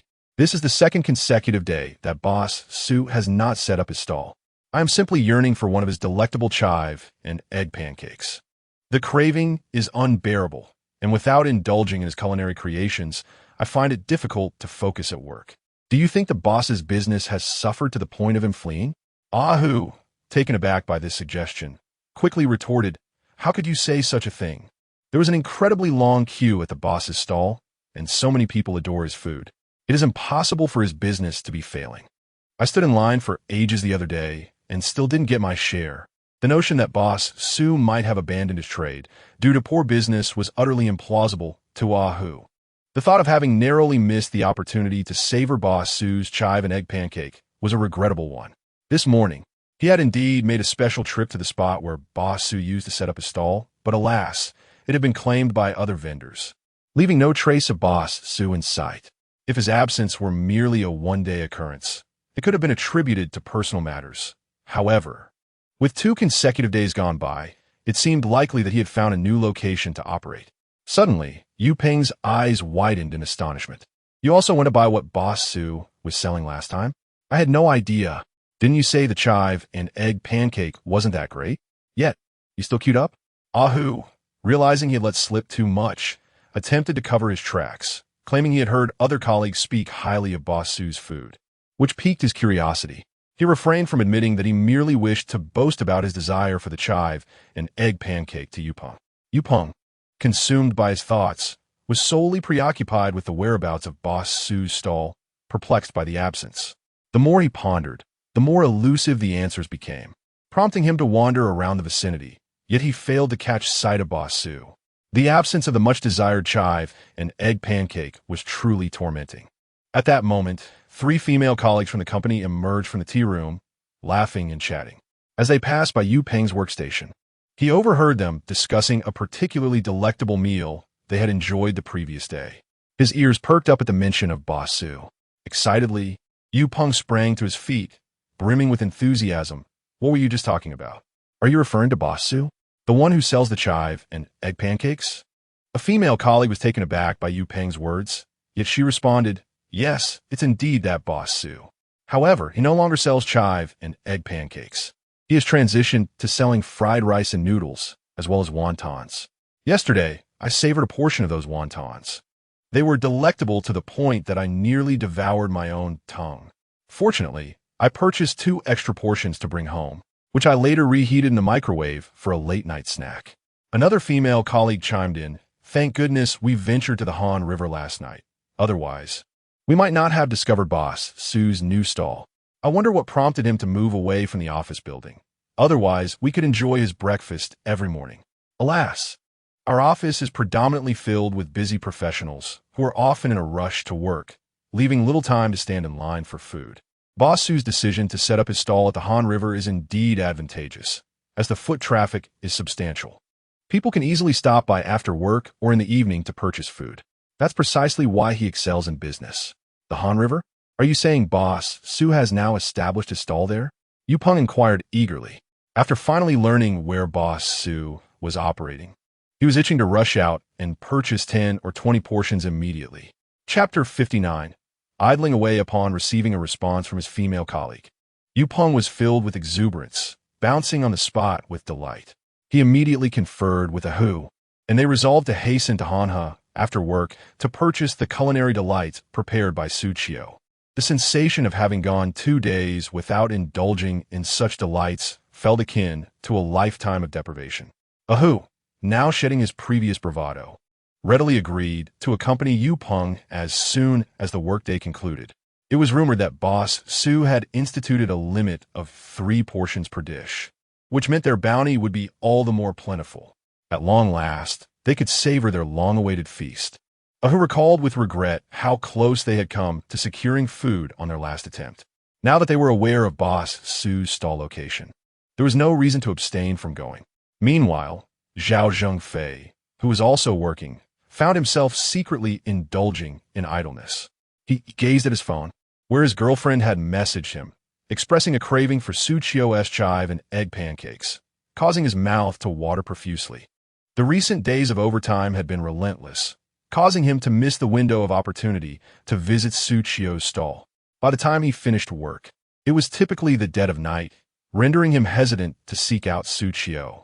His girlfriend had also returned to her hometown due to family matters, thus missing out on Xu Qiu's culinary creations as well.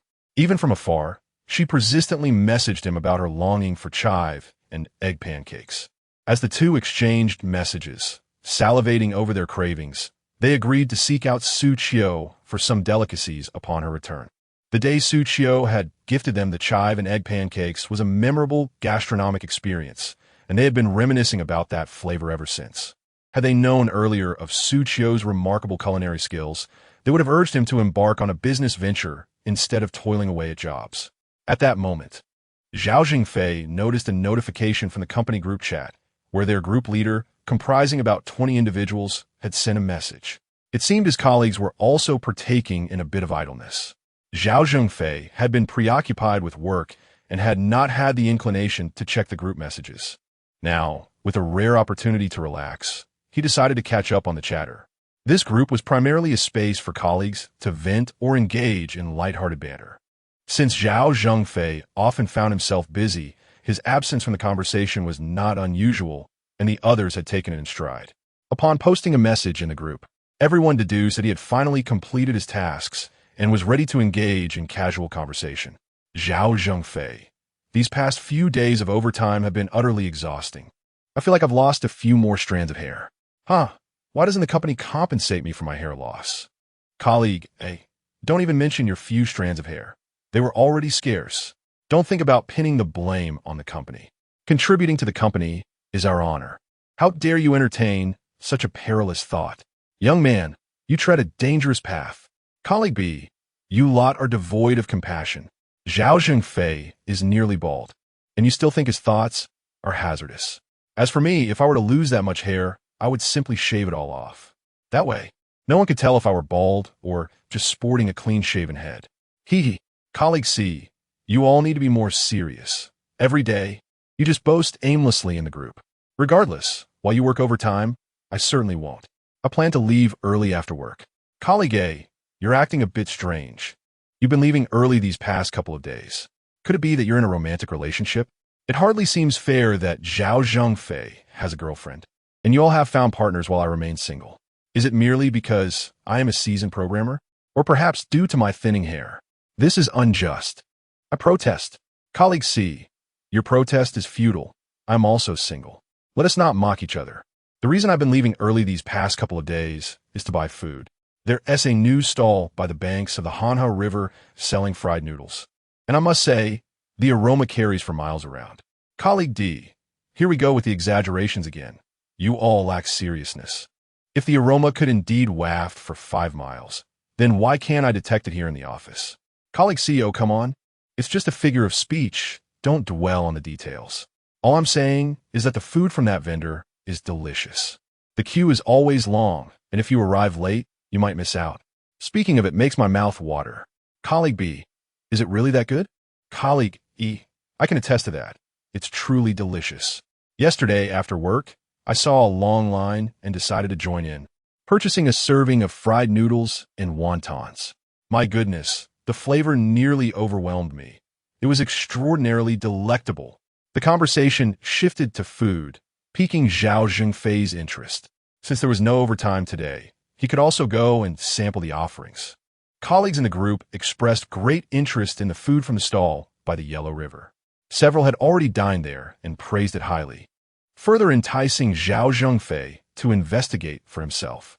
Thus, They began to make plans to head over after work, those not working late agreeing to queue together. Due to the vendors' purchasing limits, they couldn't bring back extra food. It was best to go and buy what they desired, saving any leftovers for later reheating. Although the taste would not quite match that of freshly prepared dishes, it was still better than having nothing to eat. At Xiu's previous company, Fat Chen and his lover, He Ling Mei, were shamelessly engaged in their private antics in the office. "Uncle, I must say I still feel unfulfilled." Suddenly, Shinda pushed open the door to Fat Chen's office, and upon entering, was greeted by an eye-watering sight.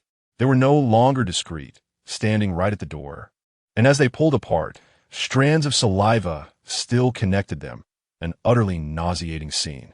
"I'll step out to handle some tasks." He Ling Mei, as usual, hastily attempted to flee. How come Fat Chen has yet to repair the broken door? It was fortunate that Shunda entered.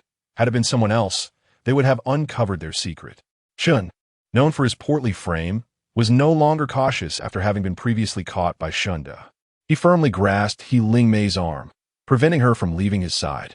"What are you in such a hurry for? There is hardly anything going on in the company at the moment. Just stay here and keep me company," he declared with a stern expression. He then pointed an accusatory finger at his nephew. Shunda, how many times must I remind you to knock before entering? Everyone else manages to do so. Why do you disregard your uncle's wishes simply because you're my nephew? Look at the mess you've created. I was just getting into the swing of things.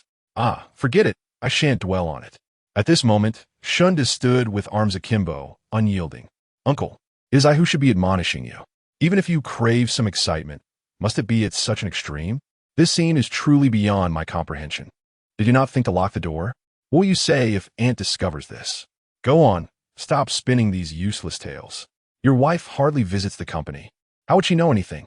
Just keep your mouth shut about matters that could disrupt family harmony, or don't blame me for disavowing you as my nephew." I understand. I am known for my discretion." Shinda replied. "By the way, uncle, I cannot shake off my indignation. Although Xu Qiu seems to have shied away from setting up shop here, I suspect he will find another location. The other day, he dared to confront me, and I intend to track down his new stall. I shall create some disturbances, ensuring he learns that crossing us leads to dire consequences." Shinda's eyes darted mischievously as his mind raced with thoughts on how to deal with Xu Qiu. He believed that Xu Qiu's absence from the vicinity of the office was a sign of fear, and thus, he was eager to capitalize on this opportunity to teach Xu Qiu a lesson. Chapter 60.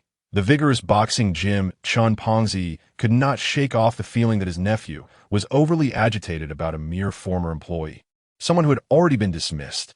Was it truly necessary for him to dwell on this matter incessantly?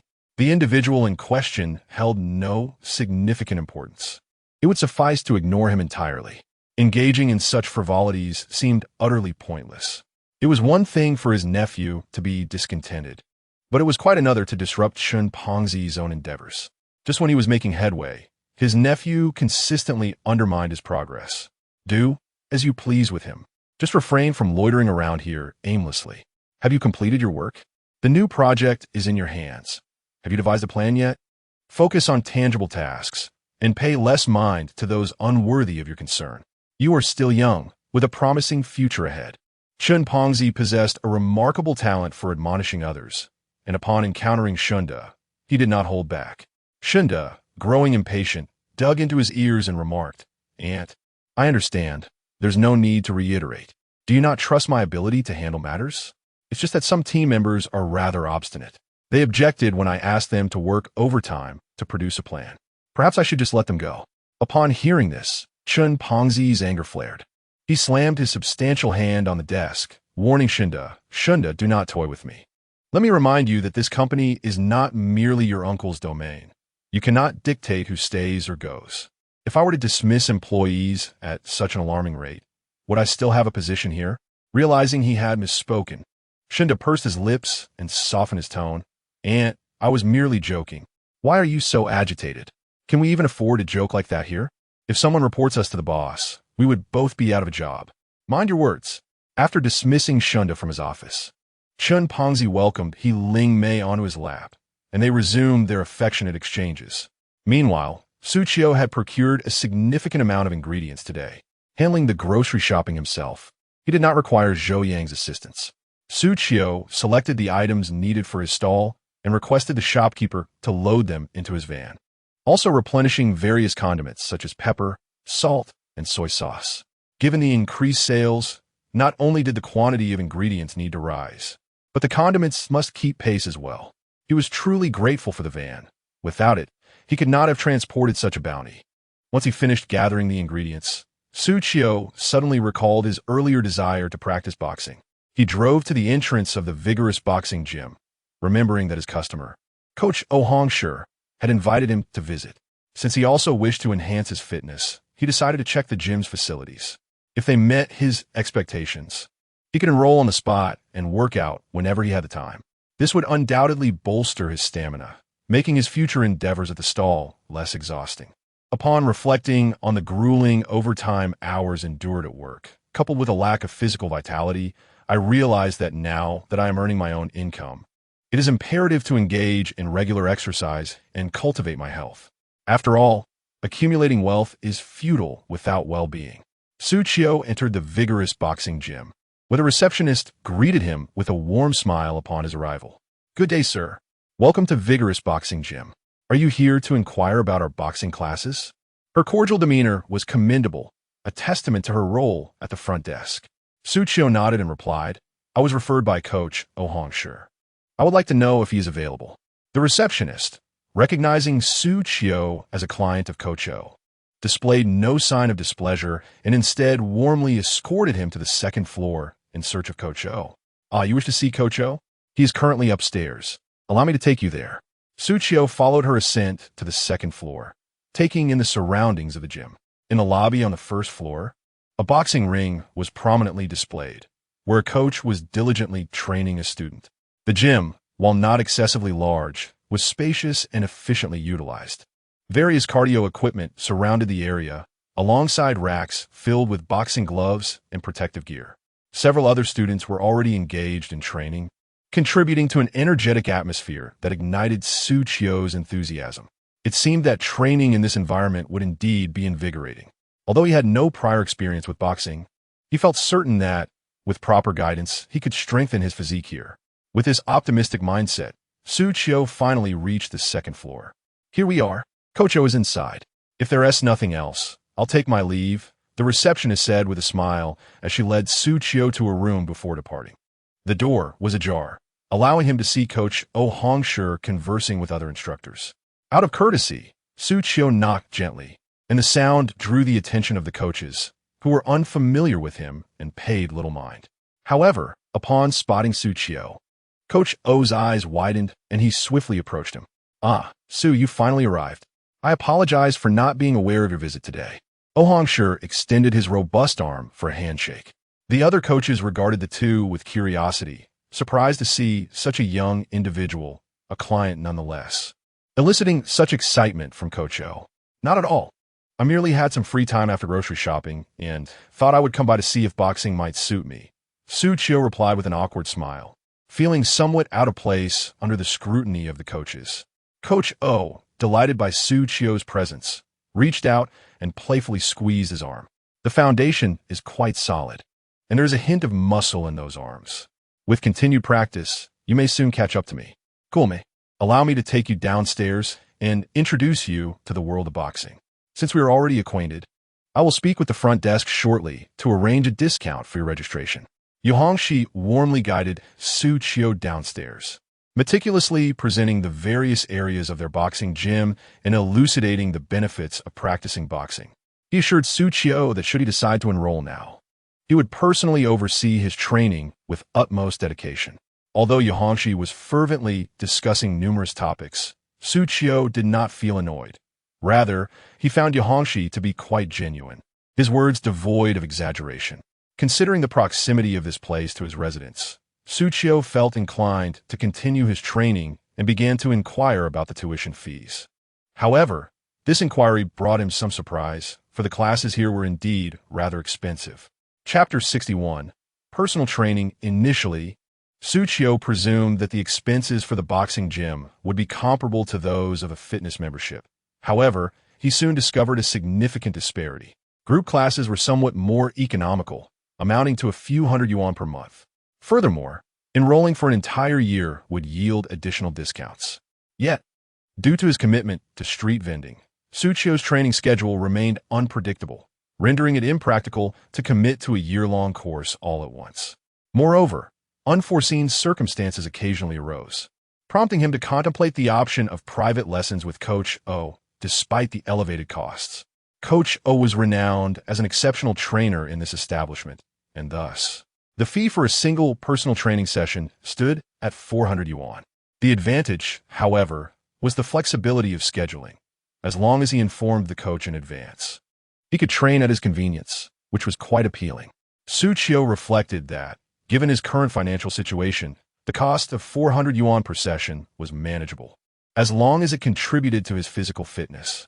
Coach O was elated to see Xu Qiu opting for lessons, as this would foster a closer rapport between them. In the future, Xu Qiu might even wish to order the delectable dishes prepared by Coach O, allowing him to circumvent long queues by pre-ordering. Earlier, Coach O had mentioned offering Xu Qiu a discount, and he promptly provided the best possible price. Instead of the usual 400 yuan per session, he charged Xu Qiu only 200. Such rates for a coach of his caliber were virtually unheard of in Pingcheng, demonstrating his genuine intent, prompting Xu Qiu to confirm his purchase immediately. "Since you are here, shall I take you to train right away?" Coach O inquired enthusiastically, eager to commence the training. However, Xu Qiu declined, stating, "Not today, I merely came to register. I just finished purchasing groceries, and I cannot leave them in the car for too long. I must return to handle them first. Additionally, I need to set up my stall this afternoon. Would it be possible to schedule a training session in advance when I am ready?" Coach O readily agreed, patting his chest as he said, "Indeed, making money is paramount. Your culinary creations are too delectable to be hindered by boxing practice. Whenever you wish to train, just send me a message, and we shall meet at the gym. I assure you, I will dedicate myself wholeheartedly to your training." At last, Coach O had accomplished his wish by adding Xu Qiu as a friend. Concerned about the perishable groceries in his vehicle, Xu Qiu hastily departed. Upon returning to the lounge, Coach O's fellow trainers playfully inquired, "What is going on, O? Why were you so excited to see that handsome lad? Is there a new preference you've adopted?" Wiping the sweat from his brow with a nearby towel, Coach O tossed it playfully at one of the trainer's heads, retorting, "Enough of your nonsense. I am a staunch heterosexual. But why were you so animated upon meeting that handsome fellow?" The trainer pressed. Coach O candidly divulged Xu Qiu's exceptional culinary skills, leading to incredulity among the others. "No way. The delicacies from the street vendor are indeed delightful. Yet taste is subjective. Some proprietors serve dishes that are rather unpalatable. Just moments ago, I observed that the young owner Xu, who prepared the stir-fried rice noodles, seemed to have garnered quite a reputation for his culinary skills." Another coach joined the conversation, expressing skepticism about the quality of Xu's offerings, yet noted that Coach O is not one to jest lightly. Surely he would not deceive us regarding such a matter. Interestingly, Coach O had brought back stir-fried noodles last night, and as I sat nearby, the enticing aroma wafted my way, leading me to believe in their authenticity. The group of coaches engaged in a spirited discourse, but reached no definitive conclusion. After all, without having tasted Xu Qiu's culinary creations, one cannot help but harbor doubts about such claims. However, O Hongshi dismissed their skepticism, stating, "I have no desire to convince you, believe it or not. It matters little to me. The food that Xu prepares is genuinely delectable. I waited for half an hour in line yesterday, and if you choose to abstain, all the better for me, as it spares me the competition." At that moment, O Hongshi's phone chimed. The front desk informed him that a member had arrived seeking his training. He lost interest in the idle chatter and descended to conduct his lesson, leaving the remaining coaches pondering the true deliciousness of Xu's creations, vowing to inquire directly upon their next encounter. Upon returning to his residence, Xu Qiu found it was lunchtime. He retrieved 2 tomatoes from his bag, intending to prepare a dish of scrambled eggs with tomatoes and stir-fried shredded pork with green peppers. The rice had already been steaming before he left, and it was now ready. Once the tomatoes and eggs were prepared, he could indulge in his meal. Xu Qiu chopped the tomatoes into small pieces, opting not to peel them, as he believed the skins would not be particularly noticeable in the dish. He then cracked 4 eggs into a bowl, adding a pinch of salt and whisking them together. Next, he sliced some pork into strips and diced the green peppers, while also preparing some ginger, garlic, and scallions. Given the quick cooking nature of the hot wok, it was imperative to have all the ingredients prepped in advance. With everything ready, Xu Qiu began the cooking process. He heated the wok and poured in some oil, followed by the whisked eggs, which he scrambled. After adding minced garlic to release its fragrance, he introduced the tomatoes, allowing them to soften. During this time, he seasoned the mixture with salt and a touch of sugar. Once the tomatoes had reached the desired consistency, he incorporated the scrambled eggs, tossing the mixture together and finishing it off with a sprinkle of scallions. This dish, quick and foolproof, required only a simple balance of salt and sugar to achieve a delightful flavor. Next, Xu Qiu set about preparing the stir-fried shredded pork with green peppers. He placed the sliced pork into the wok, sautéing it until fragrant, before pushing the meat to one side. He then added the ginger and garlic, continuing to stir-fry until their aromas were released. Following this, he introduced soy sauce, dark soy sauce, salt, sugar, and oyster sauce, quickly tossing everything together. With just a few more stirs, a delectable dish of stir-fried shredded pork with green peppers was ready to serve. Xu Qiu poured himself a glass of ice-cold cola and filled a large bowl with rice. He then settled down to enjoy his lunch while watching television. Indeed, with his improved culinary skills, his appetite had also grown considerably. In the past, the quantity he prepared would have sufficed for 2 meals. Yet now it barely constituted a single serving to satiate him. It could also be attributed to the increased physical demands of his work, as cooking had become a labor-intensive task, necessitating a greater intake of food. Without a hearty meal, he would lack the energy to tackle the tasks ahead in the afternoon. While dining, Xu Qiu received several messages from the elderly gentlemen in his community, inquiring about the dishes he intended to prepare that day, eager to place their orders in advance. Just as he opened the chat to respond, a knock echoed from the door, prompting him to set his phone aside momentarily and attend to the visitor. Chapter 62. With reputation comes business, to my surprise. Standing at the door was none other than Mr. Li's daughter, Li Xia. "Sister Xiao, what brings you here?"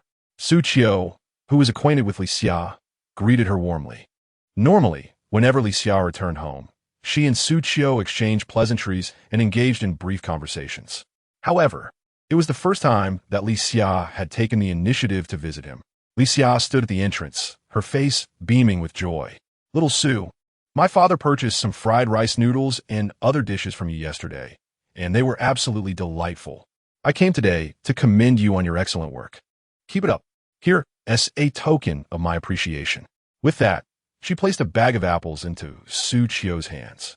"Oh no, Mr. Li has already paid, so there is no need for any thanks. I cannot accept such gifts, Sister Xia." "You should take it back," Xu Qiu insisted. "We are neighbors, and I understand how hard it is for you. Although my father paid, you prepared everything in advance. In that sense, we might have delayed you. Besides, it's just a bag of apples, which is hardly an extravagant gift. Please accept it," Li Xia countered, playfully refusing to take back the apples.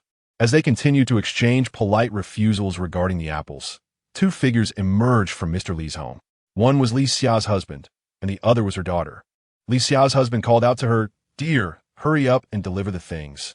Then come back quickly. We need to head home." Her daughter sweetly chimed in, "Mommy, Daddy says we must return home soon. If we delay any longer, I won't get to watch my cartoons." "All right, I'm coming, my dear," Li Xia said, giving Xu Qiu a gentle push before rushing off to join her husband and daughter. "Thank you, Sister Xia," Xu Qiu called out to her retreating figure, unable to refuse her gift. Hearing Xu Qiu's voice, Li Xia's daughter turned her wide, round eyes towards him and exclaimed, "Little Xu, everyone at home says your food is delicious. When we come over next time, can I have some more of your tasty dishes?" Xu Qiu nodded with a warm smile. "Of course, you're always welcome to enjoy my food." Returning to his room, Xu Qiu picked up his phone to respond to messages from the other gentlemen in the neighborhood. He decided against making chive and egg pancakes today, as he had not purchased any chives. After washing all the ingredients with Zhou Yang in the afternoon, he would prepare some dishes to share with the elderly gentlemen in the community. Thus, Xu Qiu informed them of the dishes available that day. and the gentlemen began to select their preferences.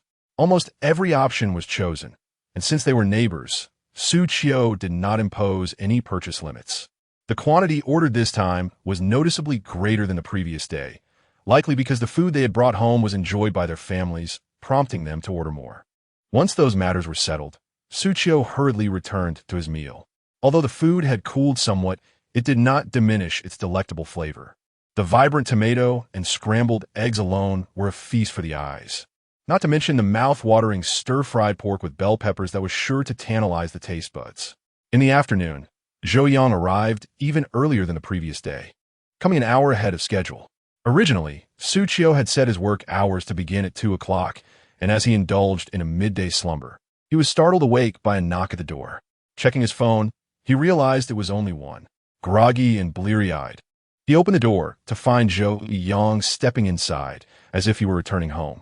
"Brother Xu, I couldn't sleep. I am simply too exhilarated. I can hardly wait to begin preparing the ingredients," Zhou Yang exclaimed. This was the first time Xu Qiu had encountered someone so enthusiastic about work. Yet, still in a haze of sleep, he could barely muster a response, and he soon forgot what he had said. Noticing that Xu Qiu was still napping and aware that he would have a busy evening ahead, Zhou Yang kindly suggested, "Brother Xu, please continue your rest. I'll take care of everything here." With that, Xu Qiu, still dazed, returned to his bed, while Zhou Yang ventured into the kitchen to commence his tasks. He found himself increasingly enamored with this job. Not only could he savor Xu Qiu's culinary creations, but he also found the process of handling the ingredients remarkably therapeutic. Tasks such as washing various vegetables and peeling them were inherently stress-relieving. "Brother Xu, wake up." After an indeterminate period, Zhou Yang called out to Xu Qiu, rousing him from his slumber. Rubbing his eyes, Xu Qiu mumbled, "What time is it?" Zhou Yang glanced at the clock and replied, "It's already 5 o'clock. "Is it that late?" Xu Qiu exclaimed, sitting up abruptly. He checked his phone and confirmed the time, then quickly leapt out of bed. "Why didn't you wake me earlier? The vegetables still need washing. I'll help with that." If the ingredients weren't prepped in time, it would delay their service. And having already accepted payment from the local elders, he couldn't afford to disappoint them. Zhou Yang chuckled, "Brother Xu, rest assured, I have taken care of all the ingredients." Indeed, when Xu Qiu entered the kitchen, he found that everything had been washed, and the items requiring chopping were already prepared. His knife skills had evidently improved since yesterday. With all the ingredients ready, Xu Qiu felt a wave of relief wash over him. "You truly leave me at a loss for words," Xu Qiu remarked with a wry smile. He understood Zhou Yang's intention was to allow him to rest, but the sudden efficiency was startling. Just then, a knock echoed from the door, and Zhou Yang promptly opened it to reveal the elders from the community. Xu Qiu, feeling obliged to be honest, informed the elders that they would need to wait a moment while he prepared their meals. Fortunately, with the wok ready, the cooking process would be swift. The elders, however, were unconcerned and chose to meander next door to Mr. Li's home to enjoy tea, feeling hesitant to intrude on the young man's space. Upon arriving at old Li's establishment, one could leisurely engage in conversation without hindering Xu Qiu's endeavors. Thus, Xu Qiu ventured into the kitchen, busily preparing dishes according to the requests of several gentlemen. Just as Xu Qiu completed all the orders and presented them to the gentlemen, 2 ladies approached with their grandchildren in tow. "Little Xu, we have heard that your culinary creations are exceptionally delectable. Might we place an order directly with you?" One lady inquired politely, her grandchild gazing at Xu Qiu with eager anticipation. Even before setting up shop, orders were already streaming in. It was clear that a good reputation ensured a steady stream of business. Merely catering to the neighborhood might render Xu Qiu's need to set up a stall unnecessary. "Certainly.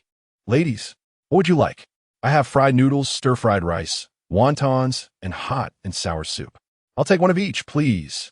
My grandson has been clamoring to taste your renowned dishes, and if I don't bring some home, he'll surely create a fuss.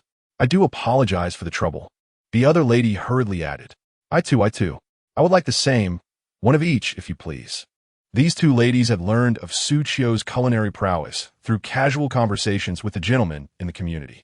The elderly residents of the neighborhood enjoyed chatting, and many were aware of Xu Qiu's exceptional cooking.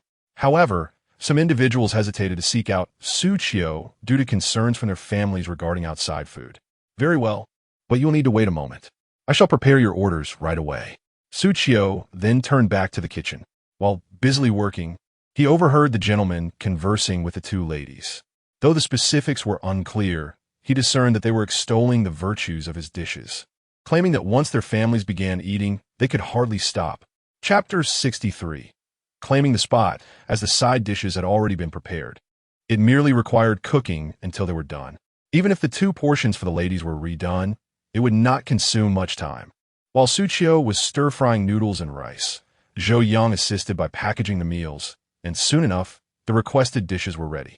After handing over the food to the two ladies, they happily paid and departed. Once the orders within the community were handled, Xu Qiu promptly shut the door. With a sense of urgency, she turned to Zhou Yang and said, "Zhou Yang, hurry and move all these ingredients to the vehicle. If anyone wishes to place an order on the way, inform them that time is too tight and we cannot accommodate their requests." Although Zhou Yang was puzzled, he obediently complied and hurriedly transported the ingredients downstairs. Xu Qiu was aware that the two ladies often played with their grandchildren in the community's open space. Surrounding them were various other mothers and ladies. Once they tasted the delightful dishes she had prepared, they would likely engage in conversation with others, spreading the word about how delicious her food was. This would inevitably attract more neighbors to purchase from her. Resolving the two orders was manageable. But if more people came later, leaving would become quite a challenge. Thus, she urged Zhou Yang to expedite the process of moving the items. Fortunately, many utensils were already stored in the van, so it was only necessary to transport the prepared ingredients. While Zhou Yang was busy moving things downstairs, Xu Qiu swiftly utilized the available ingredients to stir-fry two more dishes, one being stir-fried bean sprouts with pork and the other scrambled eggs with tomatoes. Having had a rather late dinner the previous night, Xu Qiu felt unsatisfied and exhausted from the continuous serving, so she decided to have dinner earlier today. This would invigorate her work ethic. Additionally, she was concerned that Zhou Yang might suffer from eating too late, which could be detrimental to his health. Thus, she aimed to prepare dinner in advance, intending to eat before heading out. Xu Qiu had not anticipated that during her previous employment, she often rushed meals while working overtime. Now, even while setting up her stall, she found herself racing against time to eat. After preparing everything needed, she handed Zhou Yang his portion of the dinner while he sat in the passenger seat. "Brother Xu, what is this? It smells divine." Zhou Yang inquired curiously upon receiving the meal. "Today is quite busy. You should eat your dinner to stave off hunger. It would be troublesome if you faint from hunger. And I certainly don't wish to be labeled a heartless boss who denies his employees food." "Thank you, Brother Xu. You are so kind. You're definitely not a heartless boss." Zhou Yang joyfully opened the lunchbox, revealing the stir-fried bean sprouts with pork and scrambled eggs with tomatoes. Although the ingredients were simple, the flavor was remarkable. As the lunchbox was opened, the rich aroma compelled Zhou Yang to dig in eagerly. After savoring the delectable dishes prepared by Xu Qiu yesterday, Zhou Yang found himself unable to shake off thoughts of the culinary delights. To his delight, he soon had the chance to indulge in Xu Qiu's creations once more. As he dined, he remarked, "Fortunately, Brother Xu, your foresight is commendable. You have no idea that just moments ago, a few ladies in the community were planning to seek you out for food. I hurriedly informed them, as you instructed, that today's reserved portions were no longer available and made my swift exit. Otherwise, I fear those ladies would have clung to me." Xu Qiu had anticipated such occurrences, hence the prior warnings to Zhou Yang. Surprisingly, word spread quickly within the community. It seems that future orders from a neighborhood will indeed increase. Since Xu Qiu needed to drive, he decided to first navigate to Hanhe before contemplating dinner. Upon their arrival at Hanhe, they discovered a line of customers already waiting, surpassing the number of those who had queued the previous day, estimating at least 30 individuals. It was evident that many had returned after experiencing the delights of Xu Qiu's cooking.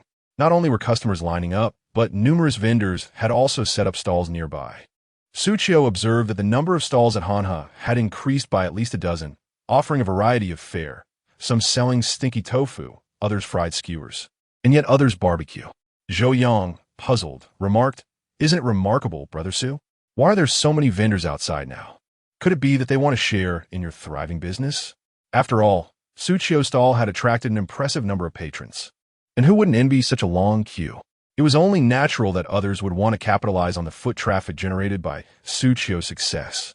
Xu Qiu was unfazed by the presence of other vendors. After all, each person earns their keep through their own merits. Moreover, the territory wasn't solely his, and he had no authority to prevent others from setting up their stalls. However, what irked Xu Qiu was the sight of someone already occupying his designated spot. As the vehicle came to a gradual halt, the customers in line realized they had mistakenly queued in the wrong place upon seeing Xu Qiu's car approach. Eager to buy his culinary creations after work, they had rushed over only to find a long line already formed. Without much consideration, they joined the queue, convinced they were at Xu Qiu's stall. It was only then that they recognized their error. "Wait, we're in the wrong line. This isn't Boss Xu's stall," one exclaimed. "Who are that couple up ahead? How could they take over Boss Xu's spot? This is utterly unreasonable." Indeed, the situation is rather disheartening. Here we have Mr. Xu, who has diligently maintained his stall for an extended period, only to have this couple brazenly encroach upon his territory. It is evident that their intentions were malicious. They must have noticed Mr. Xu's thriving business and deliberately arrived early to seize a spot. What?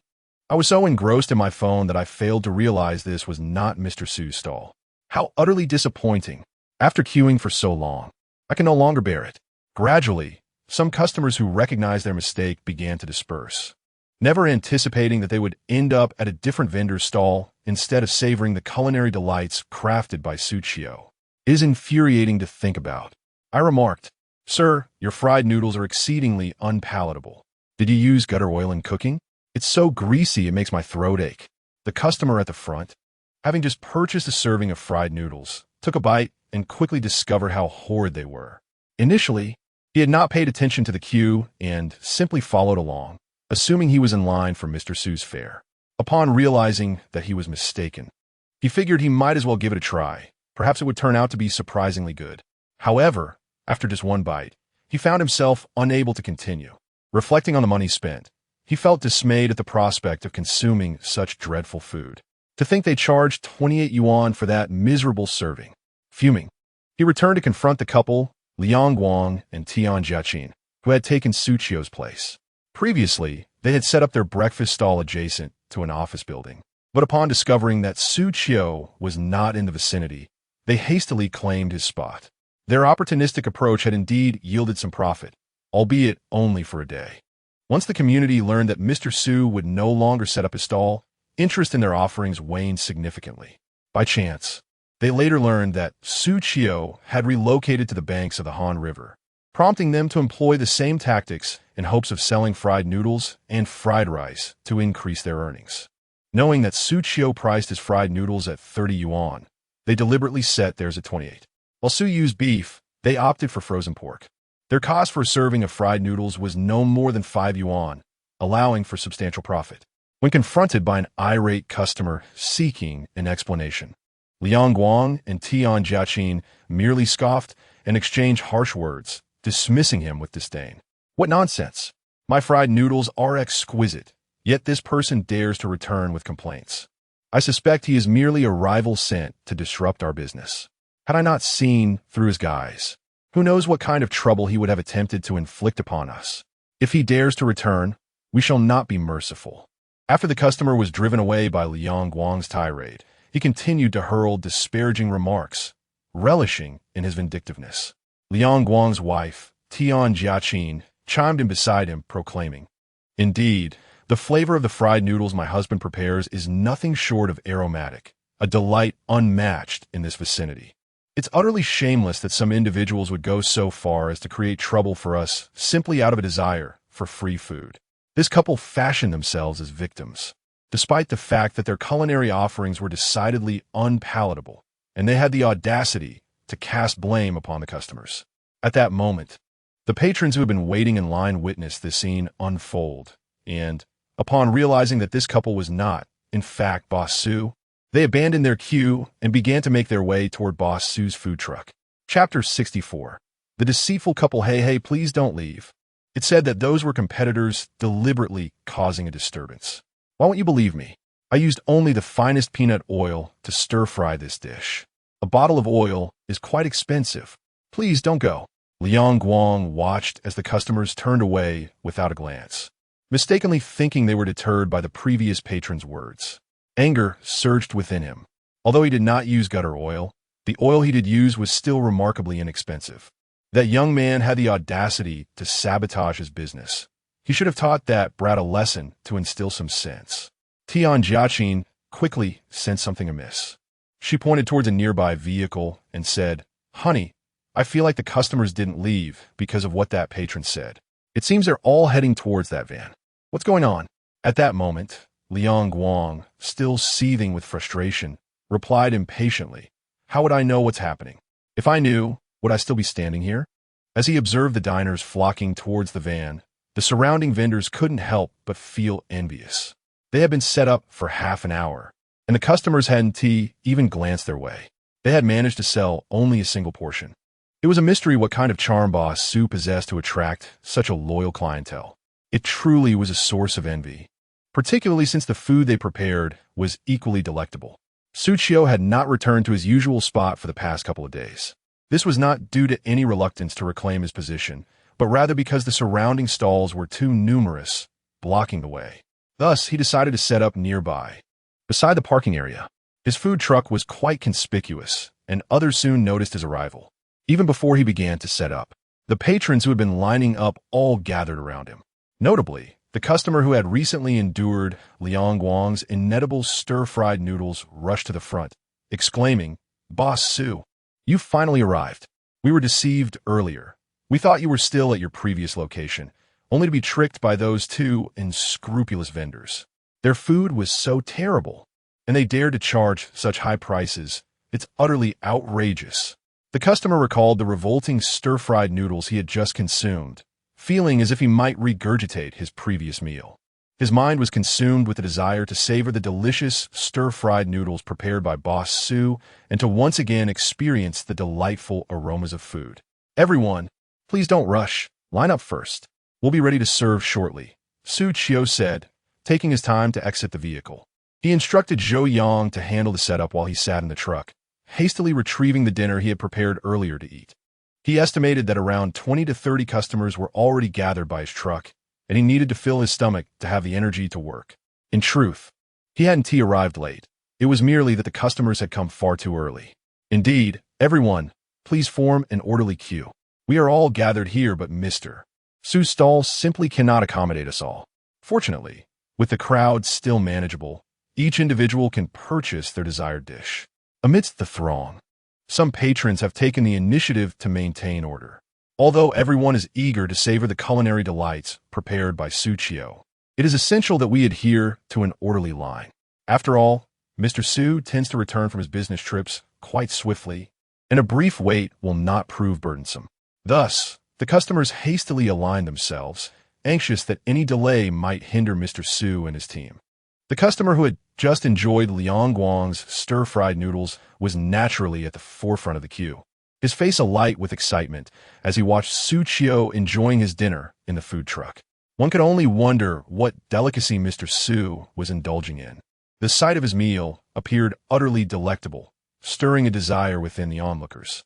Yet, with the stall yet to be set up, all they could do was wait. In a mere 3 to 5 minutes, Xu Qiu finished his dinner. With so many eyes eagerly fixed upon him, he felt a bit self-conscious, hastily filling his mouth to avoid lingering too long.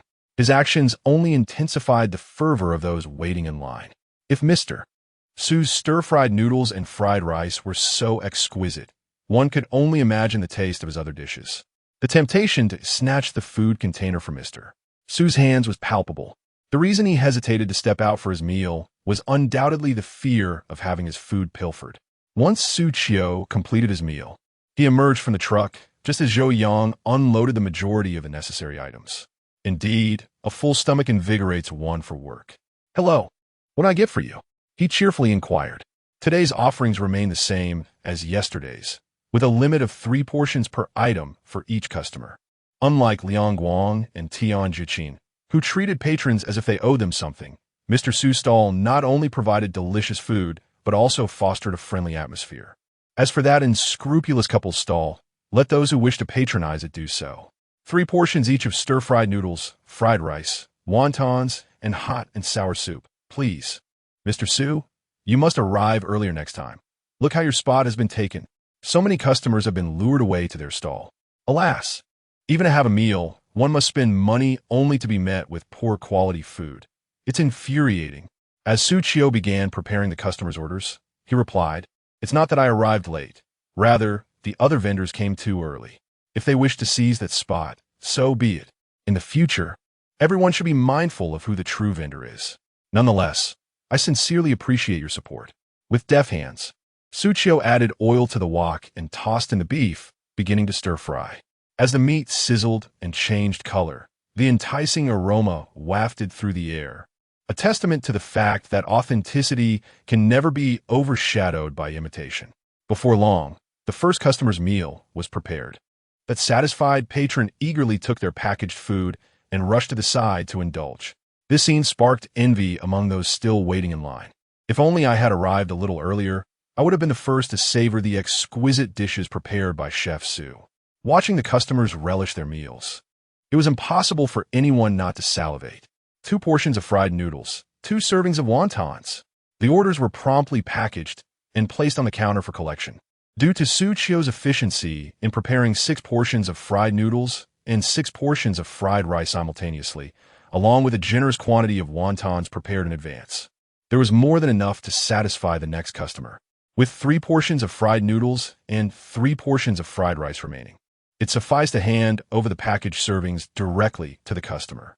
As for the wontons, Xu Qiu had prepared abundant servings, which were likewise served directly to the customer.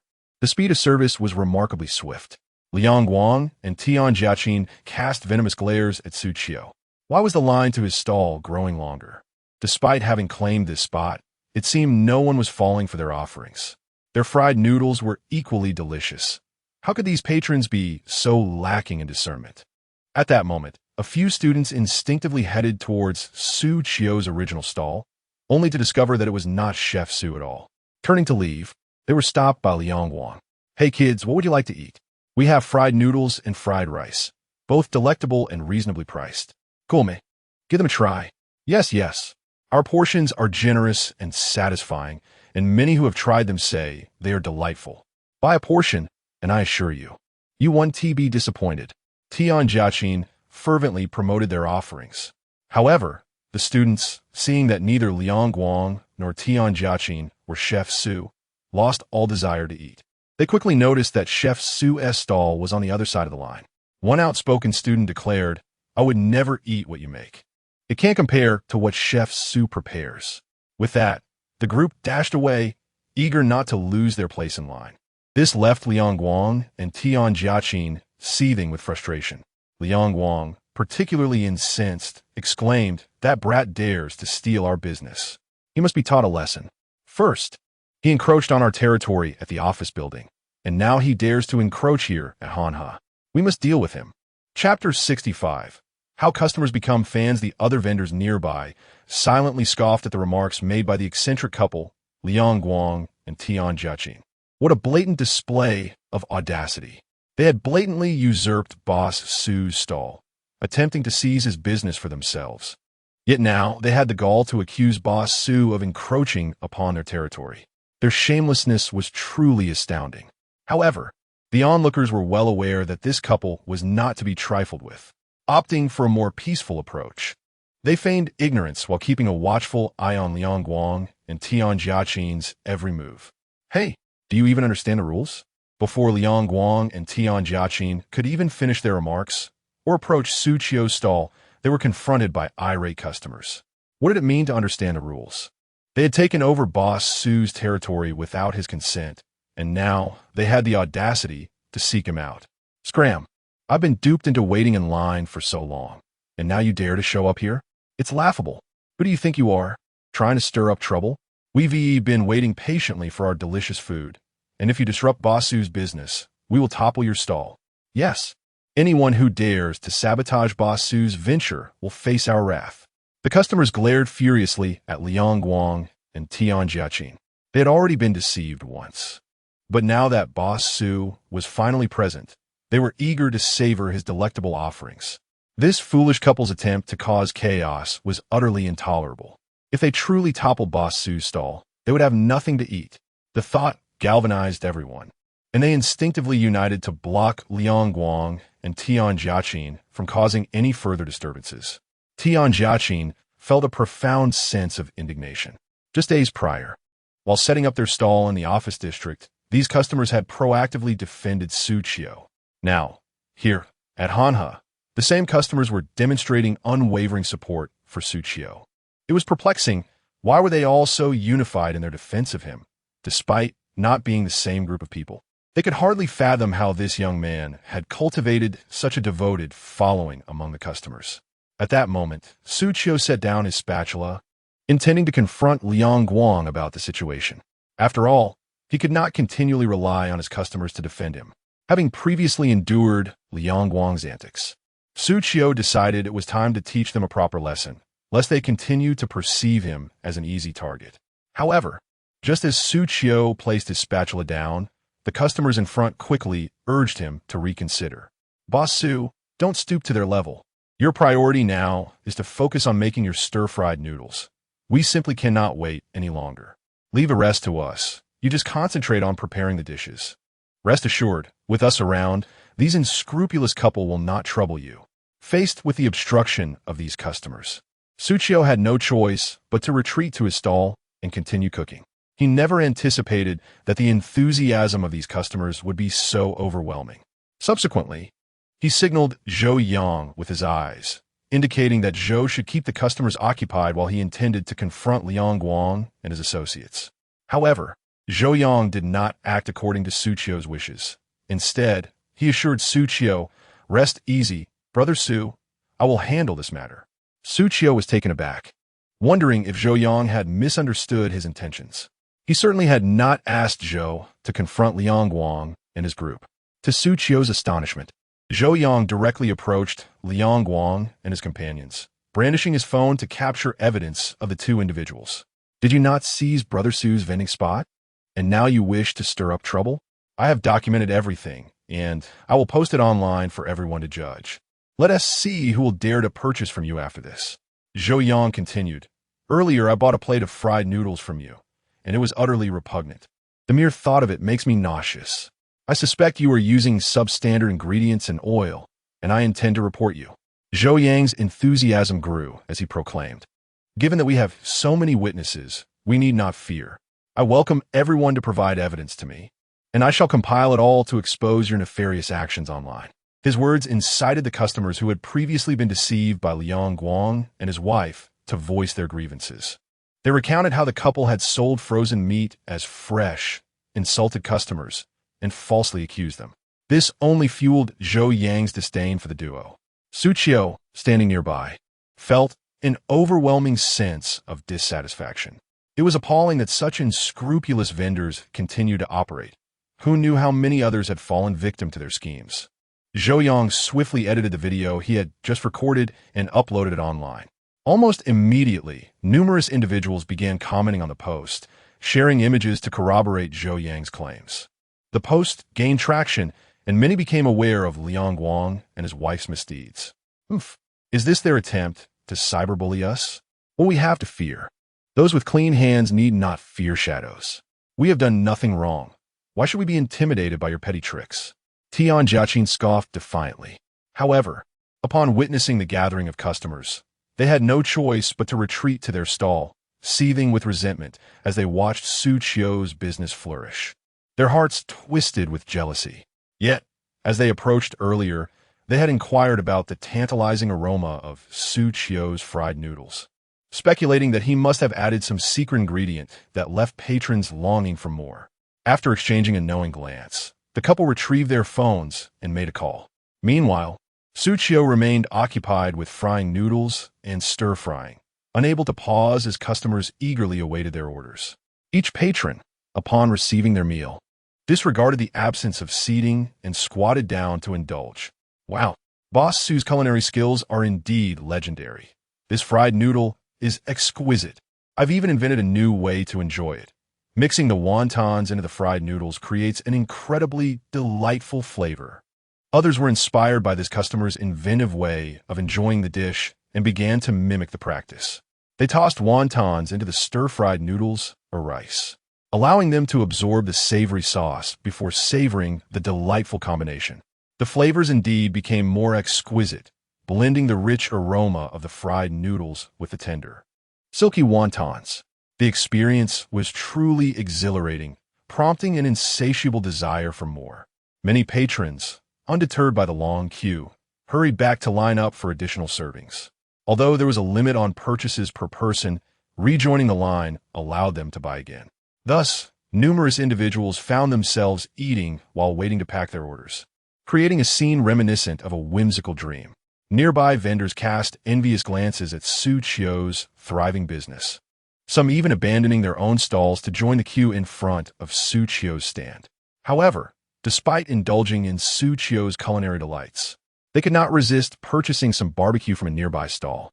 While the surrounding vendors did not earn substantial profits, they nonetheless benefited from the bustling atmosphere created by Xu Qiu's success. After work, Yu Peng and Hu hurriedly made their way to Hanhe, only to discover that their female colleagues were already in line ahead of them. These colleagues had swiftly rushed over the moment they clocked out. Consequently, they too hastily gathered their belongings and followed suit. Their eagerness to leave caught the attention of their boss, who wondered why the staff seemed so unusually eager to depart that day, speculating if something urgent was afoot. Yu Peng and Hu could only concoct a vague excuse about an emergency at home to make their escape. This left their boss even more perplexed, questioning why so many employees had pressing matters at home. The two men watched anxiously as over 30 people stood ahead of them, hoping there would still be ingredients left when it was their turn, lest their anticipation over the past few days be dashed. Meanwhile, Xu Qiu was busily preparing orders when the city management arrived. Chapter 66. Burning oneself. Liang Guang's expression turned increasingly malevolent upon noticing the arrival of the urban management officers. "Bah! How dare you, you little brat, oppose me? I will make you pay dearly." The success of others, juxtaposed against his own failures, gnawed at his heart. For Liang Guang and Tian Jieqin, it was not just their own financial losses that tormented them, but the sight of others prospering in their presence was even more unbearable. The urban management officers had arrived. A shout echoed, and the street vendors, upon realizing the situation, hurriedly began to pack their wares. In Pingcheng, the enforcement of urban regulations was relatively mild. Officers typically resorted to persuasion rather than force. Consequently, vendors along the roadside instinctively began to gather their belongings and ride away upon the officers' arrival, planning to return once the coast was clear. After all, this was merely their means of survival, and they sought no conflict with the authorities. Zhou Yang, witnessing the surrounding vendors hastily packing up, anxiously inquired, "Su Ge, what should we do? Should we flee as well?" Xu Qiu, encountering such a situation for the first time, felt equally at a loss. Clearly, remaining at their stall was not a prudent decision. Like the others, they should gather their items and return later. How unfortunate that they had barely set up when the officers appeared. This location occasionally hosted vendors without any previous encounters with the urban management. Xu Qiu glanced at Liang Guang, who had attempted to cause trouble earlier. He noticed Liang's sinister gaze fixed upon them, hands mimicking the act of overturning stalls, leading Xu Qiu to realize the source of the trouble. It was indeed the handiwork of Liang and his partner. Now was not the moment to investigate who had tipped off the authorities. Xu Qiu quickly began to pack up. Continuing to sell at this juncture was simply untenable. Chun was among the urban management officers. They had received a report regarding numerous vendors obstructing the sidewalk along the Han River, with claims that these vendors were polluting the environment and generating substantial waste, thus prompting their intervention. Upon arrival, they indeed discovered a significant number of vendors congregating by the river, with the foot traffic rivaling that of a bustling snack street. As Chun approached Xu Qiu's stall, he observed Xu Qiu already packing and apologizing to the queue of customers. Chun scanned the line, estimating it to exceed 100 people. However, he noted that the stalls of others were devoid of customers, sparking his curiosity about the disparity in business. Nevertheless, he had no time to investigate further. His sole focus was on persuading the vendors to disperse. In a calm demeanor, Chen addressed Xu Qiu. "You must be the owner. Please hasten to pack your items. Vending is not permitted here." Certainly, Xu Qiu would not confront Chen head-on. He responded politely, "All right, I'm already in the process of packing up and will leave immediately." Chen did not think much of it. After all, young people tend to be somewhat sensitive, and a gentle persuasion would suffice to send them on their way, thereby facilitating his work. However, Chen noticed that Xu Qiu's stall was exceptionally tidy, setting it apart from other food vendors. Moreover, there was no littering or any reports of misconduct in the vicinity, which contrasted starkly with other stalls that had neither customers nor concerns about environmental cleanliness. Chen had surmised that a rival vendor, envious of Xu Qiu's flourishing business, had likely lodged a complaint. Such occurrences were not uncommon. They were merely part of the dynamics among vendors. As a city management officer, Chen was solely responsible for fulfilling his duties, leaving the rest beyond his jurisdiction. "Boss Xu, please don't close up just yet. I've finally made it to the front of the line, and if you leave now, what will we eat?" pleaded a customer. "Yes, city management. Have some mercy and let Boss Xu continue selling here. His food is delicious, and he doesn't litter or dispose of waste improperly. Please don't wrong him.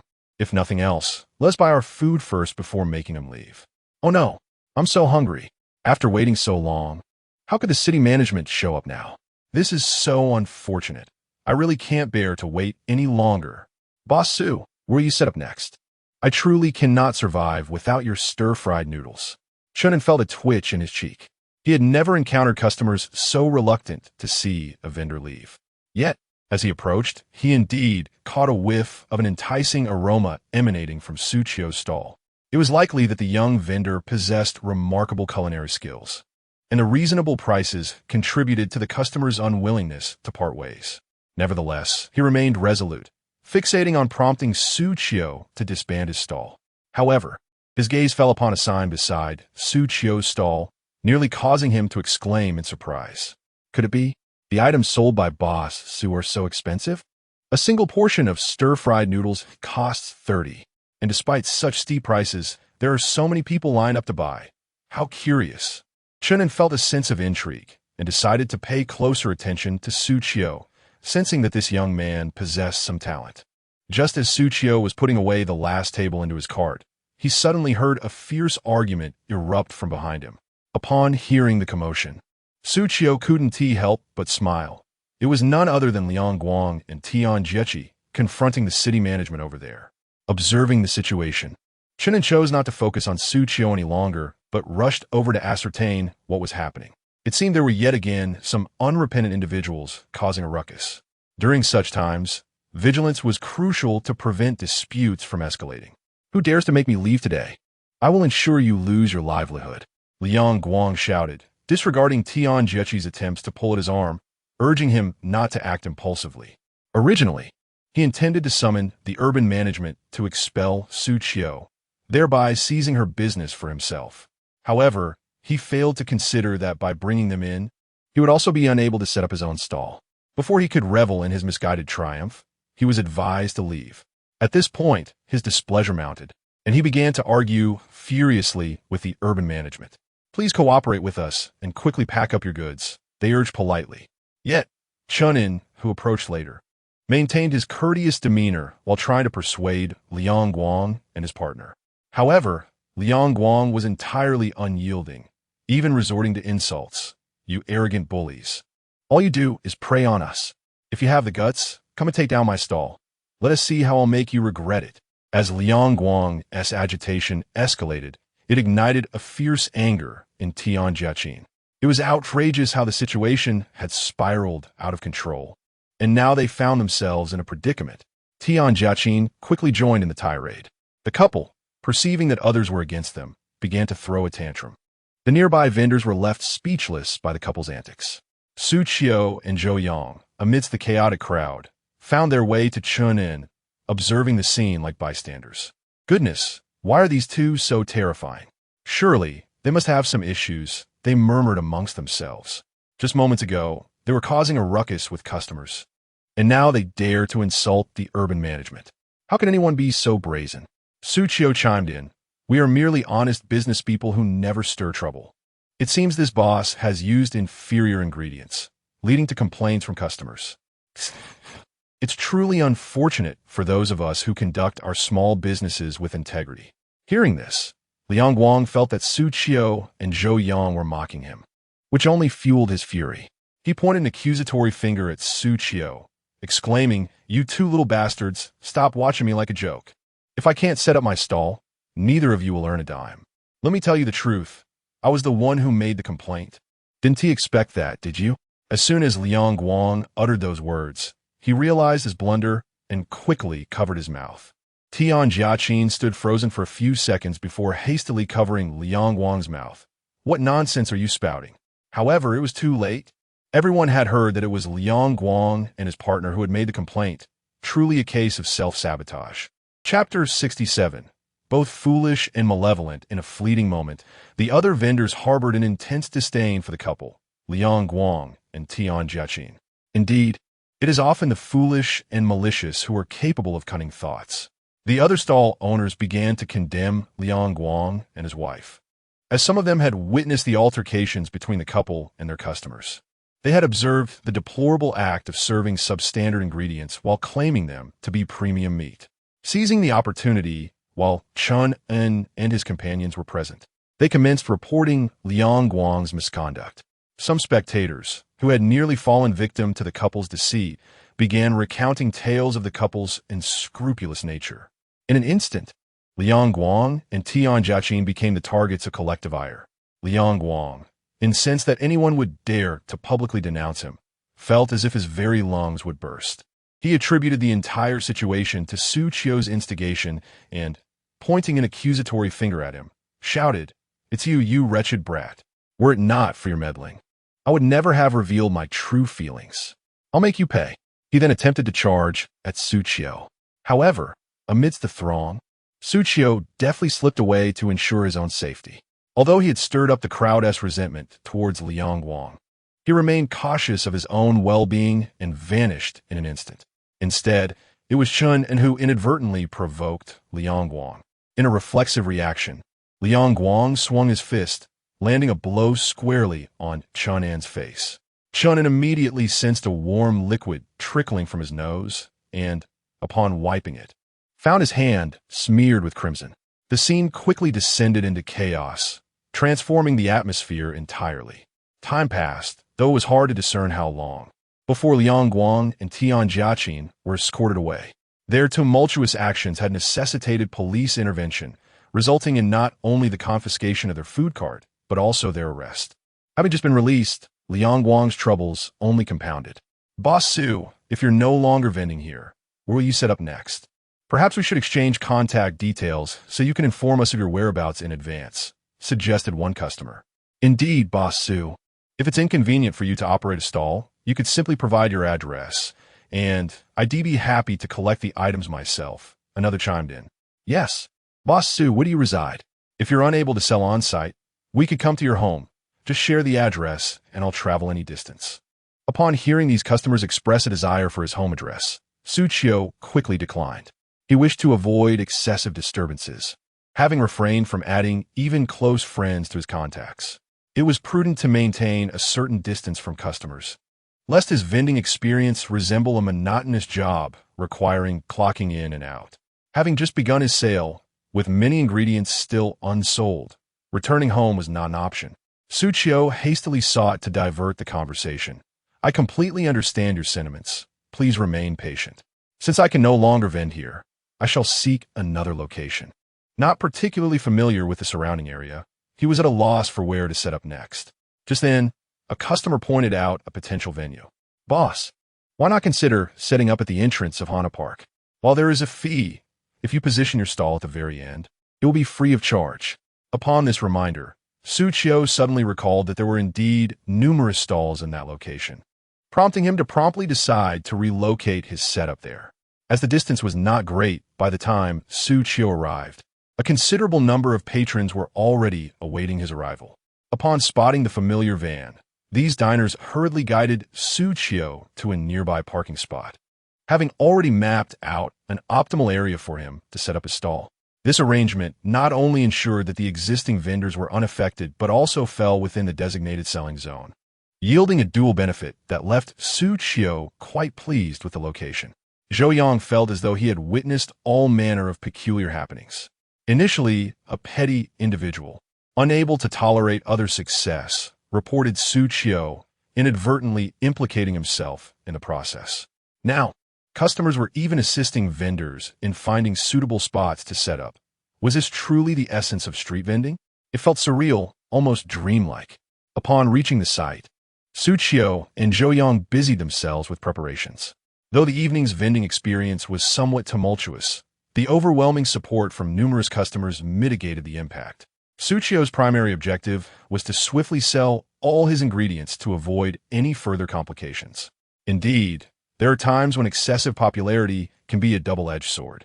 Xu Qiu, in particular, found himself under the watchful eyes of many, as envy, a truly fearsome emotion, could distort one's very essence. Yu Peng, and who had finally managed to squeeze to the front of the line amidst the chaos. They had almost reached the counter when the city management unexpectedly arrived, leaving them momentarily despondent, fearing they might miss out on their meal. To their astonishment, fortune favored them in this misfortune. Now positioned at the forefront, they would soon relish the culinary delights crafted by the esteemed boss Su, who stood before Yu Peng, eagerly pointing at the stir-fried rice noodles and fried noodles on the stall, exclaiming, "Boss, I absolutely adore stir-fried rice noodles and fried noodles. I'll take 2 portions of each, please." The mere mention of these dishes made Hu salivate uncontrollably. A person of robust culinary preferences, he often requested extra oil and salt to enhance the flavor. While most would find such indulgence excessive, Hu was unperturbed, believing that the true joy of stir-fried noodles lay in their richness. Earlier, he had contemplated asking Xu Qiu for additional oil and salt, but ultimately refrained. Recognizing that boss Su had mastered the art of cooking to perfection, he feared that altering the balance of ingredients might prevent him from experiencing the ideal stir-fried noodles. Here are the 2 portions of stir-fried rice noodles and 2 portions of fried noodles you requested. Please enjoy. Xu Qiu and Zhou Yang swiftly packaged Hu's order. Once Hu received the fragrant stir-fried rice noodles and fried noodles, he completely forgot that Yu Peng had accompanied him, eagerly moving aside to indulge in his meal.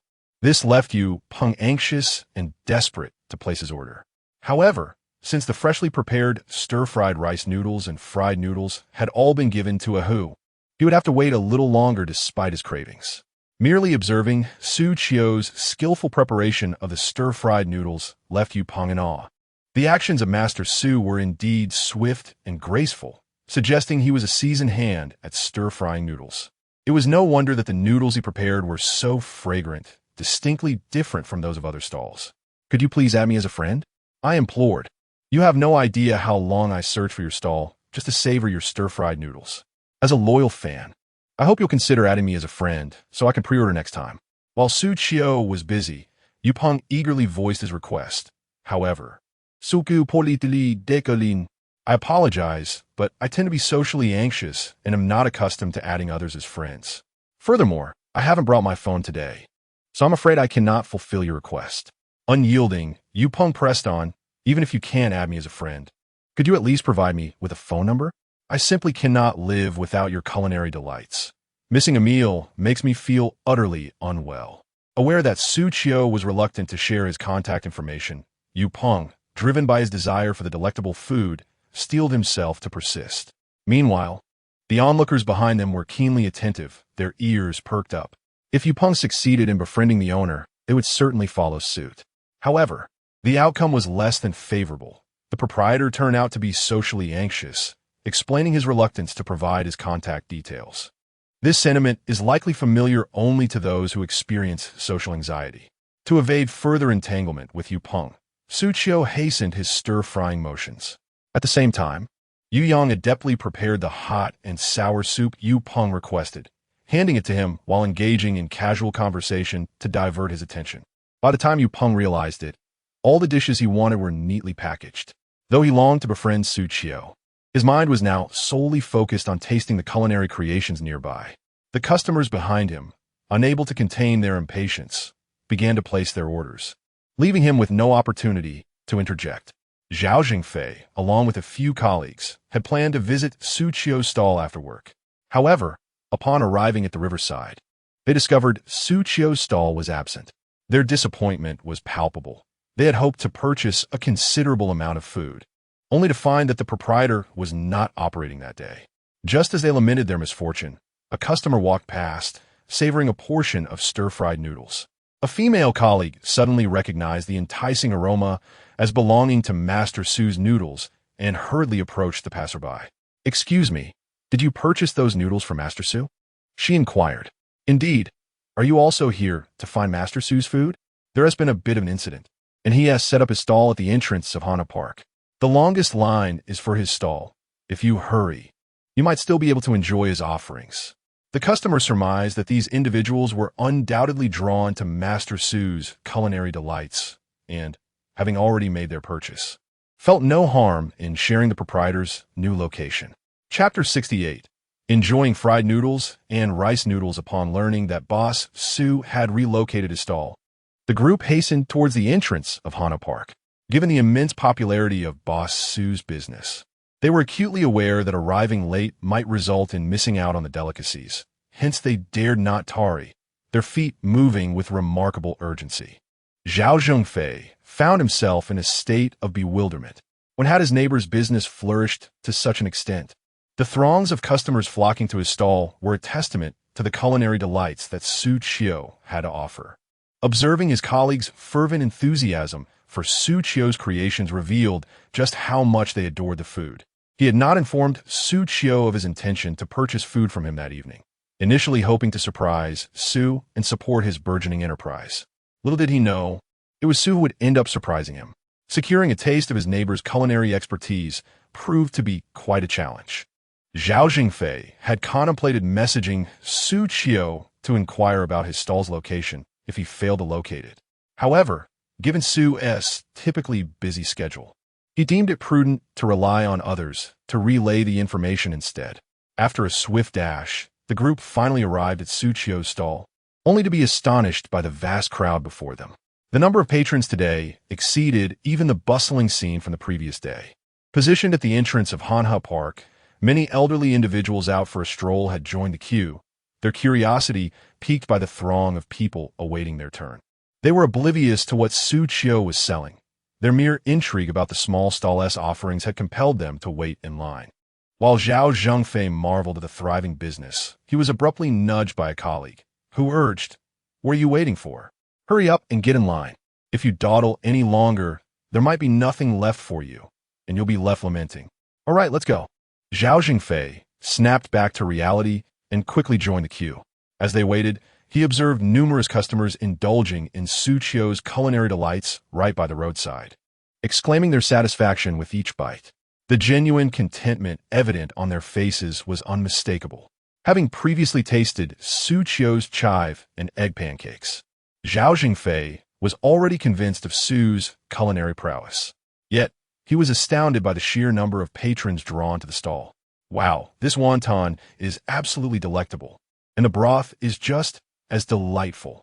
Thank goodness I bought an extra portion of fried noodles to enjoy later as a midnight snack," exclaimed one of his colleagues, who had arrived early and was savoring the food while extolling its virtues.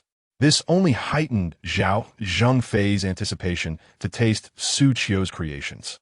Due to the overwhelming crowd, Xu Qiu, adhering to his customary practice, instructed Zhou Yang to join the end of the line to prevent further patrons from queuing. After reminding the customers behind, Zhou Yang hurriedly joined the intense packing work.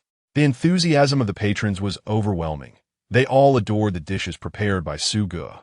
Fortunately, they had already dined earlier in the afternoon, where they would certainly be famished at this hour. Su Ji's foresight had truly paid off. Zhao Zhongfei and his companions were fortunate, as the remaining ingredients were just sufficient for their needs. When it was Zhao Jingfei's turn, he stepped forward to greet Xu Qiu. "Brother, your business is thriving. I waited nearly an hour in line to reach you. I knew you could do it," he remarked. Xu Qiu looked up in surprise to see Zhao Zhengfei and smiled in response. It's just a stroke of good luck. Business is decent, thanks to the patron support. I never anticipated that setting up a stall would go so smoothly. You seem to have been working overtime these past few days. What would you like to eat today? Zhao Zhengfei scanned the menu hanging nearby, astonished at the variety of delectable dishes his neighbor was now offering. He promptly declared that he would only like a serving of fried rice noodles, showing little interest in the other options. He was not particularly fond of sour or spicy foods, so the hot and sour soup was out of the question. Likewise, he felt indifferent toward the wonton soup. A steaming plate of fried rice noodles after work seemed just perfect. However, just as he finished speaking, a colleague behind him widened his eyes in astonishment and exclaimed, "Zhao Zhengfei, have you lost your mind? How can you only order one portion? With your appetite, you could easily manage several.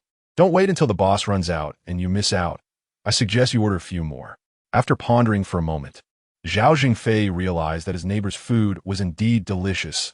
Perhaps he should heed his colleague's advice and add another portion. He promptly ordered an additional serving of fried noodles from Xu Qiu. Eating fried rice noodles and fried noodles together should not be unusual, right? His other colleagues, seeing Zhao Zhengfei's lack of initiative, decided not to press the matter further. As Zhao Zhengfei awaited his order, he observed that each of his colleagues had ordered at least 3 servings of each dish. This made him feel somewhat like an oddity for only ordering 2 portions. Thanks to Zhao Zhengfei's modest order, a subsequent customer, who had little hope of getting anything, was fortunate enough to find the last 2 servings remaining and happily returned home with the newly acquired delicacies. Zhao Zhengfei's colleagues, having received their food, hurried off to the park. At that moment, they noticed that many others shared their intention. After purchasing Xu Qiu's culinary creations, they entered the park in search of a table or bench to savor the exquisite flavors. However, upon surveying the area, they found that all the benches were occupied, almost universally by individuals enjoying fried rice noodles, fried noodles, or hot and sour wonton soup. It was evident that these people had just purchased their meals from Xu Qiu's stall. "There's a spot over there. Let us hurry," a female colleague exclaimed upon seeing a bench vacated by someone who had just finished eating. She pulled Zhao Zhengfei and a few others along, eager to squeeze in at that location. Zhao Zhengfei could hardly bear the discomfort of everyone crowding together to eat, feeling that it was rather inconvenient to reach for his food. Thus, he took his fried rice noodles and fried noodles to a nearby tree. He hung the fried noodles on a branch, and then took out his phone, placing it on a fork of the tree to initiate a video call with his girlfriend, Lin Xiaoyan. Before Lin Xiaoyan had the chance to answer, Zhao Zhengfei had already begun to indulge in his meal. The rich aroma of the freshly cooked fried rice noodles, still steaming, nearly overwhelmed his senses as it entered his mouth. It was utterly beyond his expectations. He had mentally prepared himself for the fact that Xu Qiu's culinary creations would surely be delightful, but he had not anticipated the level of deliciousness that exceeded all bounds. The taste was so unforgettable that it lingered in his memory long after just one bite, reminiscent of the indelible flavor of chive and egg pancakes. The fragrant beef harmonized perfectly with the distinct strands of fried rice noodles, one being the chewy meat slices and the other infused with the delightful essence of rice flour. The combination was simply exquisite. Moreover, Xu Qiu had added a sprinkle of chopped green onions, not only enhancing the visual appeal of the fried rice noodles, but also imparting a subtle fragrance. Zhao Zhengfei recalled that his girlfriend, Lin Xiaoyan, was not particularly fond of green onions and would always pick them out of her food. Having spent considerable time with Lin Xiaoyan, he too found himself developing a distaste for them.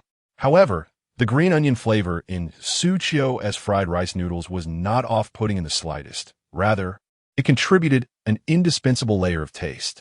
"Zhao Zhengfei, what are you eating?" At that moment, the video call connected, and Zhao Zhengfei saw Lin Xiaoyan on the screen, her face adorned with a facial mask. Chapter 69. Zhou Yang's request. In truth, Lin Xiaoyan had merely inquired casually, yet to her astonishment, she heard Zhao Zhengfei mention that he was feasting on stir-fried noodles prepared by Xu Qiu. His expression shifted from neutrality to sheer shock, his eyes brimming with uncontainable excitement. "What? You went to Xu Qiu's place to buy food? He has started selling stir-fried noodles now. How do they taste? As Zhao Zhengfei stuffed his mouth with the noodles, he mumbled indistinctly, "They are quite delicious. It seems our neighbor possesses remarkable culinary skills." When I arrived today, there was quite a queue at his stall. I had to wait for a considerable time before I got mine. Had I delayed any longer, he would have sold out completely. It's a stroke of luck for your husband. Otherwise, I would have been left with nothing but licking the plate. As he spoke, Zhao Zhengfei's pride swelled. Lin Xiaoyan, on the other end of the video call, displayed an expression of envy and jealousy. How wonderful. You get to enjoy stir-fried noodles made by Xu Qiu. I wish I could have some too. You are truly cunning, sneaking off to indulge in delicious food without inviting me. Lin Xiaoyan could hardly contain her desire to return to Pingcheng immediately and devour the other portion of stir-fried noodles that Zhao Zhengfei had purchased. Regrettably, even if she rushed back now, it would be well past midnight by the time she arrived. Moreover, there were no tickets available at this hour, leaving her to salivate at the other end of the video call. Now you realize the regret of not accompanying me back home, don't you? Never mind. I won't tease you any longer. When will you return? I'll take you to Xu Qiu's for some food. I assure you, you will absolutely love it. Zhao Zhengfei was well aware of his girlfriend's passion for food, so he refrained from further teasing Lin Xiaoyan, knowing that provoking her could be perilous. After conversing for a while longer, they confirmed that Lin Xiaoyan would return in a couple of days after attending to matters back home, and they agreed to go together to indulge in Xu Qiu's culinary delights. Due to the recent commotion, the customers who nearly missed out on the stir-fried noodles were also quite anxious. Additionally, Xu Qiu was swift in his operations, wrapping up his stall much earlier than usual. When onlookers saw Xu Qiu and Zhou Yang busily loading their supplies into the vehicle, other stall owners were taken aback. What was happening here? The young man had only just begun setting up his stall, positioned in a rather inconspicuous spot, yet he was closing up faster than they were. Having witnessed the long line at Xu Qiu's stall, the other vendors felt a mix of envy and curiosity. If only their businesses could thrive as well as that young man's, they would not have to toil for such extended hours each day. However, from the perspective of other stall owners, it seemed that the youth were simply adept at entertainment. Surely they had utilized online promotion to attract such a multitude of customers. It was merely a gimmick. After closing up and heading back, Xu Qiu was driving when Zhou Yang abruptly interjected, "Xu Gu, I have something I wish to discuss with you, and I implore you to agree." Xu Qiu turned his head slightly to glance at Zhou Yang, who was now looking at him with utmost seriousness. This left Xu Qiu's heart racing. Could it be that something unpleasant was about to be conveyed to him? Did Zhou Yang find the task of selling goods alongside him too exhausting and wish to quit? Or perhaps he felt his salary was insufficient and sought an increase. However, the workload was not particularly demanding. The hustle was primarily during the market hours, while the rest of the time was relatively free and not overly tiring. After all, it was Xu Qiu who truly bore the brunt of the labor. Moreover, the remuneration he provided Zhou Yang was not meager. He began work at 2 in the afternoon and finished around 8 or 9 in the evening, engaging mostly in packing food and washing ingredients, which hardly constituted strenuous labor.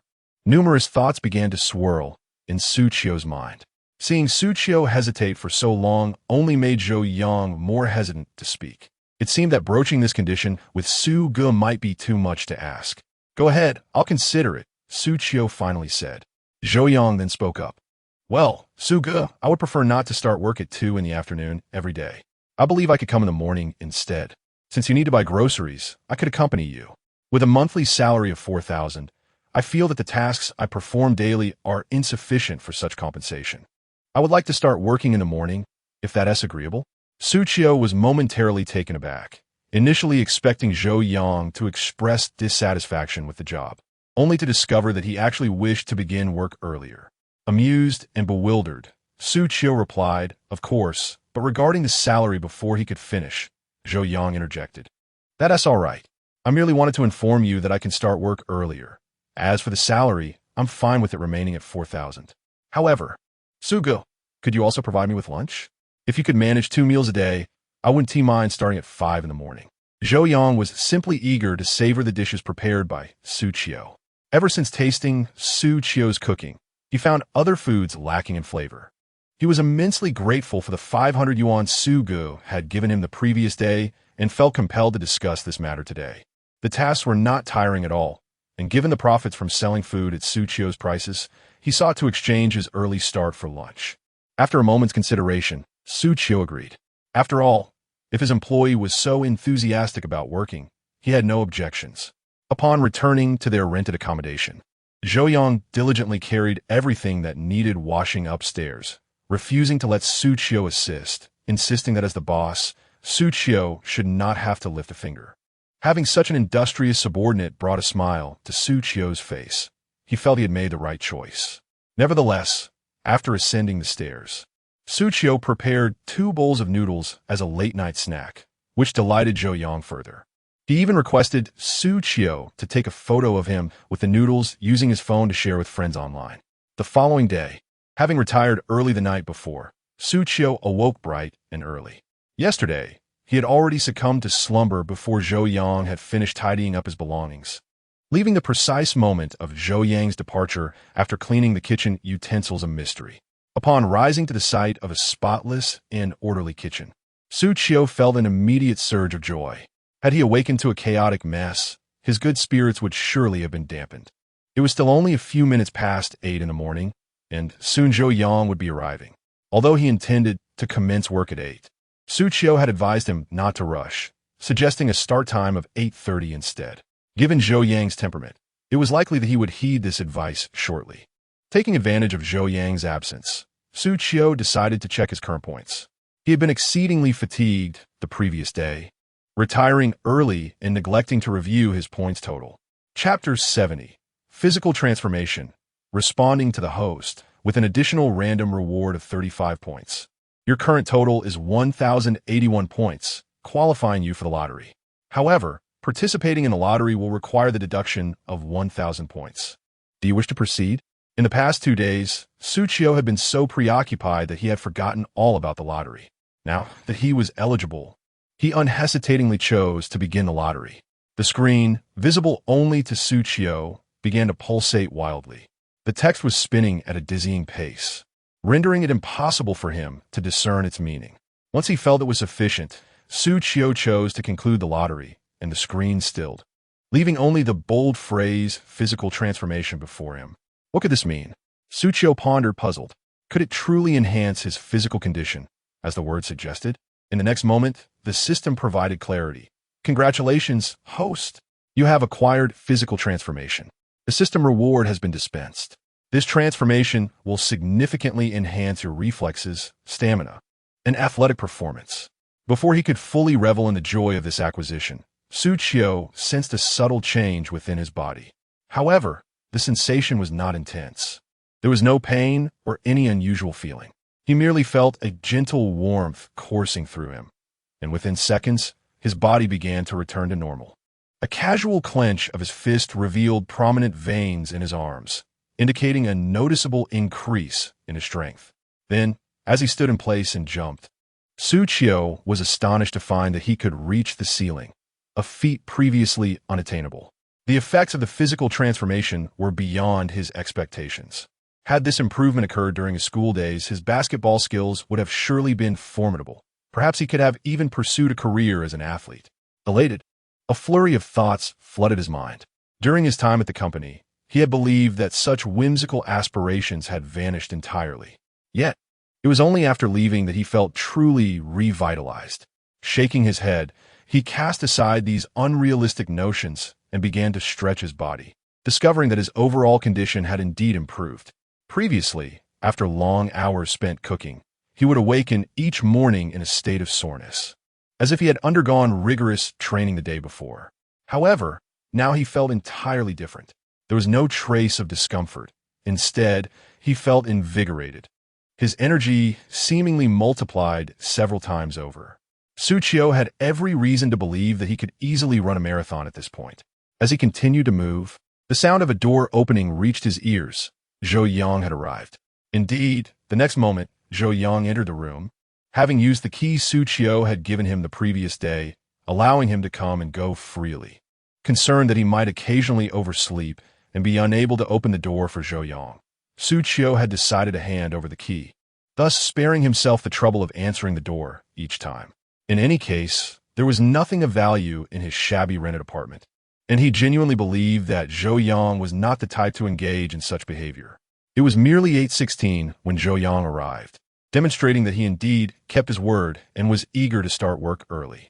Although he was instructed to come in at 8:30, he still arrived ahead of time. "Good morning, Xu Qiu. You seem to be in great spirits today. Have you just returned from a run?" Zhou Yang observed Xu Qiu closely, noting his exceptional condition, which appeared significantly better than what he had seen the previous day. Xu Qiu radiated vitality, as if he had just finished exercising, even exhibiting a level of stamina surpassing that of a typical university student. Xu Qiu, of course, could not disclose the enhancement of his physical constitution to Zhou Yang, so he simply agreed, stating that he had just completed a run. However, the improvement in his physical condition came with minor side effects, one of which was an increased appetite. At that moment, Xu Qiu felt quite hungry and decided it was best to have breakfast first. There was no rush to buy groceries. As long as he left at a reasonable hour, he would be able to procure everything he needed. "Yo Yang, you haven't had breakfast yet, have you? Let us eat first before we go shopping for ingredients." Xu Qiu assured himself that he would not let Zhou Yang go hungry. Given that he had arrived so early, it was only fair that he did not focus solely on his own breakfast while leaving Zhou Yang neglected. "Really? There's breakfast today? I'd be remiss not to accept your kindness, Xu Qiu. What are we having this morning? I'll prepare the ingredients right away." Zhou Yang grinned widely, his expression suggesting he had been anticipating this moment. Xu Qiu thought to himself that this young man was quite cunning, evidently planning to share all 3 meals with him. However, he did not mind. After all, he had promised to provide meals without specifying whether it would be just 1 or all 3. Zhou Yang had been performing admirably, so preparing an extra portion was no inconvenience. "Let us keep it simple this morning with a vegetable and lean meat porridge. You can wash the vegetables, cut the meat into strips, and rinse the rice, soaking it in water while I handle the rest." As Zhou Yang busied himself with the preparations, Xu Qiu hurried to the bathroom to freshen up and tidy himself. At that moment, a notification from the system chimed in. "Ding! Detected that the host has completed a stage of tasks. The next stage is now issued. Please proceed to South Cave to set up a stall. The next lottery requires 2,000 points. Note, there are no restrictions on selling ingredients, but at least 3 types must be sold to count for points." Xu Qiu, toothbrush in hand, froze in place. He stared at the floating text before him, contemplating the system's message. Did this mean that he no longer needed to set up a stall on Wenhua Road this week, but rather at South Cave? Initially, Xu Qiu was contemplating the success of his burgeoning business, bolstered by his improved health, and was planning to procure additional ingredients today to increase his sales and, consequently, his earnings. However, he was taken aback by the sudden need to relocate. Reflecting on the system, he mused that it was rather cunning. If he could maintain a consistent stall at a single location, the escalating requirements for the lottery would be inconsequential, as the influx of customers would only grow. Yet, aspirations often remain idyllic, and he was compelled to adhere to the system's directives. He had never ventured to the southern cave and was uncertain about the circumstances there. He wondered whether setting up a stall to sell fried rice and noodles would be viable in that unfamiliar territory. With these mixed thoughts, Xu Qiu entered the kitchen, where Zhou Yang had already prepared all the necessary ingredients, including finely chopped scallions and ginger, neatly arranged on the side, allowing Xu Qiu to commence his cooking immediately. Instead of using his usual pot for making congee, today he decided to experiment with the system's high-heat wok to see if it could be utilized for this purpose. After all, cooking congee typically required at least 20 minutes. Perhaps the wok would enhance efficiency. Zhou Yang looked on in bemusement as Xu Qiu proceeded with his unconventional method. Xu Qiu poured a small spoonful of oil into the wok, added the marinated shredded meat that Zhou Yang had prepared, and stir-fried it until it changed color. He then introduced carrots and shiitake mushrooms, briefly stir-frying them before adding the rinsed rice and a suitable amount of water for simmering. Remarkably, the high-heat wok proved to be incredibly efficient. Within merely 3 minutes, the rice was already partially cooked, showing no signs of sticking to the pan. Due to the rapid cooking speed, Xu Qiu remained in the kitchen, closely monitoring the process. By the 4th minute, the congee was nearly ready. Zhou Yang, observing for a moment, decided to step outside, assuming that the kanji would still require more time. However, by the 5th minute, the bubbling water had gradually thickened, and a delightful aroma wafted from the pot. At this juncture, the rice was fully cooked. Xu Qiu added the chopped greens, along with salt, soy sauce, and pepper for seasoning, stirring the mixture before ladling it out. He was genuinely astonished that he had managed to create kanji from raw rice in just 5 minutes. Indeed, the efficiency of the high-heat wok was remarkable. It was not only capable of frying, but also of boiling. It seemed that his first lottery prize was indeed highly useful. Moving forward, he resolved to earn more points for future draws, as the items he won were incomparable to anything available outside and were undoubtedly worthwhile. Wow, this kanji is ready so quickly, and it smells divine. Xu Qiu, you are incredible. Even your kanji is so delicious.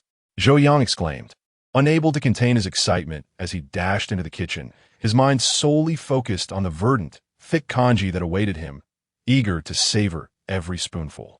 Chapter 71. The community ants blocked the road as the steaming bowl of lean meat and vegetable porridge was served. Xu Qiu leisurely scooped a spoonful from the side, refraining from hastily consuming it. At that moment, the porridge was exceedingly hot, and eating it directly could result in burns. Therefore, it was essential to let it cool first. Zhou Yang, however, was unable to contain his impatience and hastily scooped a thick spoonful from the bottom, casually blowing on it twice before shoving it into his mouth. Instantly, he was scalded, jumping up from his chair and pacing around the room, gasping for air. Few too hot, but so delicious, Xu Qiu silently rejoiced that he had not rushed like Zhou Yang.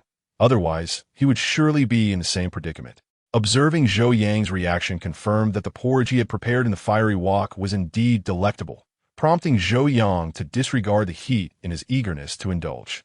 During the cooking process, the enticing aroma had already wafted through the air, instilling Xu Qiu with great confidence in his creation. Once the porridge had cooled sufficiently, he began to savor it slowly. Despite having only simmered for 5 minutes, its consistency was akin to that of porridge cooked for half an hour, rich and tender. It was hard to believe that it had only been cooked for 5 minutes. The flavor was reminiscent of a slow, gentle simmer. Were he to reveal that it took merely 5 minutes, no one would believe him.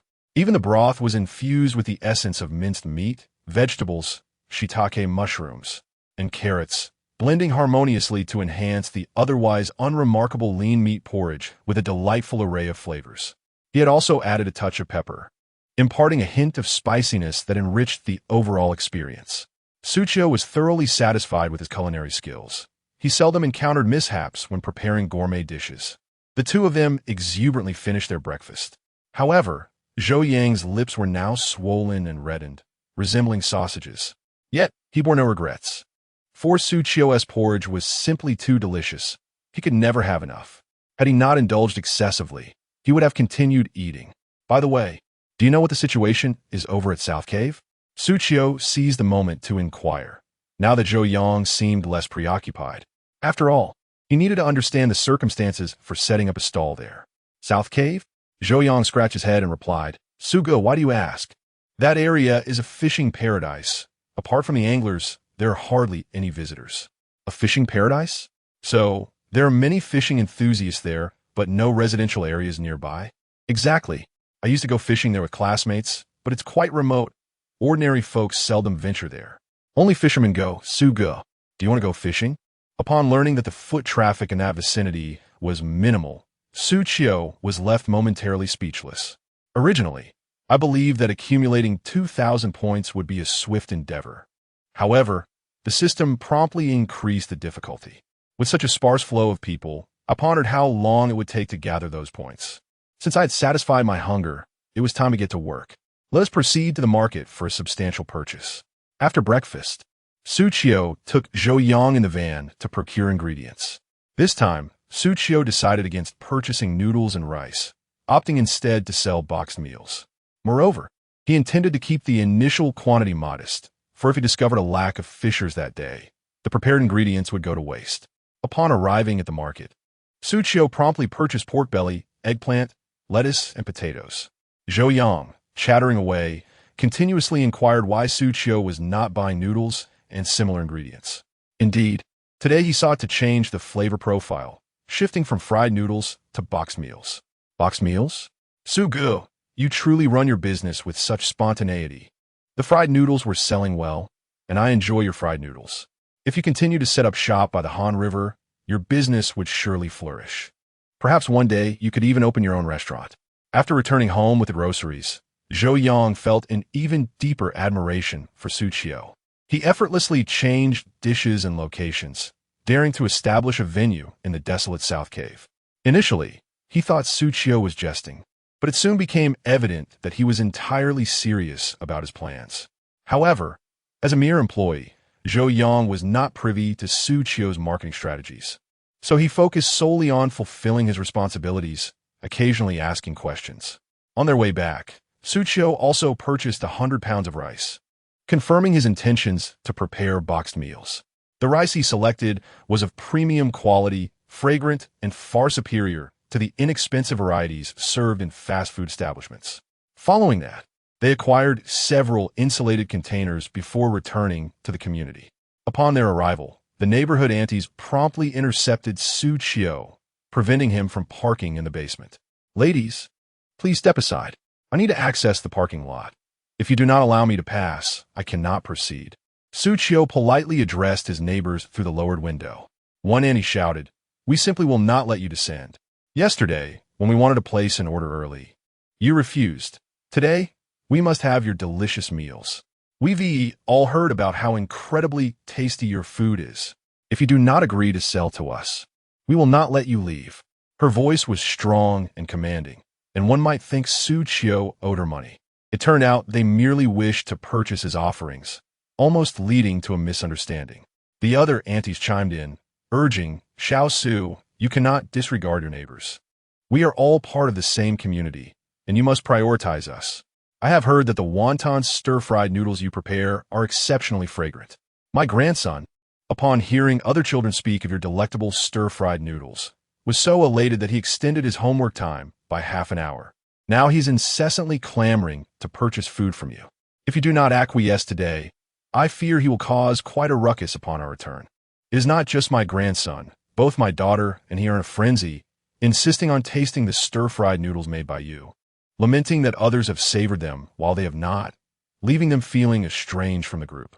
The neighbors, each voicing their opinions, are resolutely blocking the entrance, determined to prevent Xu Qiu from driving into the basement. Some of the aunties have even positioned themselves directly behind Xu Qiu's vehicle, refusing to let him reverse discreetly. Witnessing such fervent enthusiasm from the neighbors for his culinary creations, Xu Qiu, albeit reluctantly, felt compelled to yield. After all, with only a handful of neighbors present, it was manageable. However, should this continue, the crowd would inevitably swell, complicating matters further. I empathize with your sentiments. However, today I shall not be preparing stir-fried noodles, but will instead offer boxed lunches. If one desires a boxed meal, they may return after noon to make a purchase. Why are we not serving stir-fried noodles today? My grandson longs for them, and we have no interest in boxed lunches. In our community, many families reside together, and who among them does not cook? Thus, purchasing a serving of stir-fried noodles to sample is quite reasonable. Yet, given that they also prepare meals at home, it seems absurd to buy boxed lunches from Xu Qiu for their family meals. Xu Qiu initially believed that offering boxed lunches would deter the aunties. However, to his surprise, a cheerful mother promptly remarked, "Oh, this is splendid. What dishes do you have in your boxed lunches? My husband won't be home until later, and I am unsure what to prepare for lunch. It would be perfect to buy a boxed meal from you, saving me the hassle of cooking.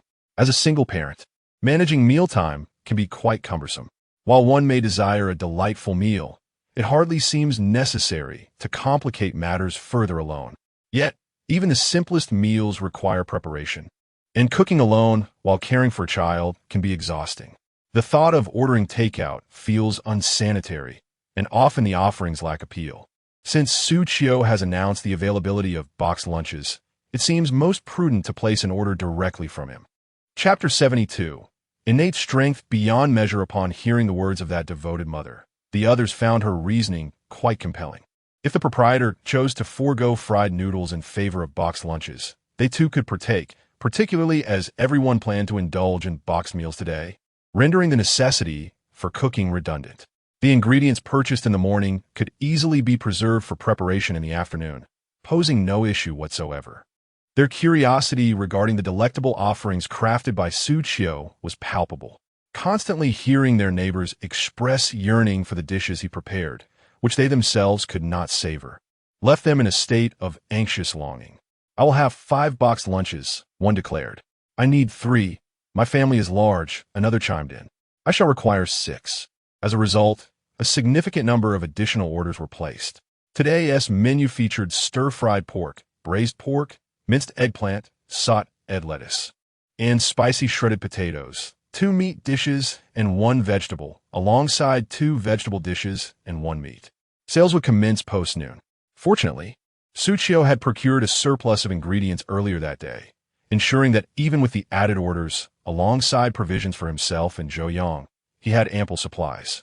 With a total of 5 dishes prepared, he anticipated earning 2 additional points from random rewards once they set up their stall in Nandong later that afternoon. Having successfully persuaded the neighbors, Xu Qiu hurriedly parked the vehicle in the underground garage. Any further delay might have led to a repeat of the previous scenario, wherein the Andes would insistently implore him to resume making fried noodles. Although these patrons had initially come for the fried noodles, their desire for purchasing remained undiminished despite the change in menu. Rather, they expressed increasing interest in the dishes he announced.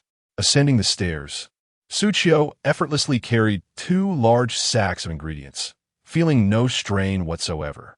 Ordinarily, merely lifting a single bag would leave him with an aching back, rendering him unable to walk. Yet now, with 2 hefty bags in tow, he felt capable of sprinting. "Wow, Xu Qiu, you're incredible.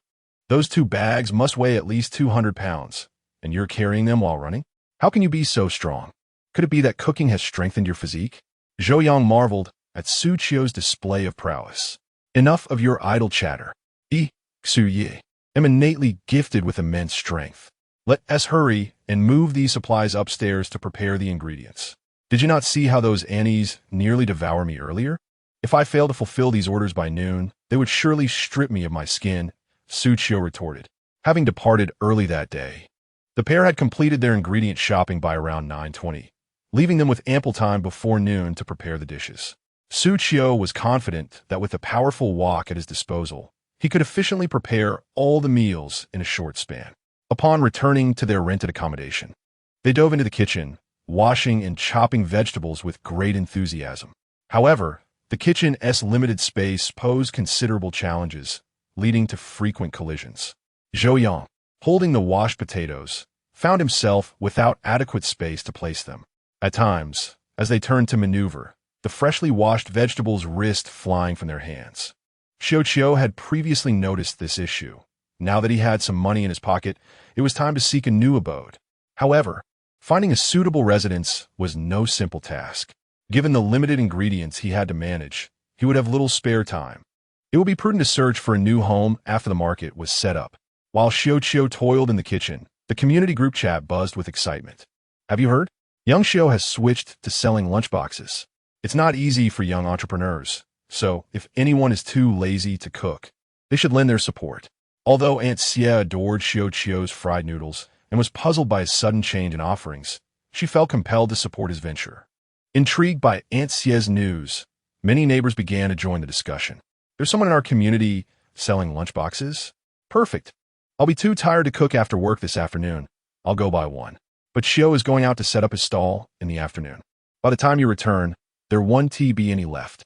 You'll have to pre-order by noon, otherwise you might miss out. "I see, but I can't make it back by noon. I guess I'll have to wait until next time." I heard from Uncle Li and the others that Xiao Qiu's culinary skills are remarkable. The food is delicious, and since he's south so close, it'll be easy to stop by and try a portion. Oh, don't doubt it. Anyone who has tasted Xiao Qiu's dishes is truly missing out. I took my grandson to buy fried noodles the other day, and he loved it so much that he kept asking for more. Usually, he dawdles over his homework, but now he says if he finishes his assignments well, he'll reward himself with Xiao Qiu's fried noodles. He can't stop writing. That's wonderful. I wish my granddaughter were as well behaved. I'll have to buy a few servings to try at noon. Everyone was indeed good neighbors. And purchasing lunchboxes from Xiao Qiu was a convenience for all. On Xiao Qiu's side, he decided to start with braised pork, the dish requiring the most time, as it could be prepared in advance to enhance its flavor. He began by sautéing the pork belly until it released its fat, continuing to stir-fry until both sides were golden brown, ensuring it would not be greasy. Since it was fresh meat, there was no need for blanching. Next, he used the remaining oil in the pan to caramelize sugar. Once the rock sugar melted and bubbled, he added the pork. He then incorporated light soy sauce, dark soy sauce, oyster sauce, cooking wine, scallions, ginger, garlic, star anise, and bay leaves. After that, he transferred the mixture to a stewing pot and let it simmer for an hour. At that moment, the large stew pot he bought came in handy. Previously used for making soup, it was now perfect for braising the pork. A full pot of braised pork simmered gently on the gas stove, allowing him to prepare other dishes in the meantime. Time passed neither too quickly nor too slowly, and he finally completed all the dishes before noon, even steaming a large pot of rice. Fortunately, Xiao Qiu had finished preparing the food, as there were already knocks on the door before noon. At that moment, the first customers arrived, namely, the amiable Mr. Li and Mrs. Xie, who resided nearby. "Young Su, is the meal ready?" inquired the elderly couple, having arrived a tad early. "We were concerned that a crowd might gather later, necessitating a queue, so we thought we would come by to check on your progress and see if you needed any assistance." Both Mr. Li and Mrs. Xie were exceedingly courteous, merely standing at the threshold without stepping inside. However, as soon as the door was opened, an enticing aroma wafted from the kitchen, and they could already discern the delightful scent of stir-fried dishes, indicating that the meal was likely nearing completion. Chapter 73. Are you here for camping? Xu Qiu had just been reducing the sauce for the braised pork, so he emerged wielding a spatula, announcing, "Everything is ready. We have 2 dishes with 2 meats and 1 vegetable, as well as 2 dishes with 1 meat and 2 vegetables for you to choose from. The price for the former is 35 yuan, while the latter is 30 yuan. The system had detected that Xu Qiu had commenced sales and promptly provided the pricing. Oldly pondered for a moment. The dish with 2 meats and 1 vegetable cost 35 yuan, while the one with 2 vegetables and 1 meat was 30 yuan. The difference was merely 5 yuan, but the former offered 2 meat dishes. Without further hesitation, Oldly declared, "I'll take 2 portions of the 2 meats and 1 vegetable, please. 1 portion should include stir-fried pork and braised pork with lettuce, and the other should consist of braised pork and meat-stewed eggplant with spicy sour shredded potatoes." Xu Qiu smiled and nodded, impressed by Old Li's quick thinking. With the 5 dishes he had prepared, it allowed Old Li to sample a bit of everything. "All right, that totals 70 yuan. I will pack it up for you now." Aunt Xie, smiling, handed Xu Qiu 2 bowls, saying, "There's no need for takeout containers. Since we are so close, it's better to use our own bowls. Would that be too much trouble for you?" "Not at all. It's indeed better to use your own bowls given the proximity. Please hold on a moment." Xu Qiu replied, accepting the 2 bowls and stepping into the kitchen. He first scooped 2 generous servings of rice into each bowl, followed by a heaping spoonful of braised pork, then the stir-fried pork, and topped it off with sautéed lettuce, creating a hearty meal. Since the dishes were already prepared, it was merely a matter of packing them up, making the process quite convenient. Xu Qiu then prepared the second portion, ensuring ample servings. This was not merely due to the familiarity with Old Li and Aunt Xie, but rather the standard portion size he offered. Each serving could easily rival 2 portions from a typical fast food establishment, and the meat was abundant, dispelling any notion of hesitation in serving. When Xu Qiu emerged, carrying 2 overflowing bowls of the sumptuous meal, both Old Li and Aunt Xie were momentarily taken aback. "Su, you've given far too much. Are you not concerned about losing money with such pricing?" Old Li remarked, struggling to grasp his bowl, which seemed to weigh over 2 jin. Given their age, their appetites were modest, and even this single portion was more than enough for both of them. The younger generation certainly seemed less adept at running a business, leaving them feeling somewhat embarrassed. "Not at all. You need not worry. I pride myself on generous portions that satisfy, and my prices are set accordingly. So I want to incur losses. Please, enjoy your meal." Xu Qiu reassured them, attempting to close the door. However, Aunt Xie swiftly grasped the door, preventing him from shutting it. "You little rascal, you're quite cunning. We haven't paid yet. Why would you close the door?" Aunt Xie understood that Xu Qiu wished to avoid collecting their payment, yet she insisted on transferring the money right there at the door, ensuring he accepted it in their presence. Otherwise, once they returned home, he would likely refuse their payment. "Haha, thank you, Oldly and Aunt Xie. Enjoy your meal."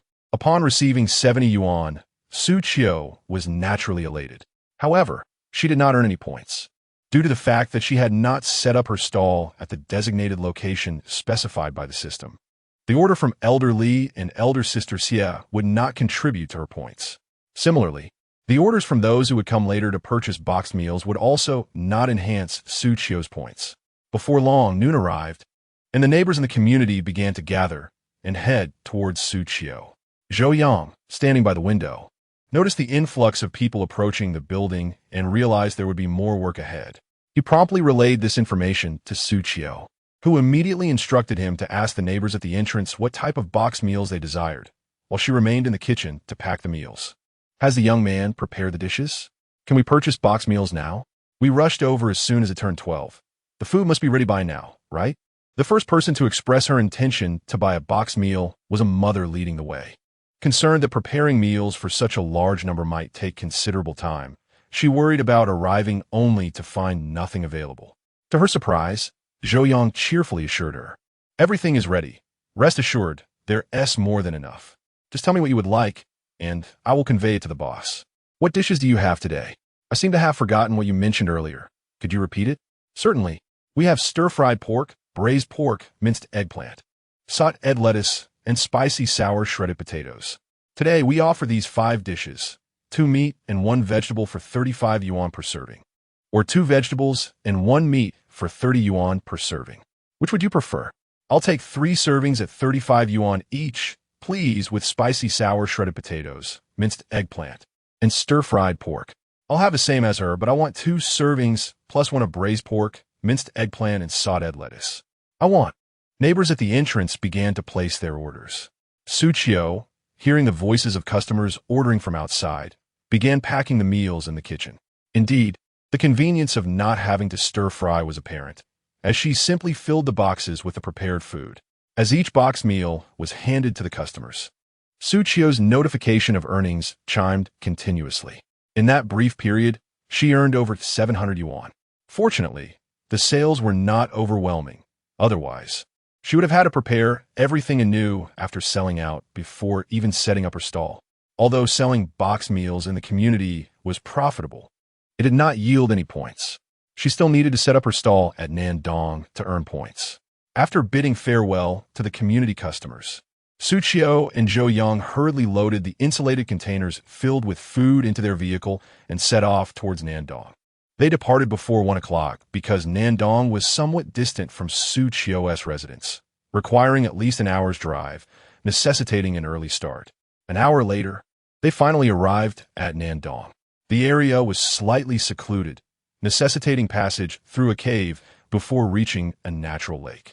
It was precisely because of this cave that the place acquired the name Nandong, as the weather was exceedingly hot at that moment.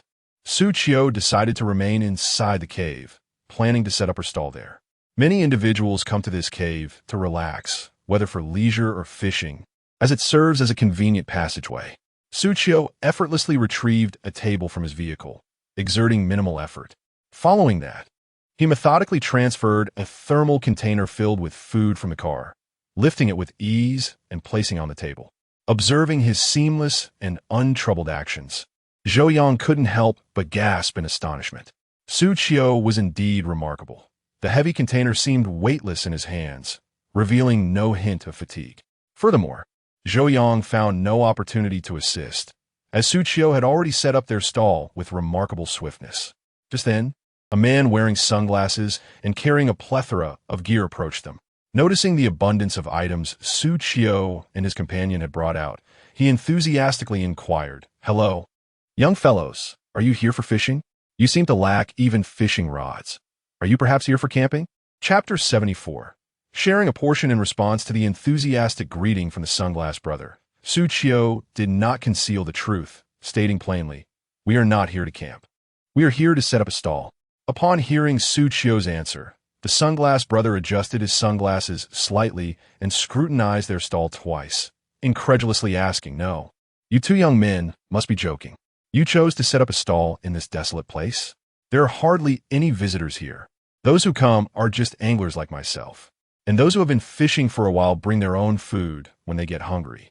Setting up a stall here is, I must say, a surefire way to incur losses." Xu Qiu remained unperturbed, recognizing that the sunglass brother was merely offering good-hearted advice, as it was indeed peculiar to set up a stall in such a location. Still, he leisurely replied, "It's all right. I'm just giving it a try. Whatever I sell is a bonus." The young man seemed quite composed. "What are you selling?" The sunglass brother, intrigued by Xu Qiu's nonchalance, inquired further. "Box meals, featuring meat and vegetables, with a total of 5 varieties. If you get hungry while fishing, feel free to come to me. As my first customer, I can offer you a portion of 2 meats and 1 vegetable for 30 yuan. Xu Qiu said as he opened the lid of the container filled with braised pork. The aroma of the food, as if breaking free from its confinement, wafted into the air.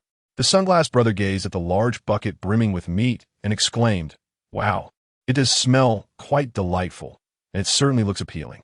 However, your box meals are rather pricey. I think I'll stick to my pancakes." "All right, my friend.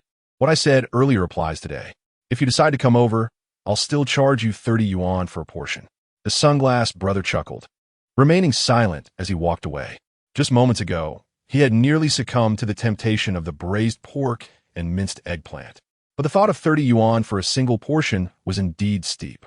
After all, he had pancakes his wife made for him in his bag, and today, he was determined to catch some fish to bring home. Otherwise, he would face his wife's discontent regarding his fishing endeavors. Though his wife was not particularly fond of his fishing escapades, she could not resist his newfound passion for it in his later years. Thus, even if she disapproved, she still prepared pancakes in advance to ensure he wouldn't go hungry. The sunglass brother felt compelled to return home with at least 2 substantial fish. "Are you hungry? Let us eat first. Choose whatever you like." Due to the rush earlier, they had not had time for a meal while busy cooking at their lodging. Now that they were in the South Cave area, with no business in sight, it seemed prudent to have a meal first. "Absolutely, I've been hungry for a while." When it came to food, Zhou Yang was more eager than anyone else. There was no denying that Su Gu's cooking was delectable. At this moment, he had no desire for anything other than the delicious food prepared by Su Gu. Thus, Zhou Yang directly opened the lid of the thermal container, filling a large bowl with rice, and then ladled each dish onto his plate, especially the braised pork. Its rich, soy sauce hue was utterly tempting. After enhancing his constitution, Xu Qiu's appetite also increased significantly. He had filled a large box with rice and began to eat heartily. "What should we do, Su Gu? Since that big brother left, no one has come by. Are we really going to have no business today? Perhaps we should consider relocating. Your culinary skills are exceptional. If we move to a busier area, we could quickly sell these meals." After finishing his meal, Zhou Yang noticed that nearly 20 minutes had passed since that big brother walked by, but no one else had come. Those who had arrived earlier had already gone fishing on the other side of the lake, making it unlikely for anyone to come specifically for boxed meals. At this moment, Zhou Yang couldn't help but start worrying about Xu Qiu. "You might as well stop pacing around. Today isn't particularly busy. Take a moment to sit and enjoy the scenery here." Xu Qiu, appearing unfazed, settled onto a chair to admire the surrounding beauty. He had not anticipated finding such a lovely spot in Pingqing. Having worked continuously, he never had the time to explore. Little did he know that setting up a stall would allow him to appreciate the sights. Seeing that Xu Qiu, the boss, was not responding to his concerns, Zhou Yang, despite his anxiety, joined him at the table. After obtaining Xu Qiu's consent, he took out his phone intending to play a game. Xu Qiu had no objections. After all, young people enjoy games, and he too found pleasure in them. With no customers around, he felt it was fine to indulge. However, after having a full meal, drowsiness gradually crept in. Before long, as Xu Qiu was on the verge of dozing off, 2 young women stood curiously beside their table, eyeing the thermal containers at their stall. Xu Qiu vaguely noticed their presence and, fighting off sleep, greeted the potential customers. "Can I help you?" I'm selling box meals. Would you like to try some? Zhang Bingyan had just seen the sign at Xu Qiu's stall indicating the price of the meals, which made her hesitant. After all, each meal cost at least 30 yuan, quite steep indeed. However, they had hurriedly left home, only preparing a few sandwiches, and soon felt hungry again. Initially, they planned to buy something to eat, but unexpectedly found someone setting up a stall in Nandong. Can you lower the price of your boxed meals a bit? Xu Qiu noticed the short-haired girl hesitating, likely due to the high price set by the system. They appeared to be university students, so it was understandable that they were reluctant about the cost. Nevertheless, Xu Qiu decolin. His objective was to earn points. If he lowered the prices, the system would determine that he had not fulfilled his task properly and would not reward him with points. I apologize, but a meal with 2 vegetables and 1 meat costs 30 yuan. However, since you 2 ladies may not have a large appetite, you could share one. That way, it would only be 15 yuan each. Upon hearing Xu Qiu's words, Zhang Bingyan began to waver. Indeed, if calculated this way, a box meal for 15 yuan was not unreasonable, especially considering it included braised pork. If one were to venture out for a casual shopping spree, a cup of milk tea would certainly cost no less than 15 yuan. Before Zhang Bingyan could respond, her companion Luo Tonglan, feeling extremely famished, quickly interjected, "If we consider it from your perspective, it does seem quite worthwhile. However, I would prefer to see the dishes you have prepared first. After all, if they are not palatable, even 5 yuan per portion would be a waste." Xu Qiu smiled reassuringly, saying, "Rest assured, I will ensure that you both are thoroughly satisfied." With that, Xu Qiu instructed Zhou Yang to slightly open the lids of all the thermal containers, allowing the 2 young women to glimpse the culinary delights within. Upon the unsealing of the 5 containers, the tantalizing aromas wafted forth, completely enchanting the 2 girls. Even Zhang Bingyan, who initially found the prices steep, stretched her neck longingly, as if she wished to dive into the containers themselves. This was the first time they had encountered such delightful scents at a street stall. Could this be the allure of culinary prowess? "All right, let us have 2 portions to start," Zhang Bingyan declared decisively. Xu Qiu, concerned that the 2 might not finish the generous servings, especially considering their earlier sentiments regarding the price, suggested that 1 portion would be more suitable for them. She was not the type to deceive others merely to sell her meals, and thus she continued to encourage them to settle for just 1 portion. Zhang Bingyan waved her hand dismissively, remarking, "You, dear proprietor, are quite amusing. If I were to purchase an additional portion, would you not be pleased? It is not just for the 2 of us. Our companions are also with us, and we are here to assist them in making their selections." Luo Tonglan chimed in. "Indeed, do not concern yourself with us, dear boss. We will be sharing the 2 portions we procure.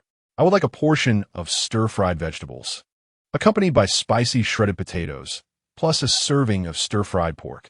As for the second portion, please substitute the stir-fried pork with braised pork." Upon hearing their requests, Xu Qiu ceased her persuasion and began to pack their orders, scooping 2 generous servings of rice into the containers. Zhang Bingyan and Luo Tonglan were astonished by the size of the takeaway boxes Xu Qiu produced. "Wait, are these boxes not exceedingly large?" They mused.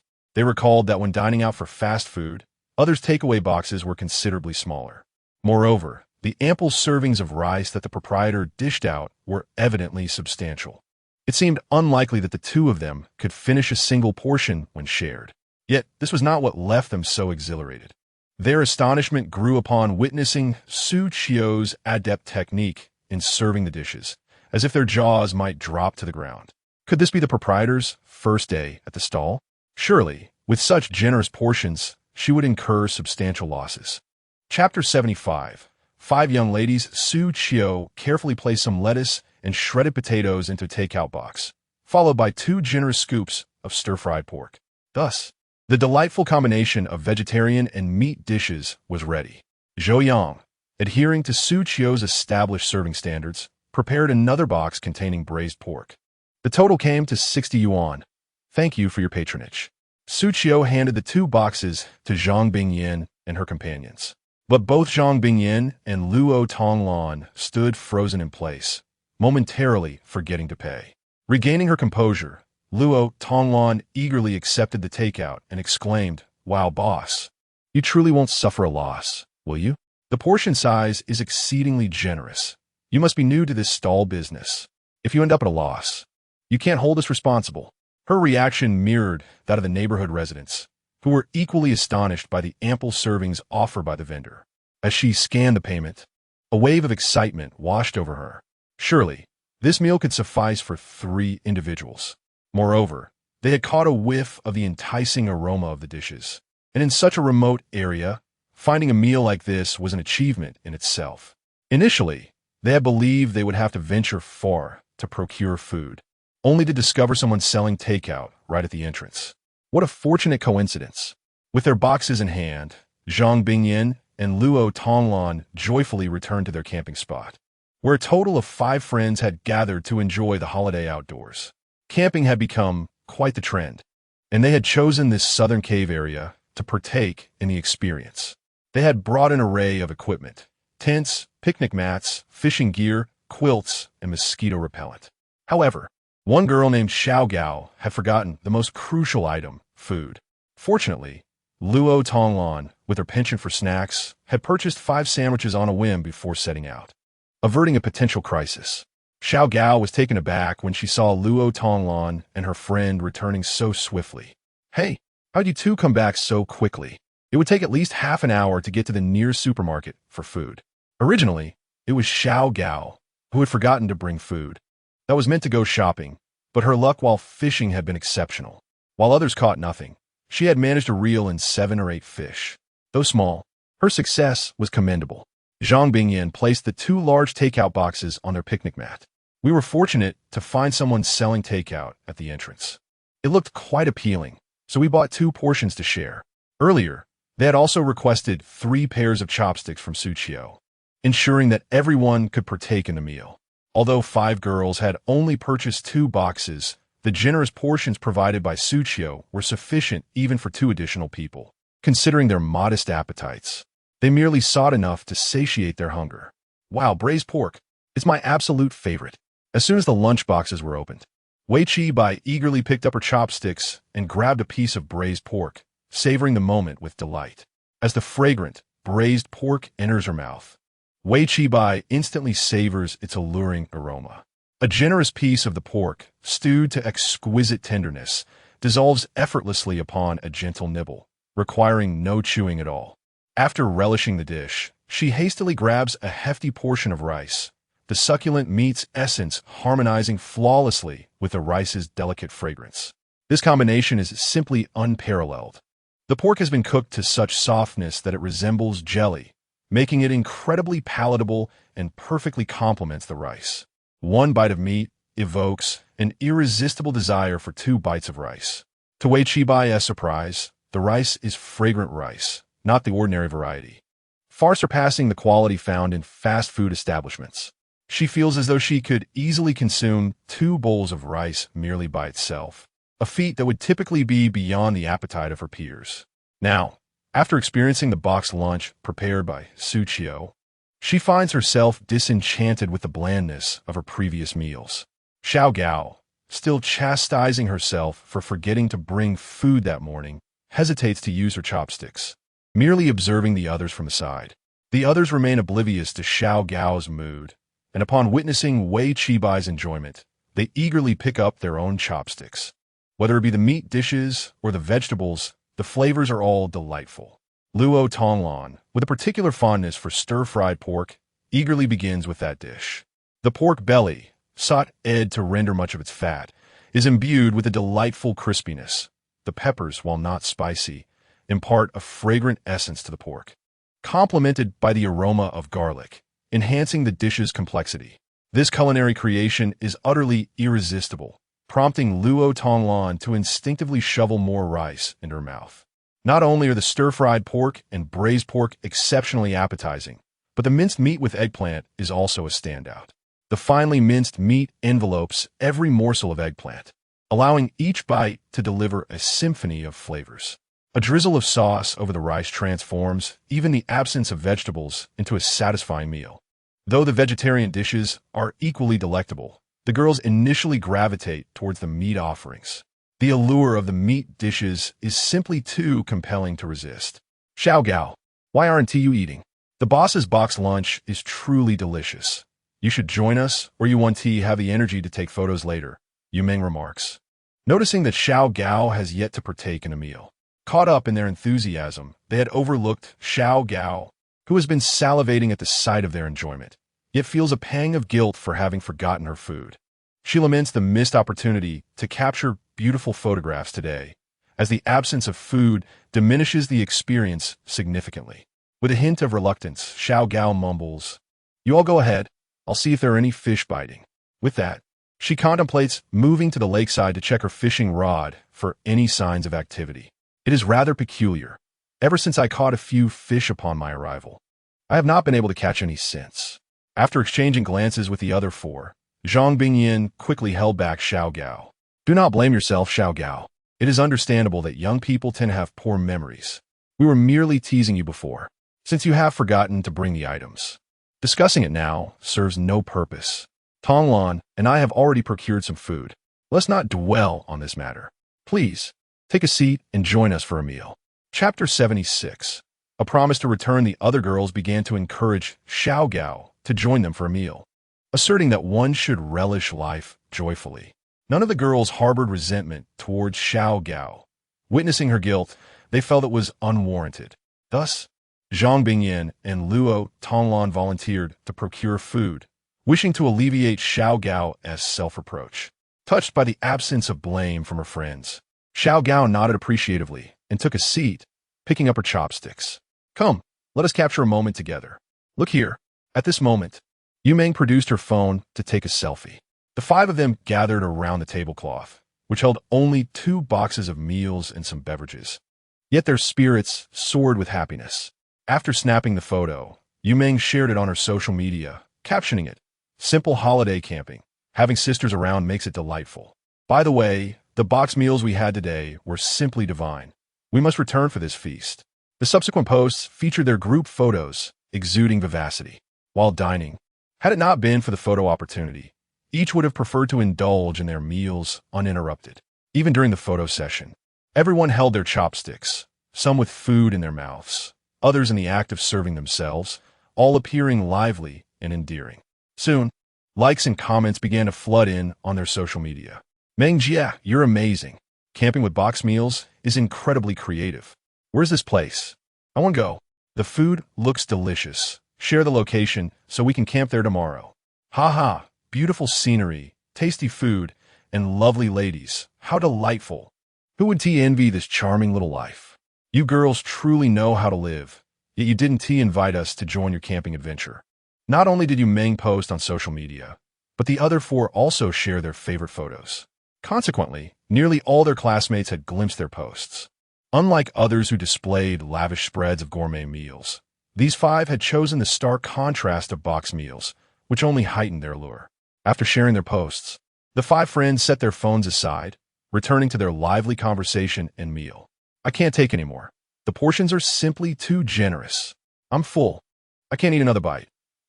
It's so delicious," Luo Tonglan declared, though her hands betrayed her words, as she placed the last morsel of meat into her mouth. The others were similarly ensnared by their appetites. Typically, they had modest appetites, wary of gaining weight. But today was an exception. Zhang Bingyan and Wei Qibai displayed a bit more stamina, still feeling capable of continuing, albeit at a slower pace, engaging in conversation while they dined. Nearby, a few men were fishing and had overheard the girls' continuous exclamations of delight over the food, prompting one of them to approach out of curiosity. "A few lovely young ladies. May I inquire where you procured this delectable box meal? Is it truly as delicious as it appears?" The elder gentleman, eyeing the remnants of rice and vegetable leaves in the 2 large containers, was clearly tempted. Having arrived just after the meal hour and feeling quite famished, he was further enticed by the delightful aroma wafting through the air. Knowing that these young girls had discerning palates, he was inclined to trust their judgment regarding the meal's taste. Luo Tonglan pointed ahead and exclaimed, "It's absolutely scrumptious. If we weren't so full, we would have devoured it all." It's located near the entrance of the cave. The angler immediately recognized the spot to which Luo Tonglan referred. After expressing his gratitude, he hastened toward the stall where Xu Qiu and others were set up. Having left home early with only 2 steamed buns, he initially felt no hunger. However, the constant praise from the young ladies had piqued his appetite, making him regret his earlier decision to merely snack on buns for lunch. Upon arriving at Xu Qiu's stall, he was pleasantly surprised to find that the young girls were indeed correct. There were people selling boxed meals here. With a sense of curiosity, he approached the stall. "Excuse me, are you selling boxed meals?" he inquired. Xu Qiu, who had been napping in a reclining chair, quickly awoke upon hearing a customer, shaking off drowsiness to attend to the patron. "Yes, indeed, I sell boxed meals. Feel free to browse the menu," he replied. As soon as Yang Zhou noticed another customer, he hurried over to unveil the containers. The enticing aroma was sure to captivate the gentleman. "The flavors of our boxed meals are exceptional, I assure you. Once you try it, you will crave more," he added.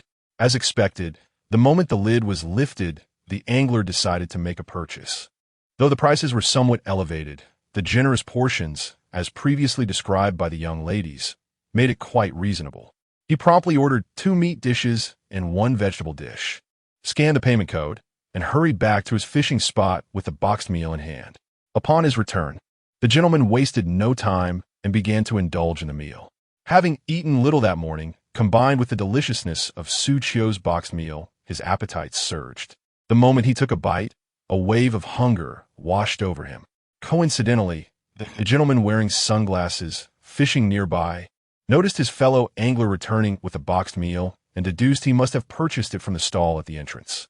To his astonishment, the young man had indeed opened a stall. However, the exquisite aroma was undeniable. Initially, the gentleman in sunglasses had felt no hunger, but now he found it hard to resist. "Hey, my friend, is that boxed meal tasty? Did you buy it from those 2 young men at the entrance?" The angler, with his mouth full, was eating rapidly, and with the delightful flavors of the boxed meal, he devoured almost half of it in no time. "Indeed, it is precisely from that place that I purchased it. You have yet to indulge in this delicacy. I earnestly suggest that you hasten to acquire a portion. It is truly delectable." It is astonishing to witness such remarkable culinary skills among the youth of today. Yet, it raises a perplexing question. If one possesses such exceptional talent, why not showcase it in a more populous venue rather than this secluded spot? As the elder gentleman continued speaking, he eagerly stuffed another piece of braised pork into his mouth, in his haste to savor the dish, combined with the generous size of the meat. Juices began to trickle down the corners of his mouth. The gentleman, adorned with sunglasses, could hardly contain himself at this moment. He frequently visits this fishing spot and has become acquainted with the locals. They would not deceive him, and the exquisite flavor is undeniable. Thus, he promptly secured his fishing rod and declared, "I shall procure a portion as well. Would you kindly keep an eye on my rod?" "Certainly, leave it to me." Chapter 77. This is the high-level rank awakened from his slumber by the call of the angler. Xu Qiu found himself devoid of any desire to sleep further. He rose to admire the surrounding scenery while stretching his limbs. "Young man, I am back. Does the discount you promised still hold?" Soon, the gentleman in sunglasses made his way to Xu Qiu's stall, placing his shades atop his head. His face, tanned from countless fishing trips, contrasted sharply with the paleness of his eyes, giving him a rather comical appearance, as if he were wearing spectacles. "Of course it stands. You would like a portion of 2 meats and 1 vegetable, correct?" Xu Qiu returned to the stall upon seeing a customer approach. "Yes, I desire braised pork and stir-fried meat. Today I must indulge in meat to my heart's content." The man in sunglasses grinned broadly, regretting not having purchased earlier. Fortunately, the young man kept his word, granting him a 5 yuan discount, which delighted him greatly. Just then, a few more anglers arrived on motorcycles. Intrigued by the sight of a food stall, they gathered around, drawn by curiosity.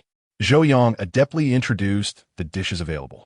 Consequently, several individuals encircled Xu Qiu's modest stall, eager to sample the offerings. In the midst of this bustling moment, Xu Qiu was busy packaging the order for the man in sunglasses when the previous angler returned, accompanied by 3 companions, all fellow fishers. "Young man, your lunchboxes are delicious. Please give me 2 more to take home for my sons to try." The angler had devoured his meal swiftly and decided to pack up his fishing gear, eager to return for 2 more portions.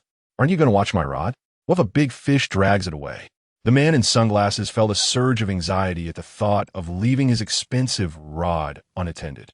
Fishing is like that. One can sit beside their rod for ages without a bite. Yet the moment one steps away, the action begins. The previous angler reassured him, "No need to fret. I've enlisted someone else to keep an eye on it. If a fish bites, they will certainly reel it in for you. However, that brother also wishes to try the food here, so please bring back an order for him. He will reimburse you later." Hearing that someone would watch his rod eased the worries of the man in sunglasses.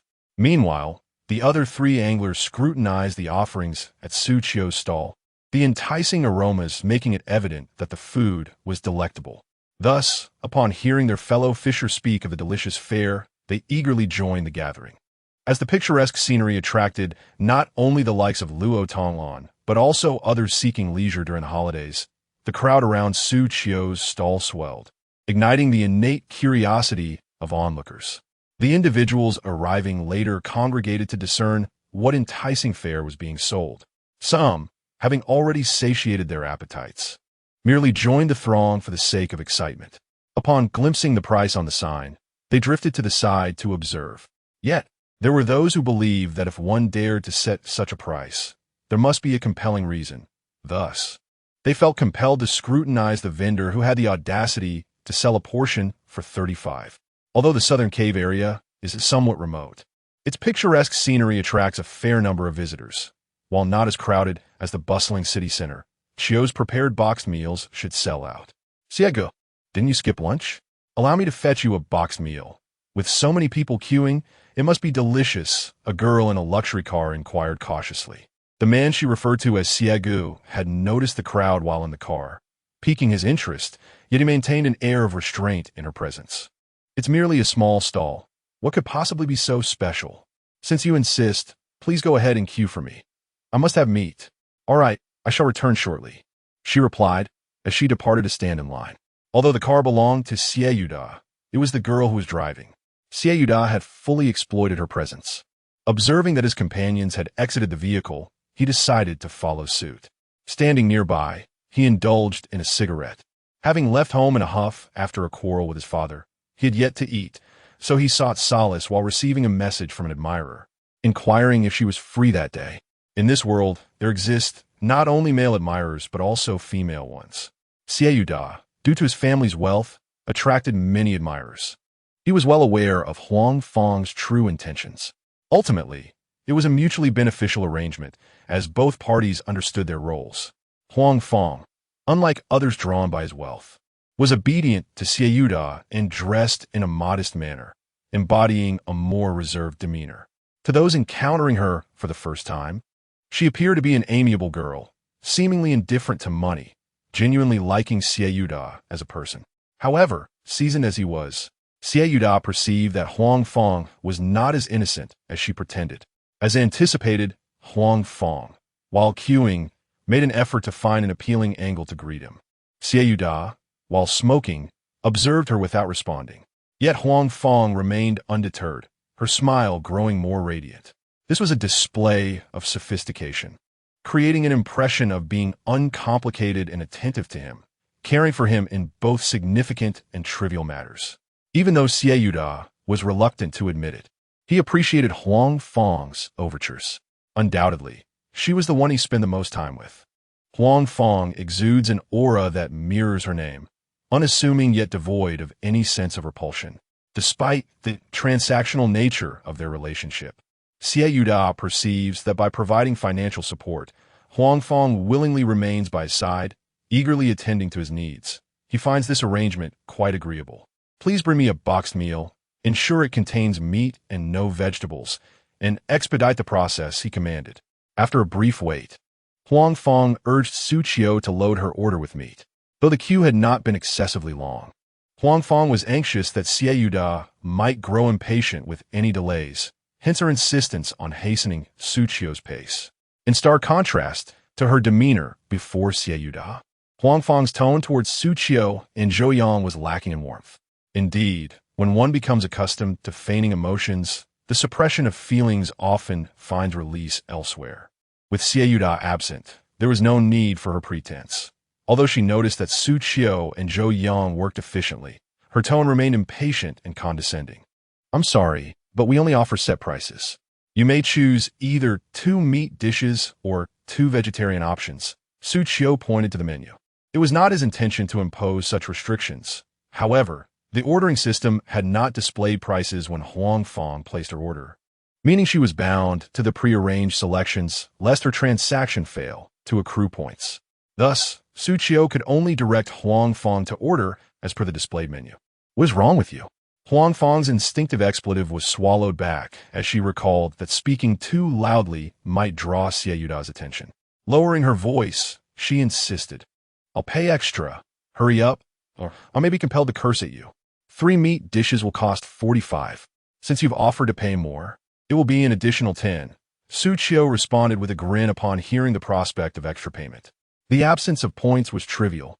After all, a single customer only yields 1 point. Yet, if a customer was willing to pay more, he was certainly inclined to agree. Consequently, Xu Qiu swiftly packaged the 3 meat dishes. Casting a disdainful glance at Xu Qiu, Huang Fong retrieved her boxed meal and returned to Xiao Xu's side. Spending 55 on a meal felt unjustifiably steep, yet to her, such an amount was inconsequential. After all, during the past 2 months of her attachment to Xiao Xu, he had been exceedingly generous in his expenditures. High-end handbags, jewelry, and cosmetics were merely the beginning. Whenever they ventured out, Huang Fong would persistently coax Xiao Xu into making purchases for her. Her role was simply to embody the gentle and enchanting damsel, despite Xiao Xu's volatile temperament. Yet, his wealth was undeniable. "Who says my brother has a bad temper? That's merely his genuine nature," she mused, her emotions already attuned to the moment. Opening the box meal, she declared, "Xiao Xu, I have procured the meal as per your request, all meat dishes. Allow me to feed you." With a tender expression, Huang Fong offered a piece of braised pork to Xiao Xu, resembling a devoted wife. This display elicited envy from the surrounding men, who regarded Xiao Xu as fortunate to possess such a companion. Many assumed the two were a couple. Chapter 78. This boss is stubborn. Xiao Xu was unreserved in his demeanor. Although he scoffed at Huang Fong's actions, he found them quite gratifying.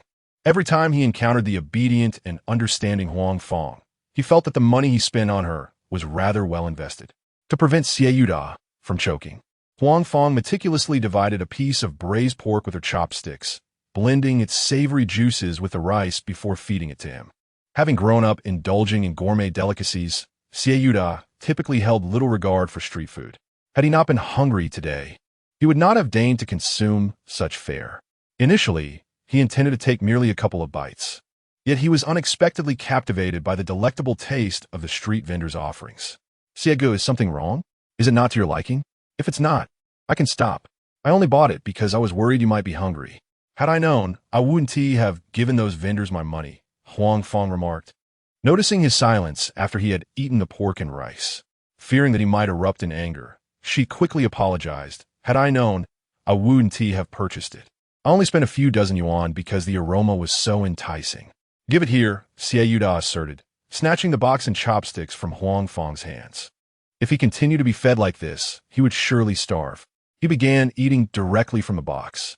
But unlike others who might lose their composure in the face of such delicious food, he maintained a level of restraint, albeit with a slightly quickened pace. Huang Fong observed him, swallowing hard as she watched. This was the first time she had seen Xiao Xu so enamored with a meal. Typically, they frequented upscale restaurants, where he dismissed even the most extravagant caviar as if it were mere commonplace fare.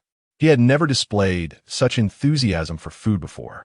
"Xiao, how do you find the taste? Is it good? If you need more, I can go get another portion," she inquired. At that moment, she noticed 2 others approaching the food stall. She recalled the limited quantity of boxes available and worried that if Xiao Xu enjoyed the meal, they might soon run out, leading to a potential outburst from him. However, as soon as she posed her question, Huang Fong realized she had misspoken. Given Xiao Xu's affluent background, how could a simple box of food ever be enough to satiate him? How foolish of her to utter such a thought, practically slapping him in the face with her words. Just as Huang Fong lamented her slip of the tongue, Xiao surprised her by not reacting with his usual ire. "Buy everything from the stall," he commanded. Huang Fong instinctively replied, "All right, Xiao, just a moment while I go buy more." "Huh? Wait, are you serious? You want to buy out the entire stall?" It dawned on her that Xiao intended to purchase every last box available. Concerned that Xiao may have misspoken, she pressed him with another question. Observing Huang Fong's lingering presence, Xiao's gaze gradually turned colder. "Are you going or not?" I am. It's just that I don't have that much money on hand." Huang Fong realized she could no longer afford to provoke Xiao's ire and quickly acquiesced. However, the boxed meals at this stall were not inexpensive. Buying them all would certainly require a considerable sum. With a wealthy gentleman like Xiao present, how could she possibly spend her own money? After all, one could engage in any endeavor, but parting with a single cent was out of the question. "How tedious," Xiao remarked, directly transferring 50,000 yuan to Huang Fong's account. Upon hearing the notification of funds received, Huang Fong's face lit up with delight. "Thank you, Brother Xia. You are truly wonderful." With that, she rose on her toes and planted a quick kiss on Xiao's cheek before hastily departing. To outsiders, the two appeared like a couple in the throes of romance. Yet only Huang Fong understood the bittersweet reality beneath the surface. Nevertheless, this was the path she had chosen, and even if it meant walking it in tears, she would persist. Moreover, with 50,000 yuan in her account, all her troubles seemed to dissipate. That sum could easily purchase all of Xu Qiu's stall offerings. However, Huang Fong was not foolish. "Handsome, I'll take everything at your stall. How much will that be?" With newfound wealth, her mood brightened, and her tone softened considerably from its previous sharpness. Xu Qiu waved his hand in refusal. "I'm sorry, but each person can only purchase a maximum of 3 portions. I cannot sell more." His primary intent was to earn points. And if this woman bought out all the boxed meals, how would he accumulate those points? He had only sold her 1 portion previously as a favor for her additional payment. Now, if she aimed to buy everything, he might earn money but would forfeit his points, leading him to decline without hesitation. "Why are you so stubborn? If you sell everything to me, you could close up shop and rest," Huang Fong exclaimed, taken aback by his rejection. The vendor was indeed obstinate. "Don't you want to earn more? I can pay extra. Just pack all these meals for me. I'll add 2,000 to the selling price. Surely that's acceptable? My offer is already generous. Don't push your luck." Huang Fong often carried an air of arrogance, entirely forgetting her humble demeanor before Xiao. This, indeed, was the duality of human nature. Yet Xu Qiu remained steadfast, reiterating, "1 person can buy a maximum of 3 portions. Frustrated, Huang Fong struggled to contain her anger. Even when she attempted to charm Xu Qiu, he remained impervious. "You are truly inflexible. How about I add an extra 5,000 to the selling price? That should cover everything at your stall. I apologize, but I can only sell a maximum of 3 portions. Currently, there is no queue, but I can include your boyfriend in the count, allowing you both to purchase 6 portions. However, if someone arrives later and your boyfriend has not joined the queue, you will be limited to just 3. What ist? I could easily accumulate several points from the stall alone. Naturally, I cannot sell everything to this woman, as she cannot earn points for herself. Although my current earnings are not substantial, I am not in dire need of money. Hence, the primary focus must remain on accumulating points." Huang Fong could not fathom the reasoning behind Xu Qiu's refusal, yet it was evident that the proprietor was quite resolute. "Since I cannot persuade them, I shall not persist." Ultimately, Huang Fong reluctantly acquiesced and ordered 6 portions. "Zhou, pack it up." At Xu Qiu's command, Zhou began to prepare 6 boxes of meals for Huang Fong. However, since Xiao has a penchant for meat dishes, this batch consisted entirely of meat. Chapter 79. Withholding pocket money. Zhou found it quite perplexing that Xu Qiu did not sell all the lunch boxes to Huang Fong. However, this time he wisely refrained from inquiring further. When customers arrived, he proactively assisted in packing their orders, and during quieter moments, he occupied himself with games. He felt that this job was a delightful respite, neither tiring nor hectic, and it included meals. Earning a monthly salary of 4,000 was quite considerable. especially since Xu Qiu had generously gifted him a red envelope just a couple of days prior. Where else could one find such a splendid job? Gradually, more fishing enthusiasts passed by and purchased several lunchboxes.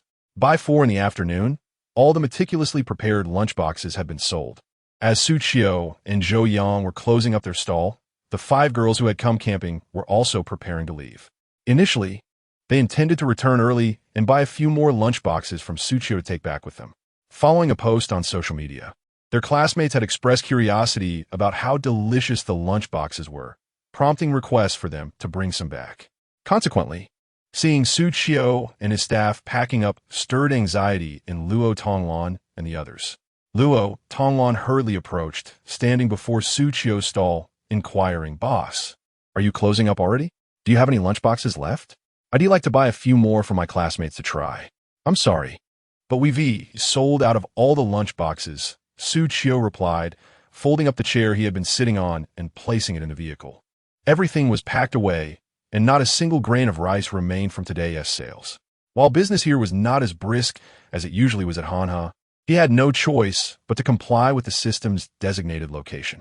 Moreover, the clientele here mainly consisted of those visiting for leisure and fishing. The fact that he had sold out entirely was already commendable in his eyes. Upon hearing that all the lunchboxes were gone, Luo Tonglan and the other girls felt considerable disappointment. Wei Qibai, unwilling to give up, pressed on, "No way, boss, it's still early. You've sold out already? Not even an extra one? If I could produce another, I certainly would, but the last one was purchased by a gentleman who was fishing just a moment ago." Xu Qiu et lai. The girls then recalled that nearly everyone who had passed by had taken a lunchbox. Had they known, they would have bought a few extra earlier and set them aside. They had not anticipated such high demand in this remote corner. Even if they could not bring something back for their classmates, they wished to keep some for themselves. Now, reflecting on their earlier distraction with taking photos, they regretted not realizing how successful the business was. Even though they had decided to return early, the lunchboxes were all sold out. "Will you be here tomorrow?" Xiao Gao asked, voicing their primary concern. If the boss would be setting up again, they could return for more enjoyment. After all, tomorrow was Sunday, and they had no obligations. "I will be back tomorrow at a similar time to today. However, whether I will continue afterward remains uncertain." Luo Tonglan and her companions were entirely oblivious to Xu Qiu's final words, their minds preoccupied with the thought of arriving early the next day to purchase more takeaway meals. Upon returning to their accommodation, Xiao promptly dismissed Huang Fang. As she departed, Huang Fang lingered, casting a wistful glance at the expansive villa. This area was entirely a district of villas where Xiao resided. Despite Huang Fang's numerous declarations of her desire to stay and keep him company, Xiao consistently rebuffed her, insisting that she was merely a diversion. When they exited the vehicle, Xiao callously instructed Huang Fang to dispose of the leftover meal. Thus, she found herself standing by the roadside, clutching the remnants of the meal, a profound sense of desolation enveloping her. He can't even spare me a portion of the meal after I bought so many for him. What an ungrateful man, she thought, feeling frustrated yet powerless. The memory of how much Xiao relished the meal stirred her curiosity. Could it truly be that delicious? She had never seen him so enamored with any food before. Perhaps she should try it herself? With that thought, Huang Fang picked up her chopsticks to sample the leftover meal, and the flavor of the cold eggplant instantly captivated her palate. The eggplant, having absorbed the rich sauce, released an explosion of flavor with each casual bite, filling her mouth with its essence. This was her first encounter with such delectable minced meat eggplant. The sauce possessed an indescribable richness and fragrance, causing her to momentarily forget that she was consuming Xiao leftovers. Unable to resist, she took another piece of eggplant, savoring it with the rice dipped in the sauce, which turned out to be quite delightful on its own. After indulging in several bites, Huang Fang suddenly realized how could she be enjoying someone else's leftovers so much? Glancing around to ensure no one was watching, she shrugged and continued eating, as the meal was simply too delicious to resist. It was no wonder Xiao had seemed in such high spirits during their meal, not once losing his temper with her. Moreover, she had earned over 40,000 yuan today. Things were looking up, and she could treat herself to a new handbag. When Xiao exited the vehicle, he instructed the maid to bring down the 6 takeaway meals. Even upon returning home, he moved stealthily, akin to a thief. "Where's my father?" he inquired. The maid respectfully replied, "Mr. Xie is in the hall, entertaining other guests." Xiao surmised that his father was indeed engaged in meetings at this hour. Yet he felt compelled to confirm for safety's sake. "Please take these meals to the kitchen, have a chef reheat them, and distribute them in such a way that they appear freshly prepared, avoiding any indication that they are leftovers."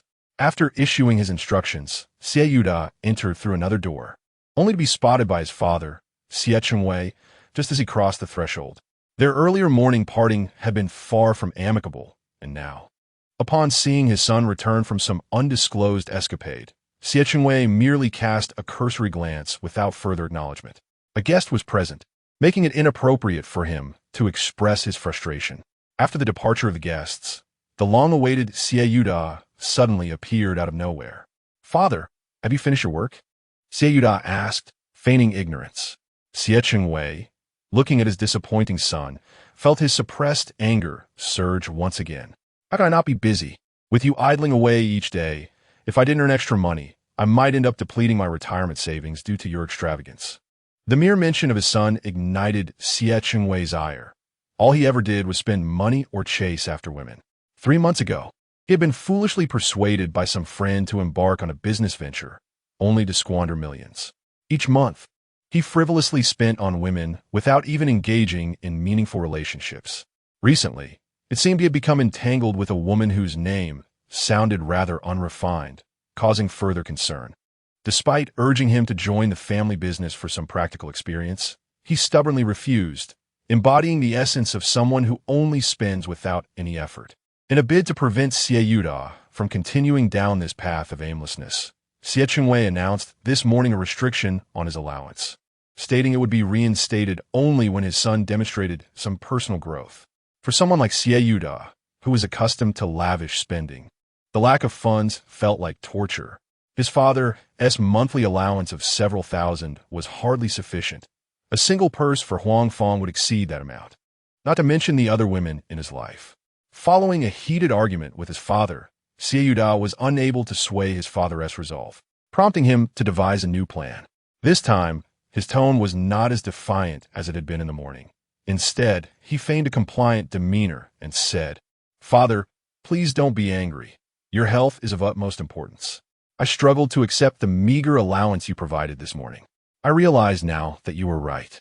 I have indeed been neglectful of my responsibilities. I truly regret having contradicted you earlier.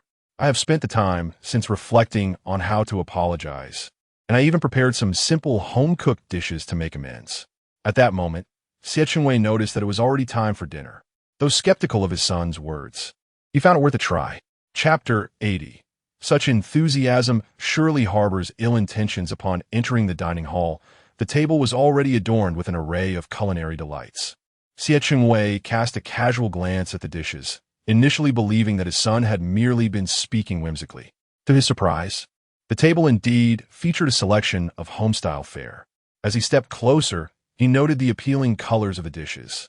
"Dad, I spent quite a bit of time preparing these. You must try them. I didn't even go out to play and stayed in the kitchen the whole time," Xiao exclaimed, eagerly sharing the details of his labor before his father had even picked up his chopsticks. Xiao remained silent, but as he seated himself and reached for his chopsticks, Xiao quickly grabbed another pair and began to serve food into his father's bowl. "Dad, do give this stir-fried pork a try. The chili is not spicy at all. It merely enhances the flavor. Eat plenty. And this eggplant, I've stewed it to the point where it melts in your mouth without any effort. The braised pork is also quite exceptional. I worried you might feel unwell from too much meat, so I specifically learned to make these 2 vegetarian dishes for you to sample." Xiao was relentless in his efforts, standing beside his father and fervently serving him. Before long, Xiao's bowl was brimming. "That's enough. Do not fawn over me so excessively. If you have something to say, speak plainly.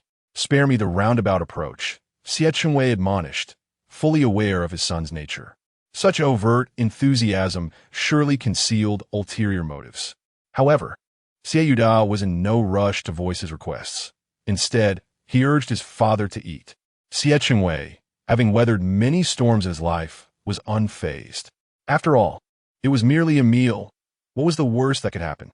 Even if it was just dinner, when his son eventually asked for a restoration of his allowance, he would remain unswayed. Are you trying to poison me with this? Xiao jested, feigning suspicion. Xiao was taken aback, his voice quickening. Dad, what are you talking about? You are my biological father. I could never do such a thing. I merely enjoy a bit of play. I would never engage in something so nefarious. Seeing his son's reaction reassured Xiao that there was no malicious intent behind it.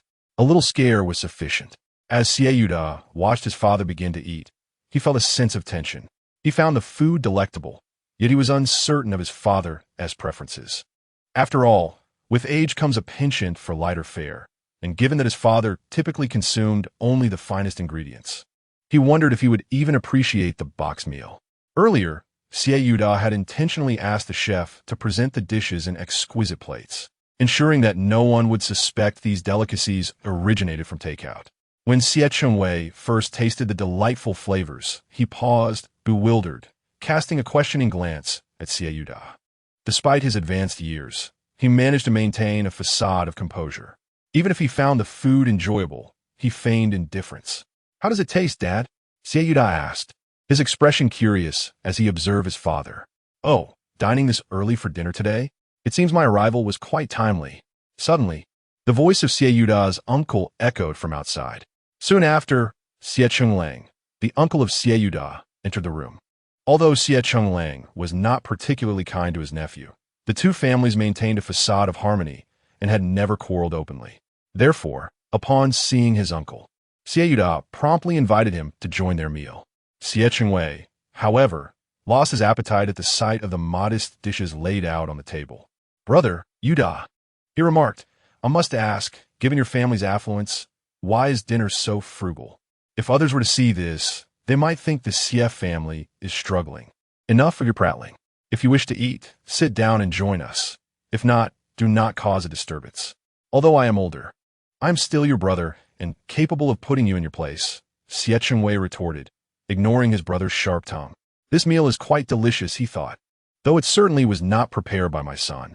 The dishes crafted by our chef lack this flavor, and I wonder where my unaccomplished son procured this food. Brother, you and Yuda should enjoy your meal. I merely came to check on you both and will not impose on your dinner. Xiao declined without a second thought. If the meal had been prepared with high-quality ingredients, he might have reluctantly stayed, but seeing his brother consume such ordinary fare left him with little appetite. Father, do you find the food to your liking?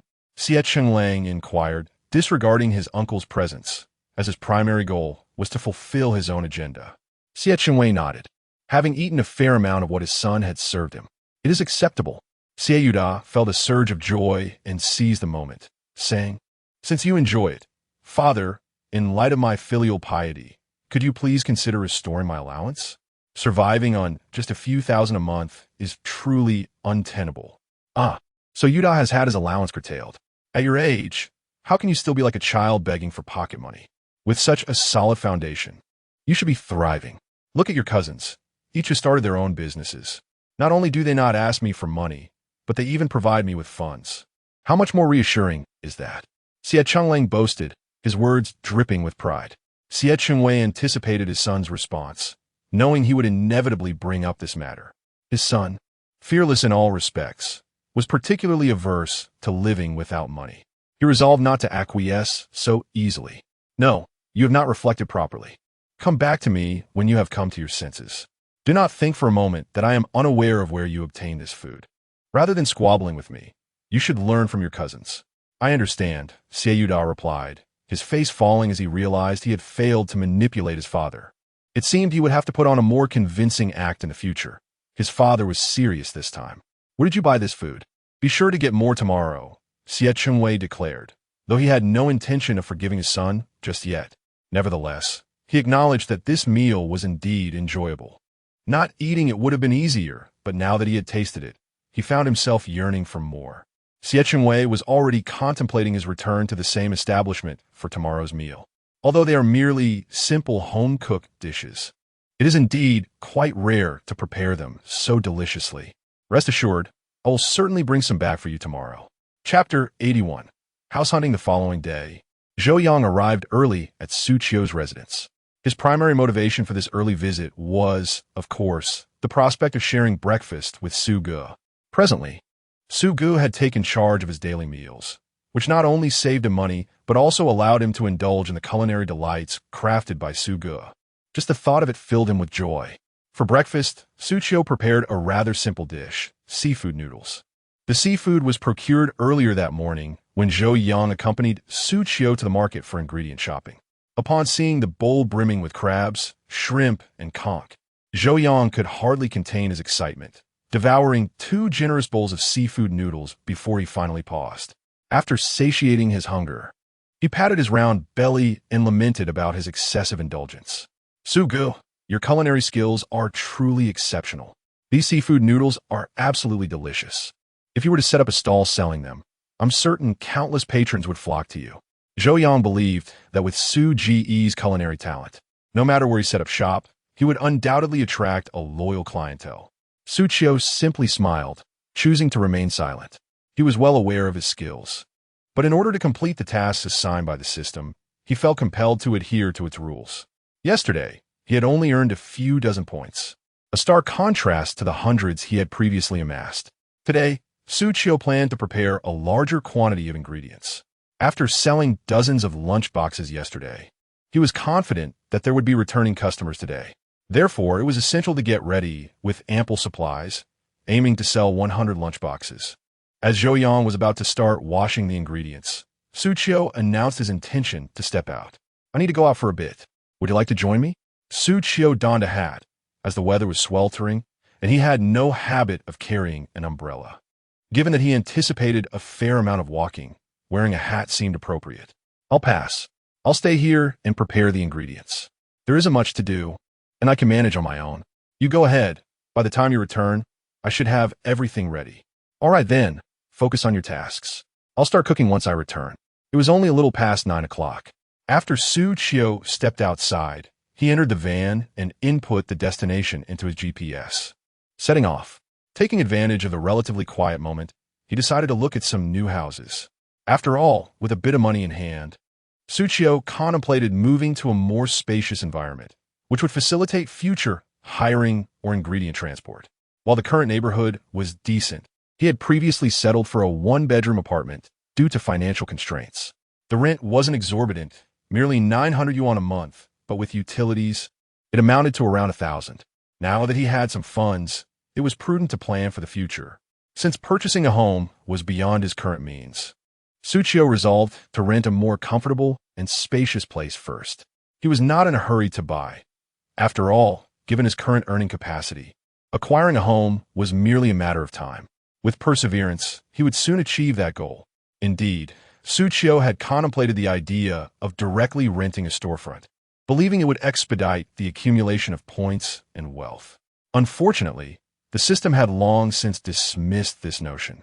After all, the location for setting up stalls was randomly assigned each week, making the prospect of establishing a permanent shop utterly incompatible with the system's regulations.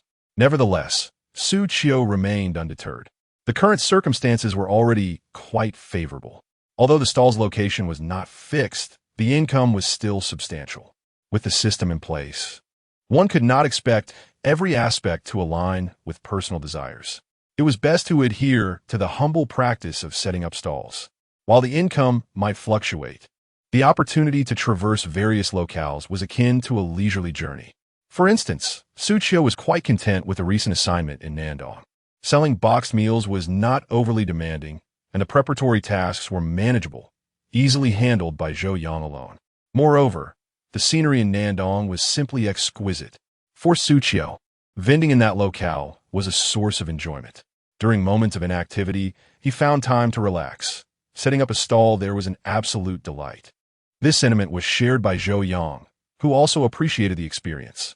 While they worked, there was no need for frantic activity. Instead, they could sit, rest, and engage in conversation.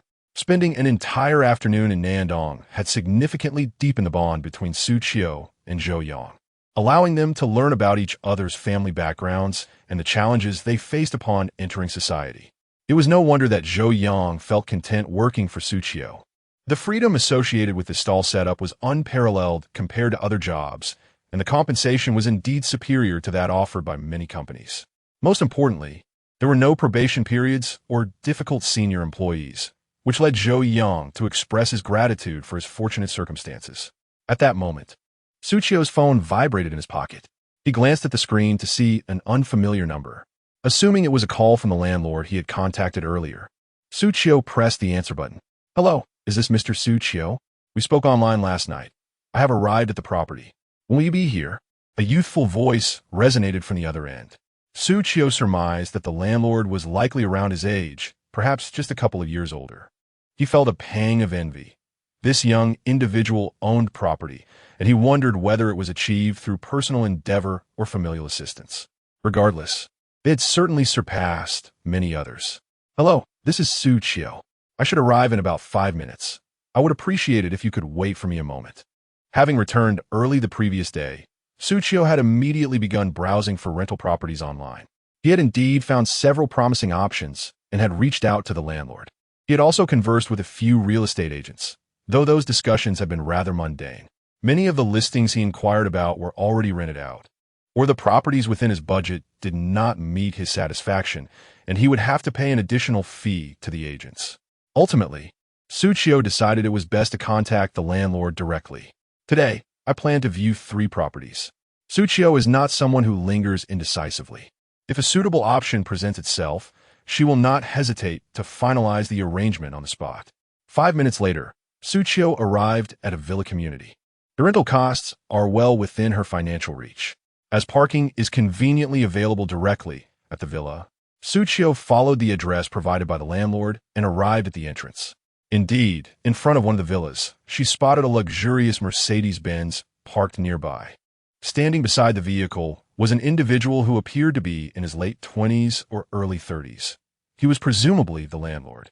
The landlord did not exhibit any disdain upon noticing that Xu Qiu arrived in a van. Instead, he greeted her warmly as she approached. "Over here, you can park your vehicle outside," he instructed, guiding Xu Qiu to position her car next to his. This area is relatively tranquil with a low occupancy rate, so the property management is unlikely to intervene regarding parking in the vicinity for the time being. Chapter 82. 50,000 a month. Having gathered ample information online yesterday, I have come today merely to inspect the property in person. My name is Xiao Xu, and I shall guide you through the house to ascertain your level of satisfaction. With warmth and enthusiasm, Xiao Xu led Xu Qiu through the gate into the villa's courtyard. Although this was merely an initial impression, the appearance aligned closely with the unedited images found online. The villa indeed appeared remarkably new, with no signs of repairs on its exterior. The flora in the garden was meticulously tended, presenting a tidy and harmonious atmosphere. Xu Qiu was instantly enamored with this property, primarily due to the expansive courtyard. It exuded a sense of grandeur, and it was truly a rarity to find such a spacious villa in Pingcheng, especially one so close to the city center. Following this, Xu Qiu accompanied Xiao Xu inside to explore the interior, and her fondness only deepened. The residence spanned 3 stories, officially recorded at over 600 square meters, but the actual usable area reached 860 square meters. The decor was not overly intricate. Rather, it embraced a simple yet elegant style, perfectly suited for young residents. Xiao Xu confidently asserted that he had personally overseen the renovations, having meticulously compared materials from various suppliers before making selections. The simplicity of the design indeed tested one's aesthetic sensibilities and mastery over construction materials. Though Xu Qiu was not well versed in such matters, a cursory glance assured her that the materials used were undoubtedly costly. Due to the house's considerable size, a thorough tour, accompanied by Xiao Xu's explanations, consumed nearly 40 minutes. Particularly in the kitchen, Xu Qiu lingered, impressed by its superb design. The space was exceptionally spacious, accommodating numerous individuals without hindrance. After such an extensive discussion, Xiao Xu felt parched and retrieved 2 bottles of beverages from the refrigerator, handing one to Xu Qiu. "After such a long viewing, you must be thirsty. Have some water. There's no rush to make a decision. I feel a certain affinity with you. I rarely come to this place, only spending a day or two here when time permits. Thus, you need not worry about its condition. If you decide today, I can offer you a reduction in rent, just 50,000 a month. Xiao Xu spoke with such nonchalance, seemingly untroubled by the amount. It was understandable. After all, someone who could afford such a grand property likely considered that some mere pocket change. Had Xu Qiu not recently found financial success, she would not have dared to contemplate such a residence. The price was indeed quite reasonable. Elsewhere, it might command an additional 10 to 20,000. Real estate in Pingxing was not inexpensive, especially as Xu Qiu sought a more spacious abode. Yet, purchasing such a grand villa outright was beyond her means, prompting her to consider renting first. In time, with increased earnings, acquiring her own home would be a feasible ambition. What do you think? Are you satisfied? Xiao Xu inquired again, noticing Xu Qiu's silence. Xu Qiu candidly admitted that the price indeed falls below the market rate. To be honest, she was quite satisfied. However, she found herself unable to make an immediate commitment, as she had 2 more properties scheduled for viewing. It would be inappropriate to leave others in the lurch at such short notice. Would it be permissible for her to inform you of her decision after she has viewed the other 2 properties? Certainly. The process of house hunting requires a certain intuition, and it is only through viewing several options that one can discern which is most suitable. It would not be too late to decide after her visits. She would reach out once she had concluded her viewings. Xiao Xu expressed his understanding. Indeed, it is rare for someone to make a decision after viewing just one property. Moreover, Xu Qiu had already made prior arrangements with others, making it improper to back out. Having invested considerable time in this property, Xu Qiu hurriedly made her way to the next location. Perhaps her infatuation with the first property left her feeling that the subsequent 2 fell somewhat short of her expectations. Ultimately, Xu Qiu resolved to secure Xiao Xu's property. Xiao Xu, confident in his offering, was not at all surprised when he received Xu Qiu's call to affirm her decision.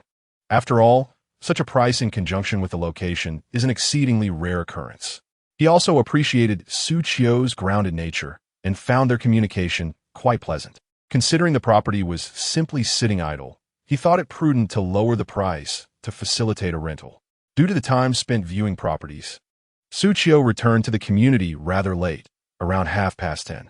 While waiting for the elevator, she encountered several neighbors, who mentioned their desire to order takeout from her. After sampling her homemade boxed meals the previous day, they had developed a fondness for her cooking and decided to forego their own meal preparations in favor of ordering from Xu Qiu in the future. Xu Qiu, eager to return to her residence, refrained from disclosing that she had yet to begin cooking. She hoped to expedite her return to set up her stall over at Nandong. Luckily, today's menu was not particularly time-consuming, and Zhou Yang had already prepared all the ingredients, which made things easier. Today's offerings included stir-fried tomatoes with eggs, spicy beef, cola chicken wings, minced meat with eggplant, fish-flavored shredded pork, and cold-seasoned dried tofu. Even as Xu Qiu busied herself with cooking, neighbors began to arrive to purchase boxed meals. Some impatient customers opted for the ready-made items, swiftly taking their orders and leaving, while others who were willing to wait chatted leisurely in the corridor. Once Xu Qiu completed all the dishes, she found herself unable to rest. Zhou Yang had received numerous orders from the community, and they both busied themselves with packaging the meals. "Boss Xu, you've changed the menu again today? I'll take 2 portions of spicy beef, cola chicken wings, and cold-seasoned dried tofu. Everything you've prepared today is right up my alley." Yesterday, a devoted mother who had purchased a boxed meal from Xu Qiu was surprised to find herself arriving early, only to encounter a long queue ahead of her. Fortunately, she was still able to secure her meal in time. She was somewhat taken aback to learn that the owner, Xu, had changed the menu, but this variety promised to keep the daily offerings delightful and far from monotonous. She promptly ordered 2 portions of her favorite dish, cola chicken wings. As the clock struck 12, Xu Qiu set off in his vehicle with Zhou Yang towards Nandong. Meanwhile, neighbors who planned to buy boxed meals were disappointed upon discovering in their group chat that Xu had already set up his stall. Had they known, they would have come earlier to procure their meals. Having undergone a physical enhancement, Xu Qiu noticed a significant improvement in his memory. The route he had taken just once the previous day was now firmly etched in his mind, allowing him to navigate to Nandong without the aid of navigation tools. Arriving swiftly by following the path, he recalled, "Xu, look at how you've captured the hearts of so many new patrons. Even before we have arrived, a considerable number are already gathered at our usual spot," Zhou Yang remarked, observing the throng of eager customers. Among the crowd were several familiar faces, including those from yesterday's fishing excursion, along with newcomers likely drawn by the reputation of the delicious boxed meals. "Hey, young man, why did you arrive so late? We've been waiting for quite a while. To savor your boxed meals, I've even forsaken my fishing to wait here," called out a gentleman in sunglasses, who approached eagerly upon seeing Xu Qiu's vehicle. Chapter 83. Sleepless for the boxed meal today, I became slightly delayed while attending to various matters. Yet my arrival time was comparable to yesterday's. Xu Qiu swiftly lifted the large bucket from the vehicle, filled to the brim with delectable dishes, rendering it quite heavy. However, due to his enhanced physique, the weight posed no challenge for him. He regarded it as a form of exercise. The gentleman in sunglasses appeared eager to assist. Yet upon observing the vigor of these two young men, he resigned himself to waiting patiently. "Last night, I was unable to sleep, constantly thinking about the taste of the boxed meal you prepared. I tossed and turned in bed, and this morning I hastened over without even having breakfast. I've been waiting for you for quite a while. Please prepare 3 portions of meat for me." The man in sunglasses casually conversed with Xu Qiu. The previous night, he had been roused from slumber by hunger, his mind fixated on the delightful aroma of the boxed meal he savored the day prior. His incessant tossing had drawn the ire of his wife, who banished him to the sofa, convinced he was merely restless due to a desire to go fishing. Such reasoning only exacerbated her annoyance, for it is hard to believe that a grown man could lose sleep over a mere boxed meal, a notion that would surely elicit laughter. To convince his wife of the extraordinary deliciousness of the meal he had enjoyed, the man in sunglasses promptly ordered 3 portions. Given that a single boxed meal is rather pricey and substantial in quantity, 3 would suffice for their family of 4. "All right," Xu Qiu replied, promptly hanging up the menu card displaying today's offerings. "Take a look and see what you would like to choose." The man in sunglasses had initially anticipated enjoying braised pork today, only to discover that the young proprietor had swiftly altered the menu. Nevertheless, the items listed were all to his liking. He was not particularly picky, especially as Xu Qiu had already opened the lid, preparing to pack the meals. The enticing aroma assured him that the flavors would rival those of yesterday's meal. With eyes closed, he made his selection. "I would like a portion of spicy beef, fish-flavored shredded pork, scrambled eggs with tomatoes, cola chicken wings, and minced eggplant.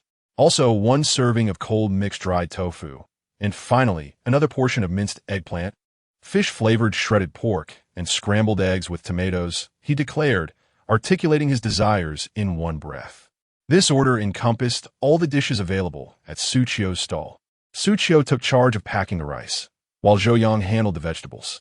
After several days of collaboration, the two had developed a remarkable synergy. In no time, the 3 boxed meals were prepared. The man in sunglasses scanned the payment code, prompting a notification that only Xu Qiu could hear, indicating he had earned another point. Others in line began to form an orderly queue.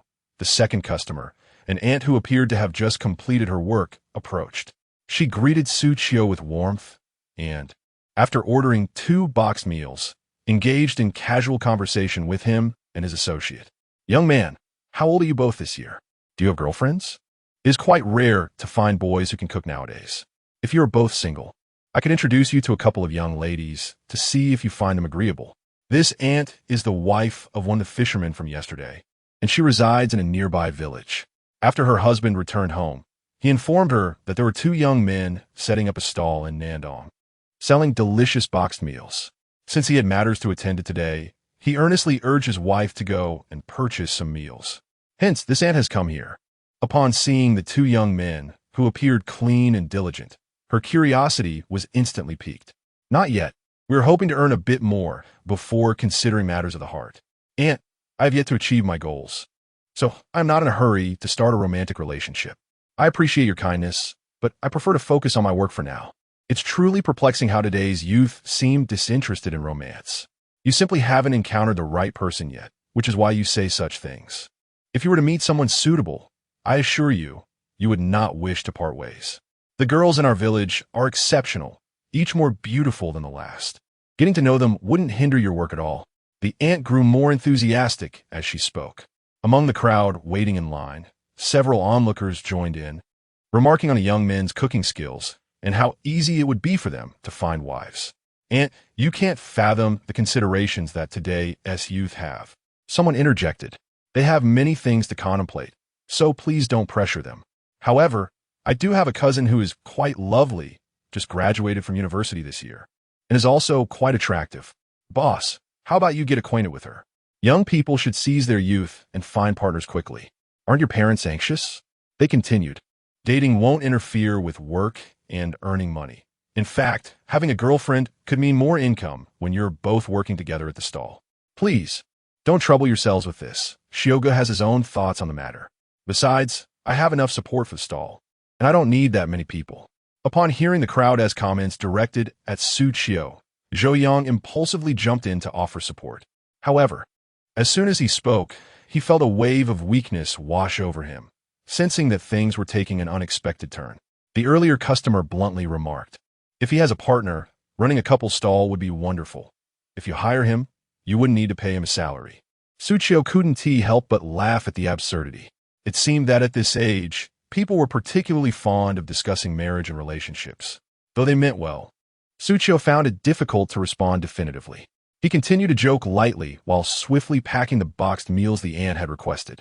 Unfazed, the aunt remained nearby, urging Xu Qiu not to be so stubborn and to consider the future. Several of them, including Luo Tonglan, stood nearby, waiting to purchase lunchboxes, and fortuitously, the queue had led them to this spot. Today, a total of 11 individuals had come, all of whom were classmates intrigued by the lunchboxes prepared by Xu Qiu after seeing Luo Tonglan's posts on social media yesterday. Taking advantage of the weekend, they decided to join in and savor the delicious offerings. "Boss, I would like a lunchbox with 2 meats and 1 vegetable," Luo Tonglan announced, standing at the forefront, eagerly anticipating the culinary delights crafted by Boss Xu. However, the aunt standing beside them seemed undeterred. Despite the boss's clear indication of disinterest, she persisted in conversing nearby. This unwavering determination truly impressed Luo Tonglan and her fellow university students. What struck them even more was the boss's composure. Despite the aunt's incessant chatter, he appeared entirely unfazed, focusing solely on his work without exhibiting any signs of annoyance. His steadfastness was indeed remarkable. "Would you like some cola chicken wings? Today's menu has changed, and the chicken wings are quite delightful. Would you care for some?" Xu Qiu recognized Luo Tonglan and her companions. Observing them together, he surmised they were classmates, as they all seemed to be of similar age and bore the innocence of youth untouched by the harsh realities of life. "Chicken wings? That's wonderful. We also have beef," Luo Tonglan exclaimed, as chicken wings were her favorite, and she often indulged in them when dining out. The aunt, witnessing the vibrant energy of these young women engaging so animatedly with the boss, suddenly had a thought. "Little boss, look at how lovely these young ladies are and how much they adore your cooking. Is there anyone among them who catches your eye? If so, don't hesitate. Make your move." Chapter 84. Shyness. "Annie, what are you saying? That is quite disrespectful. Please go home after you have purchased your meal. These matters do not require your concern." Xu Qiu, who was serving the food, nearly dropped the ladle upon hearing the aunt's words. Her enthusiasm bordered on impoliteness, while her intention to play matchmaker was evident. Such an approach was utterly inappropriate. The young women present appeared quite youthful, and the aunt's remarks seemed to suggest that Xu Qiu should choose one among them. This was decidedly improper. Not only did Xu Qiu find it uncomfortable, but Luo Tonglan and the others also felt a sense of embarrassment upon hearing the aunt's comments. "Auntie, please don't say such things. We don't even know Boss Xu," Luo Tonglan interjected, slightly flustered. The girls actually thought Boss Xu was quite amiable, young, handsome, and a talented cook. If they were to be together, they would surely enjoy delightful meals every day. However, the aunt's straightforwardness was overwhelming and made them feel awkward.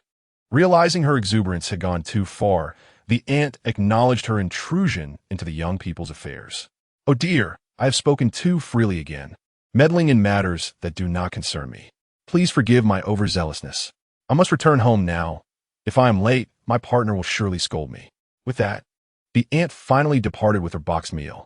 Once she left, Xu Qiu sighed in relief.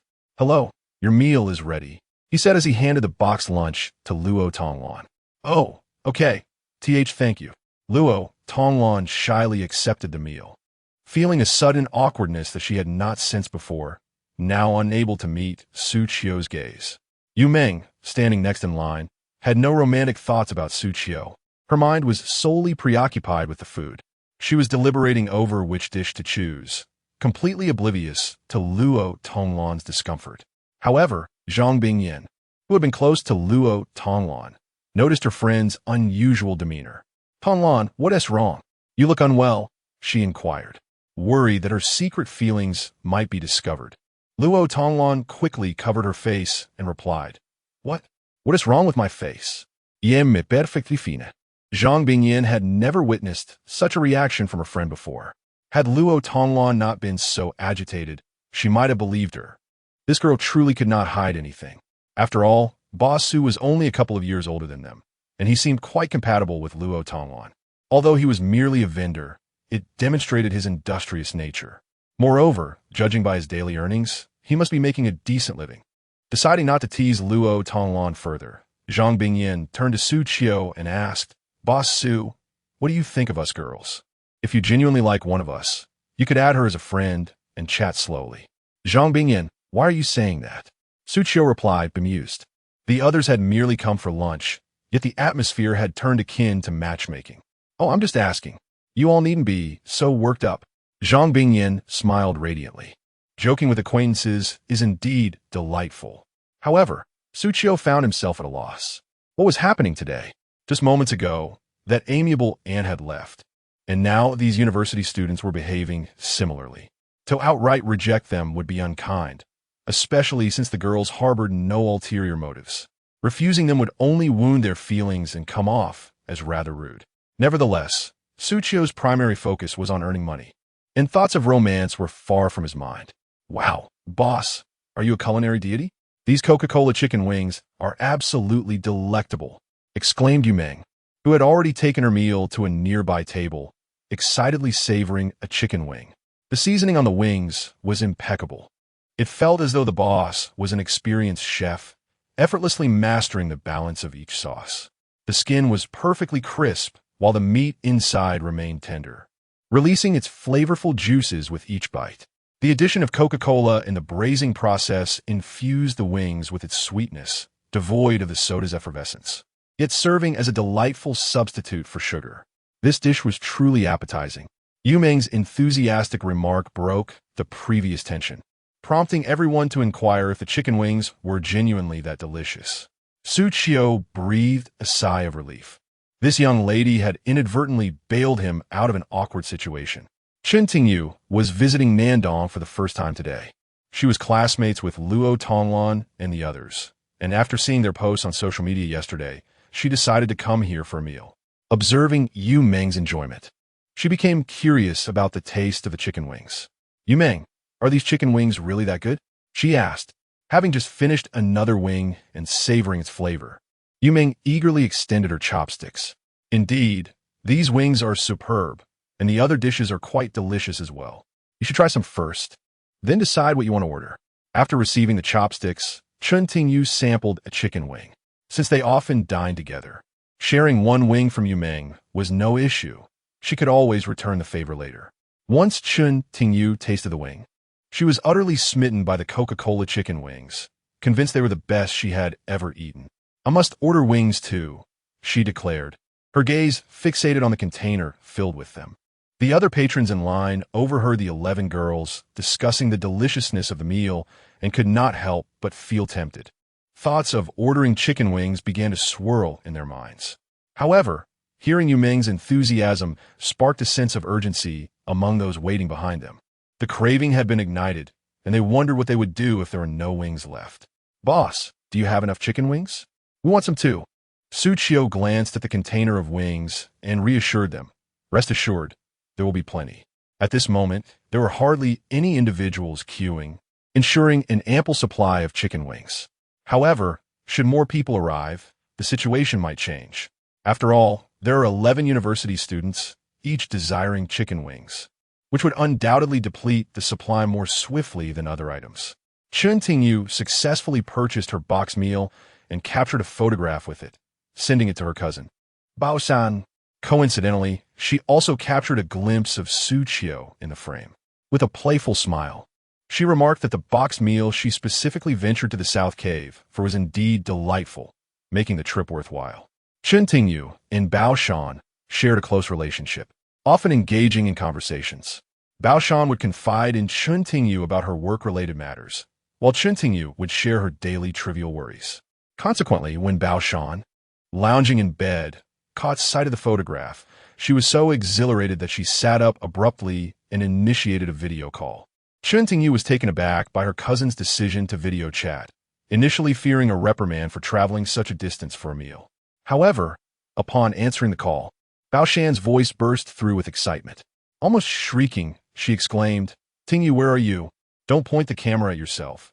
Turn it around and show me the owner. Hurry." Chapter 85. The plan to encircle boss Xu Tingyu, somewhat disappointed, pursed her lips.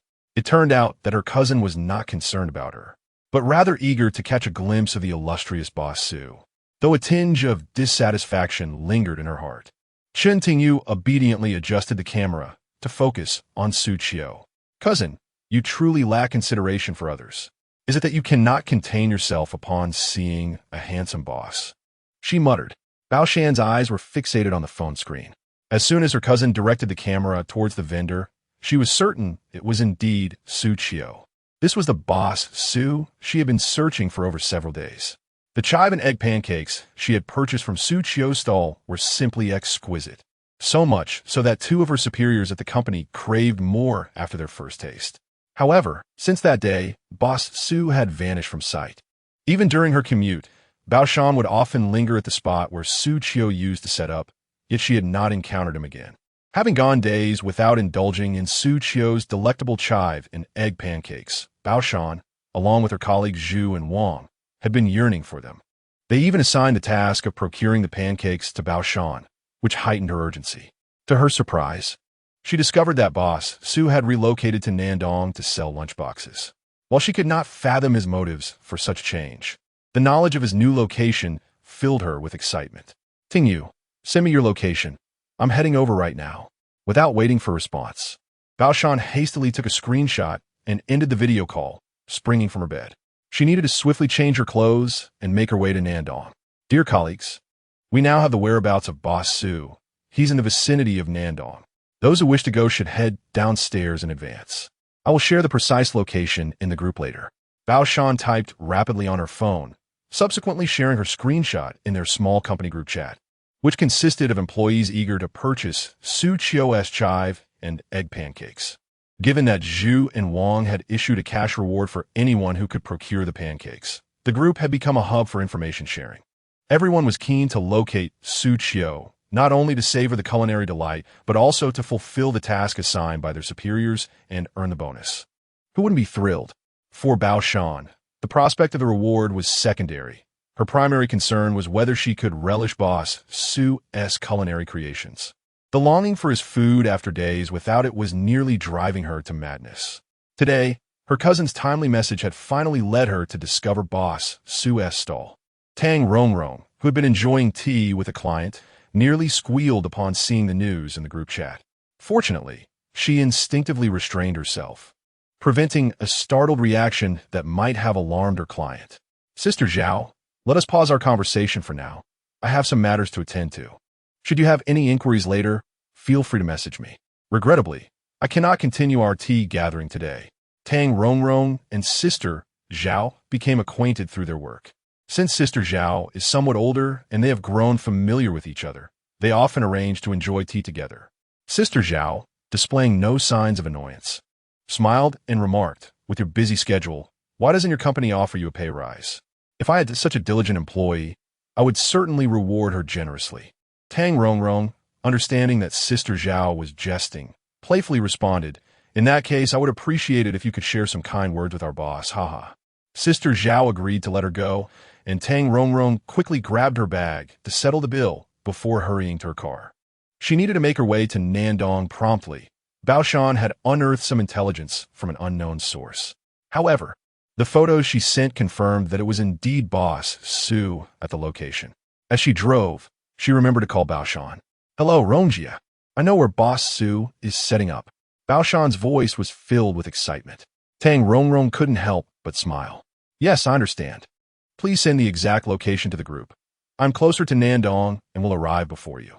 After hanging up, Baoshan received the location from her cousin, Chen Pangzi, and quickly shared it in the group chat. Nice. Baoshan is truly resourceful. She has located Boss Su's stall, and he cannot escape now. Tang Rongrong thought excitedly. Finally, I can enjoy the chive and egg pancakes made by Boss Su again. I must buy several today. Are you out of your mind? Did you not see that Boss Su is currently selling box meals? I wonder if he still has any chive and egg pancakes left. Another voice chimed in. Regardless, I am not concerned. The plan to corner Boss Su is underway. Tingyu, who were you video calling just now? Is everything all right? Wei Qibai inquired curiously, having observed her speaking animatedly on her phone. After the call, she was busy typing, leaving him puzzled about her activities. Chen Tingyu shook her head. It was nothing significant. My cousin called me via video to request that I take a photo of Boss Su and send her the location. I am unsure of her intentions, but she will likely come over to buy a boxed meal soon. Really? Your cousin is coming over? It will take her a while to get here. What if she arrives after Boss Su is closed? Should we buy a meal for her in advance? Yu Meng expressed her concerns. Boss Su had just set up, yet the boxed meals were already dwindling. It was uncertain whether they would still be available by the time Chen Tingyu's cousin arrived. Chen Tingyu spoke with confidence. It shouldn't sell out too quickly. My cousin should arrive within half an hour, so we should be fine. Thus, the group of university students opted not to wait and instead headed to the lakeside for camping. Although some individuals had already eagerly sampled the boxed meals, it was merely a taste. Hence, it was imperative to hasten to the lakeside and find a suitable spot to dine. Perhaps the fame garnered yesterday had drawn a plethora of returning customers, resulting in the rapid sale of the meals today. Xu Qiu surveyed the remaining 20 or so boxed meals and pondered the necessity of closing up shop earlier than usual. She had initially wished to linger in the scenic South Cave area, but the patrons dictated otherwise. A mere 10 minutes later, Tang Rongrong arrived, her driving speed unwavering throughout the journey.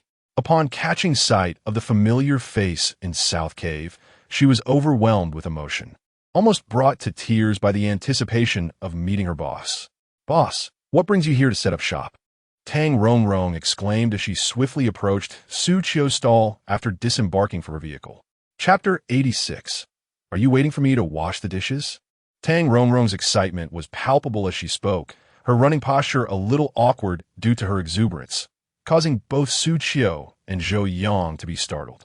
Upon realizing that it was Tang Rongrong approaching, Xu Qiu let out a sigh of relief. "Oh, it's you. I thought the previous spot was rather dull, so I decided to change locations," Xu Qiu remarked with a smile.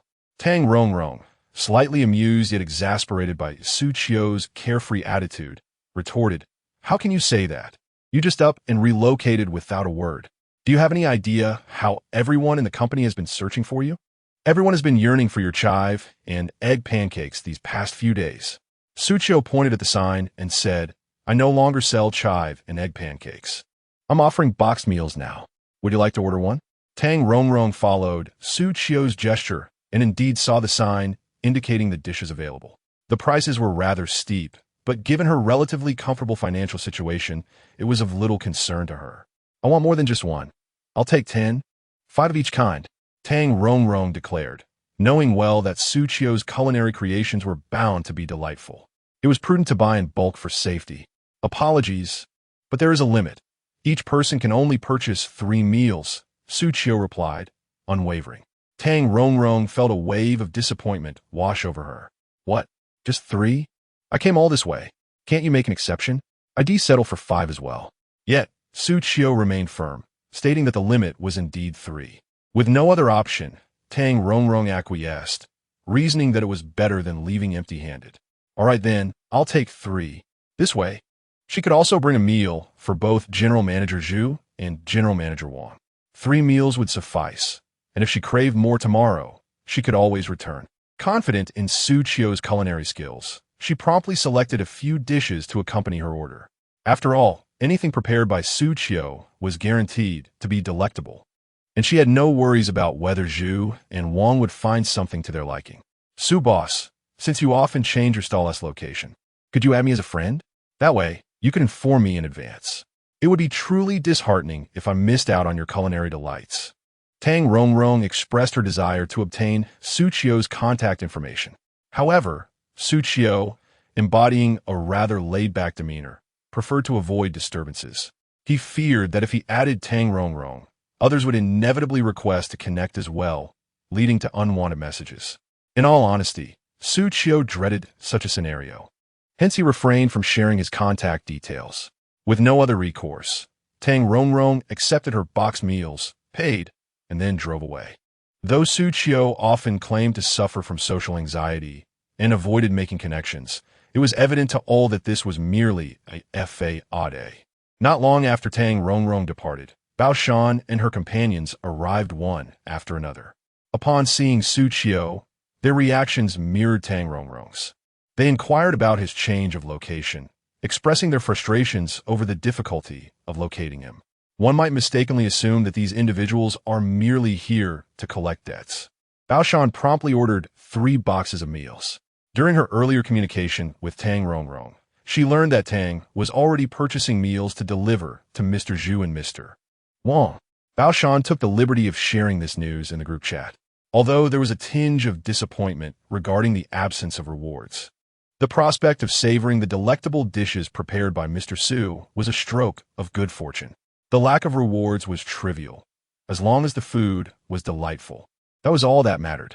Given that Bao Shan and her companions were numerous, and many opted for 3 meals each, all the boxes at Xu Qiu's stall were sold out, even though it was still just past 3 o'clock. Those who had come through unknown means would leave empty-handed, and they reminded Xu Qiu to prepare more for the following day. On the way back, Xu Qiu inquired, "Zhou Yang, do you have any pressing matters at the moment?" Zhou Yang shook his head. "I have nothing on my plate. Typically, I would just be starting to prepare ingredients at this hour. It's quite unusual to close up shop so early. Is there something you need me to do?" "Su Ge?" "Yes, I am moving tonight." Zhou Yang's excitement surged upon hearing about the move. "Su Ge, why are you relocating? Are you no longer going to run the stall?" He feared that just as he had found a comfortable job, he might be facing unemployment. "Do not worry. I will continue to operate the stall. The move is merely to facilitate that. You will find out more tonight, so hold your questions for now." Upon returning, Xu Qiu instructed Zhou Yang to organize the stall supplies upstairs, while he sought out Xu to discuss rental arrangements. Xu was somewhat taken aback that Xu Qiu finalized the rental on the same day, yet he readily agreed to the previously discussed price. Following this, a series of tasks ensued, signing contracts and transferring responsibilities. Both being straightforward individuals, the rental process proceeded smoothly. "It's getting late. How about I treat you to a meal? After all, it's a chance meeting. If you need anything in the future, feel free to let me know," Xu said warmly. Although they had only just met, he held a high regard for Xu Qiu and was eager to invite him to dinner. "That would be too generous. Having rented your property, I can't allow you to treat me. However, since I am moving tonight, my schedule is quite tight. Once I settle in, I would be delighted to invite you over for a meal," Xu Qiu responded, somewhat surprised by Xu's enthusiasm. After all, he was considerably wealthier, yet he still wished to extend such hospitality. Nonetheless, moving entails numerous tasks that needed handling, so Xu Qiu preferred to expedite the process. Xu did not press further. After a brief discussion, they parted ways. Meanwhile, Xiao had arrived at Nandong with 7 or 8 individuals, intending to purchase a larger quantity of boxed meals to take back. "Yesterday, my father expressed a desire to savor the cuisine from this establishment once more. However, the proprietor, rather peculiar in his ways, had imposed a purchasing limit, compelling him to bring along a larger group. Each individual was permitted to purchase 3 portions, and with 8 companions in tow, he was poised to acquire over 20 servings. Upon arriving in the vicinity of Nandong, he was dismayed to find the area utterly deserted, with not a trace of Xu Qiu to be seen, leaving Xiao perplexed. Where is everyone? He wondered. Undeterred, he enlisted the help of his companions to search the area, confirming that indeed no one was present. Just then, a fisherman, on his way home, noticed their quest for Su Boss and inquired, "Are you here to buy takeout? You've arrived too late. Su Boss is already closed up for the day." "Closed? At this hour?" Xiao exclaimed, incredulous. It was only 4 o'clock. Yesterday at this time, numerous boxes of meals remained unsold, making it baffling that the stall had closed so early today. The fisherman, sensing Xiao's rudeness, felt his patience wane. If business is thriving and the goods are sold out, why should he linger? Surely, he cannot wait for you to arrive to wash his dishes. Chapter 87. The invisible tycoon. Xiao was at a loss for words, taken aback by how ordinary people could speak to him so boldly. The entourage he had brought along also reveled in their false authority. Upon witnessing Xiao being confronted, they hurriedly stepped forward, demanding an apology from the fisherman. Initially, they had intended to further intimidate the fisherman, but sensing the shift in circumstances, he swiftly made his escape. Xiao, witnessing this, could only vent his frustrations on his companions. What a bunch of good-for-nothings. Bringing you along has proven utterly useless. Xiao exclaimed through clenched teeth. Yes, it is entirely our fault. Please do not be angry, young master. We shall certainly take precautions next time, they pleaded, anxious that Xiao's ire might escalate. They knew that if he sought retribution later, they would be left with no recourse. That fisherman was quite cunning, managing to flee so swiftly. What next time are you speaking of? Do you not think you've squandered enough of my patience? Xiao persisted, unwilling to relent. He refused to believe that the vendor would return home so quickly, and thus bellowed at the others. What are you standing around for? Hurry up and continue searching. We must find that lunchbox seller today.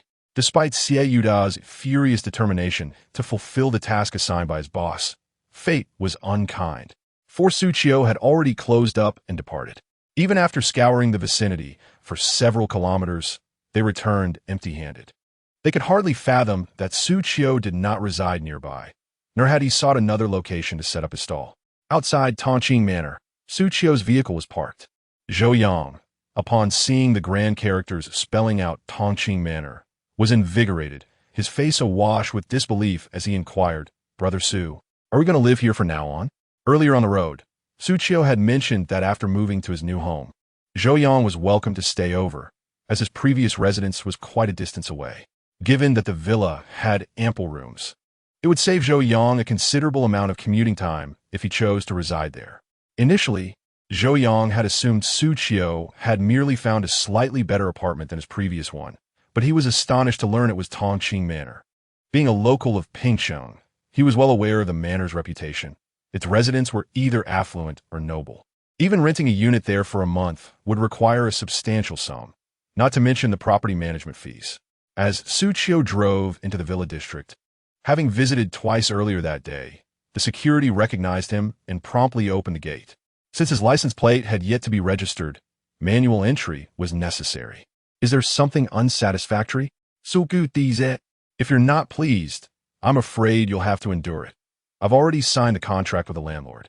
Brother Xu, you must be joking. This is Tongqing Manor. It couldn't be any better. I'm absolutely thrilled. I never imagined I would one day set foot here, let alone live here. Zhou Yang exclaimed, already lowering the car window and eagerly leaning out to take in the splendid surroundings of Tongqing Manor. Soon, they arrived at the house rented by Xu Qiu. The spacious yard, complete with parking space, allowed Xu Qiu to drive the van right in. Thankfully, there were not many residents here. Otherwise, the owner might find it peculiar to see a van parked among the other vehicles. Xu Qiu's belongings were minimal, and everything he had packed fit perfectly in the vehicle. He truly owed a debt of gratitude to the van, which was remarkably spacious, accommodating not only the items for his stall, but also those for moving. Upon entering the yard, Zhou Yang was taken aback, his mouth agape. The yard was astonishingly large. Could Xu Qiu possibly be an invisible tycoon? How could he reside in such a splendid place? Xu Qiu reminded the overly excited Zhou Yang, "Stop marveling. You'll get used to it after living here for a while. Quickly bring your things into the house and find yourself a room. All right, I'm on it. With no need to take the elevator, they could conveniently move everything inside. It was nearly noon. After dealing with the landlord regarding the previous residents and retrieving his deposit, Xu Qiu had exchanged pleasantries with Uncle Li and the others next door. They were truly reluctant to see Xu Qiu leave, urging him to take care of himself and even offering him food for the journey, all of which Xu Qiu politely declined. Auntie Xia was almost in tears upon learning of Xu Qiu's swift departure, having regarded him as a grandson for so long. His moving away meant that they would no longer enjoy the delicious meals he prepared. Having spent considerable time there, it was already late when they arrived at their new home. Despite the hour, it was the first day in his new abode, and Xu Qiu felt a surge of excitement.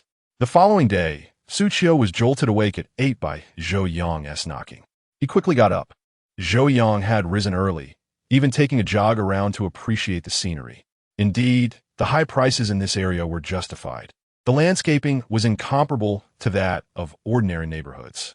Though it was not particularly late, Xu Qiu was aware of a large wholesale market nearby, making this move quite convenient.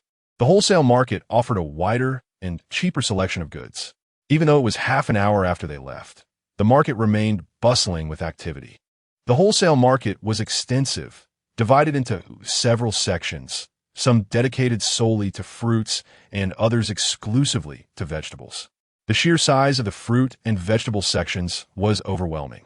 Had Xu Qiu not possessed a good sense of direction, he might have become disoriented. The key distinction between a wholesale market and a regular vegetable market was that the former operated on volume. While one could buy just a couple of pounds of vegetables at a regular market, that was not the case here. If one were to openly declare a desire to purchase a pound of vegetables, the vendor would likely disregard them entirely. This realization dawned upon Xu Qiu after meticulously planning the previous evening. Consequently, he arrived today with a wealth of experience. For someone with a considerable demand like him, this marketplace proved to be quite advantageous. Xu Qiu approached a stall selling cucumbers, where the proprietor was bustling about, overwhelmed by the throngs of customers eager to procure their goods. Although referred to as a stall, the owner had essentially parked a large truck right there. The cucumber vendor was not only directing workers to unload the produce, but also engaging with other patrons to finalize their orders. Xu Qiu observed that the customers purchasing cucumbers were typically loading their goods by the truckload, destined for the marketplace. There were also some individuals with tricycles who would stop by, acquiring smaller quantities to sell roadside, but their intake was minimal.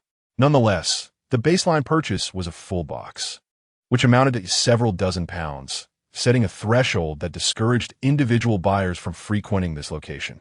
However, the prices here were exceptionally favorable, often less than half of what one would encounter elsewhere, making purchases here extraordinarily cost-effective. For instance, while white radishes might sell for several yuan per pound in external markets, here they could be found for merely a few jiao, and all were of the freshest quality. Thus, the savings accumulated from these transactions would translate directly into Xu Qiu's profit. Chapter 88. Are you a star? Despite the late hour, a constant stream of individuals continued to flock to purchase cucumbers, as the number of wholesalers was simply overwhelming.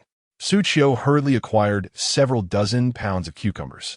In the past, such a quantity would have cost a considerable sum, but now he had managed to save a substantial amount. Over time, these savings accumulated into a significant figure. Once the cucumbers were sold, Xu Qiu promptly instructed Zhou Yang to load them onto the vehicle while he ventured off to procure other vegetables. Although it was Xu Qiu's first time shopping here, he quickly grasped the trading methods employed in this bustling market. The wholesalers were straightforward, too occupied with their business to engage in any convoluted negotiations. The prices quoted were already quite favorable, eliminating the need for further haggling. After an hour, Xu Qiu's small van was packed to the brim, with even the back seats folded down to accommodate the ingredients.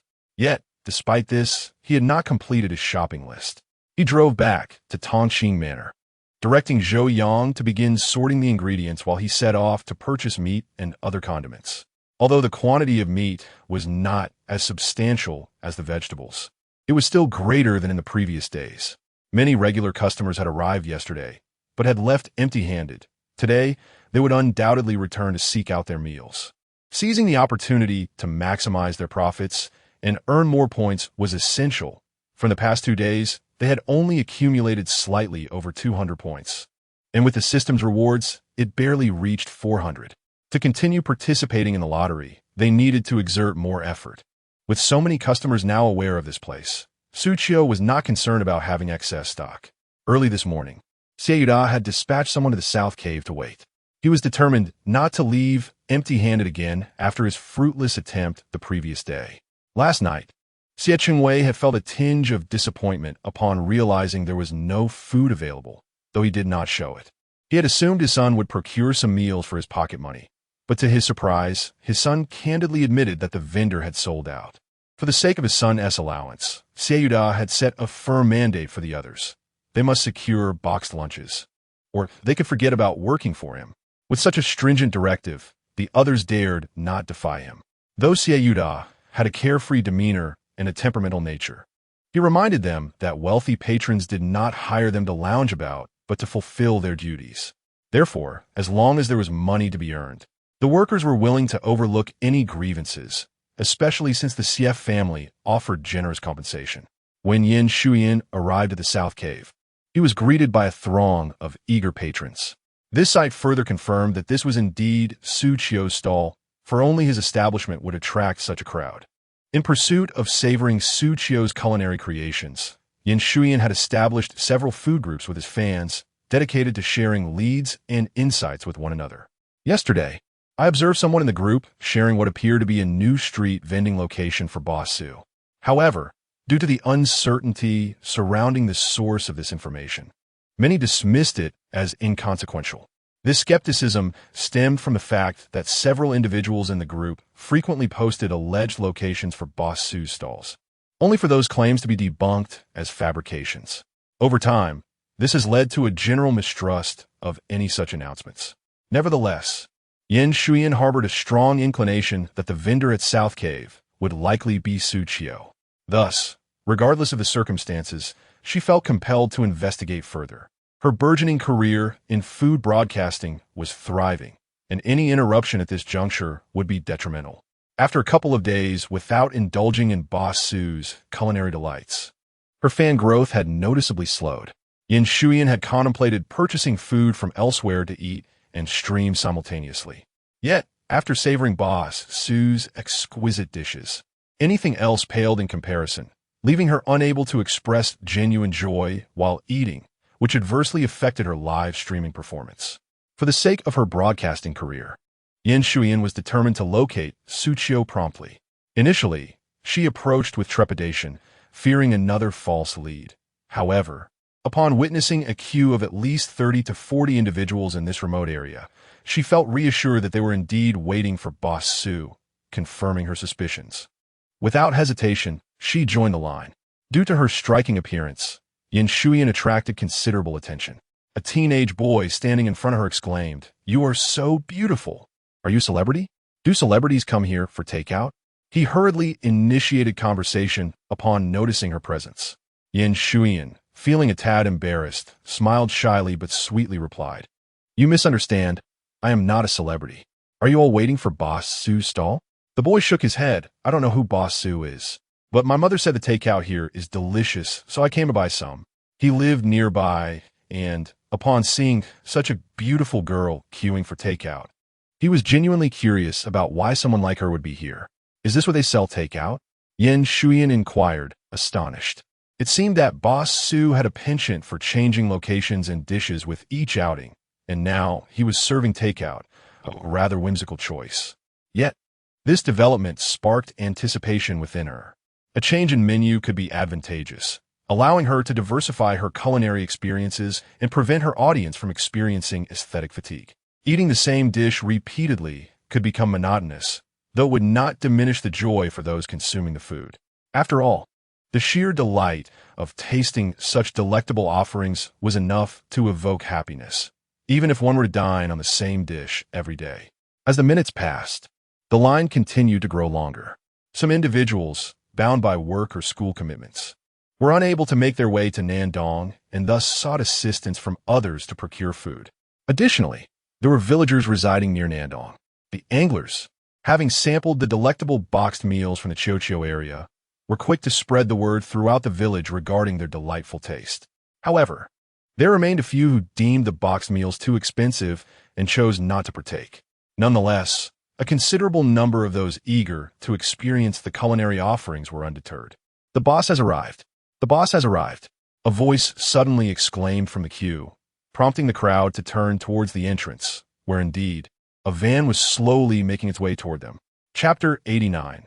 Purchasing boxed meals. As Xu Qiu drove, he noticed a considerable number of patrons eagerly awaiting their turn, their enthusiasm palpable. For a brief moment, Xu Qiu found himself lost in thought, questioning whether he was merely a humble vendor rather than a celebrity. The fervor of these diners was quite astonishing. However, he quickly dismissed these musings and focused on parking and organizing his stall. With so many customers arriving early, he no longer had to worry about closing late. Furthermore, he had prepared an ample supply of ingredients in advance, and barring any unforeseen circumstances, the additional box meals would surely sell out swiftly. At the forefront of the line stood individuals sent by Xiao Xu. They had arrived early in substantial numbers, and thus, no one raised any objections to their position at the front. "Boss, I would like 20 box meals."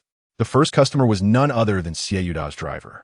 Aware of Xiao Xu's fondness for the meals from this stall, he was eager to purchase a larger quantity, anticipating significant rewards for his efforts. Upon hearing the request, Xu Qiu courteously replied, "I'm sorry, but the sign indicates that each person may purchase a maximum of 3 meals." The driver glanced at the sign, which indeed stated the limit, yet he was undeterred, instead resorting to a sob story. "Please, boss, I have over 20 family members just waiting to enjoy your meals. Buying 20 boxes doesn't seem unreasonable, does it?" Xu Qiu immediately recognized the driver's attempt at manipulation. Although he refrained from directly exposing the ruse, he firmly denied the request. 3 meals were already a generous allowance. If he acquiesced to 20, the subsequent customers would inevitably demand more, leaving others without. "If your family truly enjoys the meals, please have them come by next time. 3 meals per person is quite sufficient. Each box is nearly equivalent to 2 servings. Please, I need to buy 20. If I don't, I'll be in big trouble." The driver, unable to persuade Xu Qiu with words, lowered his voice and attempted to slip a wad of cash into Xu Qiu's pocket. "Trying to bribe me, are you?" Quite a tactic, Xu Qiu thought. However, he swiftly deflected the money. Accepting such a bribe could lead to complications he wished to avoid. It was indeed unexpected to encounter such a situation while merely selling boxed meals. Life certainly has its colorful moments. No, please take it back. This isn't about the money," Xu Qiu insisted. The driver attempted to persist, but the growing impatience of the customers behind him compelled him to concede, ultimately purchasing 3 meals. After all, his colleagues, who had accompanied him, could each buy 3 as well, totaling a reasonable quantity for their group. Xu Qiu found it peculiar that the initial customers appeared to be acquainted with one another. However, he dismissed the thought, reasoning that it was not uncommon for many to come together to purchase meals. The individuals at the forefront each selected distinct side dishes, ultimately sampling every item available at the stall. "Family members, I have once again located Xu's stall, situated right here in Nandong. If you wish to savor the culinary delights crafted by Xu, do come here." Upon spotting the food truck, Yan Xuan instantly recognized it as Xu's and promptly commenced a live broadcast. Having discovered Xu's stall, she began to inform her viewers of Xu Qiu's vending location, treating it as a gesture of goodwill for her fans. Although Yan Xuan had just begun her broadcast, the title proclaimed that she had found Xu's stall. Consequently, the audience surged rapidly. Within 5 minutes, over 6,000 viewers had tuned in, all drawn by the allure of Xu Qiu's offerings. After all, many of Yan Xuan's followers had previously tasted the exquisite dishes prepared by Xu Qiu and were already enamored by his culinary skills. However, there remained a considerable queue ahead, so Yan Xuan continued her live stream while waiting. Fortunately, the viewers engaged in lively conversation with her, making the waiting period less arduous and providing a splendid opportunity for increased exposure. Xu Qiu was utterly oblivious to the number of people still in line. He was confident that arriving early would ensure he secured a meal box. Xu Qiu kept his phone in hand, his attention solely focused on it. His fingers danced swiftly across the screen as he typed a message to a group of 500 individuals. Good news, I have now located Xu's establishment. For those wishing to indulge in Xu's meal boxes, they can be shipped nationwide at your own expense, but supplies are limited. First come, first served. He then stepped back, opened his camera, and zoomed in to ensure a clear and accurate capture of Xu Qiu in his stall before pressing the record button. After filming his segment, he shared the video in his group chat. Behind Xu Qiu stood his sister, Xu Qiu. Both were present in the same group, and their rapid exchanges garnered considerable attention. Xu's stall? Isn't Xu known for selling chive and egg pancakes? Why is he now selling meal boxes? Are you two just shills employing such a cliché tactic? Do you realize this is a group for purchasing agents? You dare to post advertisements here? Admin, please kick them out. Someone is trying to encroach on your territory. I find this video quite authentic. It can't be fake, right? I've heard that Xu's food is delectable, but I wonder if that is true. What is the fuss about a meal box? This is absurd. Have you all gone mad? Wow, someone is advertising in my group. They should be kicked out. Xu Qiu and his sister were swiftly expelled from the group by the administrator before they could say much more. However, both individuals felt a twinge of guilt about their actions, as the group of 500 had been established by someone else. Yet, in their quest to attract customers, they felt compelled to resort to such measures. After all, it was merely a one-time endeavor, and they could later contemplate alternative strategies for drawing in clientele. Previously, this group had been focused on purchasing food items, which inspired Xu Qiu to explore the culinary delights offered by Xu Qiu. Having recently experienced the setback of a failed venture, Xu Qiu was at home, grappling with the uncertainty of his next steps. While perusing videos online, he stumbled upon numerous recommendations for delectable dishes created by a certain Xu boss. His sister, Xu Qiu, had recently graduated from university and was working at Xu Qiu's company. But with its closure, she found herself unemployed. Coincidentally, having previously sampled Xu Qiu's stir-fried noodles, she was captivated by the exquisite flavor and decided to purchase an additional serving to take home. After tasting it, Xu Qiu exclaimed about its delightful taste, prompting him to consider procuring food items in a manner similar to others. However, before they could put their plans into action, Xu Qiu had already relocated his stall. Today, while browsing online, they discovered that Xu boss was setting up shop nearby, and thus they ventured out, hoping for a stroke of luck. Indeed, they encountered Xu boss. Without hesitation, Xu Qiu enlisted his sister to embark on his purchasing venture. Xu Qiu, intrigued by her brother's new endeavor, was eager to participate. After all, by waiting in line, she could procure 3 portions, allowing her to enjoy one while her brother could sell the other 2. Although the procurement fee was modest, it was still a promising start, and certainly preferable to languishing at home, idly waiting for life to unfold. Chapter 90. Going to work. Due to Xu Qiu and Xu Qiu sharing messages in a public group, they were promptly removed from it. However, a few individuals discreetly added them as friends. Magical Youth. Brother, are you serious about what you just said? Did you really find Boss Xu's stall? The one that's all the rage online?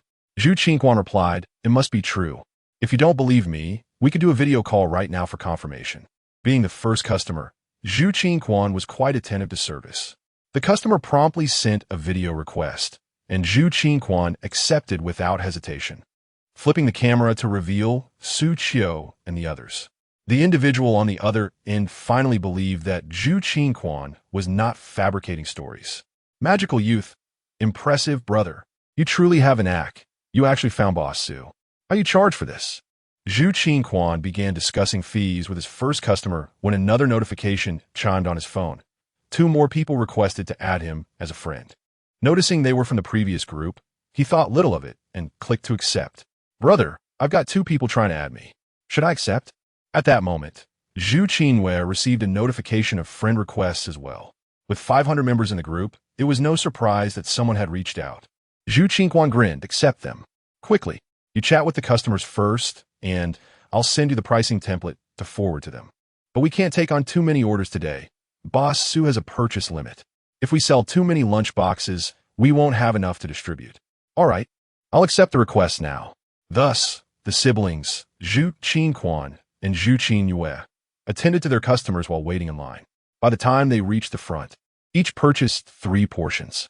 However, they did not rush back. Instead, they returned to the end of the line to continue queuing.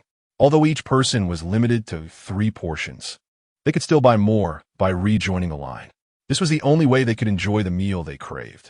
Yet, as more people joined the queue, even if they were queued, they would have to wait over 20 minutes. This was under the condition that the crowd remained small. If it grew larger, they might not even secure their orders. At that moment, Xu Qiu was not busy at the stall. He had entrusted everything to Zhou Yang. The tasks of serving rice and packing dishes did not require much skill and could easily be managed by one person. He found a quieter spot to sit, took a sip of water, and pulled out his phone to message his coach, Xu, to schedule a boxing practice for 4 in the afternoon. He anticipated a swift closing today, and once he wrapped up his responsibilities, he could drive to the boxing gym for a session. Having already paid for his lessons, it was essential for him to attend. Given that his physical condition had improved, he was eager to test the effects of his enhanced physique in the boxing ring. Xu quickly responded to Xu Qiu's message. Dear Boss Xu, it is delightful to see you finally willing to attend class. Would you be so kind as to bring a few lunchboxes with you this afternoon? My colleagues here are eager to sample the culinary delights you create. And rest assured, we will compensate you for both the meals and the delivery costs. Previously, when Xu Qiu set up a stall by the banks of the Han River, Xu often came by to purchase fried noodles and rice. However, since Xu Qiu has relocated to South Cave for his stall, Xu has not visited. It is not that he has lost his appetite for lunchboxes. Rather, the distance is considerable, and his schedule is quite packed, leaving him little room to spare. Upon learning that Xu Qiu would be teaching today, he cautiously inquired if he could place an order for lunchboxes. Xu Qiu, however, did not provide an immediate affirmation, stating that if there were any leftovers, he would be happy to assist in delivering them, though he could not guarantee that any would remain. After all, customers are queuing on-site to purchase their meals. It would be unfair to give Xu, his coach, any preferential treatment. Xu quickly expressed his understanding, silently hoping for leftovers. He was well aware that the odds were slim, given the exceptional quality of the food Xu Qiu prepares. Many people, including himself, are drawn to it, and even with such long lines, many still leave empty-handed. Yet he refrained from pressuring Boss Xu, resigning himself to quiet prayers for good fortune. Qiu, please hold your place in line. I will step aside for a moment, he instructed, ensuring that Qiu remained diligent in her queuing before he drifted away in the direction he had seen Xu Qiu go. Hello, Boss Xu. Xu Qiu, initially absorbed in the beauty of the surroundings, was startled to hear his name called. Fortunately, he was not far from the lake. Otherwise, he might have stumbled into it. Is there something you need? Xu Qiu recalled that this customer had already purchased a lunchbox, and the bag in Xu Qiu's hand confirmed his memory. Xu Qiu, with utmost sincerity, stated, Boss Xu, I shall not take much of your time. To be forthright, I have come to discuss a collaboration with you. To be honest, I am interested in becoming your purchasing agent. I wonder if you would be amenable to this proposition? Purchasing agent? For lunchboxes? Xu Qiu was somewhat taken aback. This was the first time he had heard of someone acting as a purchasing agent for such food items. It was not uncommon for packaged goods to be sold this way, but the notion of fresh, made-to-order lunchboxes being subject to such arrangements seemed astonishing in this rapidly evolving world. Xu Qiu nodded earnestly and continued, Indeed, I mean a purchasing agent. Not only for lunchboxes, but for anything you prepare here. I can handle sales directly, with immediate payment upon delivery, posing no risk to you. You need not worry about transportation. I can collect the goods myself. What do you think? Xu Qiu had previously experienced success in his entrepreneurial endeavors, generating profits. But his youth and unfortunate encounters with unscrupulous individuals led to his company's downfall. He understood Xu Qiu's skepticism, knowing all too well the trepidation that comes from having been deceived. He is resolutely committed to whatever he sets his mind to, which is why he is unwilling to abandon his aspirations. Xu Qiu had initially believed that his journey as a distributor would be fraught with challenges. However, he was pleasantly surprised when Xu Qiu agreed after merely a moment's contemplation. Very well, but you must not interfere with the dishes I prepare. nor impose any demands upon me. I will inform you in advance of the dishes I intend to make each day. You may choose to accept or decline them. However, payment is required upon delivery. If you can acquiesce to these terms, we can proceed with our collaboration. Last night, Xu Qiu lay in bed, reflecting deeply. While earning money through his own stall was considerably more lucrative than traditional employment, the randomness of the system's designated selling locations rendered his income rather precarious. Nevertheless, collaborating with Xu Qiu would allow him to produce additional dishes for a profit. Continuing to operate his stall would merely add another option to his endeavors. Given that Xu Qiu's initial demand was modest, it presented an opportunity worth exploring. Xu Qiu, brimming with excitement, clenched his fists and endeavored to suppress an exuberant cheer lest he attract unwarranted attention. In a more composed manner, he promptly declared, "I agree. Of course I consent." The two exchanged contact information. As they continued to discuss further matters, a vehicle approached them. Xiao Xu stepped out, striding towards Xu Qiu with an air of arrogance, proclaiming, "Hey you, the one selling box meals, come work for me. We can negotiate the salary and other details." Chapter 91. A face of indifference apologies. But I simply wish to set up my stall without any ulterior motives. Xu Qiu observed that the extremely arrogant Xiao Xu had no intention of acknowledging him.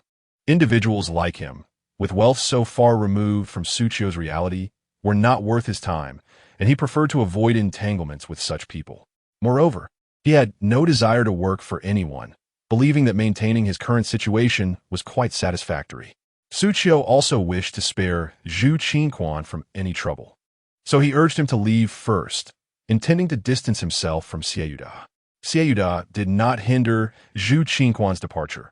Instead, he reached out to intercept Xu Qiu, who was about to leave. His demeanor remained haughty as he remarked, "Xu, let us not be so final in our words. Why not consider the conditions I'm offering before making a decision? If you come work for me, you'll only need to prepare 3 meals a day for me and my father, and I'll pay you 20,000 yuan a month.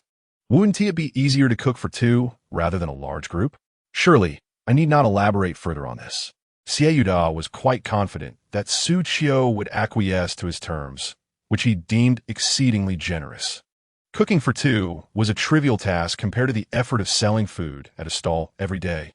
Upon hearing Xiao Xu's proposal, Xu Qiu nearly burst into laughter, suppressing his mirth as he firmly declined.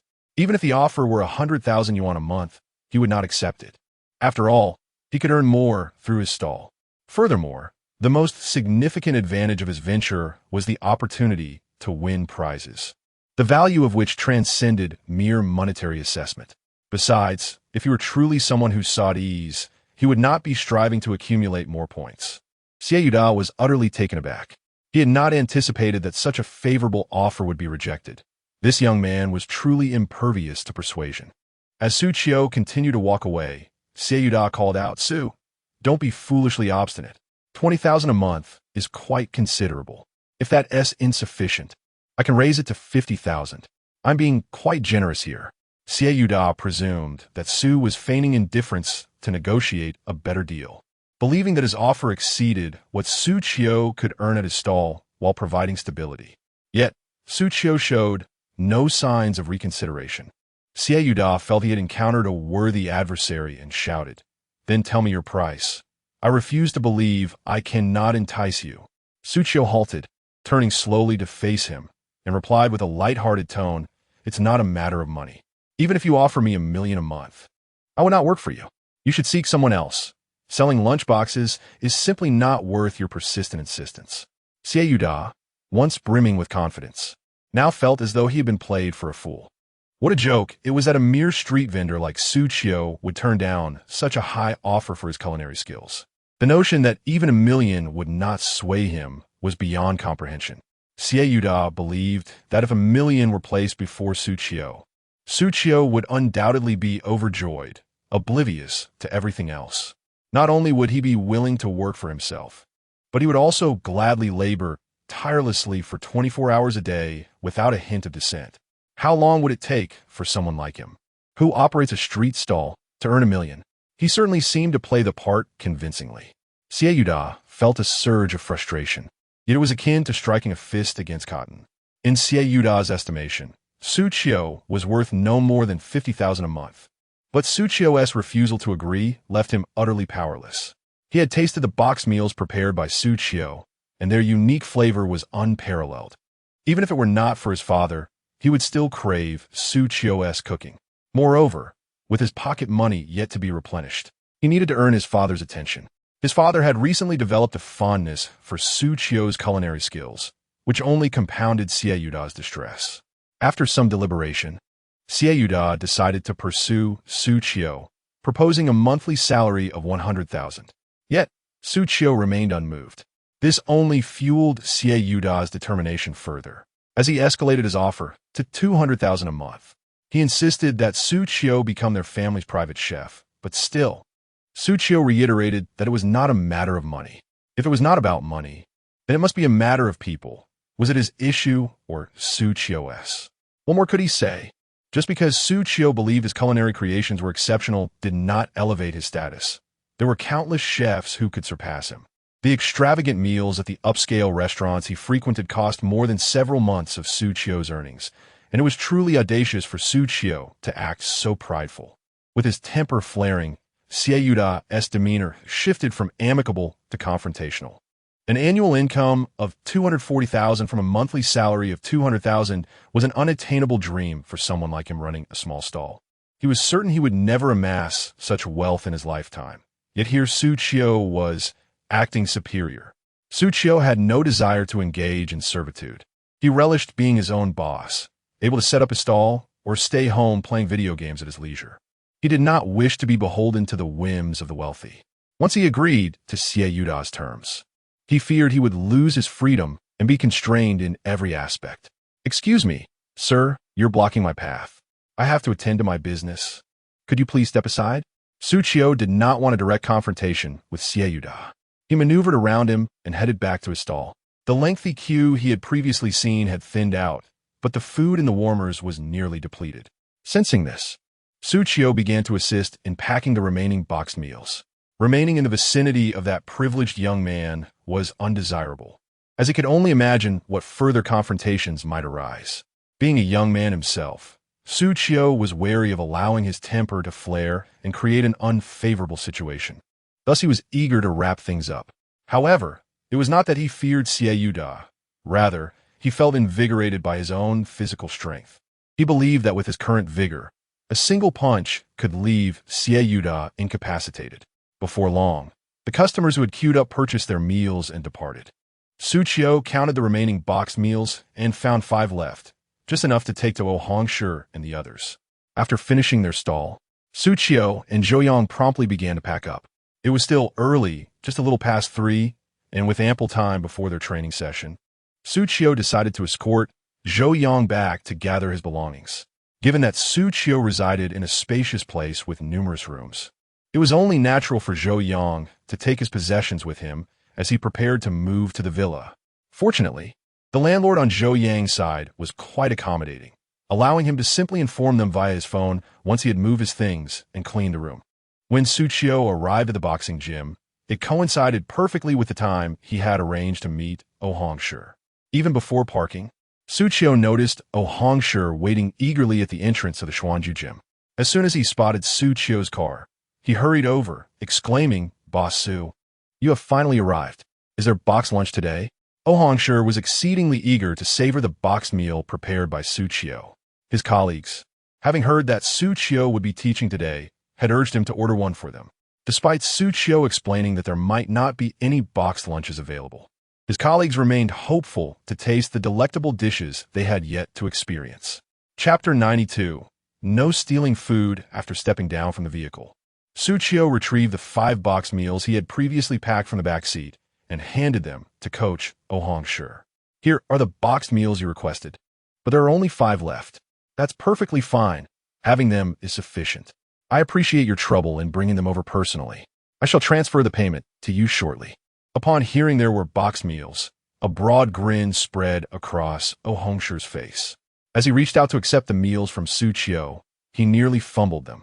Xu Qiu had seemed to carry them with such ease that he had assumed the 5 meals were not particularly heavy. However, upon lifting them. It felt as though they contained the weight of 10 meals. When he opened one, he was utterly astonished. Each meal was generously portioned, nearly double the size of an ordinary box meal. Initially, he had feared that he might not feel satisfied with just one meal due to his hearty appetite, but he realized he had underestimated the magnanimity of Xu Qiu's servings. Xu Qiu had initially intended to treat Hongshi to the meals, considering that the cost for 5 was minimal. Moreover, Kocho had provided him with a discount when he registered, so it was only courteous to reciprocate with this gesture. However, given Hongshi's cheerful and generous nature, he insisted on paying, asserting that these meals were not solely for himself, but also for his colleagues, and he had already collected their contributions. He insisted on transferring the funds to Xu Qiu, as he could not neglect the accountability owed to his teammates. With Kocho's insistence, Xu Qiu had no choice but to accept the payment for the meals. Their interactions over the meals did not lead to any discord. Rather, these small gestures allowed them to appreciate each other's character. "Why don't you warm up a bit while I distribute these meals to my colleagues? I will return shortly to coach you," Hongshi suggested. Of course, that sounds perfect. Since Xu Qiu had arrived, already dressed in his athletic attire, he required no further change to commence his warm-up. With excitement, Hongshi carried the hefty meals back to the coach's lounge. As he pushed the door open, all the coaches turned their attention towards him. "How did it go, Oh? Are there any extra meals from Xu?" Waving the box meals, Hongshi replied, "Take a look at this. However, there are only 5, and 1 is mine. The remaining 4 are for you to share. Each portion is substantial, and I trust you rugged gentlemen will find it sufficient. Just ensure you don't snatch my portion. Wow, you're amazing. We must extend our gratitude to Xu. Finally, we can savor his culinary skills. Goodness, this box meal is quite heavy. At last, I'll be able to fill my stomach. The aroma is exquisite. It must taste delightful. My goodness, this is utterly delicious. I don't want to share. I want a whole box for myself."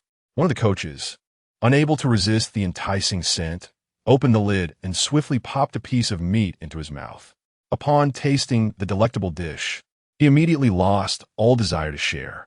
"Hey, you sneaky fellow. Has already indicated we should share, yet you desire to monopolize? That's simply one tea do. We've only just finished lunch. Our stomachs haven't even digested yet. We must secure this meal in the cabinet to prevent anyone from pilfering it." Other coaches hurriedly locked up the lunch boxes, ensuring that no one would have the opportunity to pilfer them. After all, there was a microwave in the lounge, so they could simply reheat their meals when hunger struck. However, if any of the lunches were stolen, there would be no solace to be found. Observing all of this, Hongshi remained silent, yet discreetly took out his own lunch to secure it. Who could know if these individuals might devour their own portions for an extra bite? Thus, it was imperative to keep them locked away separately. Nevertheless, since these lunches were courtesy of Hongshi, none dared to voice any objections. Earlier, when Hongshi mentioned to Xu Qiu that he had collected money from other colleagues, it was merely a ruse to allow Xu Qiu to accept the lunch money without guilt. Xu Qiu had been warming up for quite some time, yet Hongshi had not yet arrived. Just as she contemplated sending him a message, he approached her with a smile. "How was your warm-up?" "Yes, we can start now." Hongshi, with utmost professionalism, commenced training Xu Qiu. Observing her condition, he felt an odd sensation. Perhaps it was merely a figment of his imagination, but it seemed that Xu Qiu was somewhat different from the first time he had encountered her. Previously, he had only purchased items from her stall without scrutinizing her physique. However, seeing her up close today, he was pleasantly surprised by her impressive physicality. He only needed to explain a few fundamental concepts, and she quickly grasped the essentials. Even when she began practicing her punches, the force she generated was astonishing, far beyond what one would expect from a novice. "Xu Qiu, you're not a beginner, are you? Have you trained before?" Hongshi, known for his straightforwardness, posed the question directly. The more he learned about Xu Qiu, the better he could assess her physical capabilities and tailor a training regimen for her. Previously, he had referred to her as Boss Xu, which felt somewhat awkward to her, prompting her to suggest he simply call her by her name. After he made the adjustment, the atmosphere felt less strained, and their relationship seemed to grow more intimate.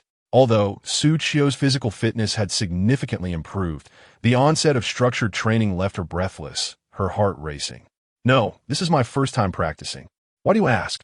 Xu Qiu was taken aback by Hongshi's sudden inquiry, but responded with honesty. "It's nothing, just a casual question. You seem to possess commendable physical abilities. You are certainly a promising candidate for boxing."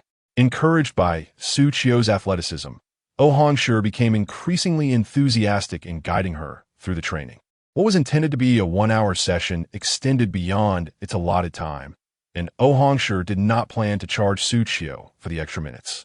Seeing her progress so swiftly brought him joy, causing him to lose track of time, only to realize that the lesson had exceeded its duration when he remembered his anticipation of the lunch prepared by Xu Qiu. Today, it is best to allow Xu Qiu to rest. After all, it is the first day of classes, and the intensity of training right from the start raises concerns about whether he can withstand such demands. A good night's rest is essential. Today's exertion has been considerable, and he may experience some soreness tomorrow. However, this is entirely normal and will pass in a few days. After guiding Xu Qiu through some stretching exercises, Hongshi offered a few words of caution.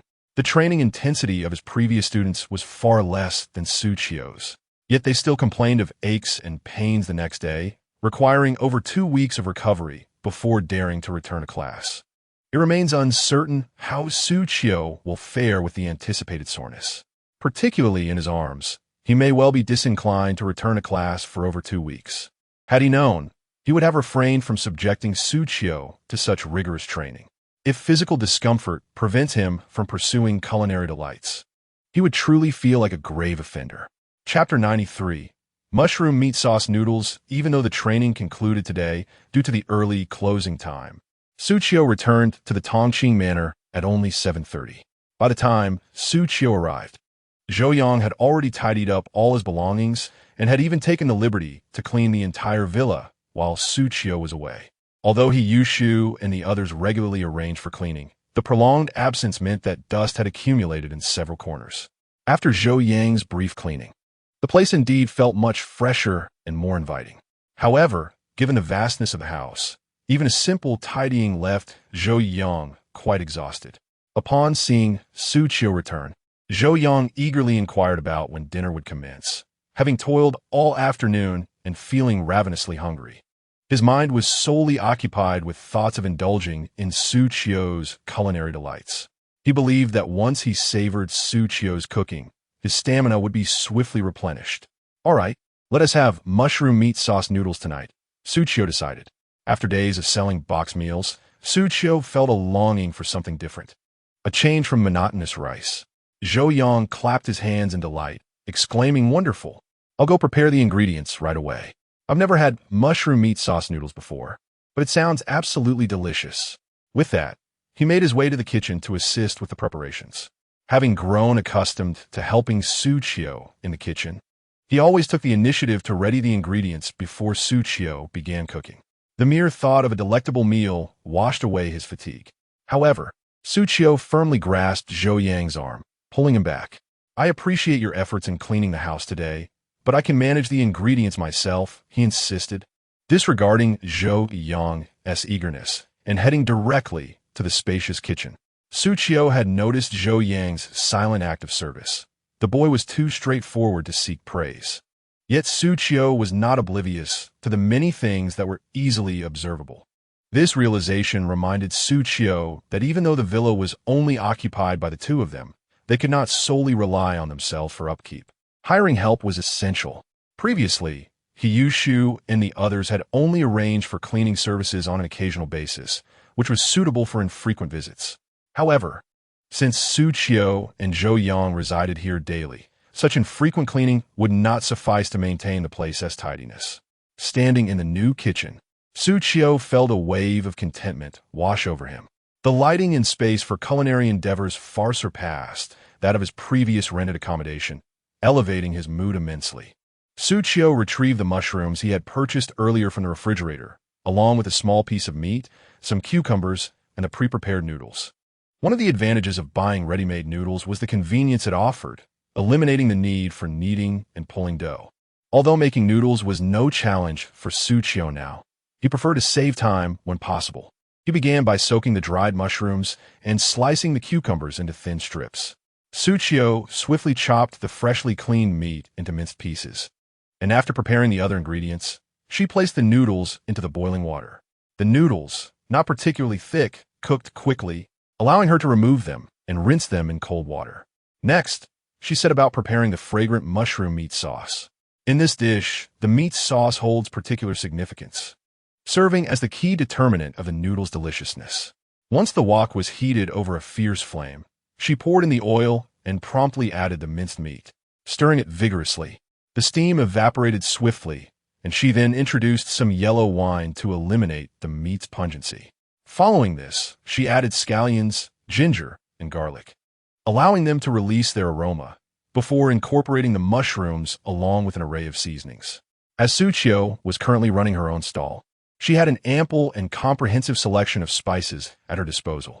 Among these were sweet bean sauce and yellow soybean paste, negating the need for her to venture outside to purchase any additional ingredients. After a few moments of vigorous stirring, the enticing aroma of the meat permeated the air, infused with the rich scent of mushrooms. Xu Qiu opted for dried mushrooms, as their desiccation imparts a unique flavor, making them perfectly suited for the meat sauce. Preferring a thicker consistency, she added water starch in 2 increments before achieving a luscious mushroom meat sauce. She then placed the sauce atop the freshly cooked noodles, garnishing it with the previously sliced cucumbers and scallions. With a deft movement of her chopsticks, the once pale noodles were instantly enveloped in the dark, savory sauce, complemented by the refreshing cucumbers, a quintessential summer dish. Given that both Xu Qiu and Zhou Yang had hearty appetites, she emerged from the kitchen carrying 2 large bowls. Upon seeing Xu Qiu with the aromatic mushroom meat sauce noodles, Zhou Yang eagerly approached to take one of the bowls. Leaning closer, he inhaled the rich aroma of the sauce, marveling at the abundance of ingredients within the bowl, overflowing with minced meat and generous chunks of mushrooms. The dish was undeniably appetizing. "Don't just smell it, dig in," Xu Qiu urged, her stomach growling from a long day of labor and a recent workout at the gym. Without hesitation, she swiftly picked up a mouthful of noodles. Despite it being her first attempt at making mushroom meat sauce noodles, the flavor was indeed delightful. Even if she were to sell this dish at her stall, many customers would surely be inclined to indulge. Xu Qiu nodded in satisfaction, pleased that she had chosen dried mushrooms over fresh ones, as their flavor was profoundly rich. In the noodles, they blended seamlessly with the meat sauce, serving